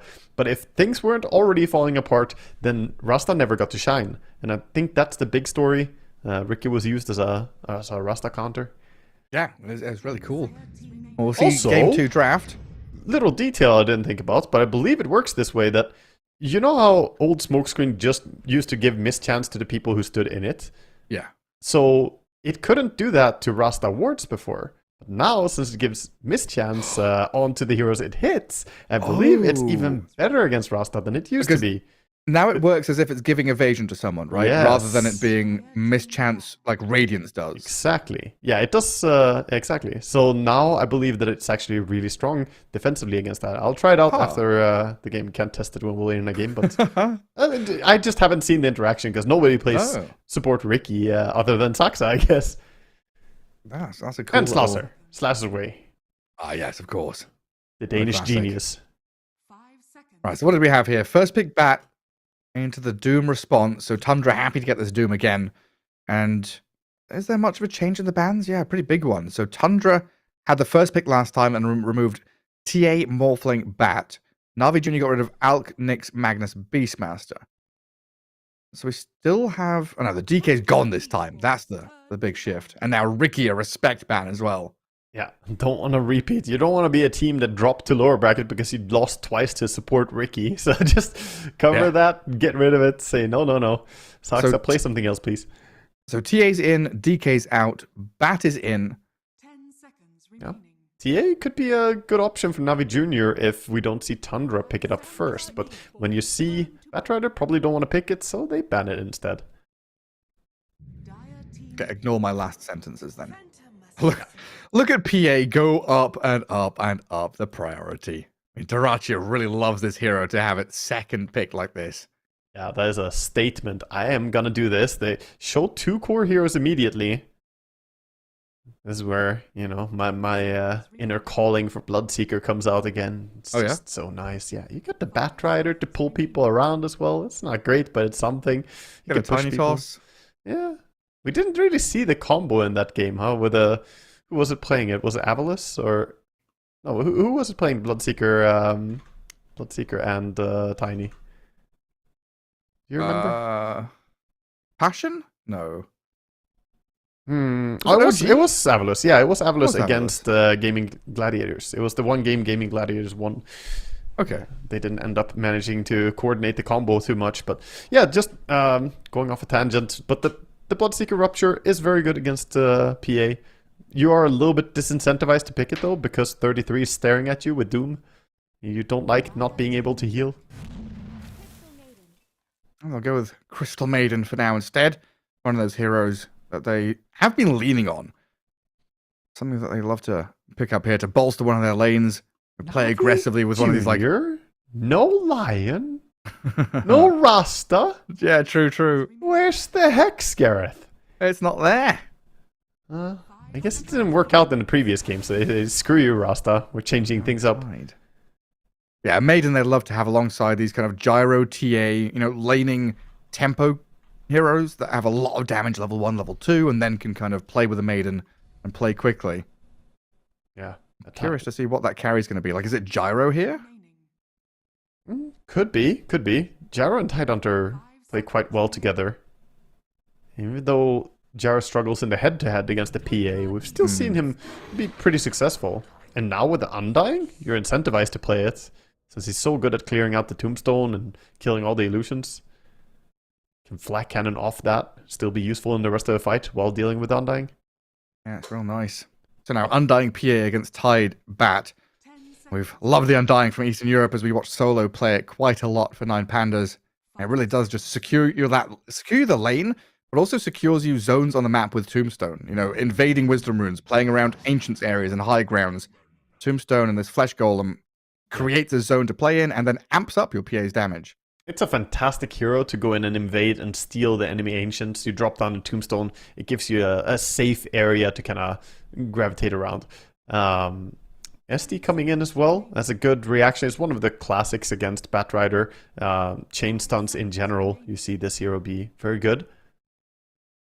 Well, SD isn't really as broken anymore, or it doesn't feel as overrated anymore as he was for a while, where we saw him every single game. Still a good hero. Well, they're waiting to pull the trigger on that carry. A Puck for now, and they see these 2 supports as not having lockdown. Carry doesn't either. Doom is the only thing that the Puck would ever be really afraid of currently. So it looks like a pretty solid Puck game. It's a very free Puck game, so now your bans are going to target heroes that counter Puck in lane. The only way Puck doesn't take over this game is if he's laning into some sniper or something that hard shuts you down in lane. Yeah, that's another one. Shaker is a classic. Shaker is so hard to lane into because he outlasted you, and if you try and get close, one single enchant totem and it's like a third of your HP is gone, or even half your HP perhaps as Puck. You have no armor really. There's plenty of clips of those sluggard creeps, you know, killing off Pucks in the mid lane. The squishy hero suffers to the non-stop harassment from it. What about bans from Tundra here? Remove the TA, the DK, the Alk, the Morph. A lot of carries already gone. Surely the Gyro is still a consideration as the first one. Question is what next? I would be a little bit concerned perhaps about potential Ursa coming out from Na'Vi Jr. Ursa CM, super strong lane, difficult Yeah. to lane as a Doom into, and you don't have the best heroes for pulling and doing shenanigans, right? Because it's SD Doom, and SD doesn't pull lanes as easily as some melee heroes do, who take less damage. Yeah, definitely not. So depend on the TB first, though. Another hero that would be really strong here. Yeah, I can see how the Sunder would be nice for them. And again, the same story, right? Undying picked. The Undying player is like, please ban TB. Yeah, that was what Solo did in every single game they picked. First pick Undying. It was Yeah. without fail banned the Terrorblade. He just says that matchup is so bad, never gonna have it. Tombstone just disappears. Yeah, Tombstone disappears and Undying just, it doesn't really threaten a TB in any meaningful way. Walking up on him, like, big part of Undying gameplay is you have to walk in there, and good luck against TB and his illusions. You die on the way in. Dire team ban. Well, Medusa. So more afraid of the Medusa TB than they were of the Gyro. Sure. And Medusa is similar, like same thing as Gyrocopter with the Tombstone interaction. However, much more annoying target for 33. Since if you doom a Medusa, that doesn't really change that much. But if you doom a Gyro, that could be very impactful. Not getting his spells out can actually be horrible for him if he doesn't get Flak Cannon activated. And then you mentioned carry to carry matchup. Gyro kind of suffers a bit to the PA, whereas the Medusa has Stone Gaze at least for a bit of counterplay there. Yeah, it would give very strong teamfight control as well. Tidehunter, Puck, and Medusa. Like a Ravage into Stone Gaze is actually not that infrequent when you see those two heroes paired up. Like Tidehunter goes in first, and then you don't have a choice. Do you know what we're looking at right now? This is an old school Na'Vi or even like a DTS draft from freaking Dota 1, early Dota 2 days. Oh, where yeah, everyone yeah, buys blinks. Like, is Bat, Maiden, Tide, Puck? Yeah. These are some OG heroes. Yeah, they're good together again. I like it. It's fun to watch. What would we have had? Like, would we have had a carry Pudge or something back in those days? Oh, I mean, this does look very TI1 style, It does. Spectre, AM Void were the big ones, right? Exactly. That's the kind of stuff that I'm thinking about then. Dire team pick. And who's still out there now? There's a Monkey King in the pool. What's I don't know if this is that didn't particularly exist in TI1. I don't Oh, know. okay. I'm thinking back to back Oh, to we're reality, normal again? back to Okay. modern day. I'm sorry. Reminiscing time's over. We'll see if reminiscing time is over for Navi Junior or what they're gonna go for. The Ursa still available, like mentioned, but maybe there's something better digging deep into their time. Seconds remaining. Yeah, it could work. Could work for sure. Just don't go Nagasaran, please.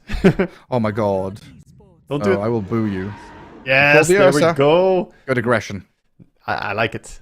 I like the way Navi are approaching the drafts. The heroes make a lot of sense. The Puck pick was genius in this. And I think the Ursa lanes well, deals with the Doom in a good way. And now Tundra big fan of this. to round out. I'm not saying that I don't like what Tundra are doing. Their draft also makes a lot of sense. And you do have some irritating things for Ursa, like SD ulti dispels off the overpower. So all the attack speed is gone from Ursa. That can be tough to deal with. And the cleanse Demonic looks good Purge. here too. Demonic Purge annoying against Bat. You already mentioned the disruption against Lasso. Yep. And they're going to have like Grab Ally with a Tomb as well to save people from potential Ravages and Coils, etc. And an Earth Spirit for Tundra going to be the hero that, yet again, kind of pulls everything together. He's the action hero that you can play towards, play around, and gives Duraccio a nice frontline brawler to tank up and soak all the damage. Yeah, that looks very nice. I mean, both these drafts are really great. I don't actually have I would probably prefer to play on the side of Navi Junior's draft because I like how they synergize. But You see this puck game as a puck game, huh? it really is. It really is a good puck game. And Niku, he's the young talent. He's the 15-year-old prodigy here. He should be delivering. This is your time to shine, buddy. Step up and deliver. Had a hard game on that Tiny. Yeah? Yeah. Puck against Earth Spirit and puck in this game against very little control. Could pop off. Oh, this is definitely an easier time. He surely will not be getting solo killed by a BZM Earth Spirit, at least. No. Believe Imagine not. Caster cursed him enough. Now I'm going to move on. Niku, I'm sorry for all the bad juju I'm throwing your way. Yeah, super important game for Na'Vi, right? A game down in this best of 3. If they win this, maybe they can swing that momentum. Think about winning the series and qualifying straight to a LAN event, right? This is ESL One Raleigh. It's a big event in the middle of the EPT here as we head towards the EWC, Esports World Cup. And Tundra, I guess the weight on their shoulders, the pressure is on them because they are meant to qualify. They are supposed to take one of these 2 slots, just as Gaming Gladiators were supposed to.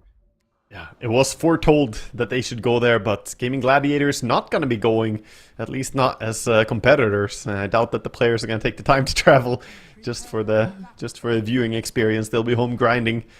Yeah, some practicing to do. And here we go, game 2. Na'Vi Jr. all smoked up, heading out to this mid lane. Good luck, have fun dropped. And it feels like this is one of those games, we've already seen the bloodthirst from Science in game 1, right? When they were behind, and all of a sudden he's just charging, leading the team forward. There's definitely that drive there. And game 2, the scariest animal is the one backed in the corner. That's where it felt like Na'Vi were heading. They're going to bite back in this game with this draft. Yeah, really like what they have set up for themselves. Are we going to see any form of move from this smoke? Indeed, Tundra with a late smoke move, far enough back that they were not spotted by the wards. But right now, Na'Vi Jr. holding those high grounds, ready for this move. And they have all 5 here. This could be dangerous. Smoke breaks on BZM, and that's probably going to signal the end of the movement now. Yeah, they're spreading out. They're just panning out along the high ground. Saksa is going for a sneaky beaky little bounty steal. This disruption play coming out from Shadow Demon. Even putting a ward for himself. Still smoked up, ready to go. And Crystal Maiden's going to be the one there, ready to go up high ground to see it. While 3-3's poking his head out to get top rune. The bottom rune is the big fight. Whitemon stands there. PMA gets the rune as Earth Spirit and PA dive on to this tide. A lot of damage goes his way, but Duracio's the one dying. A Fairy Fire and a Stick Charge is not enough to survive. So Duracio's the first blood, and Whitemon still might die. The stacks and Napalm, only 1 up on him, so Zions couldn't keep going. But a great start for Na'Vi in terms of getting that first blood. Tide is going to start tangoing up, though. Yeah, Tide is late, and we've seen the impact of being the first one to the lane and farming. Sure, it was a good trade for Na'Vi Jr., but Duracho gonna be very happy to TP back to the lane and be the one getting away with a few last hits, and Tide arriving at half HP. They can keep him low HP with some stifling spam and right clicks. It's one of those strange things, right? Mid to late game, dying, you lose a lot. You lose farming time, you're off the map, you lose gold. But dying when you've already spent all your money at the start of the game, your respawn time is like 5 seconds. Yes, your opponent gains something, but you don't really lose out on anything. So true. Lane, a little victory. Yeah, no actual damage to Duracho's farm. Gonna be just the same. And he is the one controlling the lane right now. Tide only 2 CS. Still waiting to heal up. He has a salve, but will he find time to use it? I'm not sure. Just being run at, isn't 2. Damage. Finally, he backs up and salves up, but this is, again, a lot of time away from the lane. At least Syats is stepping up to the plate, trying to deal with the PA for the moment. 2 last hits, 3 on Tide, none on Bat. Definitely hurts a bit. While the PA has 10 stick charges, is able to heal up off the sticky spam. Flame Break, 8 stacks. Zayats? That's fine. Not quite enough. Duracho has another Fair Fire as well. I believe he bought a new Fair Fire after he used his first one. On the top lane, a trade out. 3-3 dead to Riddy. Saxa does kill the Maiden, while bottom Zayats again being tailed here by the PA and the Undying. Even the Doom Master himself, 33, struggling on this lane. It's very difficult to deal with CM Ursa. That's why it's such a popular old combo. Straightforward, does a lot of damage, controls you for a long time. Yeah, I was seconds away from mentioning Juggernaut and suggesting him until I realized what year we're living in. Yeah, Crystal Maiden Jug would be fun. People have tried to make Jug work in the current patch, but it still feels underwhelming. I think PA and Ursus and some other, well, like a lot of other carries are still better. I love Jug though. He's cool. He's fun. He's an iconic Dota hero. That's damn sure. Sure is. He was on the posters. He was. On mid lane, 17-4 Earth Spirit, 10-0 Puck. Is that how it's meant to go? I think Earth Spirit is a little bit favored, lasted twice in the start. He's playing a good game, BZM for sure. But, I mean, Puck should probably have some deny to his name. So, this game is perhaps going a little bit worse than Nico would want it. But overall, ES does have very good lasted animation, harass. Yeah, I mean, melee hero, lots of stats. Niku currently just trying to grab the wave and bring him back. Phase shift dodging the tower to regen up as well. All down at bottom, Zayat keeps the sticky going, always up in the face of this PA and Undying. Forced Whitemon back behind tower. And a glyph on the Dire creep wave. Is that for mid lane? Yeah, he glyphed mid for the kick. Our Spirit was kicking to get the range creep, but glyph it up, keep it alive. Nice play by Niku, starting to win the harassment trade. We see Favor coming in with bounty water runes being controlled. And top lane 3-3 out. Ooh, he rolled a little bit early. Swipes. And BZM is going to have to go get the bounty rune up that top spot. That's completely fine. Still gets the refill at least, even though he missed the water rune. Dodged by the phase shift. If he rolled a tiny bit later, he could have picked up the rune on the roll. Well, so far so good for Na'Vi Jr. Top lane, getting this aggression onto Saxa through this Ursa and Maiden. Got the juice. Now deciding to turn and run, though, with the poison starting to stack up. It does get a bit nasty. Just reset and regen. Yep, they have a lot of stick charges, so they should still be fine. And once the Scorched Earth is down, they'll be back to CSing and having a good time. The CM, Redis, thinking about the dive to bottom. I love this move coming through the gate. Minute 4. Yeah. They've already recovered the Tide's lane, and he's feeling good about things. Zayat has been playing aggressively non-stop onto Whitemon. A sticky napalm here with the help of the Frostbite. Undying's dead. Even with the tombstone there, you would imagine they would get zoned out, but it's this long-range poke damage that's able to bring down the support, while Tide can go back to laning. Yeah, not only that, they also brought the Shadow Demon down there. TP reaction, but not able to save his buddy. So investment was made. And they're hanging around in the tree line with the Batrider, perhaps pulling the next creep wave. Doesn't look like it. He wants to play under his ward. Saxa still wandering around. He's under dire vision this entire time, so Zayat has just danced around him. Getting juked. Whitemon going in to block the ancient stacks, or the big camp stacks at least. Which, whenever you play against Tide, you know there are going to be stacks made. Mid lane, Niku keeps healing up. Yeah. Level 6 now here. 6-minute rune coming up in 10 seconds, with 2 Radiant supports at bottom spot.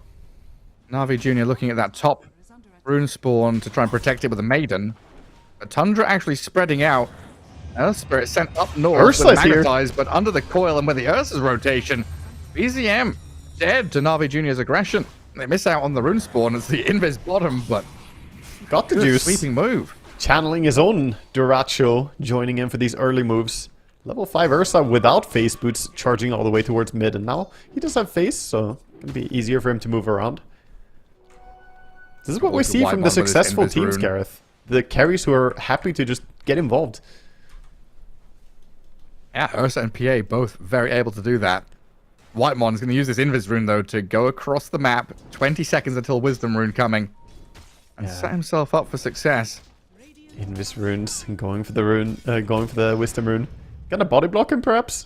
He's gonna... No, he doesn't want to reveal the fact that he's here. He's just gonna surprise him with the steal. He's gonna click faster from the Fog of War. Or from the Invis, even. Ooh. A little bit of anticipation. We get to wait for it. Let's see if he can do it. Who's the fastest? Duracho's like self-betting inside the team. Like, I bet you $5 you don't get it, Whitemon. But he's got it. Oh, he's got it. 2 Wisdom runes for Tundra. And Zayat is like, what the heck? Yeah. Oh, no. That's not a good feeling. At least Zayat's, he's got Tidehunter in his team, so he can stack up the ancient camps and then leech experience. That's the real support move. Just make a bunch of stacks and you're like, yeah, I made these. Now you pay me an EXP. He's got her. Yeah. As a caster, I've been paid in exposure before. He gets paid in experience instead. In-game microtransactions. The dive bottom, though. Onto Duracho's PA, who blinks back to creep wave. Tombstone dealt with and got the juice here on the Undying. They're TPing tons down, though, Tundra. Vanishing, TPing Doom, turning onto this Ursa and Tide. Whitemon might die here, but they've doomed Ursa. Chasing him now, the coil defensive, Magnetize in, BZM's arrived, PMA shredded, Niku's out of mana, and this BZM Earth Spirit can just keep the Magnetize going across multiple targets. The Orb is going to jaunt back over to the Earth Spirit who's ready and waiting. This BZM guy, look at him go, pumping out incredible DPS.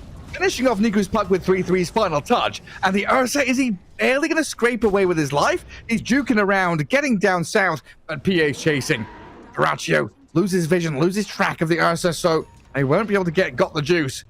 Oh, what a tough fight, just because they didn't have Ravage. So close. He's about to get Ravage soon on Tide. Needs these creeps at least, but needs a little bit more as he doesn't get solo experience.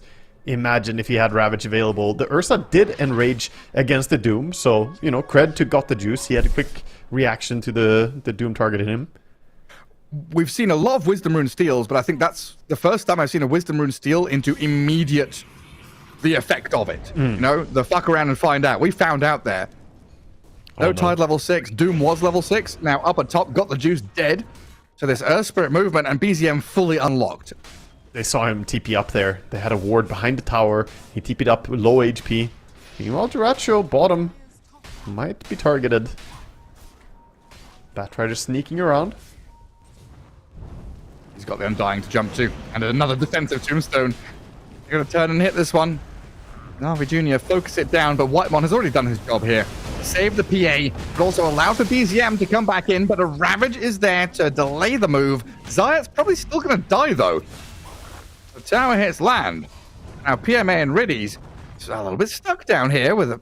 He's out of rocks. A lot of resources left, but not many stone remnants. He couldn't connect the roll onto the CM. He had the right angle, but didn't have the reach anymore. Mid lane, we did see Saksa try and, you know, make some plays. I believe he went for that, the ward play around there. Niku just punishes him. We'll get the rune control perhaps. BZM on bottom though. Oh, nice for roll. that. Yeah, tough to rune control against the Earth Spirit. Just clicks the roll and you have to dodge it. But if you dodge it, you might not be there to click it. When is Bat going to hit level 6?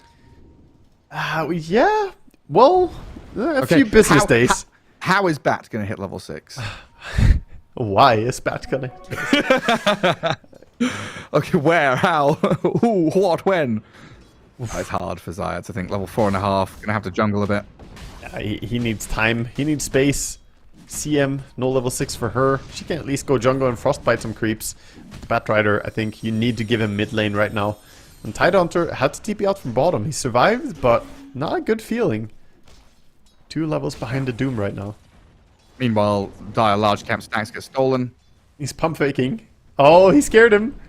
Up top, he pump faked his Doom and got the juice, got scared, had to ulti. Mind games. What a gamer. That's so rude. I mean, he already did Doom him once earlier, so you know he's capable of it. You gotta respect it. It does feel like the game, Tundra, not necessarily running away with it, but a pedestrian walk. Just strolling away with it? Yeah, I mean, there's been a lack of speed and tempo from Navi Jr. to combat what Tundra are bringing here. Just losing the Tidehunter like that. And now Batrider are going to get run out by Duraccio and Whitemon. The response just doesn't feel like it's there right now, and Duraccio, he's going to get this Battle Fury, slowly but surely get to that item. Blade Mail for Earth Spirit. There's Doom for 3-3, already has his double bracer, phase boot drums. This timing for Tundra is gonna get there. Yeah, it really is. They're looking to play aggressive mid. Duraccio with the good old psychopath rotation. Could farm his Battle Fury, but no, he's looking for the puck, because why not? He's got a large stockpile of daggers, and he's going to use them. He sure does. Now he played Skyrim for 20 hours, just making iron daggers over and over again. There's a good coil on BZM mid, but the follow-through is just lacking. Now Whitemon's Tombstone, Flesh Golem dubbed, forced to freezing field, Undying, he's about to pop to this pug, but a silence on the Niku and the Magnetize continuing might cause problems for Niku as BZM rolls back Refresh. in. Reapplies it, Niku gonna orb away, 3-3's killed, got the juices Ursa elsewhere, while a Demonic Purge from Saxa and a Blood Grenade there, Zombies chase, down goes Puck, 4 for 1. So dominating, just getting all the moves. And that was a Doom solo Doom on kill? Ursa. Yeah, Doom on Ursa and run him down. This time he got the Doom onto him and he didn't ulti. Ursa TP'd back to base, but the tick down slowly went down there. 4K lead's going to turn into 6, going to turn into 10. Yeah, Tundra are looking like the more dominant team in this series. Navi Junior needs something right now. The deep ward on their own Ancients does not help them, as it telegraphs a lot of their movements. And this free puck game, how many caveats do we have now? Well, is it a free puck game after Witchblade, after Witchblade Blink? Witchblade Blink BKB? It's supposed to be free, but, you know, the side lanes have been pretty rough. Not gonna lie, the Tidehunter had a very late level 6. The team fights have been looking tough. I think bleed is real. If he gets the Witchblade and Blink, then I could definitely see this puck start making moves and perhaps getting onto the SD every single fight. SD, though, the richest of the supports. He'll get rolled on. Decayed by Whitemon. 14 minutes hits. I haven't seen a Wisdom Rune, Gareth. They don't know what there are, even. Oh yeah, they had the first one stolen by the Invis Undying. Yeah, and now they had stolen again. Oh man. No Wisdom Runes. It's one of those despair games. It's like the first series that we had today. Was it OG? OG didn't get a single Wisdom Rune out of 6. Yeah, Avalos got 5, and PA? OG had to deny one with Chen Creeps, but PA is dying to puck. That is a massive pick-off here for Niku. Finding the Phantom Assassin, that DD rune helping out. Sniped Enormous, Gareth. 600 gold, that's now halfway to Blink after Witchblade. Puck is back in the game. Gets the kill on the Courier as well, not bad. Doom is chasing with his namesake ulti ready. He's chasing, he's a quick one. 3-3 finds these. Jigs up. Saxa. I don't think you live. Oh! Just about tucked behind that tree line.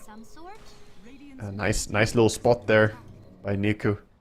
Some time wasted at least, but 33 is just gonna farm the area. It's not like completely inefficient to be down here. Yeah, and they're close to Twin Gate, so they can pivot back up top if they want to, or bring the Earth Spirit down here. That looks like the option as BZM gates and Ursa shows on wave. Look at Duraccio. Yeah, exactly. I just see a PA sprinting down the river. Like, okay, I know where Tundra are going. You just look at Duraccio's hero where it's aiming. It truly is Duraccio in his natural habitat, running at the enemy. I mean, that's the best thing. You don't get ganked if you're running at the enemy. The only reason he died over at the Ancients is because he was farming, Gareth. If he was somewhere running at the enemy, he wouldn't have died. You know those, like, the deer or the rams that need to fight, right? They need to, like, batter their horns together to, like, shave them off because they get too big and painful. They've got to, like, fight each other to make themselves and keep themselves healthy. That's Duraccio. He just has this constant pain, the itch to go and fight. He has to go and bang his head into a wall or enemy heroes non-stop. He was a ram in his previous life. He was, for sure. I think he's a ram in this life, man. He's just going. What's that? Oh, disruption. Self-save on Shadow Demon, but a freezing field here. Cancelled out now. Coil turnaround from Niku, but the damage out of Tundra so substantial they blow up Riddies and Zyads, only giving up Saxa. Puck's gonna orb away. Yeah. Another big win for Tundra, just forcing people out of their area, reclaiming it, warding it up as well. I'm renaming Duraccio to Grond. He's the battering ram from Lord of the Rings. Grond! Grond! His new war chant. That's what he is. Bring out the Grond. It's just Duraccio.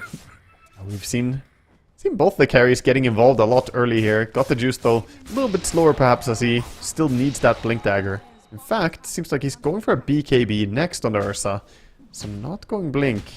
Feels like he needs the BKB against Doom. He can click it if he does get ultied. Some kind of protection.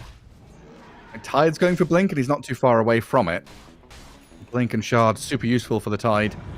They'll have this Blink Ravage as some form of, you know, instant initiation or counter initiation. Probably counter, the way things have been going. Yeah, and Smoke Tundra. Yeah. With Blink this time on the Doom. It's not just the Sanj and drums. Dire Vision sees the Earth Spirit and Shadow Demon though, so Navi Jr. kind of feel that coming. 3 heroes back to their Ancients. PMA to the northern jungle, but he's scanned. Countered by Duraccio. PMA, he could have teammates TP up here for a Ravage play, but he's going to opt for the TP home because there are no stuns. Really smart TP home. And just casually leave. 33 was almost there in time for the stun, but not quite. PA bottom. Durachio's on Zayat. This is a Jumped in solo there. kill? It is. I was just barely, actually, I think. As close that he would live. And now the TP's to defend him, right? You see the Na'Vi Junior heroes running right towards that PA. She exposed herself for a moment. Her spirits. Her spirit rolling in. Riddies. Oh, the damage. I'll cancel the TP. Come on, one more hit. Someone's got to finish it. Where is she? Crystal Maiden's going to walk into the PA. Durachio frostbitten. Who gets the last hit? It's the Durachio PA. Very nice attempt to stay alive by Riddies, but Glimmer runs out. Shadow Demon walking pretty deep. Not under enemy vision yet, though. Is he looking to set up something for the Doom who's playing behind him? There's the Blink Lasso on the Shadow Demon up top jungle. Good snipe. And they sat up around that dire ward. And Na'Vi Junior taking what they can. But you look at the rest of the map and it's still 3 lanes being farmed by Tundra. Acceleration very quick for these 3 cores. Yeah, they're building a net worth, but honestly, for how aggressive Tundra have been, it doesn't feel that horrible still for the side of Na'Vi Junior. They're holding on. They got the Blink and Witchblade on the puck. I just really think this decision not to go Blink on Ursa slows down their timing a little bit. The idea was there to get the Blink on Tide, Blink on the puck with a Witchblade, and then Blink Ursa, and you can just go. You even have the Batrider with, again, the Blink, you guessed it. So Ursa is just a little bit too immobile right now, and he does need to finish this timing. Since he's one of their, well, he is the biggest damage that they have. Yeah, I mean, I thought that's the direction they were going from the draft, right? I pointed it out. It's like an old school Dota 1 DTS draft where you all buy blinks. It felt like that kind of game, that kind of draft. And he will get one, just delaying it. Yep. For the BKB first. Slightly late. The ward is gonna spot the puck rotating towards Doom, so 33 can easily get out of this. Very good. Even set up a counterplay, perhaps. Maybe he just tanks the gank. Her Spirit can counter it. And BZM wandering up there. Dire scan bottom lane, so it might give them a false sense of security that, yeah, top was open, but Niku quick enough to get away from 33's Doom. They back up and smoke. Tide and Puck and Batrider going together. Grouping up and looking for someone. PA has a BKB though, so running into her, you will need to make sure to burst her during the stun durations. And do they have enough damage for her? I think they do. It's also between the 3 blinks, they can kill her. Question about vision, right? Yeah. I need to see this PA first. And Zayat, is he going to catch a glimpse of Durachio? He does, but the Phantom Strike after going around the tree. Kobold. The little shovel kobold being a buddy. Providing Kevin. the blink. Kevin's there to save, and Saxa goes and steals another Wisdom Rune. Mid lane now. They have been running around for a long time looking for a gank. Not connecting again as the Earth Spirit rolls on out before the shard connects. And Ursa. Sad times. Jeez. Silver lining. He did buy the BKB before dying, so no gold was lost. Okay. And that's it. That's it. That's the good news. Crystal Nova to low ground. She just got that shard. Already delaying the inevitable death of Riddies as Durachio grabs up a double kill. Just moments ago, we were thinking, okay, relief for Na'Vi Junior. They've got some open space to play into. Then Tundra collapse on that space. And they get right on top of the key target, the right place, right time. Blow up Ursa, and now Na'Vi Junior back to scrambling on lanes again. Really are. They do open their first tower of the game. They get a tier 1 tower mid. So at least not everything is horrible. And the first rune spawn of the next cycle comes out the Arcane rune for Puck. Good rune to get. And I guess the most important part of this phase of play was that missed gank on the PA, right? Had to be another big moment for Na'Vi Junior that goes awry. Yeah, it's just hard for him to get up on the high ground there and get the vision on him. Very, very close. I mean, if they grabbed the PA there, I'm pretty sure she would have died to the chain stun and the burst. But now they're over in Roche using the Undying ulti along with the PA damage. Very quick burst. Tombstone is doing its part too. Na'Vi Junior, they've got an Ursa lineup, so they would like Roshan. They would like it as well, and they're coming down to the pit. But Roche is dead. Aegis for PA. Na'Vi Junior sitting on staircases with a bit of vision, but Tundra, where are they heading? With this Durachio PA, he's playing forward. Of course he is. Daggering in towards Na'Vi Junior and forcing them to retreat. Yeah, Yeah, very nice play from him. He has the Aegis, so with Aegis and BKB, if they burst him once, there's no way they kill him twice. So he is leading the way, even without Earth Spirit here. He feels confident enough to just walk up and herd them backwards. Navi Jr. been flailing for a long time in this game, looking for the connections, but not finding them, Gareth. Where are your meaningful connections in this game, Gareth? You making fun of me? No. Meaningful. Oh, I've overused that phrase a lot. Fuck. Well, there's a meaningful connection from Tundra. God, the damage. It comes out quickly, doesn't it? He ticked down way faster than I expected even. The Earth Spirit absolutely melt him. I mean, Navi Jr. kind of hoping during some of these moments. Oh my god, 3-3. Blinks, Dooms, lassoed, and ravaged. Alright, they're going to kill off this Doom, but Dyrachio's now in. BKB's going to get used here by PA and Ursa as BZM rolls from the left. Got the Juice, going to get tagged down. They do trade out their Doom for the Ursa in his extended fight. PMA going to blink away. And a lot of ultis used as well by Navi Jr. CM has to be careful. Don't get too close or Dyrachio is going to jump you immediately. Losing both your pos 1 and your pos 2. Ravage also spent.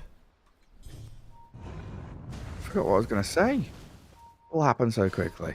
Yeah, I mean, this game really is flying by fast with Tundra running away with it. We said they were, you know, it's kind of strolling. They were meandering away with it before. Now moseying. Now it's rapid. Yeah, I mean, Dyrachio, he's able just to jump on targets at will. And he's got 3 heroes, 4 on him. He's just going to be claimed very up. alone, though. Where's his team? I thought there were maybe some heroes behind him. Navi Jr. not falling for that trap. Dyrachio is alone. He's coiled up, leashed. Shadow Demon, Disruption save. Doom is into the back to kill Maiden off. And there's no ultis here from the Dire team to control Dyrachio further, so PA breaks free. PMA, now the one in trouble. Doom and Pug. Oh, Tide and Pug, the one's being focused by Tundra. Another orb to jaunt away, but 3-3's chasing. While PMA sprints to the north, Niku's being chased to the east.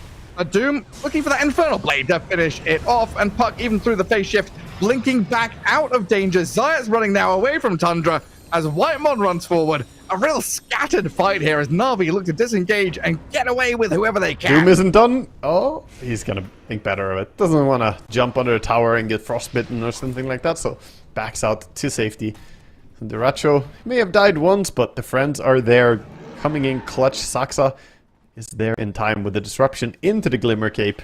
As you pointed out, there was no lasso, there was no coil. This could not really hold him in place. And again, a lot expended to kind of hold Navi Jr. in this game. Another lost team fight, more gold, and a 9k lead emerges for Tundra. A difficult spot to be in. Oh yeah, Navi Jr., it feels like they kind of want to wait for Tundra to make a mistake. 5-man move into an area where there's a high ground division, there's a Ravage to be thrown in there. And they get some kind of surprise jump on Tundra, but it's very hard to surprise people like Saxa and 3-3, who are so good at setting up the map.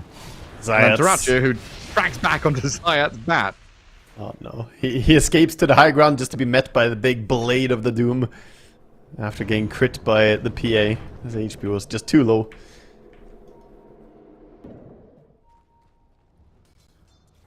And all the time, it's Tundra on the hunt. We even have Undying starting to activate and run at people, because he knows he can set up. He has the Yule Scepter himself, so he can hold people in place for a while.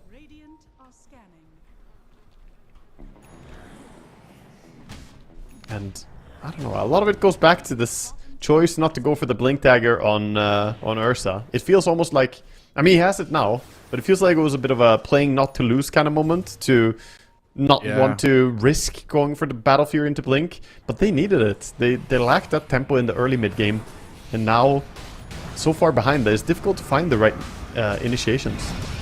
And now across the map, you know, they're getting kind of picked off, played out. Top lane, PMA dead. The Puck, the Maid, and the Bat trying to play out of mid onto Dyrachio. It looks like he's read the situation and knows it's not safe over there. He's got a good understanding of that, so he's playing on the Ancients, which is not a bad place to be anyway. Farming up the more valuable creeps. Found himself the Vindicator's Axe. Great item to get a hold of. Pair that up with the Sanshin Yasha. His slow resistance is actually disturbing right now. Radiant scan in this bottom jungle. It knows Na'Vi Jr. are down here as Riddy's TP's home. Bat Rider's away inside the Radiant base, and the Puck escapes down south. Puck is gonna stick around and farm some of the side lane. Has the Paras muscle. Puck's damage is really nice. He doesn't have a TP. He needs to wait for his courier to arrive, so he's hugging the edge of the map, waiting for his courier delivery. SD could be a good target. That tower is 3 HP, by the way. I was gonna ask. How's that tower alive? The HP bar is empty. There's there's nothing there. There's no light green to be seen. Yeah, Puck in full escape mode. A little bit surprised he didn't go for the one hit on the tower. 33 does snipe his courier on the way back though, so good job not getting caught. I would trust Saxon 3-3 to glyph that tower. I'm not gonna lie. Yeah, they probably They're the would. kind of people. They probably would. They don't really need to glyph for a tier 2 in this game. It feels like tier 2 pushes are a dream that's far away for this Na'Vi Junior team. Well, Zayas gets a courier kill. Duraccio and Saxon are looking up at this PMA tide again. Boot him out the top lane. And Niku Piku farming left side of the map while the side of Bat Rider is going to get found. He was dragging waves into creep camps, you know. Doing bat business when you're behind. He didn't check the Westerburn. Niku. He made it over there. Oh. Hit the Ancients a little bit, but then he leaves. You gotta check at least. You can. Have you been keeping count? Would that have been their first one, or did they get one of the right-hand ones? Let me see. They got one. Ursa got one. Yeah. Okay. Thank God. But I believe they only got a single one in this game, so I mean, it would double the wisdom that they've gotten from the runes. Riddies. Dead to Saxa while this Puck is still jaunting around in front of the Undying.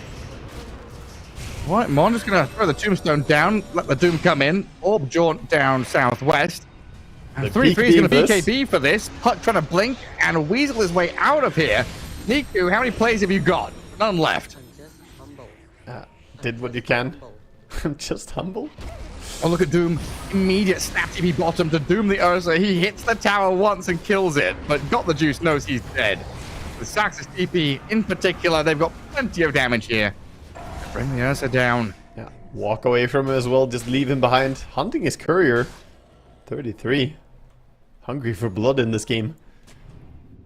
A pretty long Rosary spawn, but Tundra, I'm not sure they care about that. They just want hero kills. They chase the tide back past his Ancients. Zayat slips away and it looks like he's going to try and cut waves, but Tundra are ready for tier 2s now. Yeah, Tundra are starting to mobilize more aggressively. Previously it was just hunting, looking for kills and farm. Now buildings are on the menu. Satanic is complete on PA. Duracho looking very difficult to bring down at this point. There's a Tormentor up for them to try and steal if they want to. Undying and PA can definitely bring it down. Dire's bottom tower is under attack. Oh, Undying wasn't close enough to begin with, so PA actually thinks better of it. Don't want to randomly die to the Tormentor. And now he needs Satanic to lifesteal off the wave. I mean, PA is one of those Tormentor highlight heroes, but not in a good way. We already had one of those in this qualifier, and then there was also the old clip with the random triple dagger. And there was a Duraccio moment, a Ramses moment. There's a bunch of them. Yeah, indeed. 3-3 tried to chase Zayats all the way back, but this Bat Rider is actually causing some issues, cutting waves and being very annoying. So Tundra lose out a bit on this map positioning. Na'Vi Jr. now shoving top, playing out of mid with a smoke. This Tide Hunter's quite far away, and he's the one with the Blink Ravage, so kind of awkward having this approach from Na'Vi Jr. But they could get a good jump. If they go at the same time, this Doom can die. 3-3, scouted, Blink lassoed. Ursa damage, that looks good. Snap the coil, 3-3 BKBs, but dies. Nonetheless, Na'Vi Jr., they strike hot. While Roshan is 30 seconds away from respawning, and Doom is dead for 60 with no buyback. They still have Ravage as well. I mean, yes, the PA is very threatening, but they're not weak enough that they should just shy away from fighting. And they stay in the area. Na'Vi Jr. have to be careful. Observer, watcher, plenty of vision. As the roll misses Zayat ever so barely. EZM still going to go in, but the Blink Rabbit is there. Duraccio responds with a quick BKB. Zayat's traded out for BZM while this freezing field. Riddies gets a bit of distance from Duracho, he's got the who's anchor got on the him. anchor on him. Tombstone placed right next to the PA. Duracho breaks free of the anchor. He can jump PMA while the Undying, dominating, kills the Maiden, looks at the Tide, and the Sun's there. The Yules. It is sent backwards with the Lotus, but a buyback of BZM gets him involved again to kill the Tide, while Roshan has respawned and is scouted. Tundra did a good job of stopping the Ursa from getting on top of the PA in that fight. If Ursa could connect onto the PA, that fight could have been really good for them. He has MKB, but he was not able to. He just chose to run away instead, as he was being held in place by the Undying, preventing his blink. So Whitemon keeping his carry alive in a nice little aggressive way. Doom? Yeah, 3-3 dead. He doomed the Ursa. Oil snaps while Saxa takes down Zayat. Alright. A wild separation of heroes there. 33 not having a very good last 2 minutes, as he's fed away over 2,000 gold in 2 minutes. Ooh, that's a lot. Plenty of money. Fortunately, his team is still reaping some good rewards across the field, getting that Aegis.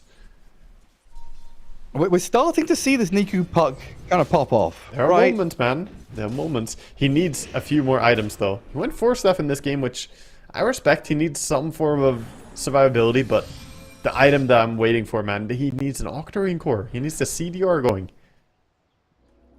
He's queuing up the Aghanim Scepter, so he wants to do the big right-click DPS. So Vindicator's axe on the puck as well. Yeah, it's a nice little defensive tool to have. It's not a fantastic item. Probably didn't have Quiver available. Usually the preferred one, if you see it.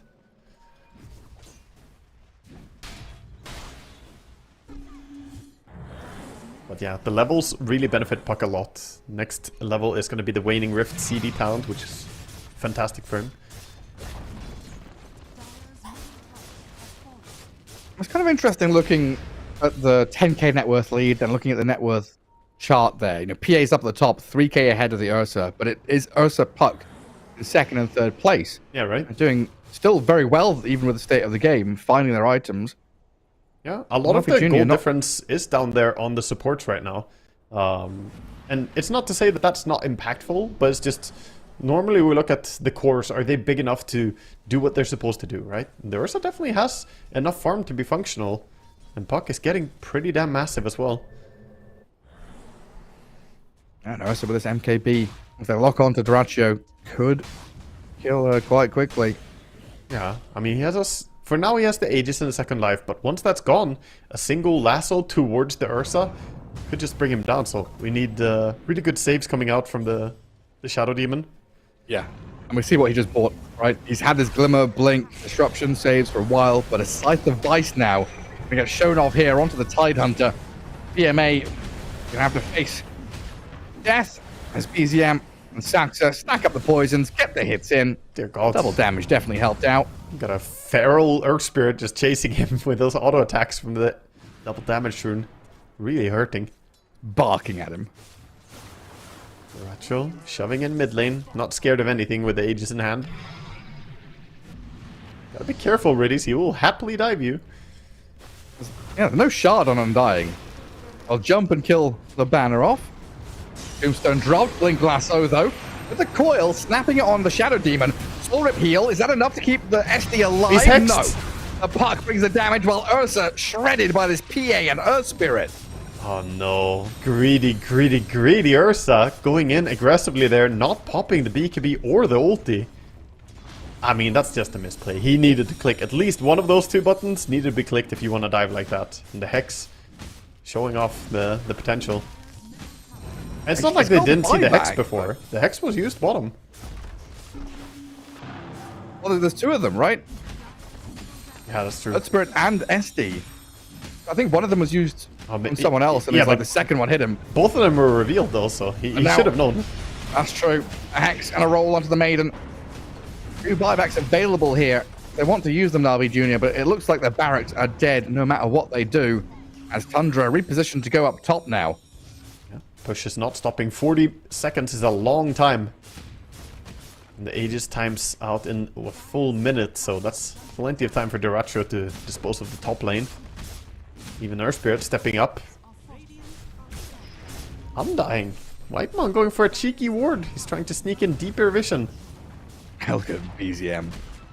I don't need your vision, There it is. Whitemon. I roll. So 2 lanes gone. This Melorax is not going to be defended, I believe. They're moving over, but the respawns... Actually, okay, creeps are not there. Yeah, fortification kicks in. I mean, quite a decision, right? To give up 2 lanes of barracks to hold buybacks. Very decisive from Na'Vi. Yeah.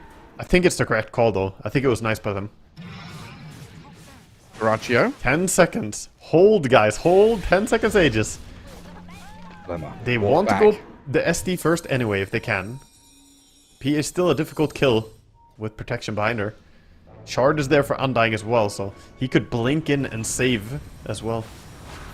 Spirit again, rolling and hexing the Ursa. Seeing if there's any kind of follow-through play as they lasso. Oh, that's PA quick. Back in towards him. They've got Duraccio as PMA ravage the backlines, but now there's a Doom on the puck.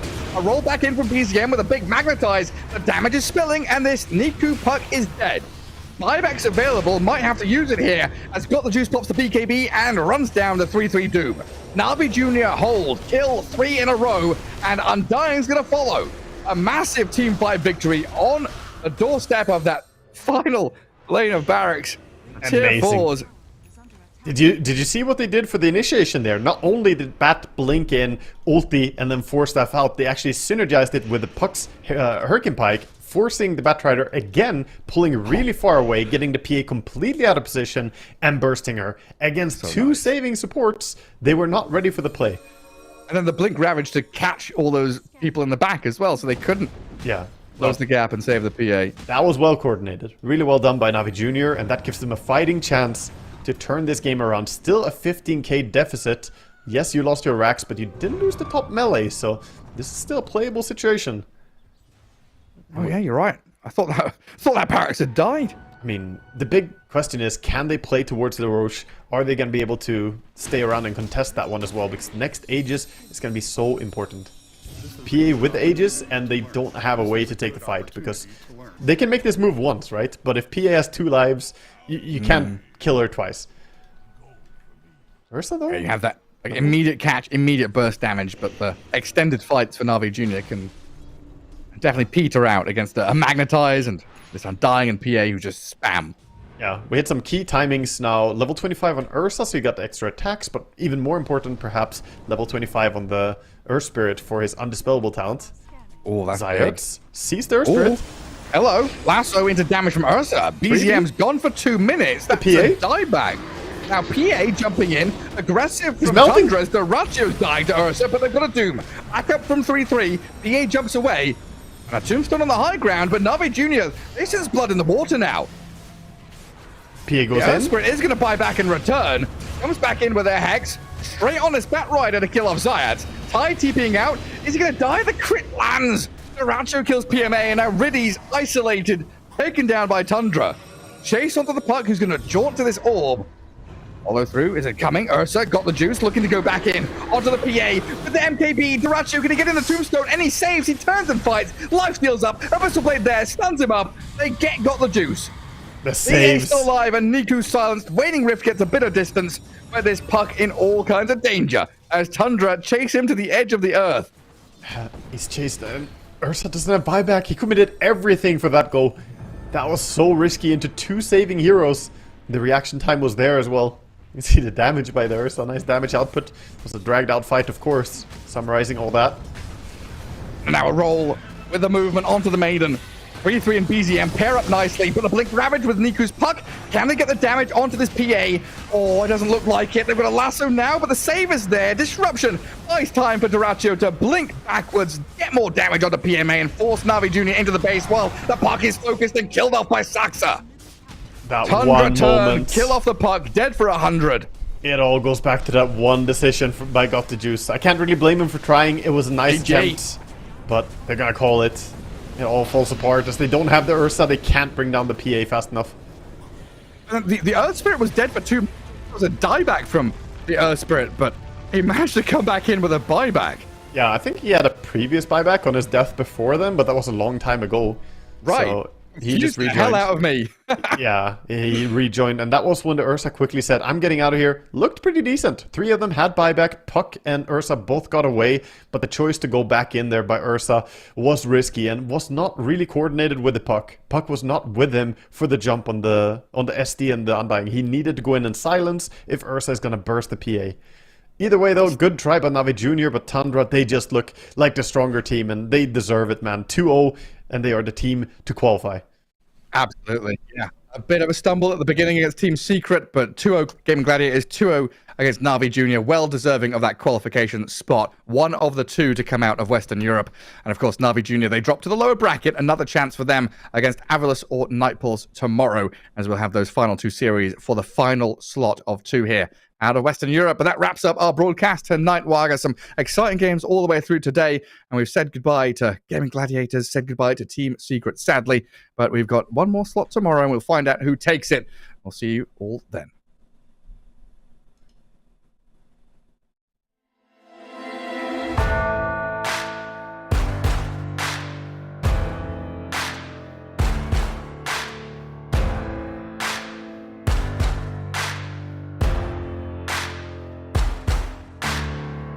Can you hear the voices calling? Longing for your dirty souls, the wolves are hauling. Can you hear the voices calling?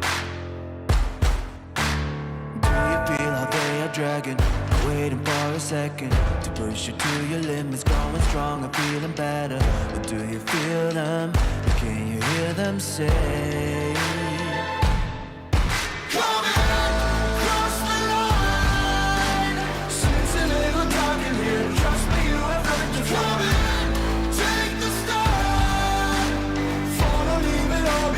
Welcome to the other side.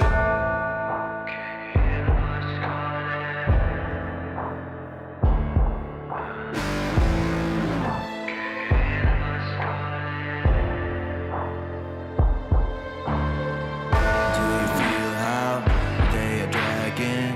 Do you feel them? Can you hear them say? Do you feel how they are dragging? Can you hear them say?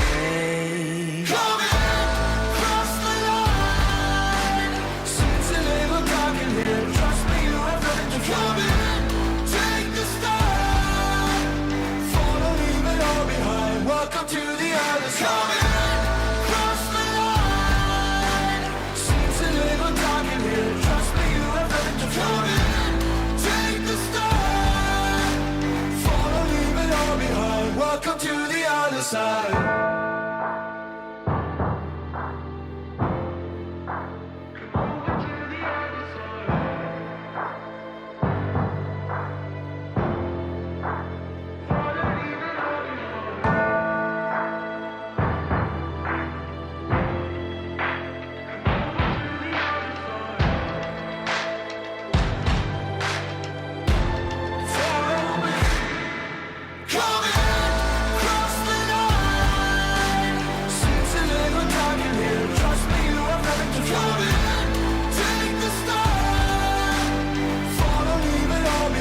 Welcome to the other side. Cross the line. Seems a little dark in here. Trust me, you have nothing to fear. Take the start.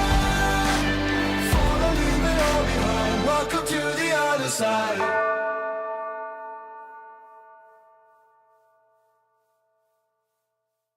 Serotonin slightly late. Sequin in the light. Empowering your energy. Riding through the night. Serotonin slide. Slide on over here by my side. Slides up in your eyes, desire. Caught up in this chemical high.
take it higher. Serotonin slide, chemical high. Dopamine dive, love, take it higher. Serotonin slide, chemical high. Dopamine dive, love, take it higher. Serotonin slide, chemical high. Dopamine dive, love, take it higher. Secret in the light, empowering your energy. Riding through the night. Serotonin slide, slide, slide, slide. Serotonin slide, slide, slide, slide. Serotonin slide.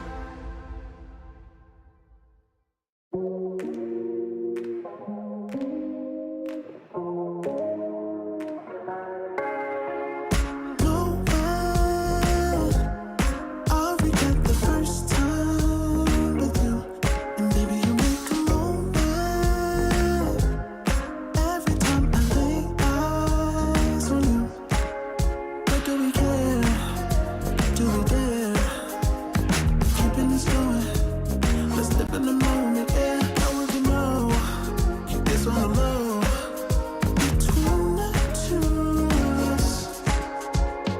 Every time I try to find, Trying to avoid it, but I was stuck. You turn up the heat when you back.